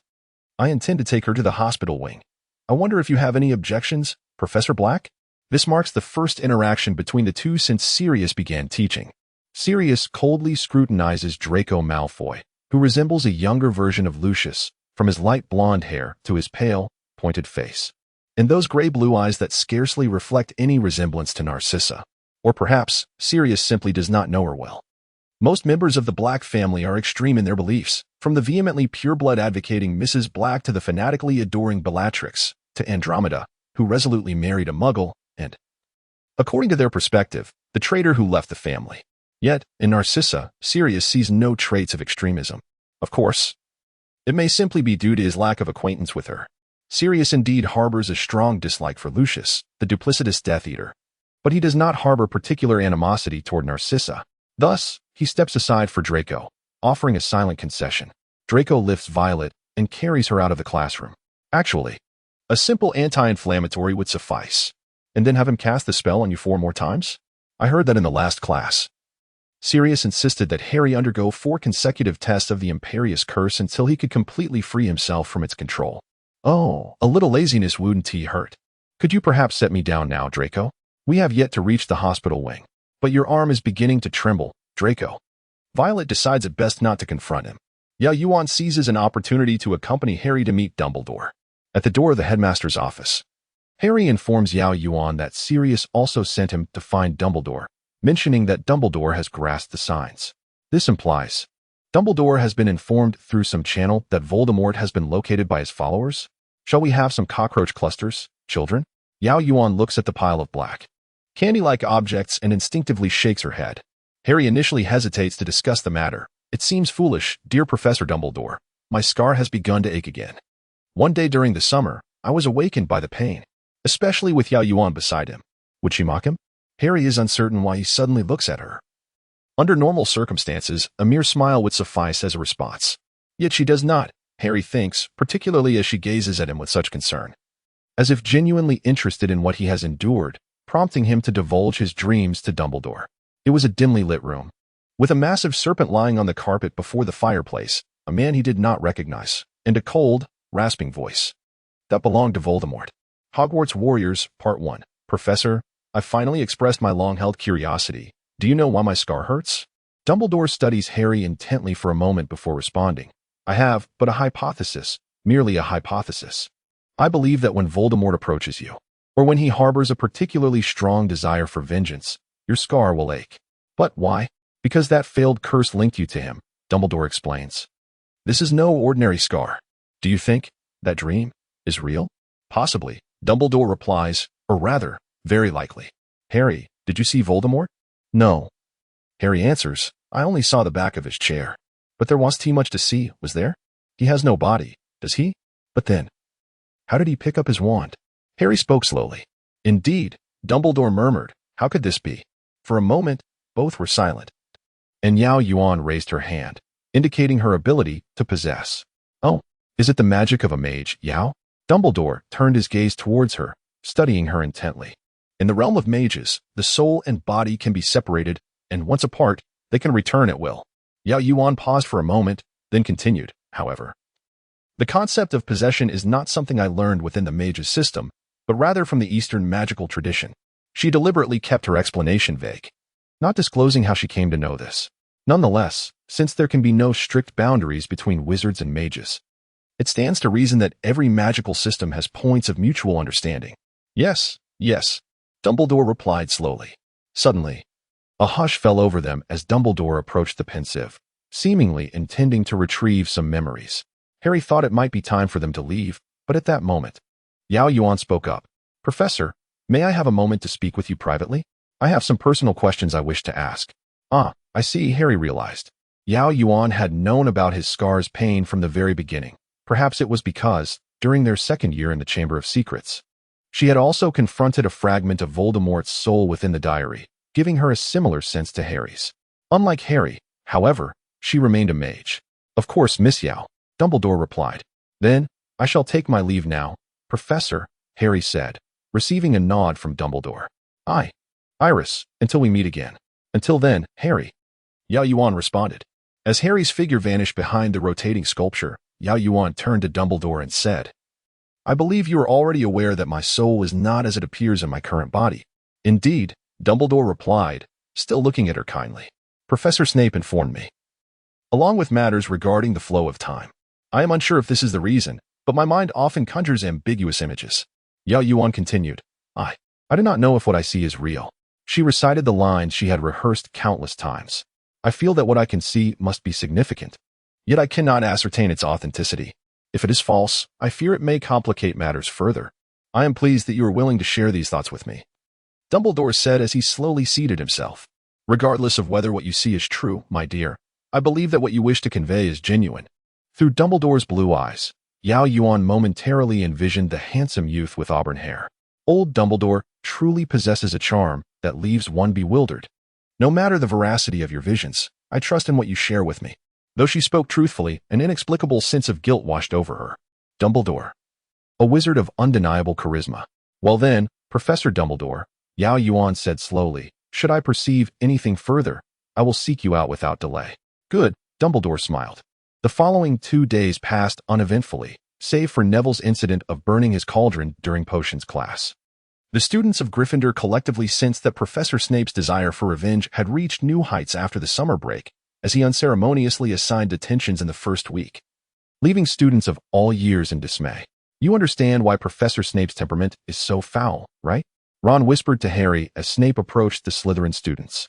"Yes," Harry replied. "It's because of Sirius." Everyone knew that Snape had longed to teach defense against the dark arts, having been denied the position 4 times in succession. He harbored resentment towards previous instructors of the subject, which was evident on his face. Especially this year, Harry could distinctly feel Snape's malevolent glare directed at Sirius during meals or when passing in the corridors. In potions class, Yao Yuan also noticed Snape's disregard for her. "What? Do adults no longer require guidance in potions?" she thought, feeling an inexplicable irritation as she submitted her completed potion. As time progressed, all 4th-year students noticeably felt the weight of increased homework this term. When classmates vocally complained about Professor McGonagall's excessive assignments for Transfiguration, she sternly addressed them. "You are entering a pivotal phase in your magical education," she informed them, her eyes gleaming with authority behind her square glasses. "Your O.W.L.s are fast approaching, but we don't take our exams until 5th year." One student protested. "Perhaps, but trust me, you must be thoroughly prepared."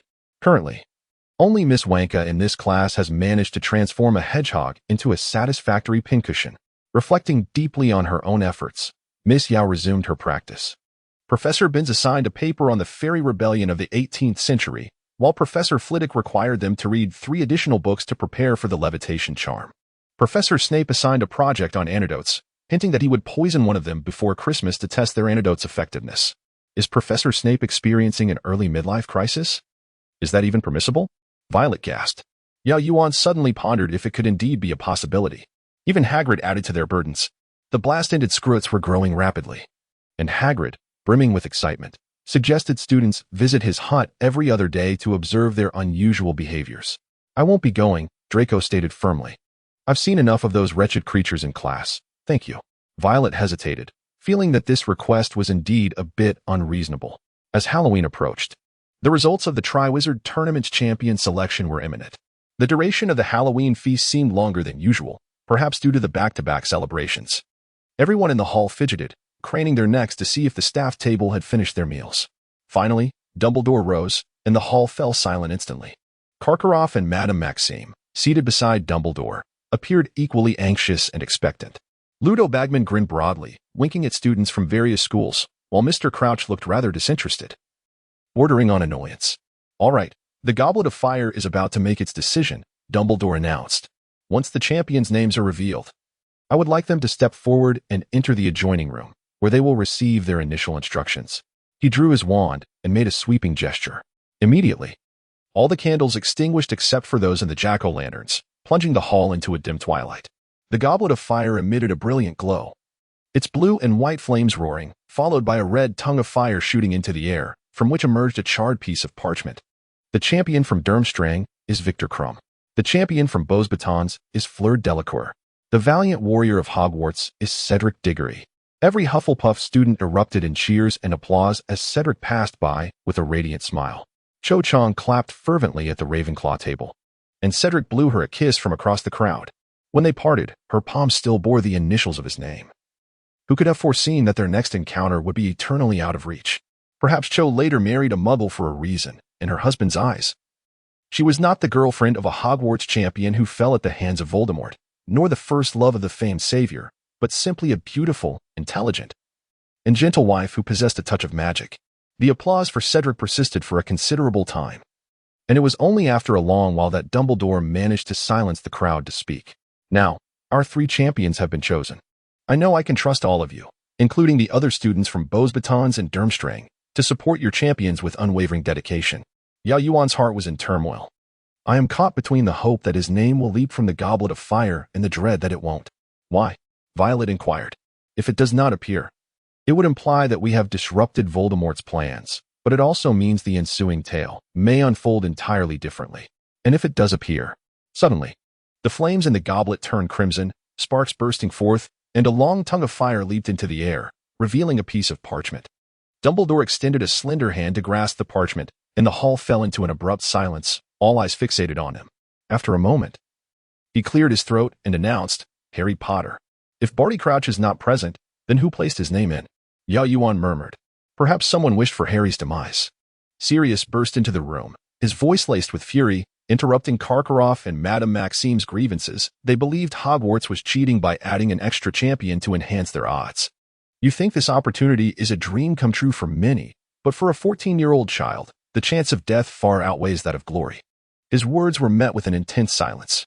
Ludo Bagman glanced towards Mr. Crouch, who stood by the fire, half of his face shrouded in shadow, rendering him ghostly and aged.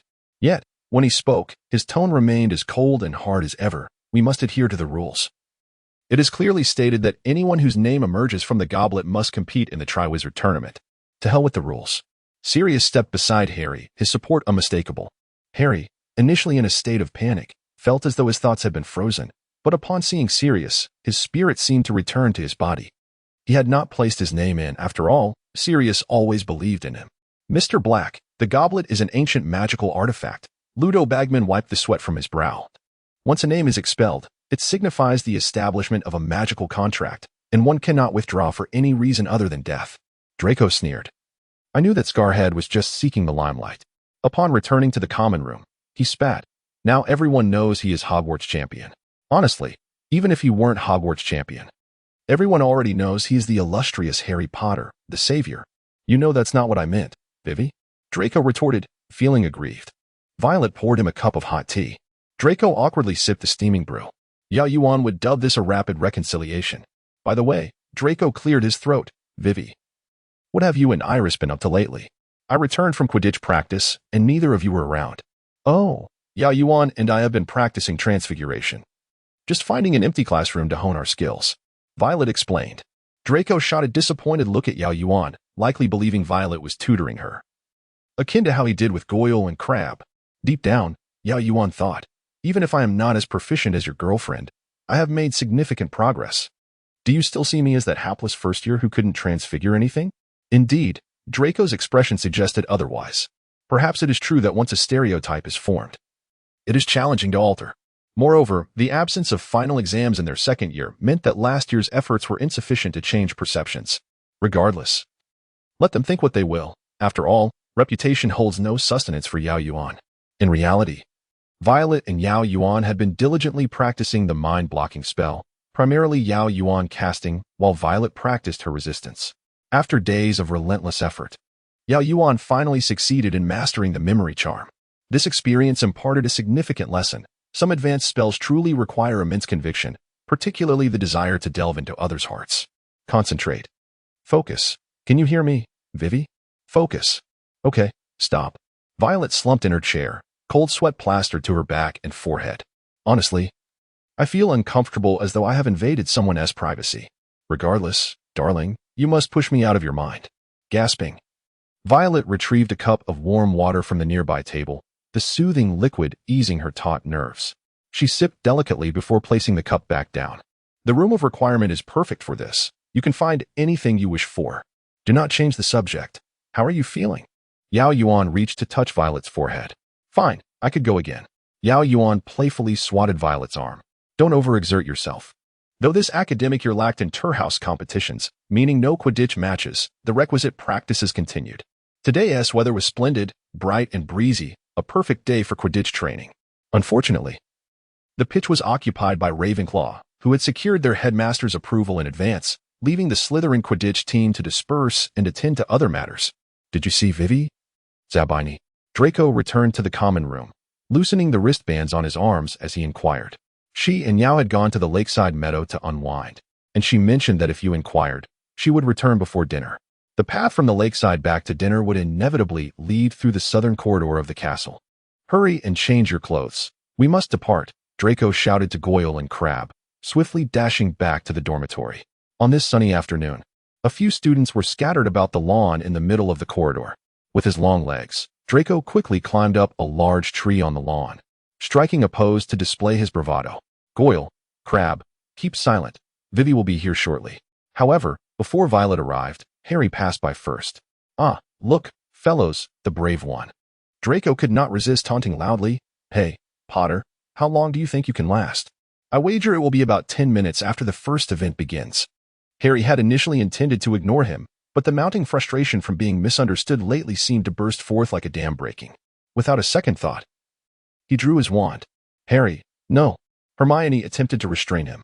Draco leaped down from the tree, brandishing his own wand. The two glared fiercely into each other's eyes.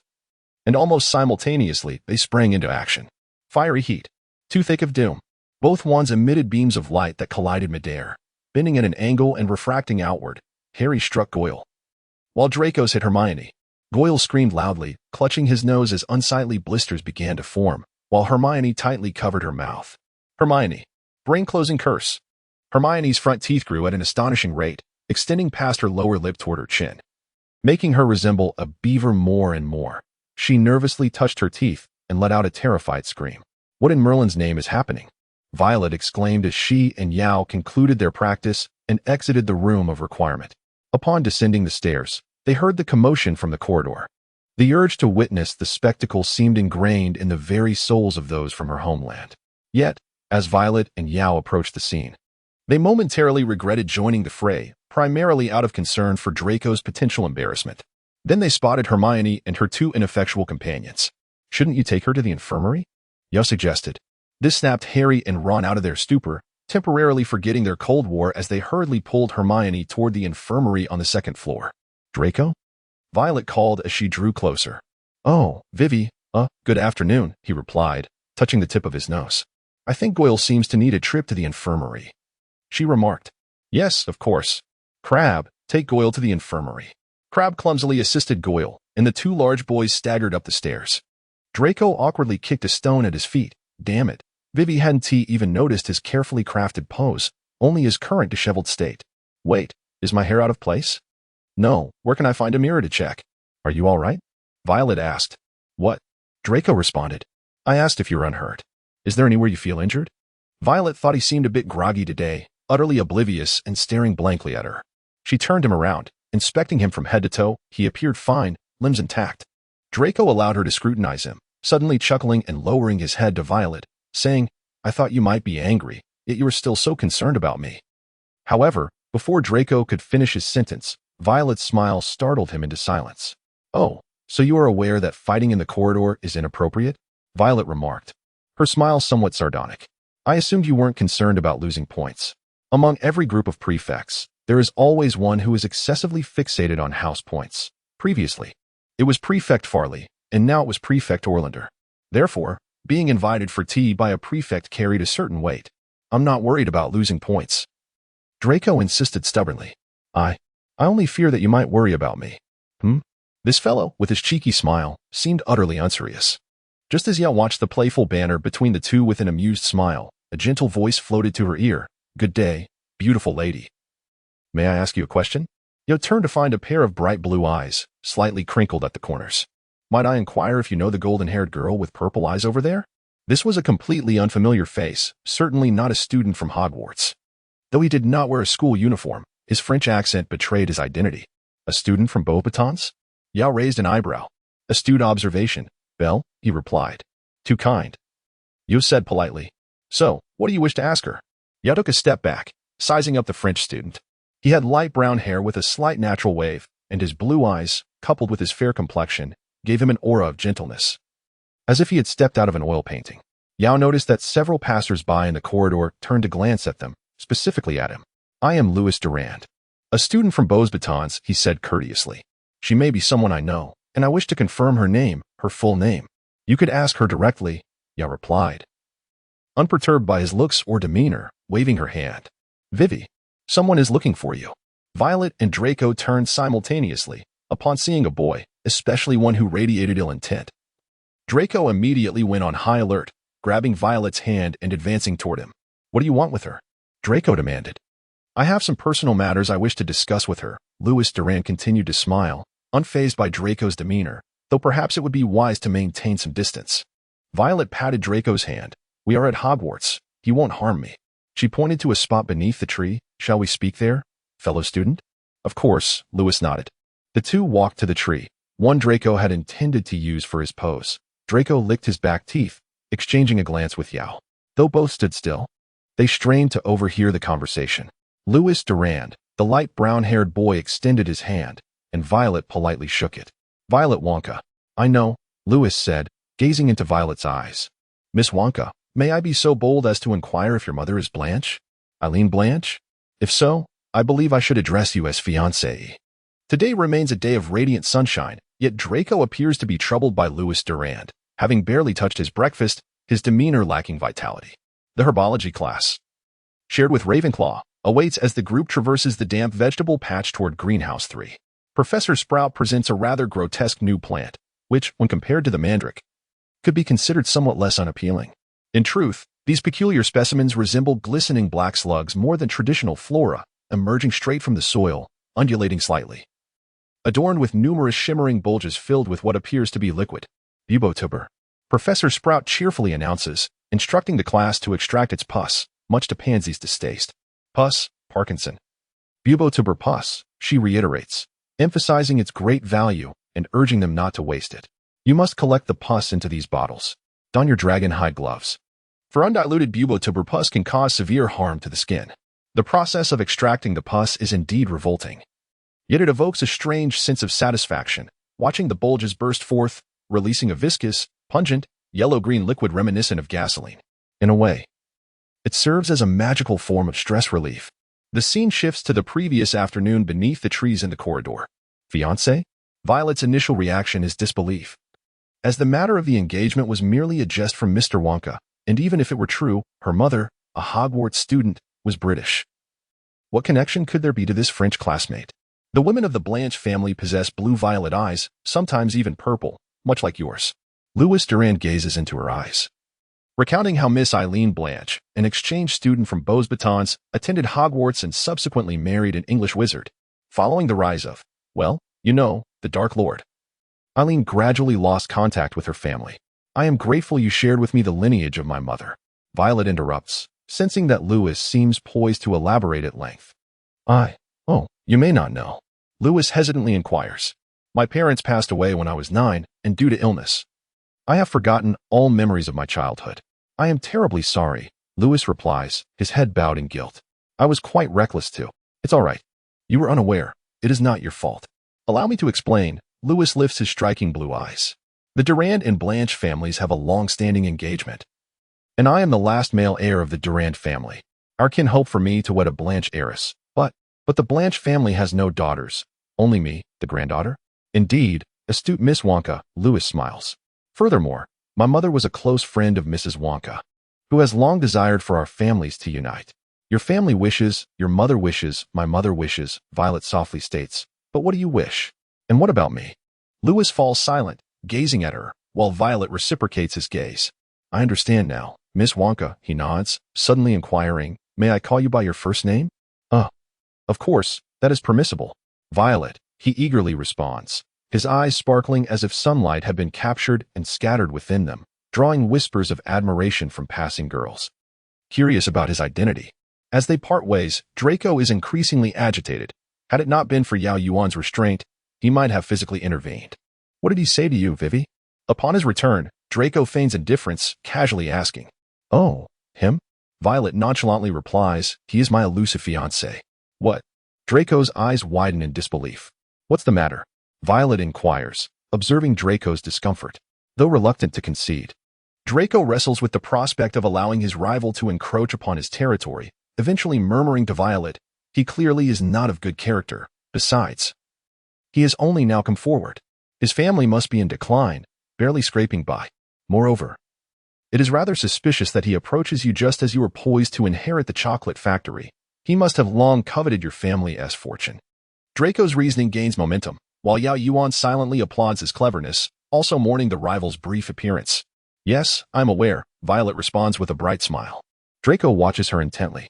Now that the fiancé has made himself known, does that not mean the engagement can be nullified? Furthermore, I need not expend effort uncovering clues. Before Violet can finish, Draco lifts her in a sudden twirl, startling her into a yelp, quickly stifled by the bustling crowd. Perhaps all that Quidditch training has finally yielded results? Unbeknownst to her, Draco has been diligently working on his strength after numerous past embarrassments, such as failing to lift someone during the first-year summer ball and being pinned against a wall in third year, culminating in his current display of strength. Enough digression. What are you doing? Violet questions with a hint of playful exasperation. Since the engagement is nullified, Draco steadies her, his eyes gleaming. No, I shall not disclose just yet. This is the first time Draco has teased her, and although Violet is curious, she refrains from pressing further. And they shift the conversation to other topics. Yao Yuan, the unacknowledged third party, silently observes. However, Draco's good spirits do not last long, as Lewis appears determined not to concede easily. Violet, do you believe this verbal engagement is invalid? Lewis asks as they cross paths by the dining hall entrance.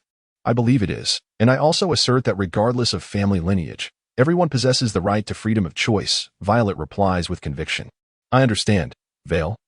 Lewis's French accent renders the nickname intimate. My will is equally free. What do you mean? Violet sensed an underlying message in his words, furrowing her brow as she inquired. The person I have chosen to pursue is entirely my decision, unrelated to the engagement. What does he mean? Yao Yuan asked, perplexed. I believe he is implying that even without the engagement, he still intends to. Violet suggested. Chase you? Yao Yuan interjected. It was evident that Draco had been brooding for quite some time. By the way, I always thought the engagement was merely an excuse. You simply didn't want to enter into a relationship so soon, preferring to wait until Draco's mindset matured, Yao Yuan remarked. At that moment, it struck me. I thought my grandfather was joking when he mentioned the engagement, but it turns out it was indeed real, Violet sighed. So what now? Yao Yuan pressed. Since it has been annulled, my relationship with Mr. Durand is merely that of Hogwarts and Beauxbaton students. If he wishes to pursue something, I shall clearly reject him. And thereafter, we shall go our separate ways.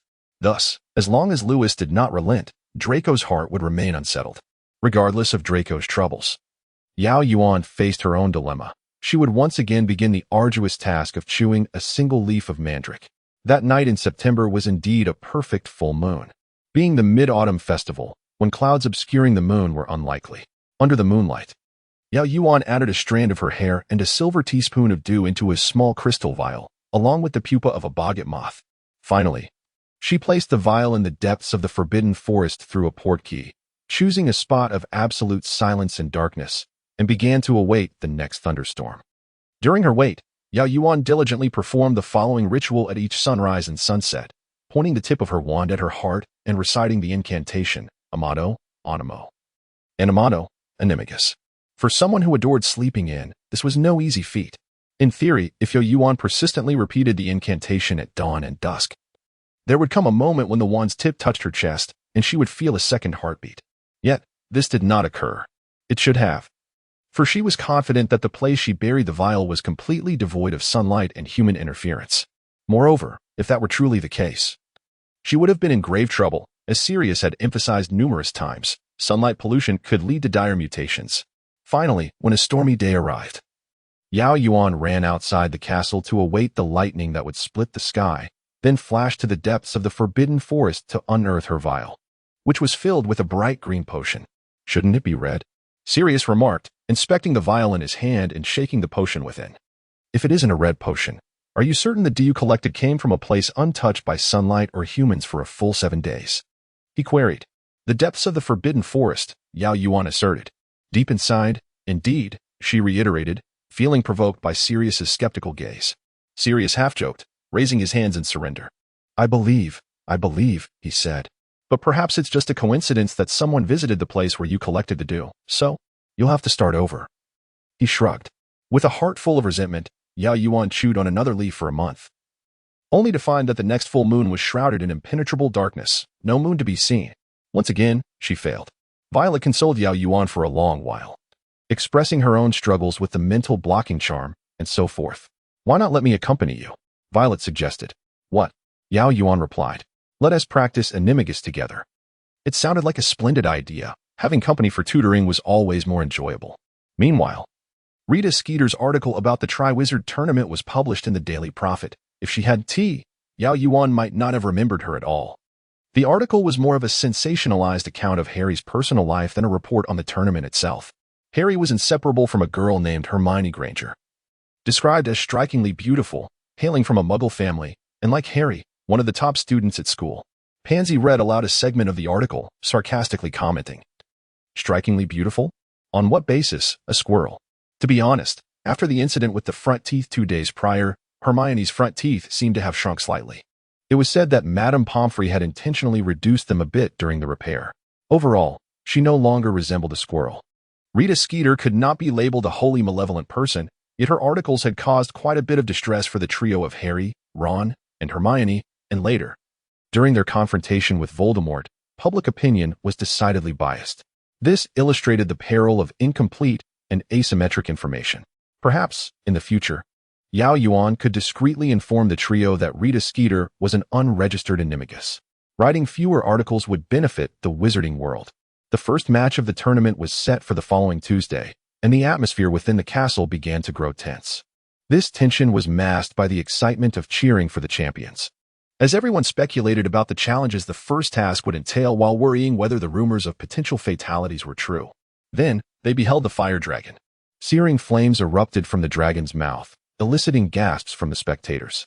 I think, Draco frowned, St. Potter isn't seeking the limelight. He is courting death.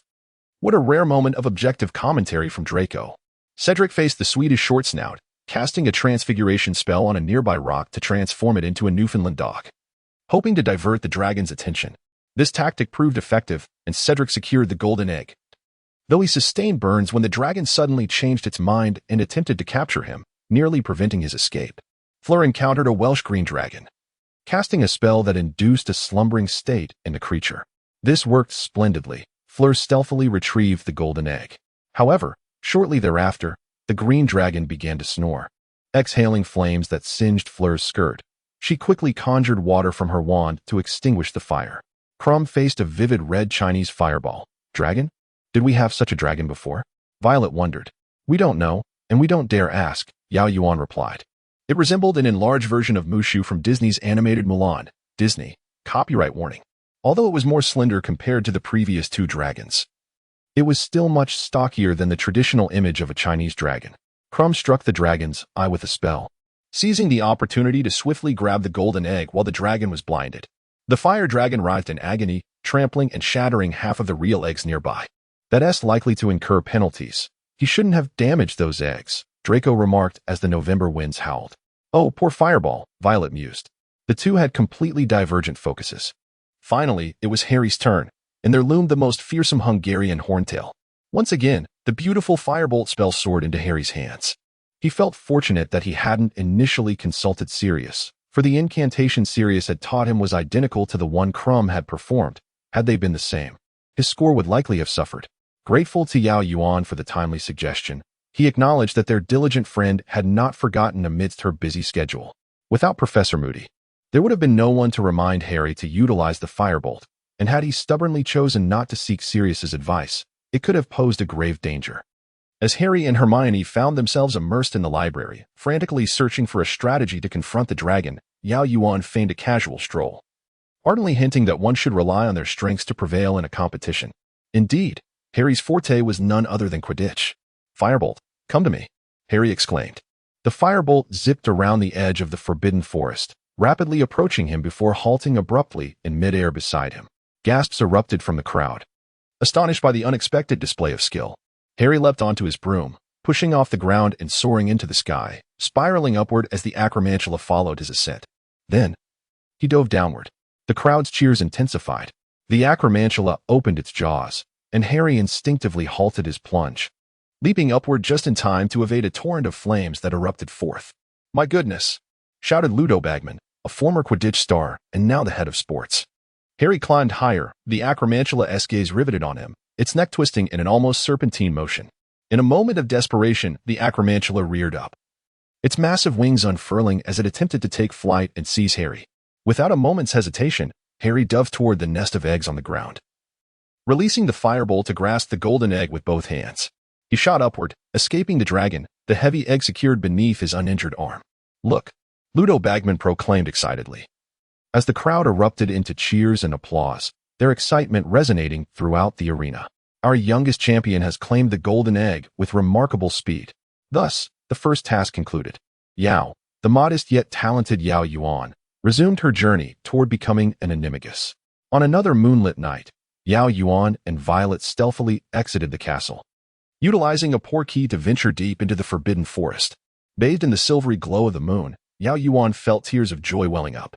"Ah, the night sky is splendid tonight, devoid of clouds," she whispered. "Let us begin," Violet replied. This time, Yao Yuan remained vigilant, carefully surveying the area for any disturbances before commencing her dew-gathering ritual. Together, they added their hair, dew, and the pupa of a demiguise to the crystal vials, placing them within a tree hollow. "Please, let this work," she implored. Indeed, it worked remarkably well. Nearly half a week passed before a tempest approached. As fierce winds howled, Yao Yuan and Violet sat before the fireplace in the common room, engrossed in their books, when Yao Yuan glanced incredulously out the window there. At the bottom of the Black Lake, the giant squid had plunged into the depths. This foretold a night of thunderous rain. Why did I wait over 2 weeks for a storm, while Violet experienced one within 3 days? Is this the difference between Europeans and Africans? Yao Yuan pondered, exasperated. "Shall we go, little Yuan?" Violet suggested. "Yes," Yao Yuan agreed. "Draco, so early today?" Violet inquired. "Good night, Violet," Draco replied. "Good night, Draco," she responded. The storm brewed ominously above. The Durmstrang ship swayed precariously on the Black Lake, forced to lower its sails and descend. Yao Yuan felt a flicker of uncertainty. The interval had been too brief, and she had yet to sense her second heartbeat. As lightning cleaved the sky, Yao Yuan and Violet arrived before the grand tree housing their potion vials. They cautiously retrieved the crystal bottles from the hollow. Thank Merlin, they contained a generous measure of crimson potion. "Where is a spacious and safe place nearby?" Yao Yuan inquired. "The room of requirement," Violet replied. The two girls returned to the castle's outskirts via the portkey, sprinting up to the 8th floor, narrowly avoiding Peeves and eluding Filch and Mrs. Norris. "I desire a spacious and secure room," Yao Yuan thought fervently. Thus, the room of requirement transformed into a vast, open space. With wands pointed at their hearts, Violet and Yao Yuan chanted the incantation, Amato, Animo, Animato, Animagus. They inhaled deeply. A pair of thuds sounded as their wands fell to the floor. "If all goes well, the creature you are about to transform into will materialize in your mind. You must exude courage." Yao Yuan felt unperturbed, recalling that most animagus forms related to Patronuses, as her Patronus was a winged creature. She anticipated her animagus form would likely be avian, mentally preparing herself. The sensation of transforming for the first time was rather uncomfortable, even somewhat terrifying. Violet's nightgown merged with her black robe, slowly melding into her skin. Intense pain and the rapid thumping of 2 heartbeats pulsed within her, and she gradually crumpled to the ground, her vision blurring. Yao Yuan gazed at her furry paws, astonished. "Am I not supposed to have wings? Shouldn't I be adorned in feathers?" She stumbled toward the mirror in the room of requirement, only to be greeted by the sight of a fuzzy creature. Why'd I appear rodent-like? Wait a moment. Yao Yuan crouched down to examine her reflection. A sudden epiphany dawning upon her as she spread her arms wide. By Merlin's beard, I am a sugar glider, a creature so fraught with stress that it might perish from anxiety, yet capable of flight. Thus, there were no wings. The gliding membrane of the sugar glider had misled her perception. As a nocturnal animal, Yao Yuan felt invigorated, even tempted to chase after insects. No. Control yourself. You do not wish for that. Turning her head, she encountered Violet, who possessed a pair of large, enchanting violet eyes. Wow, what a beautiful white-furred finnick fox, she marveled. Violet gazed at her, tilting her head slightly, her glass-like large eyes blinking adorably. How utterly charming. Yao Yuan sighed, clutching her softened heart, and was about to snuggle closer to her companion. No, to the fox, when suddenly, she was pinned to the ground by a paw. Cough. Given her current size, Yao Yuan undoubtedly felt the weight of that blow, and she began to question whether she had sustained any internal injuries. Violet, or perhaps it would be more appropriate to refer to her as the finnick fox at this moment, lowered her head and nudged Yao Yuan with her nose, sniffing her as if evaluating her as a potential meal. What? Yao Yuan gasped in shock. Praying that Violet's rationality had not yet fully returned and that she was still operating on animal instincts, contemplating devouring her. Suddenly, Yao Yuan felt her heart racing, almost causing her to faint. Oh, she had forgotten her own identity. She was a sugar glider, a creature renowned for its timidity. This meant she had nearly frightened herself to death just now. All right, Yao Yuan, remain calm, steady your mind, and do not panic. To revert to her human form, she needed to vividly imagine her human shape. Typically, that sufficed, but should the transformation not occur immediately, she must not lose her composure. Yao Yuan mentally recited this, then began to envision her appearance. The finnick fox opened her mouth, grinding her teeth, her sharp canines grazing Yao Yuan's fur, dangerously close to piercing her flesh. Fortunately, the fox was not hungry at present. It was likely just toying with her. However, this might not hold true for long. Yao Yuan continuously reminded herself to maintain inner peace while frantically constructing a 3D model of her form in her mind. Finally, a familiar sensation connected with her brainwaves. She felt warmth radiating through her limbs, her vision shifting, and after a dizzying whirl, she transformed back into her human shape. The finnick fox lay on her stomach, seemingly puzzled by her sudden change, then leaped onto her face, delivering a slap. Yao Yuan felt the impact anew. Vivi, be a bit more aware. Yao Yuan lifted the finnick fox and uttered the quintessential line of a tragic heroine. Violet responded with a bite and jumped down, rapidly healing.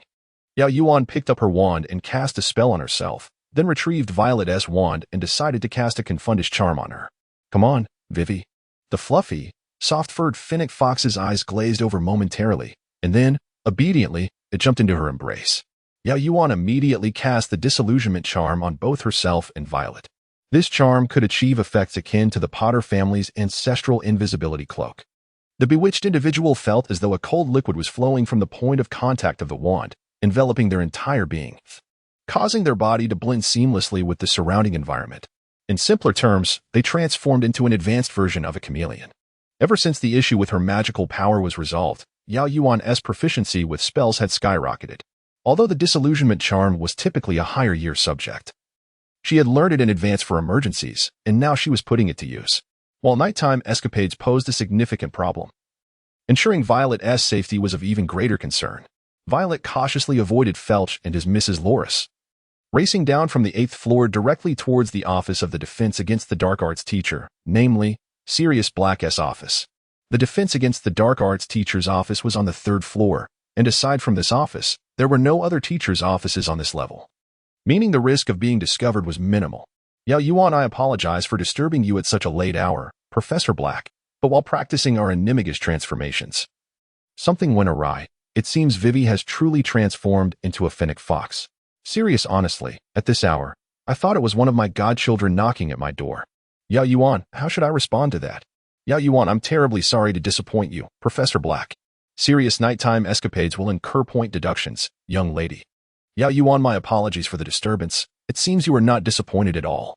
Yao Yuan, so, if points are deducted, would you be willing to keep this a secret, Professor? Sirius, of course. Slytherin loses 5 points. Sirius, glancing at the finnick fox. Sirius, oh. Slytherin loses 10 points. Let us see what excuse she can concoct to report to the head of house tomorrow. Serious if you don't come in soon. It will appear as though I am talking to myself with the door open. Yao Yuan quickly slipped into the defense against the dark arts teacher's office, setting down the fennec fox she had been cradling.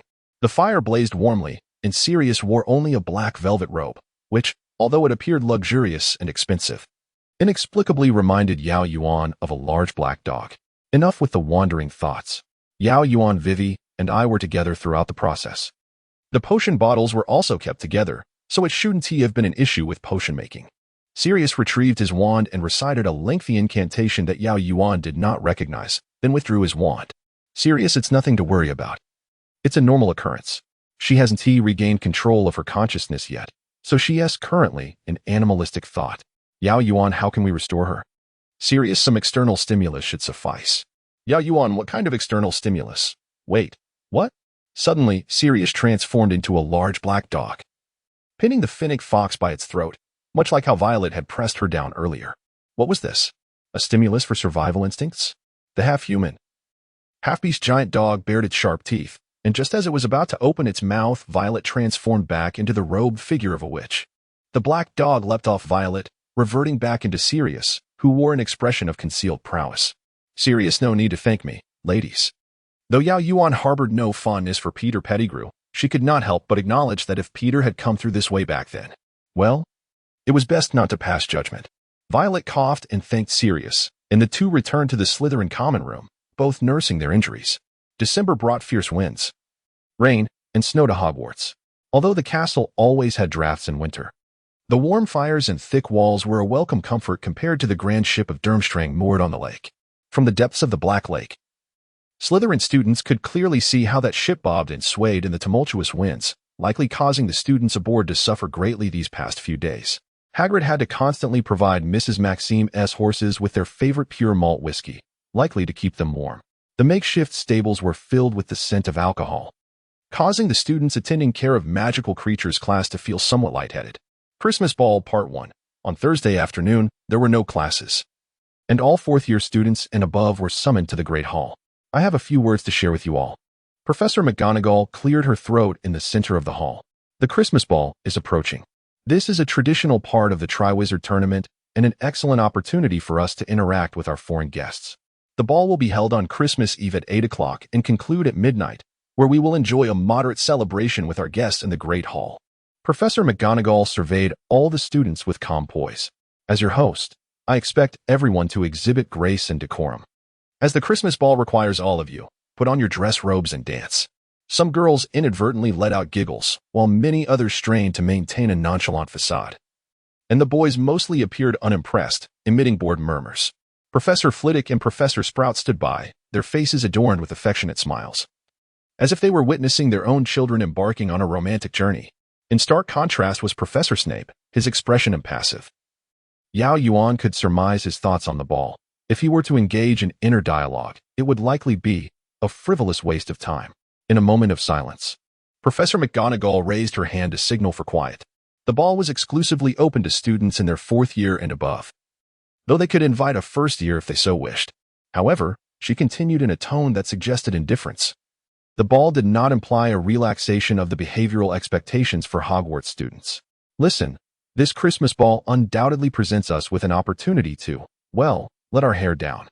The Gryffindor students couldn't help but chuckle, for Professor McGonagall always wore her hair tightly pinned in a bun, seemingly never allowing it to cascade freely. I do not wish to see any student from Gryffindor tarnish the school's reputation in any way at the ball, Professor McGonagall emphasized. Now, everyone, please stand up and gather around your head of house. Mr. Filch, please play some music.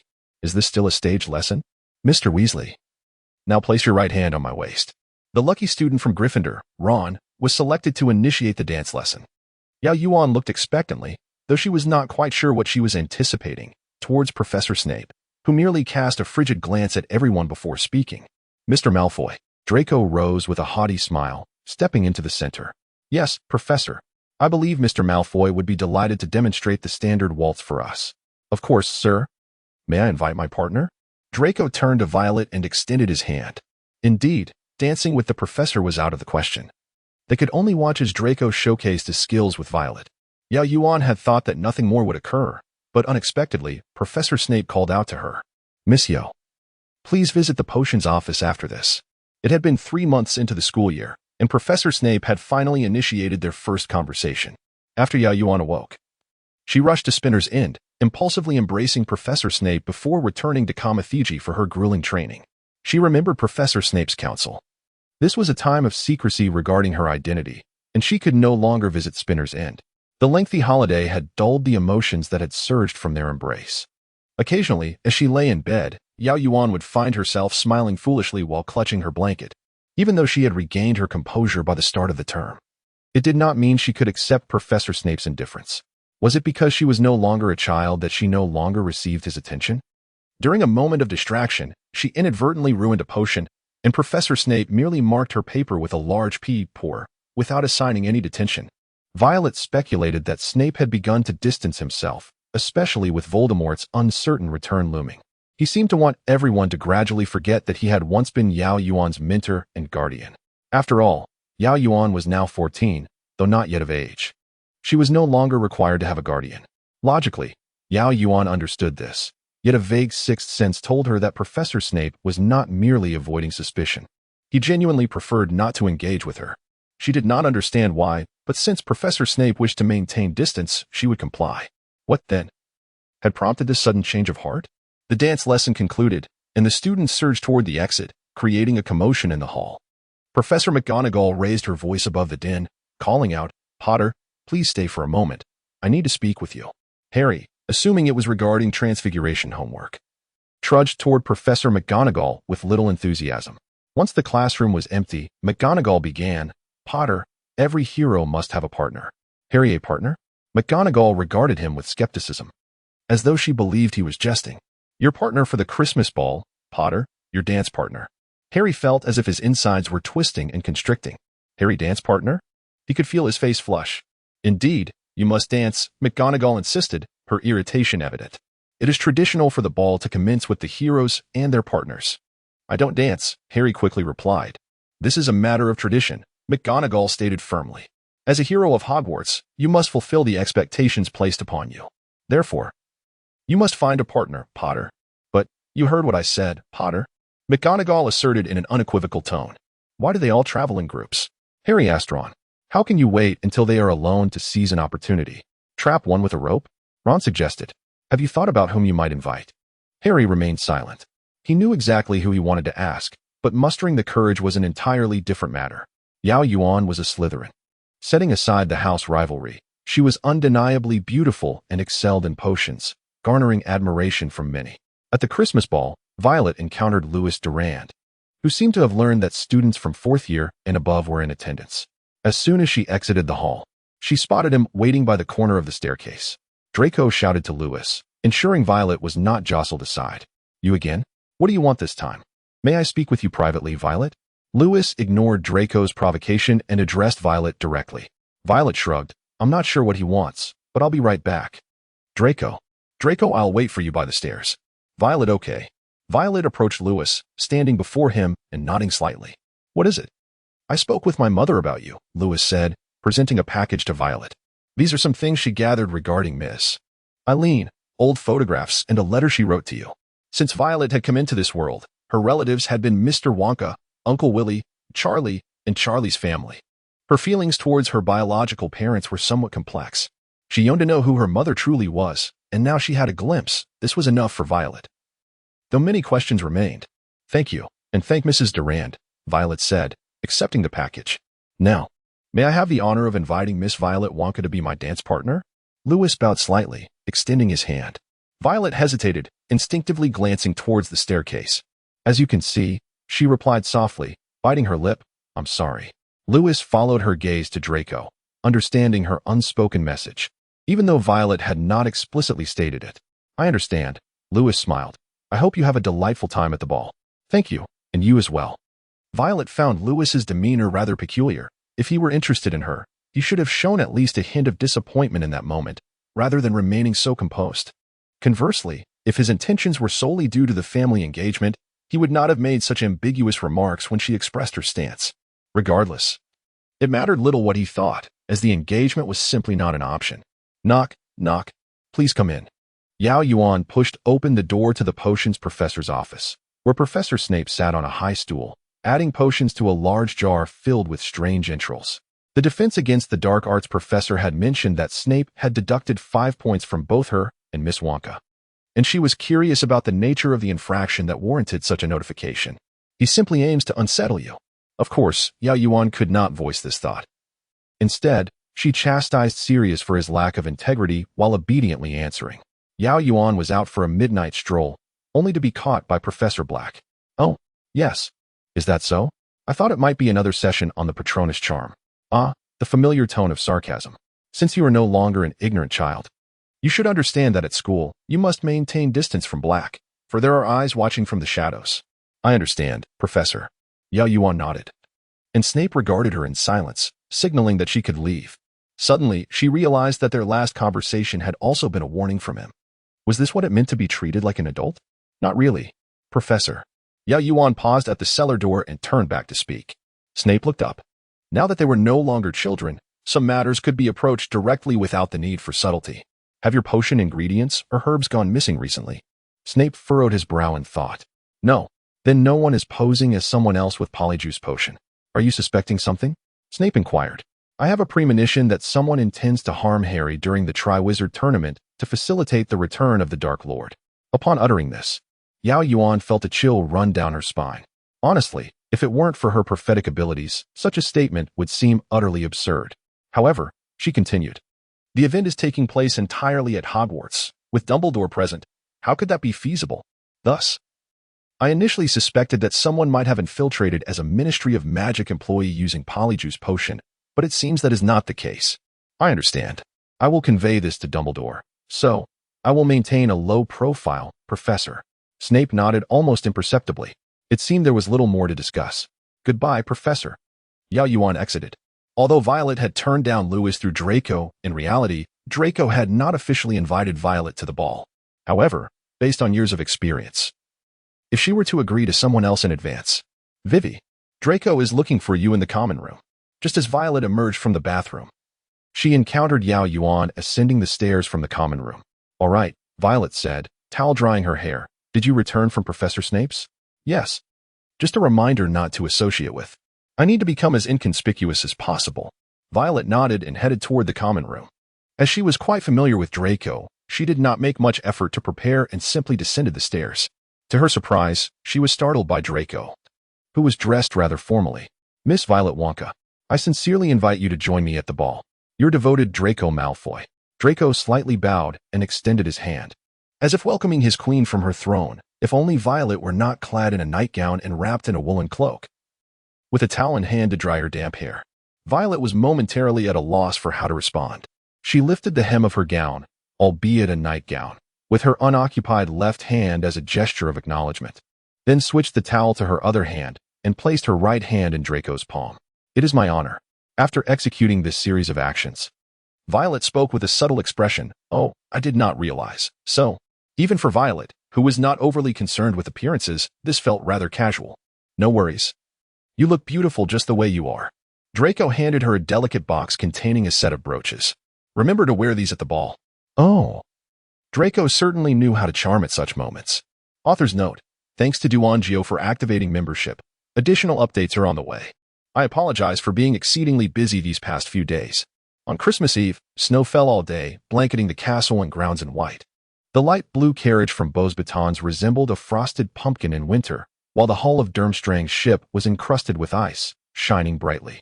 The Slytherin common room was filled with boys dressed in various formal robes, predominantly black, silver, or dark green, with a few exceptions, such as Blaise Zabini, who wore a deep purple robe. As for the girls, they were still in their dormitories preparing for the evening. Are you sure about that dress?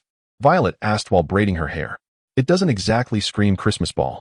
Of course, Yao Yuan replied as she zipped up her gown at the side. This is orchestral. It was a pure black, figure-hugging gown with two slender straps resting on her shoulders, revealing Yao Yuan's exquisite collarbone and a red birthmark on her shoulder. I just noticed you have a birthmark here, and it's red. It looks lovely, Violet commented, leaning in a bit closer. Wait a minute, Violet suddenly pondered. What do you mean by orchestral? Everyone will be dancing, and the orchestra is short on members from the 4th year and below, so I'm helping Professor Flitwick." Yao Yuan smiled. Violet's eyes widened. "You must tell me who your dance partner is first. I'll guess for a long time." "And it turns out you win a play in the band?" "Yes." "Ah, Vivi, I was wrong. Next time, I will certainly be truthful." "Next time?" "There won't be a next time. We'll be graduating. With no dance partner and needing to arrive early to tune the instruments." Yao Yuan quickly finished her simple grooming and rushed down the stairs, her 6-centimeter heels clicking against the floor as she dashed out the door, attracting the attention of many who sighed in disappointment. If only she were pureblood. Violet thought she had spent a considerable amount of time preparing. Yet when she descended the stairs, the Slytherin common room was still bustling with activity. To be precise, nearly all the boys from the 4th year and above were still present. Draco was clad in a black velvet high-collared robe, paired with a white shirt featuring ruffles and a matching waistcoat, his cinched waist accentuating his stature like a tall, elegant poplar. Upon hearing footsteps descending the staircase, Draco turned his gaze and was momentarily entranced, quickly overtaken by a sense of wonder. Violetta was adorned in a striking red dress, a hue she seldom wore. Yet it undeniably suited her beautifully. She resembled a finely aged wine, capable of intoxicating anyone with just a gentle swirl. Draco strode confidently towards her, assuming the stance of a gallant knight as he bowed before Violetta and extended his arm.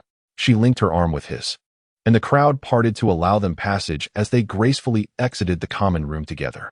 "I wish to keep you hidden, Vivi," Draco remarked as they traversed the lengthy corridor, "for everyone is watching you, coveting the most resplendent jewel." "I am no jewel. My curse will reveal my prowess as a formidable witch," Violetta replied, shaking her head before offering him a smile. "But thank you for your compliment, Draco." "Indeed," he responded, his gaze softening as he looked at her. "You are the most brilliant, Vivi." The great hall was adorned with shimmering silver frost upon its walls, while the ceiling mirrored a starry night sky, embellished with hundreds of ivy-woven garlands. Delicate snowflakes drifted down like crystal droplets. Warriors and their partners glided into the illuminated dance floor as Professor Flitwick bowed to everyone and turned to wave his conductor's baton. A slow melody flowed from the keys struck by Yao Yuan, the ethereal sound of the harp resonating throughout the hall, soon accompanied by violins and flutes, heralding the beginning of the performance. As the music concluded, Headmaster Dumbledore extended his hand to Professor McGonagall, and they entered the dance floor, while Karkaroff invited Professor Septima Victor of Arithmancy, prompting pairs to fill the floor. Draco took Violetta's hand, and as she twirled in the direction of the dance floor, she nestled into his embrace. "I suppose you can effortlessly lift me now," Violetta teased. "Of course," Draco replied, a hint of embarrassment coloring his tone as he whispered. "You remember, Vivi, that was merely an accident. I could easily lift you with grace." Violetta laughed. "Yes, I believe you." As another trio waltzed by, Draco's hand gently pressed against Violetta's waist, prompting her to place her other hand on his shoulder. He lifted her into the air, spinning her around before safely landing her back on the ground. Violetta gasped, followed by a peal of laughter. This was her first complete experience of being lifted and twirled. A delightful mix of exhilaration and trepidation intermingling, akin to riding a gentle roller coaster that released a rush of dopamine. The vibrant red of her skirt danced alongside the rich black of his velvet robes, entwined like the melodic strains of their accompaniment. Dancing doesn't seem so tedious after all, Violetta mused. This joyous emotion enveloped everyone in the hall. Hagrid summoned the courage to invite Madame Maxime, the two gliding through the students as they waltzed. Sirius asked Professor Aurora Sinistra of astronomy, who appeared nearly overwhelmed with joy, for who else could captivate her as Sirius did? Yet, for Yao Yuan, it was still Professor Snape who held the most allure. In this hall of paired couples, where even the caretaker, Filch, was dancing with a cat, only Professor Snape remained solitary. Seated in a corner, his expression one of detachment from the world's revelry, as if he were merely an observer of a grand theatrical performance. As the elegant waltz concluded, the quirky sister band took the stage, infusing the atmosphere with a lively tempo. Violetta, disinterested in the commotion, and Draco, finding the crowd too congested, retreated to a side table to enjoy some refreshments. "Vivi, Draco," Violetta said as they finished their meal, when Yao Yuan approached them from the throng. "Is there anything to eat? I'm famished. The drummer had a bit of a mishap, and I can't believe I played the drums for a while in this dress." "Anything from the menu will do," Violetta offered, passing the menu to her. "What are your plans afterward?"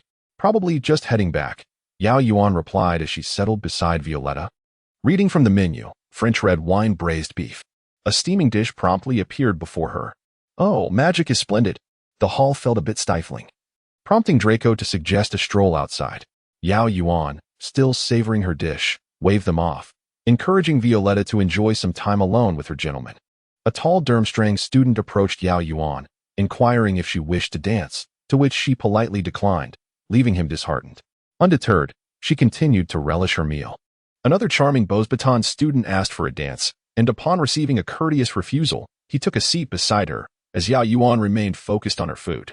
After several awkward silences, he too departed, leaving Yao Yuan to finish her meal.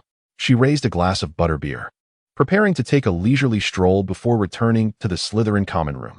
The entrance hall was sparsely populated, save for a few couples whispering in corners.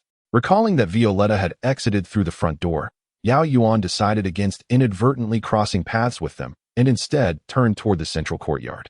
In the courtyard, several carriages awaited to transport Beauxbatons students, and she couldn't help but notice the abundance of couples. Embarrassed, Yao Yuan skirted around one carriage, making her way back to the entrance hall, only to encounter Harry, who was also stepping out. Merlin's beard. My apologies, did I nearly bump into you? Yao Yuan exclaimed. No worries. Hi, Iris, Harry replied. Hi, Harry. You look wonderful today. I mean, your performance was truly remarkable, he complimented. Oh, thank you. An awkward silence enveloped them, and just as Yao Yuan prepared to take her leave, they heard Professor Snape's voice echoing from the corridor across the courtyard. I don't understand why there is such a fuss, Igor. Severus, you cannot pretend this did not occur. Karkaroff's voice sounded panicked and hoarse, growing more distinct. I am genuinely concerned. I cannot deny. Then run away, Snape's voice interrupted, impatience lacing his tone. I will cover for you, but I intend to remain at Hogwarts. Snape abruptly fell silent, evidently alerted by some noise, the crunching of footsteps in the snow resonating. He strode purposefully towards a carriage, raising his wand to force the door open. His expression was grim, and a scream erupted from within the carriage as two figures burst forth. 10 points from Ravenclaw, Fawcett, Snape declared fiercely, and 10 points from Hufflepuff, Stibbons. The disheveled couple hurried past Yao Yuan and Harry, rushing into the castle. And what are you two doing here? Snape inquired, brandishing his glowing wand as he approached the corridor, his expression darkening further. Potter and Ya? The front door stood wide open. As Draco led Violet down the steps, she noticed that the lawn in front of the castle had transformed into clusters of rose bushes, twinkling with the faint light of countless fairies. Hundreds of tiny fairies perched upon the magically conjured rose bushes, while a beautifully winding path meandered through the garden, adorned with intricately carved benches and grand statues. Violet and Draco strolled along one of the pathways, immersed in the enchanting surroundings of the rose garden. Violet, aware of the winter chill, had taken every precaution against the cold, donning warm spells and magical artifacts, leaving no detail overlooked. In contrast, Draco, clad in a velvet cloak, likely had not even cast a warming charm. In the frigid December night, without adequate protection, he could easily become a frozen little dragon. However, Draco moved swiftly and, without uttering a word, quickly shed his cloak as they exited the hall and draped it over Violet's shoulders, enveloping her in comforting warmth. I am not cold, Violet insisted, casting a spell on Draco to prevent him from succumbing to frostbite. This charm won't last long. Let us explore for a while before returning, she suggested. Very well. Draco acquiesced, his course set towards the heart of the rose garden. As they walked side by side, Violet admired the statues lining the path. One stone-carved stag, enchanted, lowered its head to gently nuzzle her palm as she passed, eliciting joyous laughter from Violet. For reasons unknown, she felt particularly elated that day. Even the smallest things brought her delight. The fairy lights sparkled among the rose bushes, reminiscent of myriad fireflies frolicking, yet far more exquisite. Is that Violet? Violet exclaimed, stepping closer in surprise. Draco, come here. There are violets here. Did the professors perhaps miscast their spells, turning this patch of roses into violets? Of course not, Vivi. Draco replied. As his words faded, the violet bushes glowed, revealing that the softly illuminated plants were actually starlight grass, shimmering in the moonlight and forming the letter M. Malfoy? Violet instinctively voiced, turning to Draco. With a flick of his wand, the vertical lines of the M vanished, transforming it into AV. From long ago. You have resided in my heart, Vivi. From the moment I first laid eyes on you, I have been enamored. You are my eternal beauty and love. Violet stood frozen, momentarily taken aback. This was Draco's confession. Will you be my girlfriend? Draco asked, his urgency palpable. Violet was not one to revel in flowers, jewels, or romance, yet no girl could resist such a dreamlike scene, a confession under the moonlight. She began, but Draco interjected hastily. I know our views may differ, and we might argue, but I love you more than anything. On Christmas Eve of 1994, a 14-year-old boy was entirely consumed by thoughts of her, pouring his youthful ardor into his feelings. He was proud, mischievous, and often unruly, a spoiled little rascal, yet his affection was pure. Could this not stir one's heart? Violet gazed deeply at Draco. The clock struck midnight. Christmas Eve had passed, and Christmas Day had arrived. Ownership of the Wonka chocolate factory in the magical world was now entirely in her hands. From this moment forward, every decision she made would be hers alone. Good. Violet began, embarking on a path toward ardent love, yet also toward a precarious tightrope walk above a chasm. She reached out and embraced the slender Draco. Merry Christmas, Draco. The colossal reindeer statue moved closer, its antlers adorned with verdant sprigs. Draco stood there, momentarily bewildered, before finally gathering his senses and enveloping Violet in a tight embrace. Vivi, Draco murmured, his head nestled in the crook of her neck. His shoulders, now relaxed, were a stark contrast to their former tension. Finally, humph. That Durand boy won't steal you away. I've been preparing for so long. Am I thoughtful? Draco whispered in Violet's ear, his warm breath tickling her skin, prompting her to gently push him back. It's ticklish. Am I thoughtful? Draco persisted, yielding slightly to Violet's touch, but maintaining his grip around her waist. Violet realized for the first time that the term golden retriever could indeed be applied to Draco. This is so unslytherin, she mused, tongue-in-cheek. Incredibly thoughtful, truly. I'm deeply moved. I shall bestow upon you a reward. Look up. Draco obeyed, his gaze meeting the mistletoe dangling from the reindeer's antlers. Then, a blush crept across his cheeks. Violet rose onto her tiptoes and swiftly kissed him. It felt slightly cool, whether from the winter air or her own temperature, she couldn't say. As Violet pondered this, Draco abruptly released her, recoiling several steps with an expression of shock and bewilderment. Had he only just realized what had happened? His reaction time was, or rather, his reaction was far too intense. Violet touched her face, momentarily wondering if Draco was the one who had confessed his feelings. Much later, Violet would learn that during their kiss, Draco's mind had conjured up a maelstrom of risky fantasies, nearly causing him to lose control. Hence, his hasty retreat. But at that moment, Violet innocently assumed he was simply shy. So, she extended a hand, offering him an out. I'm cold. Let's go back. Draco clasped her hand, and together they strolled toward the castle, their matching brooches gleaming with a faint pink luminescence under the moonlight. Meanwhile, as love blossomed on one side, a tense situation unfolded on the other. Yao Yuan, what a coincidence, Professor Snape, to encounter you here. Harry, we were merely taking a stroll. Yao Yuan and Harry exchanged glances. Harry, indeed, we were each strolling separately and happened to meet. This sounds suspiciously like an excuse from young lovers trying to avoid getting caught. Yao Yuan looked imploringly at Professor Snape, silently pleading, you wouldn't read too much into this, would you? Then continue with your stroll. Professor Snape retorted sarcastically before striding past them, his long black robes billowing behind him. Karkaroff hastened after him. Yao Yuan. I have a choice word or two that I'm refraining from uttering. When did Karkaroff and Snape start addressing each other by their titles? Harry wondered aloud. Because they were both Death Eaters, child. Of course, Yao Yuan only thought this to herself. Harry seemed lost in thought. Yao Yuan figured it didn't matter whether Professor Snape misunderstood or not. Just as she was about to bid farewell, she was interrupted yet again. Harry? Yes? Harry responded, snapping out of his reverie and turning to greet Mr. Bagman. Yao Yuan offered the head of the Department of Magical Games and Sports a slight nod of acknowledgement. He seemed to want to speak to Harry alone. Yao Yuan, ever perceptive, decided to take her leave, seeing this as a perfect opportunity to slip away. What do you think of the Triwizard Tournament so far, Mr. Bagman? Our department is extremely pleased. Everything has been running smoothly thus far. It was Percy Weasley, who had emerged from the Great Hall and approached Ludo Bagman and Harry for a chat. Third time's the charm, but why was she perpetually being interrupted tonight?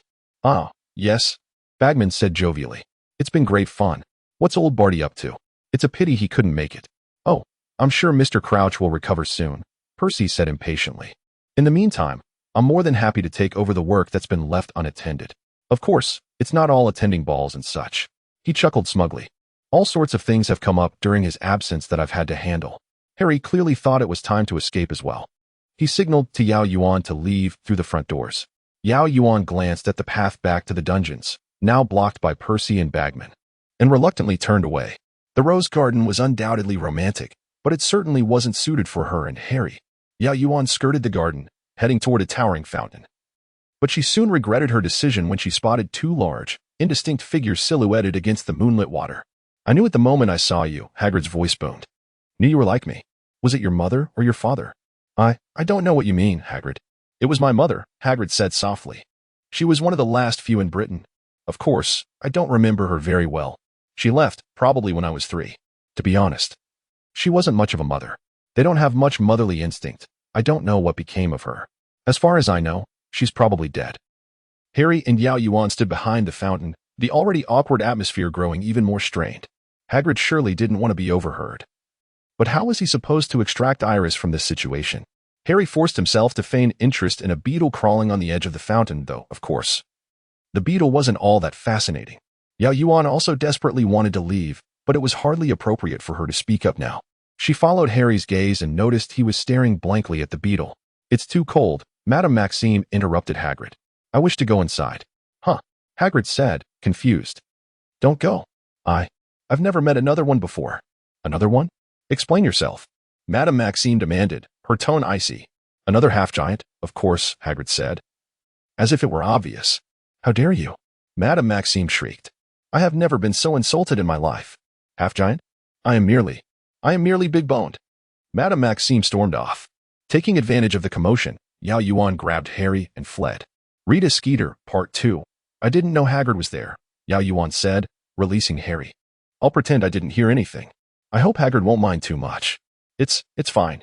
Finally, Yao Yuan found an opportunity to speak. "Yao Yuan, I should head back now, Harry." "Harry, okay, sure." Yao Yuan, "Goodbye, Harry." "Merry Christmas." Harry, "Merry Christmas, Iris." Goodbye. Harry. Iris. Yao Yuan, turning back.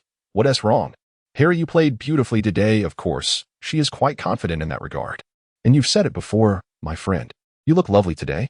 Harry spoke so rapidly that Yao Yuan barely caught his words. She gazed at the savior, with his rosy lips and bright teeth. His hair tousled yet adorably spiky, and with a mix of emotions, she expressed her gratitude. "Thank you. You seem different today, too."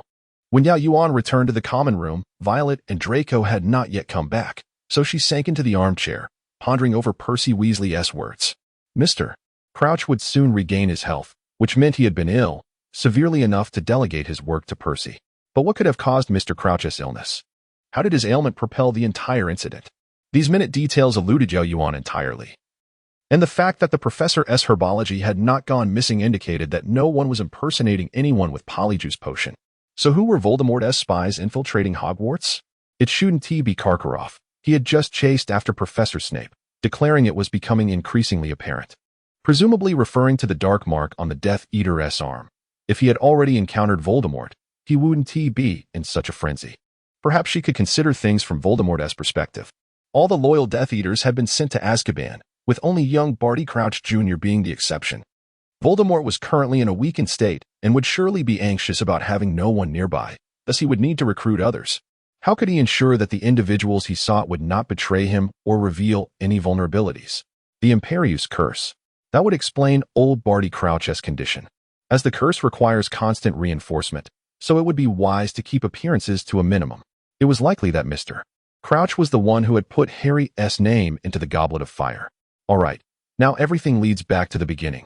Let us follow the logic.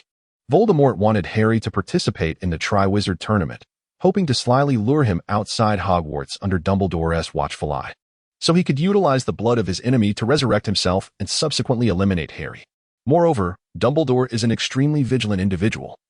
To prevent him from discovering Harry's disappearance and thus thwarting Voldemort's resurrection plan, the only solution would be to use the trophy as a key to transport Harry to Voldemort's location during the final task. Only the organizers and the professors from the school could access the Goblet of Fire, since Dumbledore was well acquainted with every professor. Including the newly appointed Defense Against the Dark Arts instructor, the investigation must focus on the organizing staff. The logic is coherent, and her own state did not appear favorable, which could be deemed as a certain indication during a game of werewolf. The remaining task was to decide how to convey her suspicions to Headmaster Dumbledore. With Violet still absent, a fatigued Yao Yuan resolved to wash up and rest. Rita Skeeter, Part 2. The day after Christmas, everyone woke up quite late. The Slytherin common room was livelier than in previous years, with individuals engaging in half-hearted conversations, often interrupted by yawns. Violet's morning consisted of letters, Christmas gifts, and reports and annual plans from various shops. Oh, and a boyfriend. Good morning, Draco. Violet, holding a thick stack of proposals, greeted Draco, who was already waiting in the common room. Good morning, Vivi. Draco naturally took the sheaf of parchment from her arms and placed it on the coffee table. Have you opened your gifts? Oh, thank you, not yet. Shall we do it together? Violet sat down on the sofa and waved her wand. Christmas gifts began to fly in. Beautifully wrapped boxes zoomed out from the girls' dormitory and landed on the carpet. Perhaps you'd like to help me unwrap them? I need to review these by the end of the day. Violet felt emboldened to trouble Draco now and was not shy about it. Did you forget something? Draco sat beside her, looking at her expectantly. Violet turned her head and planted a firm kiss on his cheek. Good morning, my boyfriend. Just coming downstairs. Yao Yuan thought. Only my wounded world has been achieved. Meanwhile, the Daily Prophet was in the process of printing the latest front-page headline. Dumbledore's major blunder, Special Correspondent Rita Skeeter reports. Rubeus Hagrid is a massive man with a fierce appearance. He was expelled from Hogwarts in his 3rd year, and Dumbledore secured him a position as the keeper of keys and grounds. It is reported that Hagrid exercised a mysterious influence over the headmaster, winning out among many more qualified candidates, and also managed to secure the position of care of magical creatures professor. He has abused his newly acquired power, bringing in a series of terrifying creatures to frighten the students under his care, resulting in several injuries and disabilities, which Dumbledore has turned a blind eye to. The Daily Prophet has recently uncovered evidence that Hagrid is not a pureblood wizard. In fact, he is not even a pureblood human. We can exclusively reveal that his mother is the giantess Fridwulfa, making him a half-giant. Giants are known for their brutal and bloodthirsty nature, having been on the brink of extinction due to infighting in the last century. During the reign of terror under the Dark Lord, the few remaining giants mostly served him, with many perishing at the hands of Aurors in their struggle against the dark forces. However, Fridwulfa was not among them. Her current whereabouts remain unknown. Analyzing Hagrid's conduct in the care of magical creatures class, it is evident that he has inherited his mother's cruel nature. Surprisingly, Hagrid is said to have formed a close friendship with a boy who caused the Dark Lord to lose power, thus forcing Hagrid's biological mother to hide in anonymity like the Dark Lord's other followers. Perhaps Harry Potter, blissfully unaware of the unpleasant truths surrounding his towering friend, is currently engrossed in a date with a lovely Asian girl. However, Albus Dumbledore undoubtedly bears the responsibility of ensuring that Harry Potter and his classmates are keenly aware of the dangers of associating with a half-giant. Unicorns, Part 1. Draco, who was Charlie? Violet, who was writing feedback on the proposals, felt a jolt in her heart at his question, raising her head to inquire. How do you know Charlie? Here, Draco pointed to the sender's name on the package. Charlie, he sent you a. What is this? He is the owner of Wonka's chocolate in the Muggle world. You know, Wonka's chocolate is sold in stores worldwide. Violet tried to speak casually.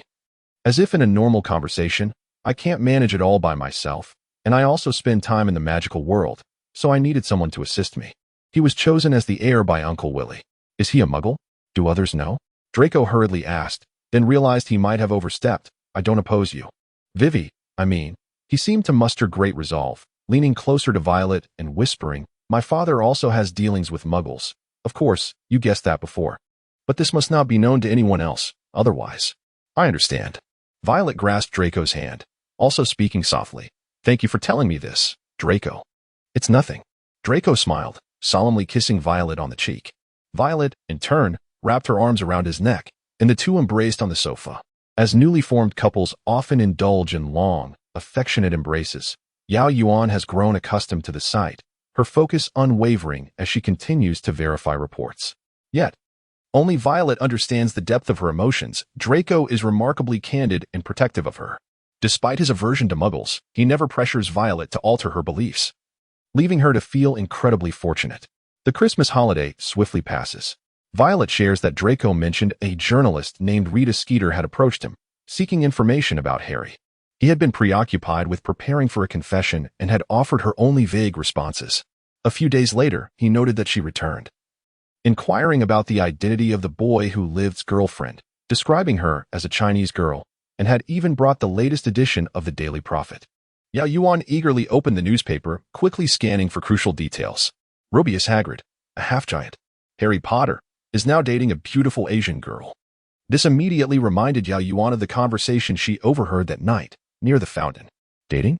In her eyes, merely having a boy and girl standing together constituted a date? Yao Yuan recounted the events of Christmas Eve to Violet. With so few Asian girls at Hogwarts, it would not be difficult to deduce the identity of the girl. Frowning, Yao Yuan lamented that she should have informed them of Rita Skeeter's status as an animagus at that moment. Now it seemed Rita had penned untruths. If one were to investigate, it would soon be apparent that no other Asian girls from the other 3 houses were involved with Harry, leaving only the Slytherin girl. A romance between Slytherin and Gryffindor would surely spark unprecedented gossip. Yao Yuan feared she would once again become the center of attention. Professor Snape would likely be exasperated. Was this what one called discretion? Yao Yuan resolved to find Hermione in the library. Few students would dare to spend their Christmas holiday in the library, but surely Hermione would be among them. Why is the library so crowded? A glance at the supporters of the Bulgarian team revealed the reason. Victor Krum had accompanied Hermione to the library.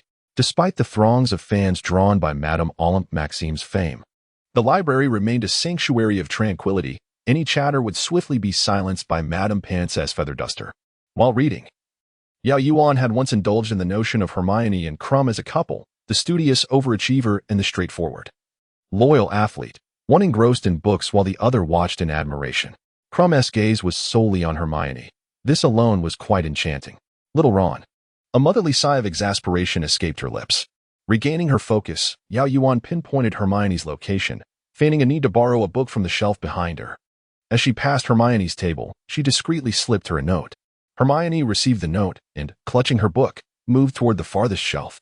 Krum shot her a glance, seemingly intent on following, but was deterred by a warning look from Hermione. Retreating back to his seat, his gaze drifting out the window, as if only watching Hermione held any significance. Yao Yuan, feeling a pang of jealousy, thought, "Thank you. I feel a bit envious now. What is the matter, Iris?" The tall bookshelves obscured their conversation. "Look at this." Yao Yuan handed the Daily Prophet to Hermione. Hermione took the paper, glancing over it. "Actually, I had suspected he was a giant," she shrugged. "Yet he cannot be a pureblood giant, as purebloods typically reach heights of around 20 feet. To be honest, we need not be as hypersensitive about giants as the article suggests. Not all of them are terrifying. That is a bias. Much like the general attitude toward werewolves, merely a preconceived notion, isn't it?" Suddenly, Yao Yuan grasped why Harry and Ron were so frantic. Now is not the time for ideological discussions. Many individuals do have preconceived notions that we cannot change. Forget it. It's not important. But at that time, did Harry tell you what transpired? You happened upon him and inadvertently overheard the conversation between Hagrid and Madame Maxime? Yes, the crux is how she learned about it.